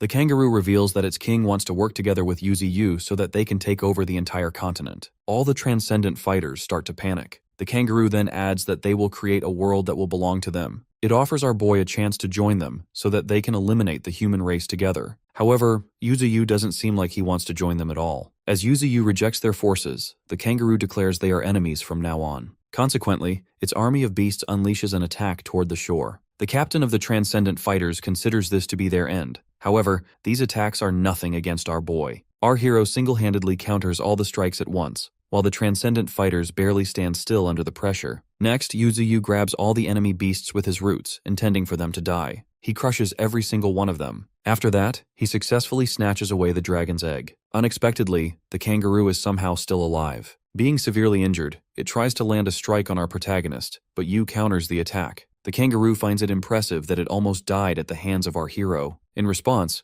Uzu mentions he should be the one saying that, as the beast has surprisingly survived. Seeing the situation, the kangaroo jumps back and lands on its fellow shark beast in the ocean. It then announces that it understands his thoughts, addressing the tree as the king of this land. The kangaroo plans to inform its own king of all this, and expects to meet again in the future. According to the creature, when that day arrives, its side will be the ones who win the battle. With that, the kangaroo yells at its army to retreat. The rat beast also retreats, deciding to save the final result of its battle with Ching for next time. It lands on the shark beast beside the kangaroo, and both of them retreat together. The transcendent fighters are stunned to see them leaving just like that. It turns out the Iron Knights are still alive. Uzu, on the other hand, decides to take the dragon egg because he believes that humans cannot control it by themselves. He adds that the enemy beasts have a legion, and once they attack again, the humans will not be able to protect themselves. Hence, the Misty Mountains will cultivate the dragon egg to become even stronger. The captain figures out that it will not change anything even if they oppose this decision. Our boy nods and adds one more thing.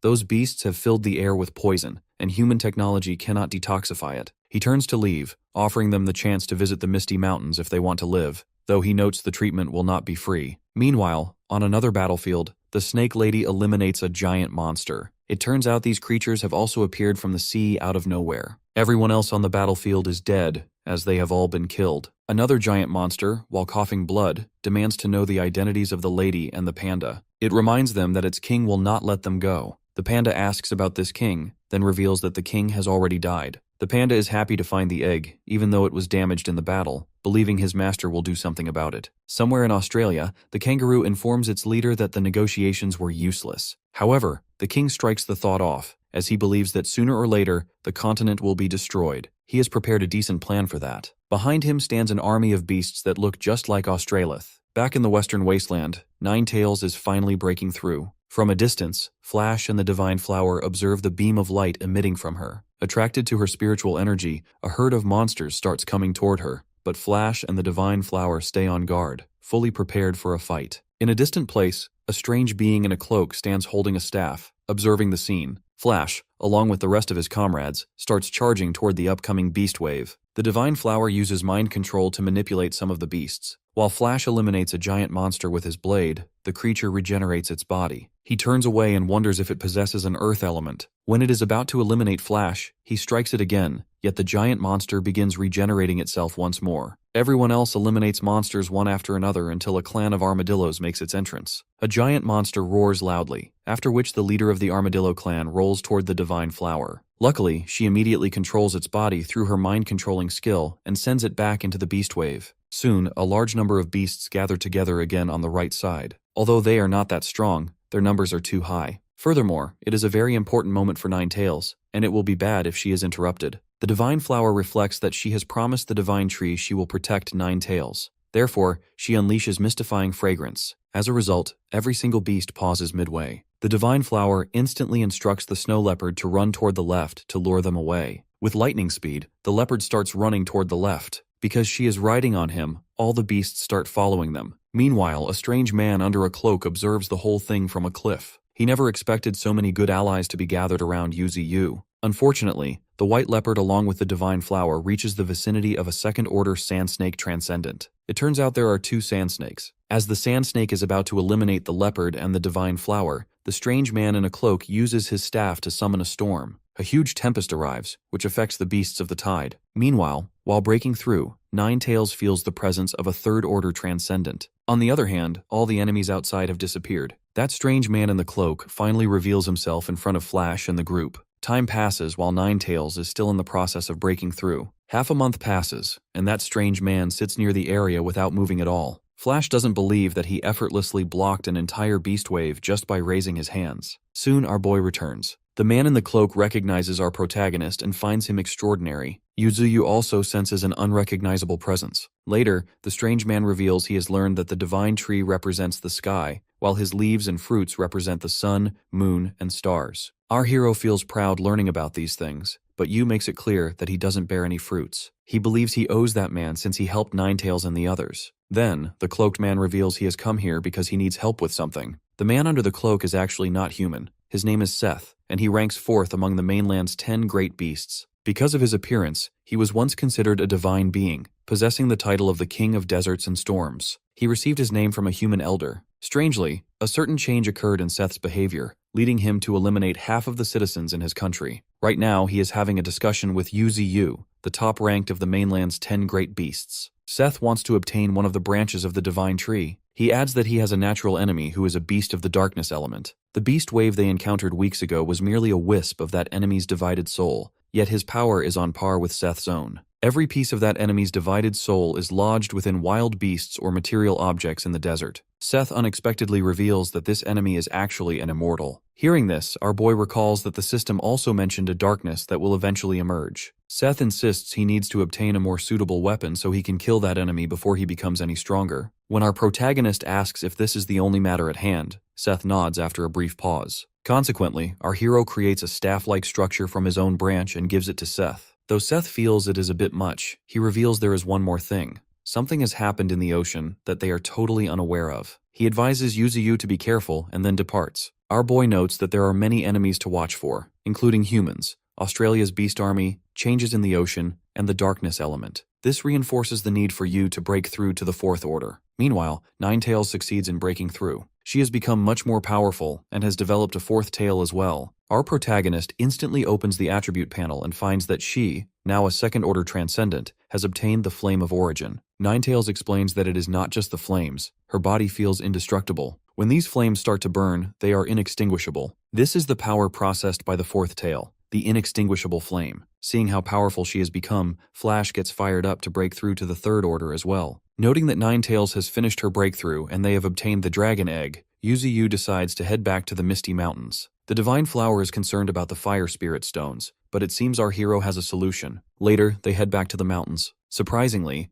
Ninetales airlifts the huge Fire Spirit Stone all by herself, while Yu and the other beasts sit on the stone carefree. As soon as they reach the Misty Mountains, our protagonist instructs Ninetales to bring the stone to the desired position. Suddenly, Cheesy waves and welcomes our hero home. Later, the Divine Tree holds both dragon eggs. Yuzu never expected Australia's beast army to chase them all the way there, and he is sure the other two dragon eggs must have run into obstructions as well. Holding the damaged egg, our boy can feel tremendous spiritual energy emitting from it, yet he can feel no vitality. He thinks it must be stillborn. However, they still have the other one and must ensure nothing happens to it. Meanwhile, the Federation has discovered a viral infection in a man caused by poison spread by Australia's beast army. Unfortunately, the doctors do not have the medical equipment to cope with this virus, leading them to wonder if they need to ask our protagonist for help. Suddenly, a nurse yells at Ching to stop her from moving around. She walks with a trembling body, sweating and feeling weak. Ching comments that they won't be able to save the victims themselves, so she instructs them to prepare for a journey to the Misty Mountains. The Divine Flower also breaks through. She transforms into a human form,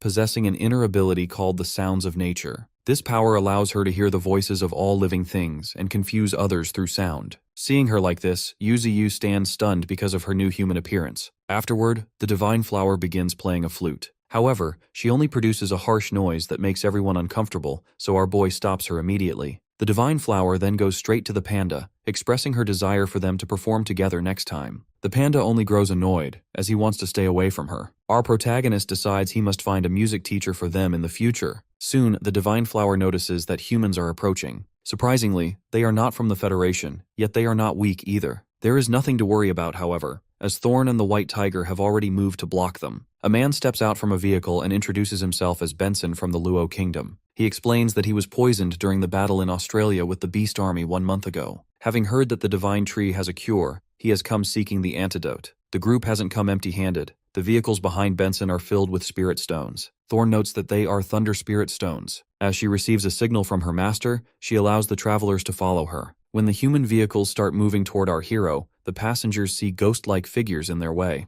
Benson reminds the driver that this forest causes hallucinations, but he soon realizes Thorn is leading them into darkness. He wonders if it is a trap. They soon find that Thorn and the White Tiger have abandoned them. They have no option other than to keep going, because even if they retreat, the poison will claim their lives. As they push further into the darkness, they eventually find a way out. Outside, Thorn and the White Tiger wait for them near a set of stairs. The humans exit their vehicles, and the Divine Flower instructs them to come up. Benson goes upstairs carrying the Thunder Spirit Stones. According to the Divine Flower, they will receive what they want once they offer their gifts into the Spirit Stone Maelstrom. Benson throws the stones in, and the roots of Yuzu grab them. This makes Benson wonder if he is standing at a sacrificial altar. An immense amount of spiritual energy emits from the stones, but it is actually the essence of life. With that, the trade succeeds. Our boy gives Benson his life essence, which not only cures the poison, but also makes his body stronger. Benson feels that he is about to break through to a new level. He grows greedy for more drops of life essence to accelerate his progress, so he offers another trade to our protagonist. Yuzu expected this from a greedy human. Even though the poison is cured, the man is still not satisfied. The Divine Flower explains to Benson that everyone has only one chance and that he should leave. When Benson shows reluctance, she explains he can sign the Blood Pact to receive more life essence. The Blood Pact is a scale belonging only to the Divine Tree, using blood as a medium to form a contract. The first condition ensures he is not an enemy of the Misty Mountain. The second requires him to help if the Misty Mountain faces trouble in the future. Thirdly, our hero will not let the contracted person do anything disloyal or against justice, nor will he force him to become an enemy of humanity. Benson agrees to sign since he does not have to turn against his own kind. Yuzu reflects that he previously controlled the saintess of the Brahma religion through the Blood Pact. However, that method only helps him control a few people, and he does not want to fully enslave humans. Instead, our boy hopes that powerful humans will sign the pact with him so he can influence human society. Over time, he believes humans will stop treating him as an enemy. The Divine Flower adds that if Benson breaks the rules, he will die in an explosion. Now, by trading everything he has brought, he can take 3 drops of the essence of life. With a suspicious smile, Benson makes the deal. After receiving the essence of life, the human group leaves the Misty Mountain. The Divine Flower fumes, expressing that she does not know why her master is helping the humans. She does not see any benefit to them if those humans get stronger. Yuzu explains that if a transcendent second-order human becomes stronger after leaving this place and has nothing to do with him, then humans will not believe him. He asks if he only came to cure the poison, then how did he become so much stronger? Our protagonist notes that humans are a very contradictory race, who are always suspicious of each other and filled with distrust. If everyone thinks that one is a bad person, then it will be useless no matter how much good they do. Humans are not stupid as well. It is just that they are more interested in maximizing their own benefits. Eventually, humans will slowly push Benson out and make him come back to the Misty Mountain. But our boy is not interested in those results alone. He wants Benson to become an independent monarch controlling a region. This will be the same for all the humans who come to the Misty Mountain in the future. Before the battle between them and the darkness arrives, our hero decides to borrow the strength of more races. Unexpectedly, the Divine Flower points out that his manner just now was so similar to humans. To cover this up, Yuzu states it is because he is just spending too much time with Thorn. He changes the subject by saying he is going to look at the items he just got. Turns out there is a huge number of Thunder Spirit Stones that our protagonist has acquired. He believes that it was not a bad deal to give 4 drops of the Essence of Life to trade for 8 truckloads of Thunder Spirit Stones. More importantly, he got the Thunder Spirit Herb, which is a spirit flower formed by the Spirit Stones. This flower is the same spirit flower that Thorn absorbed previously. Furthermore, our boy has left behind 100 drops of Essence of Life on the sacrificial altar. If any humans come in the future, they will be handled by the Divine Flower. Then our hero reflects that he needs to break through to the 4th Transcendent Order. Suddenly he watches Baldhead eating away at the Thunder Spirit Stones. After that, Yuzu decides to leave a portion for the Thunder Element Beasts so they can break through using these. Soon, Baldhead receives a huge Thunder Spirit Stone, which makes it feel touched. Next, our protagonist starts absorbing the Thunder Spirit Stones. Thunder strikes at him as he begins the process of breaking through. From a distance,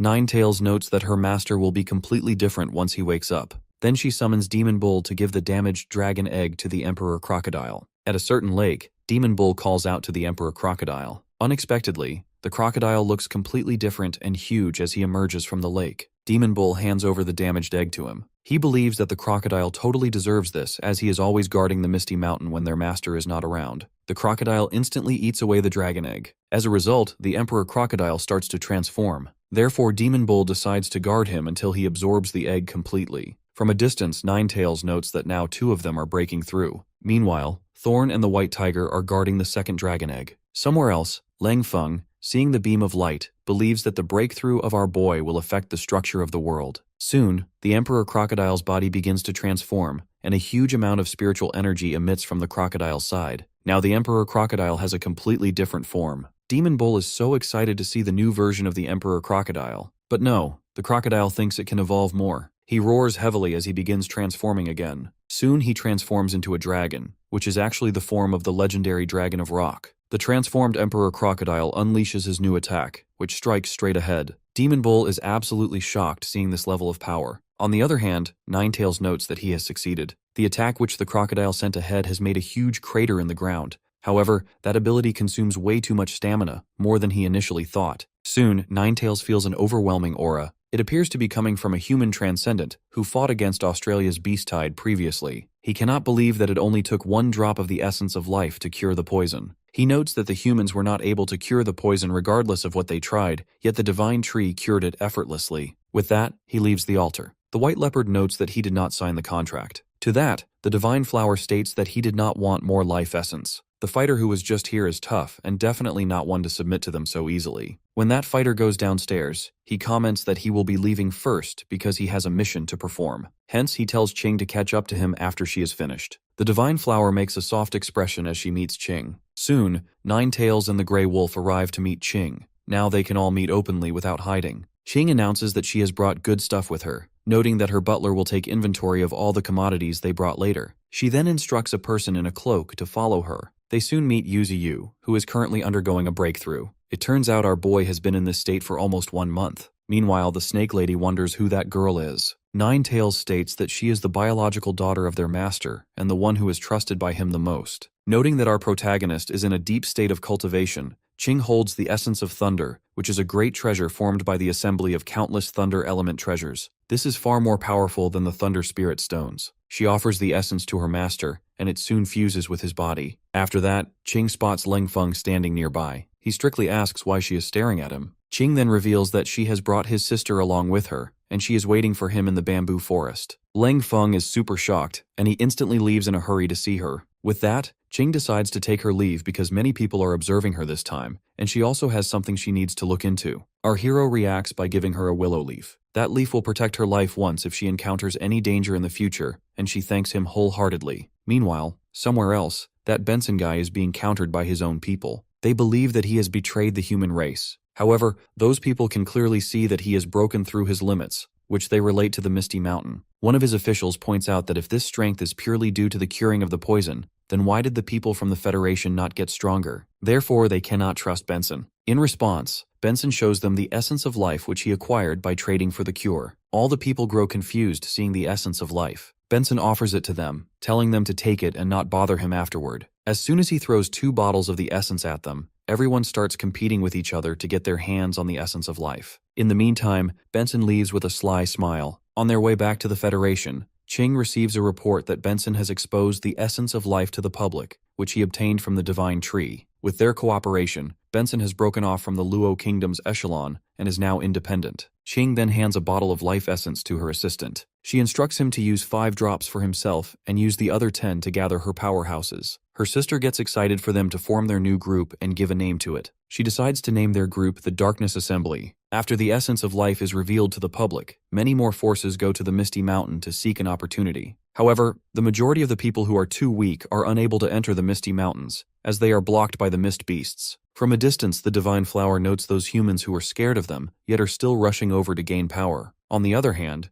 Thorn is concerned about what they will do next, as she wonders if those who manage to get past the mist are considered qualified. The Divine Flower shakes her head because they will not let anyone close who is not at least a transcendent second order. Plus, the resources they bring should satisfy them, meaning Yuziyu does not want to give his life essence away so casually. Suddenly, they are summoned by 9 Tails. After some minutes, all the beasts gather around 9 Tails, and every one of them wonders why they have been summoned. 9 Tails then asks the Snake Lady to explain. She states that on this continent, other than the Misty Mountain, there are many other factions made up of mutated beasts. One of them is Australia's Beast Army. The strength of those factions may differ from each other, but they are still dominating their regions. These factions include the Baron Tyrant in the depths of the Western Barren Land, the Black and White Duo Foxes of the Green Mound, the Black Crow who is the ruler of the skies of the Northern Ocean, the Blood Wolf of the Savannah, and the Arctic Kings in the depths of the Northern Territory. The White Leopard points out that it was living in the Northern Territory for a long time, but has never heard of the Arctic Kings. The Snake Lady reveals that it is because of our protagonist that they do not dare to reveal themselves. Among the factions, the only one that can go up against them is Australia's Beast Army. There is a possibility that they might be stronger than the Misty Mountain. 9 Tails explains that the reason everyone is gathered here is so everyone knows about these factions, especially Australia's Beast Army,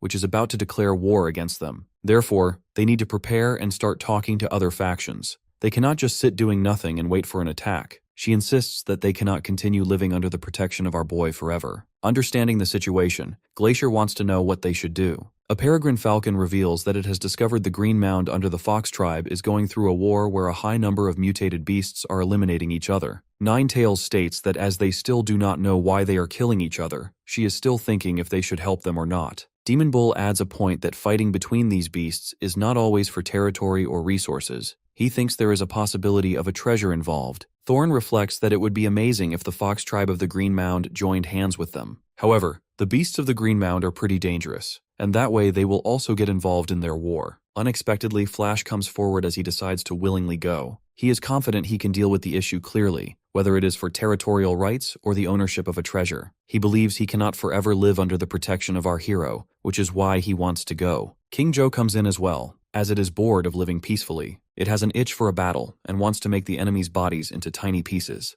Meanwhile, Thorn comes forward as she wants to look after Flash, as he can be too rash at times. Listening to this, Ching Feng comes forward as well, yelling that he and Flash are actual partners. The White Tiger comes forward and wishes to go with them as well, using only the limited words he knows. 9 Tails simply asks if everyone knows the consequences of going out, and everyone nods confidently in unison. Looking at their resolute gazes, 9 Tails tells them to make a promise. They need to come back alive at any cost. With the whole team departing, Demon Bull shows his concerns from behind. However, 9 Tails is super relaxed because she expected this day to come. Plus, she believes they do not need to worry as Thorn is with them. Then she instructs Demon Bull to send those out. Demon Bull thinks internally that their big sister seems calm on the outside, but she is still worried about them. Even though their destination is a small mountain nest, it will be bad if a red demon appears there. On the other hand, the spider and the hedgehog console the White Tiger, who did not get permission to go because he cannot differentiate between friend and enemy. Now Demon Bull informs the gorilla tribe to finally make a move. Somewhere in an ocean, a group of aquatic beasts gathers in front of an island-sized whale. That whale announces that it does not have much time before it falls into a deep sleep.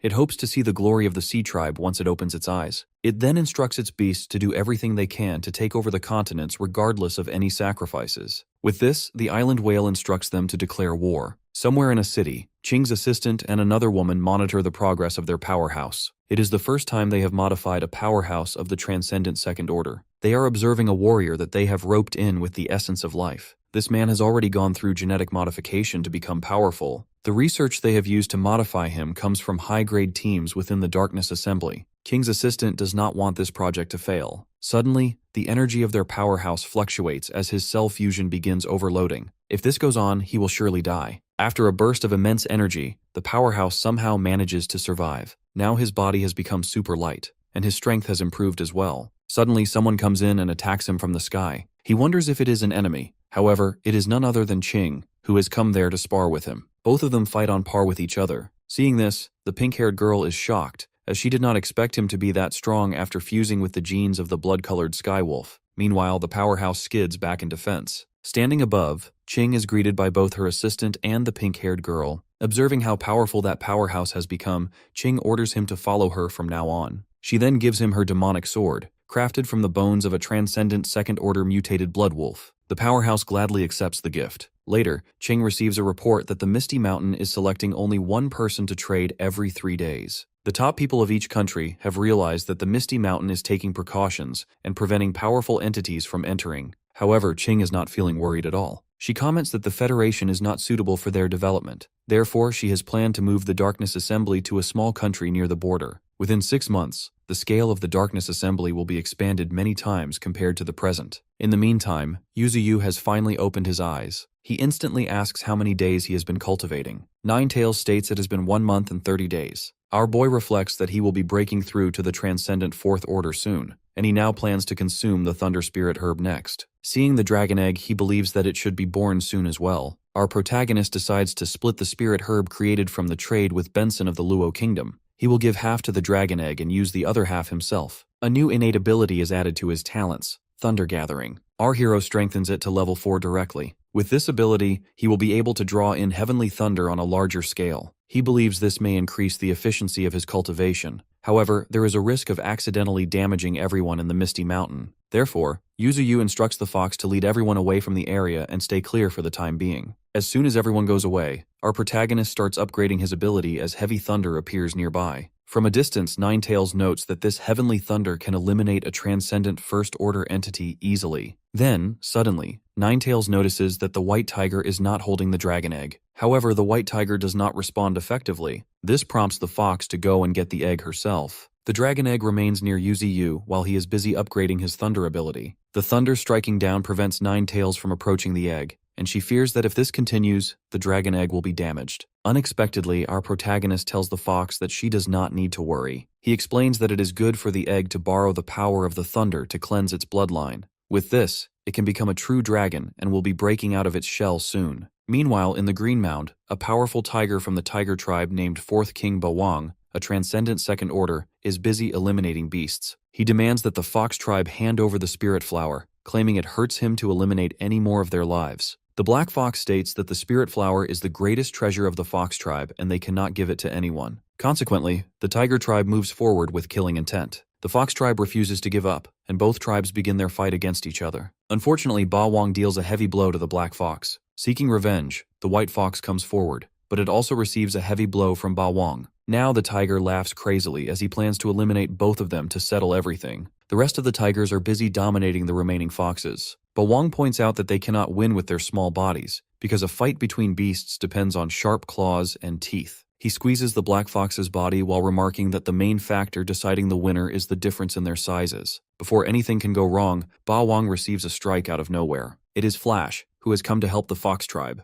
Our hero's subordinate repeats Bawang's words, mocking the idea that size is the main factor, and challenges him to win against his own tiny body. Bawang is in an absolute rage, believing the fox tribe has outside support. Noting the golden light coming from Flash, the black fox realizes that this is the golden ant from the Misty Mountain. As a couple of tigers prepare to attack Flash, Thorn comes in and takes care of them. When a tiger from behind tries to hurt her, King Joe smashes him under his foot. Now the three of them stand against Bawang. The black fox wonders why the beasts from the Misty Mountain have appeared here. Right then, Qing Feng states that they are here to expand their team. In trade, they will ensure no enemy invades their territory. Flash gives the leader tiger 2 choices: join them or die. Bawang chooses a third option, declaring that all of them will die there. He uses his immense spiritual energy as he closes in on Flash and his group. The White Fox informs the group that the tiger's physical body is very strong and they cannot be careless. Flash uses a triple strike as a counterattack. Unexpectedly, the gorilla tribe has also arrived. Seeing the situation, their leader believes they do not need to do anything yet. Surprisingly, Ba Wang is eliminated by Flash in just a single blow. However, it is not over yet. Somewhere underground, another tiger named Hu Wang, who is at the peak of the transcendent second order, is filled with a thirst for revenge. Hu Wang receives a report that Ba Wang is dead. Supporters of the Fox tribe arrived and turned the situation around in an instant. Hu Wang orders for Lao Wu to be called over, as the Dark Leader decides to go with them this time.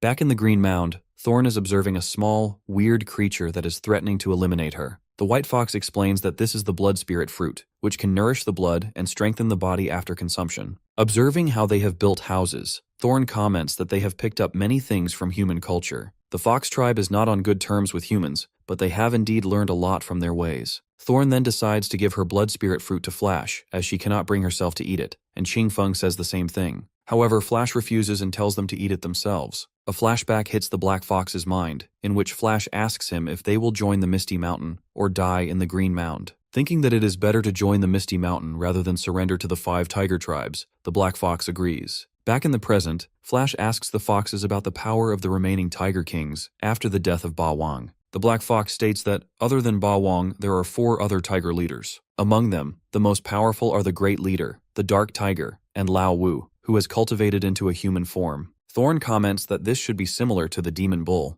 The Black Fox further adds that, at the moment, the Tiger tribe has more beasts than they do. If they start a full-scale war, it is hard to predict who will win. Cutting his speech short, Thorn plans to call for another helper to come over as well. Flash grows confused, but Thorn makes it clear that this person is more suitable for the task than the rest of them. Back in the Misty Mountain, the White Tiger is over the moon. It seems he is the one Thorn was talking about. He confidently starts flying toward the Green Mound. However, soon after, he comes back to ask about the location. The Falcon tells him to go toward the east. After flying a bit, he comes back again because he simply did not understand the directions. Therefore, the Falcon decides to go with him. The Spider and the Hedgehog believe this is going to be a problem. At nighttime, Hu Wang arrives with his group in the Green Mound. Fortunately, Flash and his team are all ready to take them down. Our protagonist's subordinate recognizes Hu Wang as the Dark Tiger, while the Dark Tiger recognizes them as the supporters of the Fox tribe. The White Fox points at the 3 tigers beside the Dark Tiger. One is the second leader, the Blood Tiger King, who is cruel and bloodthirsty. Another is the third king, Mao Wang.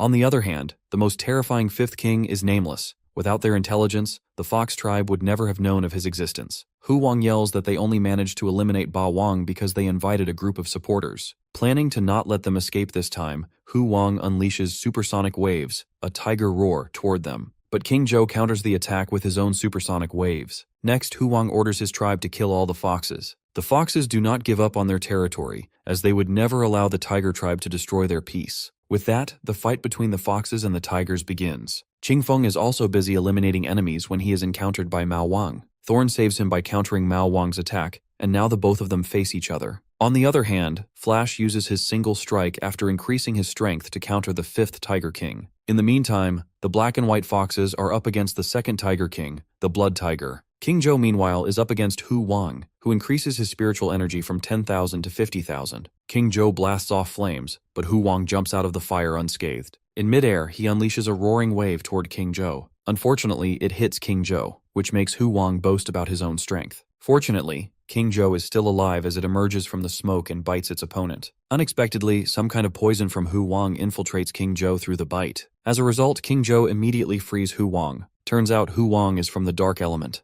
Now King Zhou's body will be slowly corroded away. Seizing the opportunity, Hu Wang grabs King Zhou's neck and throws it away with great force. Its body is getting dark from the darkness element. From a distance, Ching Feng spots King Zhou in a difficult situation. Hu Wang, determined to eliminate King Zhou, sends a powerful blow at it. However, as the smoke clears, the White Tiger emerges, having protected King Zhou from the last attack. His comrades are stunned seeing him arrive on the battlefield. Noticing his wings, Hu Wang considers the White Tiger a bit stronger than King Zhou. The White Tiger shouts only one thing, that everyone will die. With that, he fights Hu Wang head-on. After a brief moment, the White Tiger lands a powerful blow on his opponent. As a result, Hu Wang falls back, destroying trees on his way. In this way, Hu Wang is left injured and exhausted. He is in a great anger to be injured like that. But before he can do anything, the White Tiger disappears from ahead. The next moment, he appears above him and unleashes a powerful attack on his opponent. Seeing how much destruction his attack has made, a fox is shocked to see how powerful that white tiger from Misty Mountain is. That blow makes a deep and huge crater in the ground. Shockingly, Hu Wang comes out of this alive, but he has been heavily injured.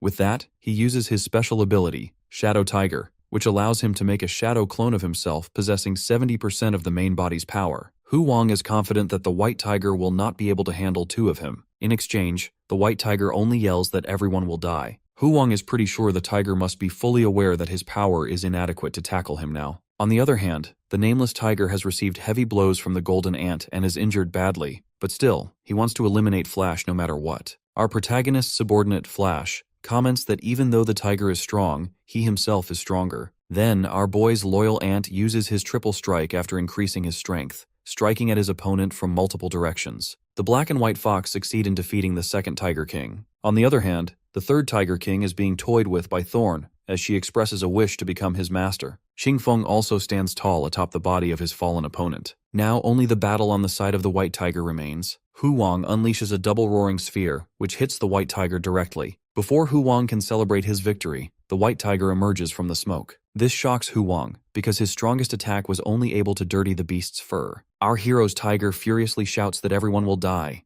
Hu Wang now realizes the full meaning of this statement. It does not mean they themselves will die, but rather everyone fighting against them. As the white tiger closes in to land a powerful blow, Hu Wang admits he saw through their power from the beginning. The white tiger is not only powerful but very smart as well. Considering him extraordinary, Hu Wang receives the final blow. As the smoke lifts, Hu Wang is seen lying on the ground while the white tiger stands tall before him. When the white tiger prepares to eliminate his opponent for good, Hu Wang's comrades beg him not to kill their big brother. Thorn then gives them two options. One is to join them, and the other is to be killed. The tiger tribe leaders decide to join as long as their big brother is not harmed. However, Hu Wang gets up with his weakened body, insisting he hasn't lost yet because he does not want them to take his comrades away. His brother insists they cannot win. 2 days later, the white tiger, the tiger tribes, and the treasurer of the fox tribe leave the green mound. The white fox asks the black fox if their decision to give their treasure away is a good one. The black fox states they cannot protect it anyway, so it is better to use it as a token of joining the Misty Mountain. Plus, they can obtain an endless supply of the essence of life. Meanwhile, Thorn notes they have managed to subdue 3 kings of the 5 tiger tribes, along with many others in the transcendent First Order. Furthermore, the white tiger is happy because there will be others of the same tribe in the Misty Mountain now. 2 days earlier, the white tiger had tried to stop Hu Wang from leaving. The white tiger only repeated that everyone will die.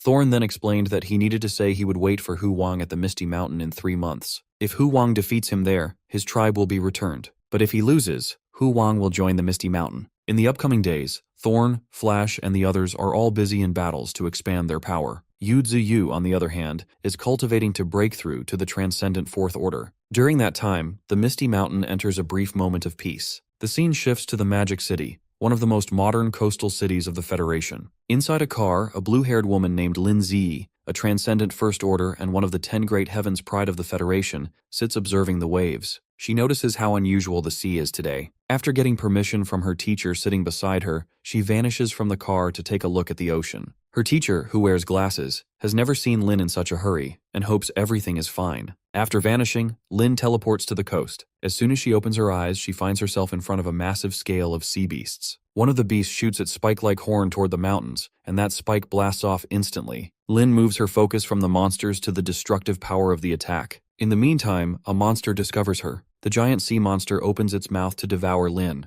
Luckily, she teleports back to the car just in time. Seeing her breathing heavily, her teacher asks if she is all right. Lin then yells that they need to leave this city as soon as possible, or else they will not make it out in time. Soon after, the civilians of the city are advised to evacuate immediately as a top-level alert is announced. A large-scale invasion is coming from the coast. In the Spirit Energy Monitoring Bureau, officials discover that a few transcendent third-order sea beasts are approaching. The total spiritual energy is calculated at up to 4 million. Soon, they notice another development that makes the bureau chief turn pale. It is not just them. Magic City is also under attack. The Seven Nations Alliance, the Luo Kingdom, coastal nations, and locations all over the world are being besieged by sea beasts. It appears the sea is declaring war against the land. In the northern region, Qingquan also receives the report regarding the crisis. The orca advises him to stay away from the coast, or they will be affected as well. It wants them to return to the Misty Mountain. Actually, the invasion by the sea beasts has been launched by a few kings in the deep sea. Hence, all sea beasts have been summoned for the attack, including the orca itself.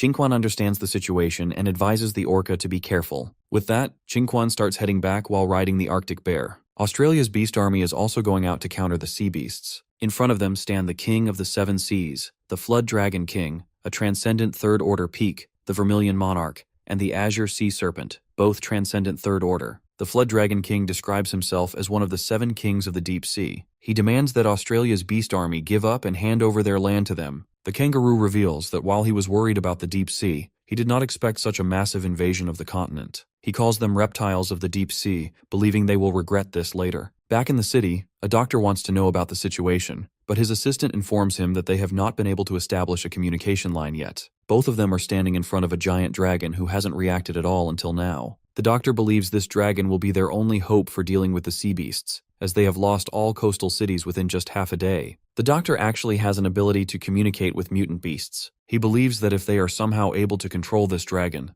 there will be hope for them. Shockingly, the dragon starts to speak. He gives them his answer, stating that he cannot defeat those beasts easily and that humans are fated to be destroyed. But the doctor does not believe that humanity will fall. According to him, the number of sea beasts and their energy levels are not at a stage where they have no chance of winning. The dragon in front of them is perfectly created from their research. Its bones are made of metal fibers, and its cells act as an electromagnetic coil, allowing it to create a large number of electromagnetic fields. Its body is something beyond human limitations. The doctor then shows the dragon an egg, stating that as long as it helps them in this crisis, the egg will not only replenish its expended energy, but also allow it to become much stronger. However, he reminds the dragon that it cannot destroy their country after chasing away the sea creatures. In the Luo Kingdom, sea beasts have already entered and are destroying the city. The same is happening in the Huaxia Federation, though at least the continental fighters there are trying to counter the monsters. However, they still struggle because the number of sea beasts increases with every passing moment. On the other hand, Inferno City is already underwater, and sea beasts roam freely. Meanwhile, a transcendent fighter spots a huge amount of mist rising from the heart of the city. Another fighter corrects him, saying it is not mist but steam. Actually, the steam is coming from the seawater, which is boiling. From a building, a beam of light emerges. It is none other than Qing, who is already busy eliminating a number of sea beasts. At Celestial Mountain, a huge white elephant also comes to learn about the present situation, which is causing the creatures of this world to suffer. Therefore, it decides to step forward to settle the dispute. The sea waves have also reached the continent of Africa. Sea beasts invade that continent and begin eliminating the creatures there. The people of Africa gather around their leader. However, before he can speak, a group of sea monsters arrives and spreads chaos. Back in the Misty Mountain, Yuzu finally opens his eyes. Ninetails is happy to see him waking up. However, our boy is still one step away from breaking through. He did not expect the consumption of resources to be so enormous, and he still needs 10 million evolution points to complete the final step of his breakthrough. He asks if something is happening in the outside world, as he has been feeling very strong spiritual energy being emitted from the neighboring area. Ninetails tells him about the global invasion. Now our protagonist knows that the sea beasts have finally started their attack on the land. He never expected it to be such a large-scale invasion,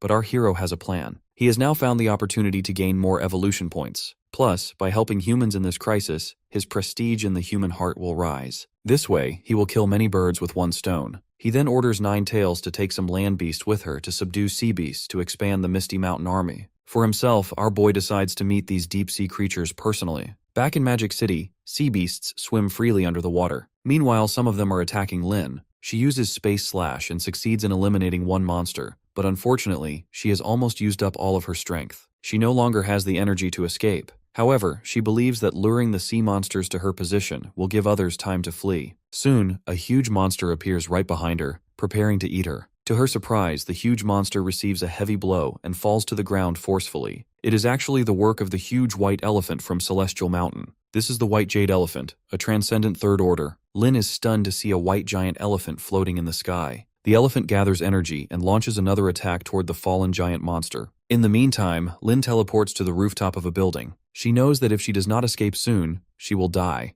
but she doesn't have any strength left to move. Qing appears right behind her and recognizes the giant elephant as a transcendent third order. A captain of the transcendent fighters also appears with his team, recognizing Qing. He reports that up until now, 27 coastal cities have been invaded by sea beasts. Among them, 5 have already been completely destroyed. The rest of the cities are still resisting, but they will also eventually be destroyed. He believes the only thing they can do is delay the sea beast's advancement, fearing that this seems to be the end of the world. Somewhere nearby, a sea beast king, a transcendent third order peak, emerges. Qing ignores everything the captain says and decides to fight. However, the captain still insists they should wait for the Federation higher-ups to devise a proper plan. Otherwise, they will die with their current strength. Furthermore, the country is already prepared to use the Spirit Orbital Cannon. Once it finally activates, the current crises will be resolved completely. But Ching points out that those people cannot wait that long. Therefore, she flies directly ahead using her spiritual wings. Those wings can only be used by fighters in the Third Order, and Ching is already a transcendent Third Order cultivator. She goes straight toward the giant sea monster and sends a heavy attack toward it. From behind, she notes that the seawater is also boiling up. Meanwhile, the giant sea monster spots Ching, who yells at it in rage. The fight between the giant sea monster and Ching begins. She uses her purple flame and veneration to attack the monster. The beast roars heavily in pain. However, after the attack, as the smoke lifts, the giant monster is totally fine. Because its body is so massive, the scope of Ching's attack is not enough to cause lasting damage. Suddenly, the white jade elephant arrives and saves Ching from the giant sea monster's counterattack. He returns to her side and asks if she is all right, but Ching is only concerned about his identity. The elephant plans to explain this later, but he assures her that he is not their enemy. Their talk is cut short when the giant sea monster unleashes its attack in the form of a light beam toward them. Both Ching and the elephant are caught in the blast and are soon hit by that attack. Fortunately, the elephant survives, but he is in very bad shape. He is confused as to how that sea monster knows his skill. Ching, on the other hand, has protected herself with a defense shield. She points out that the creature's appearance has become similar to the elephant's. Not only that, her own flames have also appeared on its body. The jade elephant then realizes that their opponent's ability must be absorbing the attacks of other creatures. This is not good at all.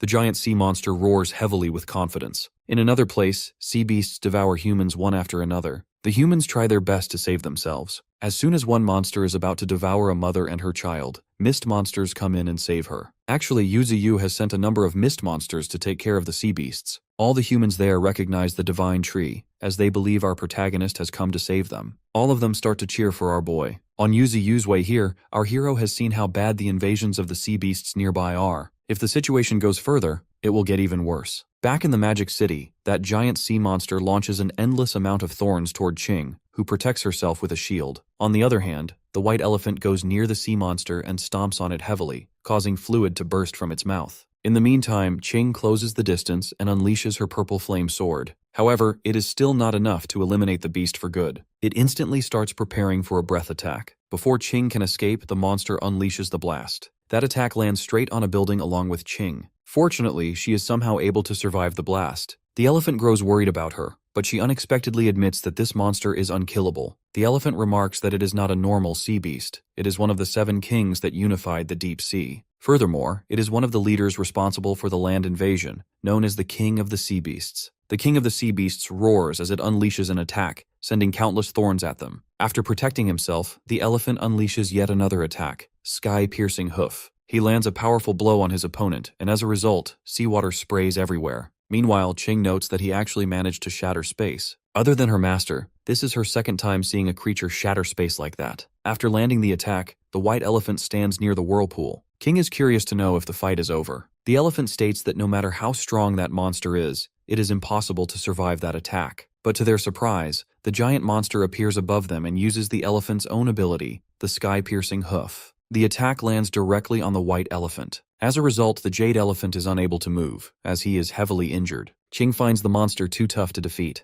The King of the Sea Beasts declares that the land belongs to the sea, everything belongs to the sea, and rebels shall die. When it tries to eliminate Ching with the Sky-Piercing Hoof, Yuzuyu arrives and saves her in time. Our hero recognizes the beast as one of the deep sea kings. However, our boy finds it incredibly ugly. The sea beast reacts sharply and again uses the Sky-Piercing Hoof technique. Ching informs our protagonist to be careful, as that move can shatter space. Yuzuyu counters the attack with a thick root. Huge pressure is created in the surroundings, which makes Ching fly backward. Fortunately, the white elephant holds her tightly to save her. He knows that the move the King of the Sea Beasts is using is far more powerful than his own, yet against the divine tree, it is nearly ineffective. The spiritual energy being emitted from our hero is too powerful. For Yuzuyu, that attack was nothing at all. Therefore, the King of the Sea Beasts attacks him repeatedly until it receives a powerful blow from our protagonist. Our boy knows that this is only a stolen move. He then entangles the beast in his thick roots and uses a divine skill, Thunder Execution. Massive lightning and thunder strike his opponent directly. After enduring a heavy blow of thunder, the sea beast finally reverts to its original form and collapses hard.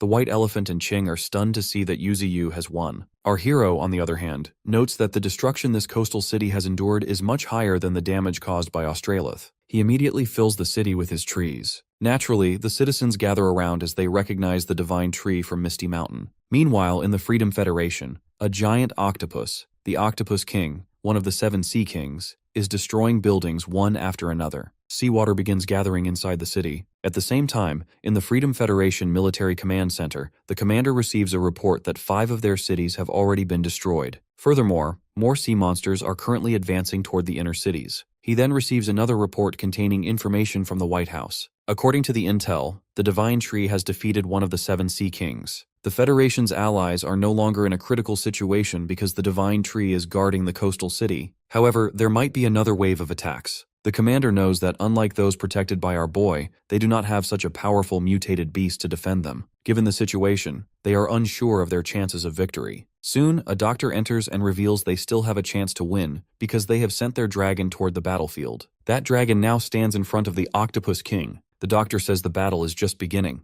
Meanwhile, in Africa, the Twin King, another king of the 7 seas and a transcendent third-order peak, is up against an African fighter who is likely the leader of his people. On the other hand, in Australia, another Sea King is up against a kangaroo. The kangaroo yells to his army that their priority is to prevent the sea beasts from invading their territory. The Sea King points out that he is also a creature who evolved from the seas. In the middle of the battle, the Sea King suddenly senses that the spiritual energy of the king of the sea beasts has disappeared, making him wonder if his peer has been defeated. He starts to sweat, wondering if there is a powerful being on land who can challenge the 7 seas. Back in the Magic City, Lin wanders through the forest created by our protagonist. She admits that humans are indeed far inferior when facing him. From behind, a strange kid asks if her ability is teleportation. She turns and wonders why a child is there. Shockingly, the kid is actually Yuzi in human form. Lin receives a massive shock. Later, our hero in his child form brings Lin to his main body where Ching is waiting. She also gets a shock seeing him as a child. However, he laughs it off, explaining he recently gained this new ability. Ching is happy to find him looking just like a human. Our boy explains that he has used a hallucination effect on his body.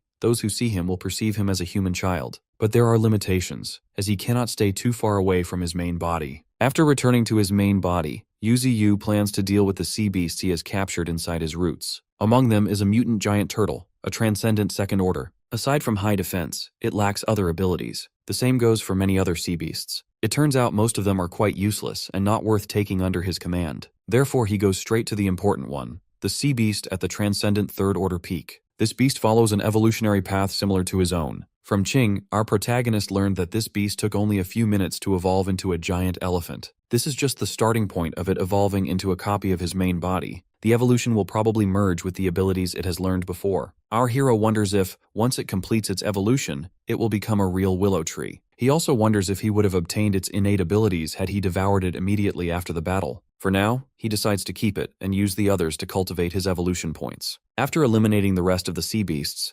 Yuzi is ready to activate his 4th order evolution. For the 4th order evolution, Yuzi spends 10 million evolution points. Then our boy leaves his protection to Ching while he breaks through. With that, the process of breaking through begins. Right then, the white elephant appears as he finds that Ching's master is about to break through. He finds the spiritual energy emitting from our protagonist truly mesmerizing. Meanwhile, Ching notes that the white elephant can change his size freely, which is quite amazing. Then she asks him about his identity. The white elephant reveals that he is from Tianshan, just an ordinary being who fights corruption. At the same time, in the western region, Seth is on his journey. He wonders if our hero would break through soon. Meanwhile, at the Tianyu mountain, a bird feels the energy fluctuating due to Yuzi. At the same time, in the northern region, beings there also feel the change in the atmosphere. Deep in the sea, the huge island whale opens its eyes. It also feels the change, and figures out that this is an energy wave coming from someone who is breaking through for the 4th order. However, it believes that there shouldn't be anyone to reach at the 4th order so quickly. Due to this, it plans to act fast as well. From afar, the humans observe how big our divine tree has become, even larger than the surrounding buildings. Soon, thunder strikes, which is actually heavenly thunder. Our boy is emitting an immense amount of spiritual energy. 2 beasts have appeared in the vicinity. One is King of the 7 Seas, Dragon King, a transcendent third order peak. The other King of the 7 Seas is Conch King, also at transcendent third order peak. Dragon King figures out that our protagonist is the one who has killed their fellow king of the sea. Conch King comments on the immense amount of spiritual energy which is emanating from our hero. It believes that this is the great time to get rid of him. Suddenly,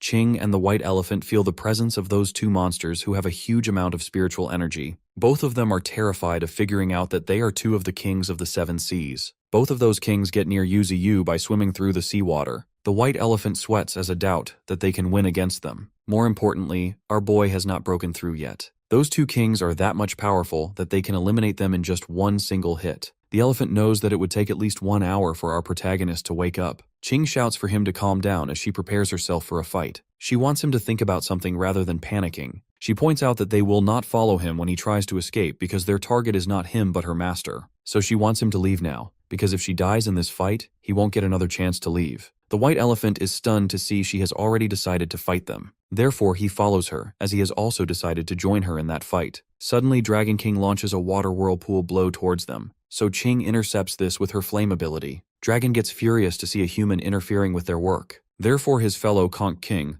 unleashes a poison-like liquid towards Ching to help out his fellow. However, Ching emerges through this and attacks Conch using Spiritual Flame Sword. Unfortunately, the Conch King has the strongest defense among all creatures, but still, Ching manages to damage him a bit. Right then, Dragon King appears behind her as he unleashes his decisive blow. Fortunately, the white elephant comes in and protects Ching by landing a blow on Dragon King. The elephant doesn't want a girl to fight alone. Officials from all around the world are gathered in a world conference. Everyone is pointing out important matters. Some say that they should give up on all the coastal cities, head to the inner lands, and prepare to counterattack. Others argue that the inner lands are not enough to accommodate this many people, adding that the lack of resources will cause internal conflicts. Someone points out that it is necessary to sacrifice some of the citizens because they believe they just need to ensure the continuation of human civilization. Some people get offended by this statement, as they point out that it will be in vain if they sacrifice their citizens only to be killed by those sea monsters anyway. Another participant adds that this is not a time to talk about ethics. The Prime Minister of the Federation is also present in the conference, but he is just taking in their remarks. Back in the Magic City, the chief from the Monitoring Bureau comes to know about the two transcendent sea monsters that have appeared in the city. She wonders why the Divine Tree has chosen this time to break through. She also thinks that the Deep Sea King is afraid of Yuzi getting stronger, which is why he has chosen this time to attack him. The whole world is being invaded by the sea monsters right now, and yet humans cannot do anything against them. Then, the chief gets a report that they have captured the image of a human among the sea monsters. When they open the image, they learn that it is none other than their flame princess, Xiaoling.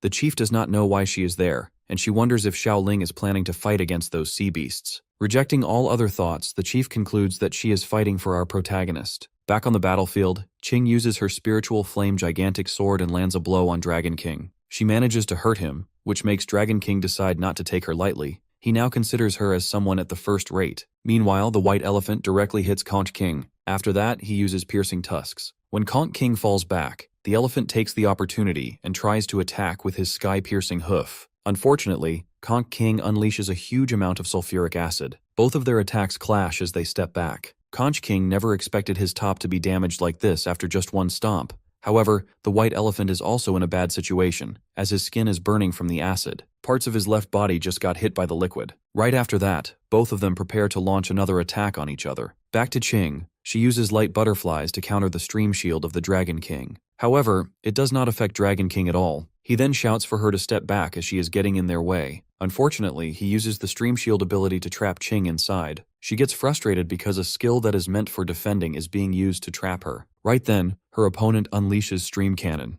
At first, Ching dodges all the attacks, but soon she realizes that those cannons are using the stream shield to bounce back. She is affected by those cannons even though she uses her own shield to protect herself. Leaving Ching busy with the cannons, Dragon King approaches our hero, as he plans to finish this in one breath. Before he can fire his cannon, Ching appears and lands a heavy blow on him. His eyes get damaged while she herself is breathing heavily. Now Dragon King is in an absolute rage as he goes toward Ching to eliminate her for good. He shouts for Conch King to use that skill. Listening to this, the white elephant grows confused as he wonders if they have an even stronger skill to use. Both kings combine their skills to make a brand new technique. Turns out, this is their most powerful combination skill. The kings want to explode Ching and our boy into pieces. Those kings together make a huge orb filled with destructive power and launch it toward Ching and our hero. Transcendent human beings from the Federation are fighting against sea monsters. Meanwhile, in the Spiritual Energy Research Institute, The chief notes that the advancement of the sea beasts toward the coastal cities has slowed down. The transcendents in those cities are continuing to hold them back, but this is just slowing the speed of their invasion.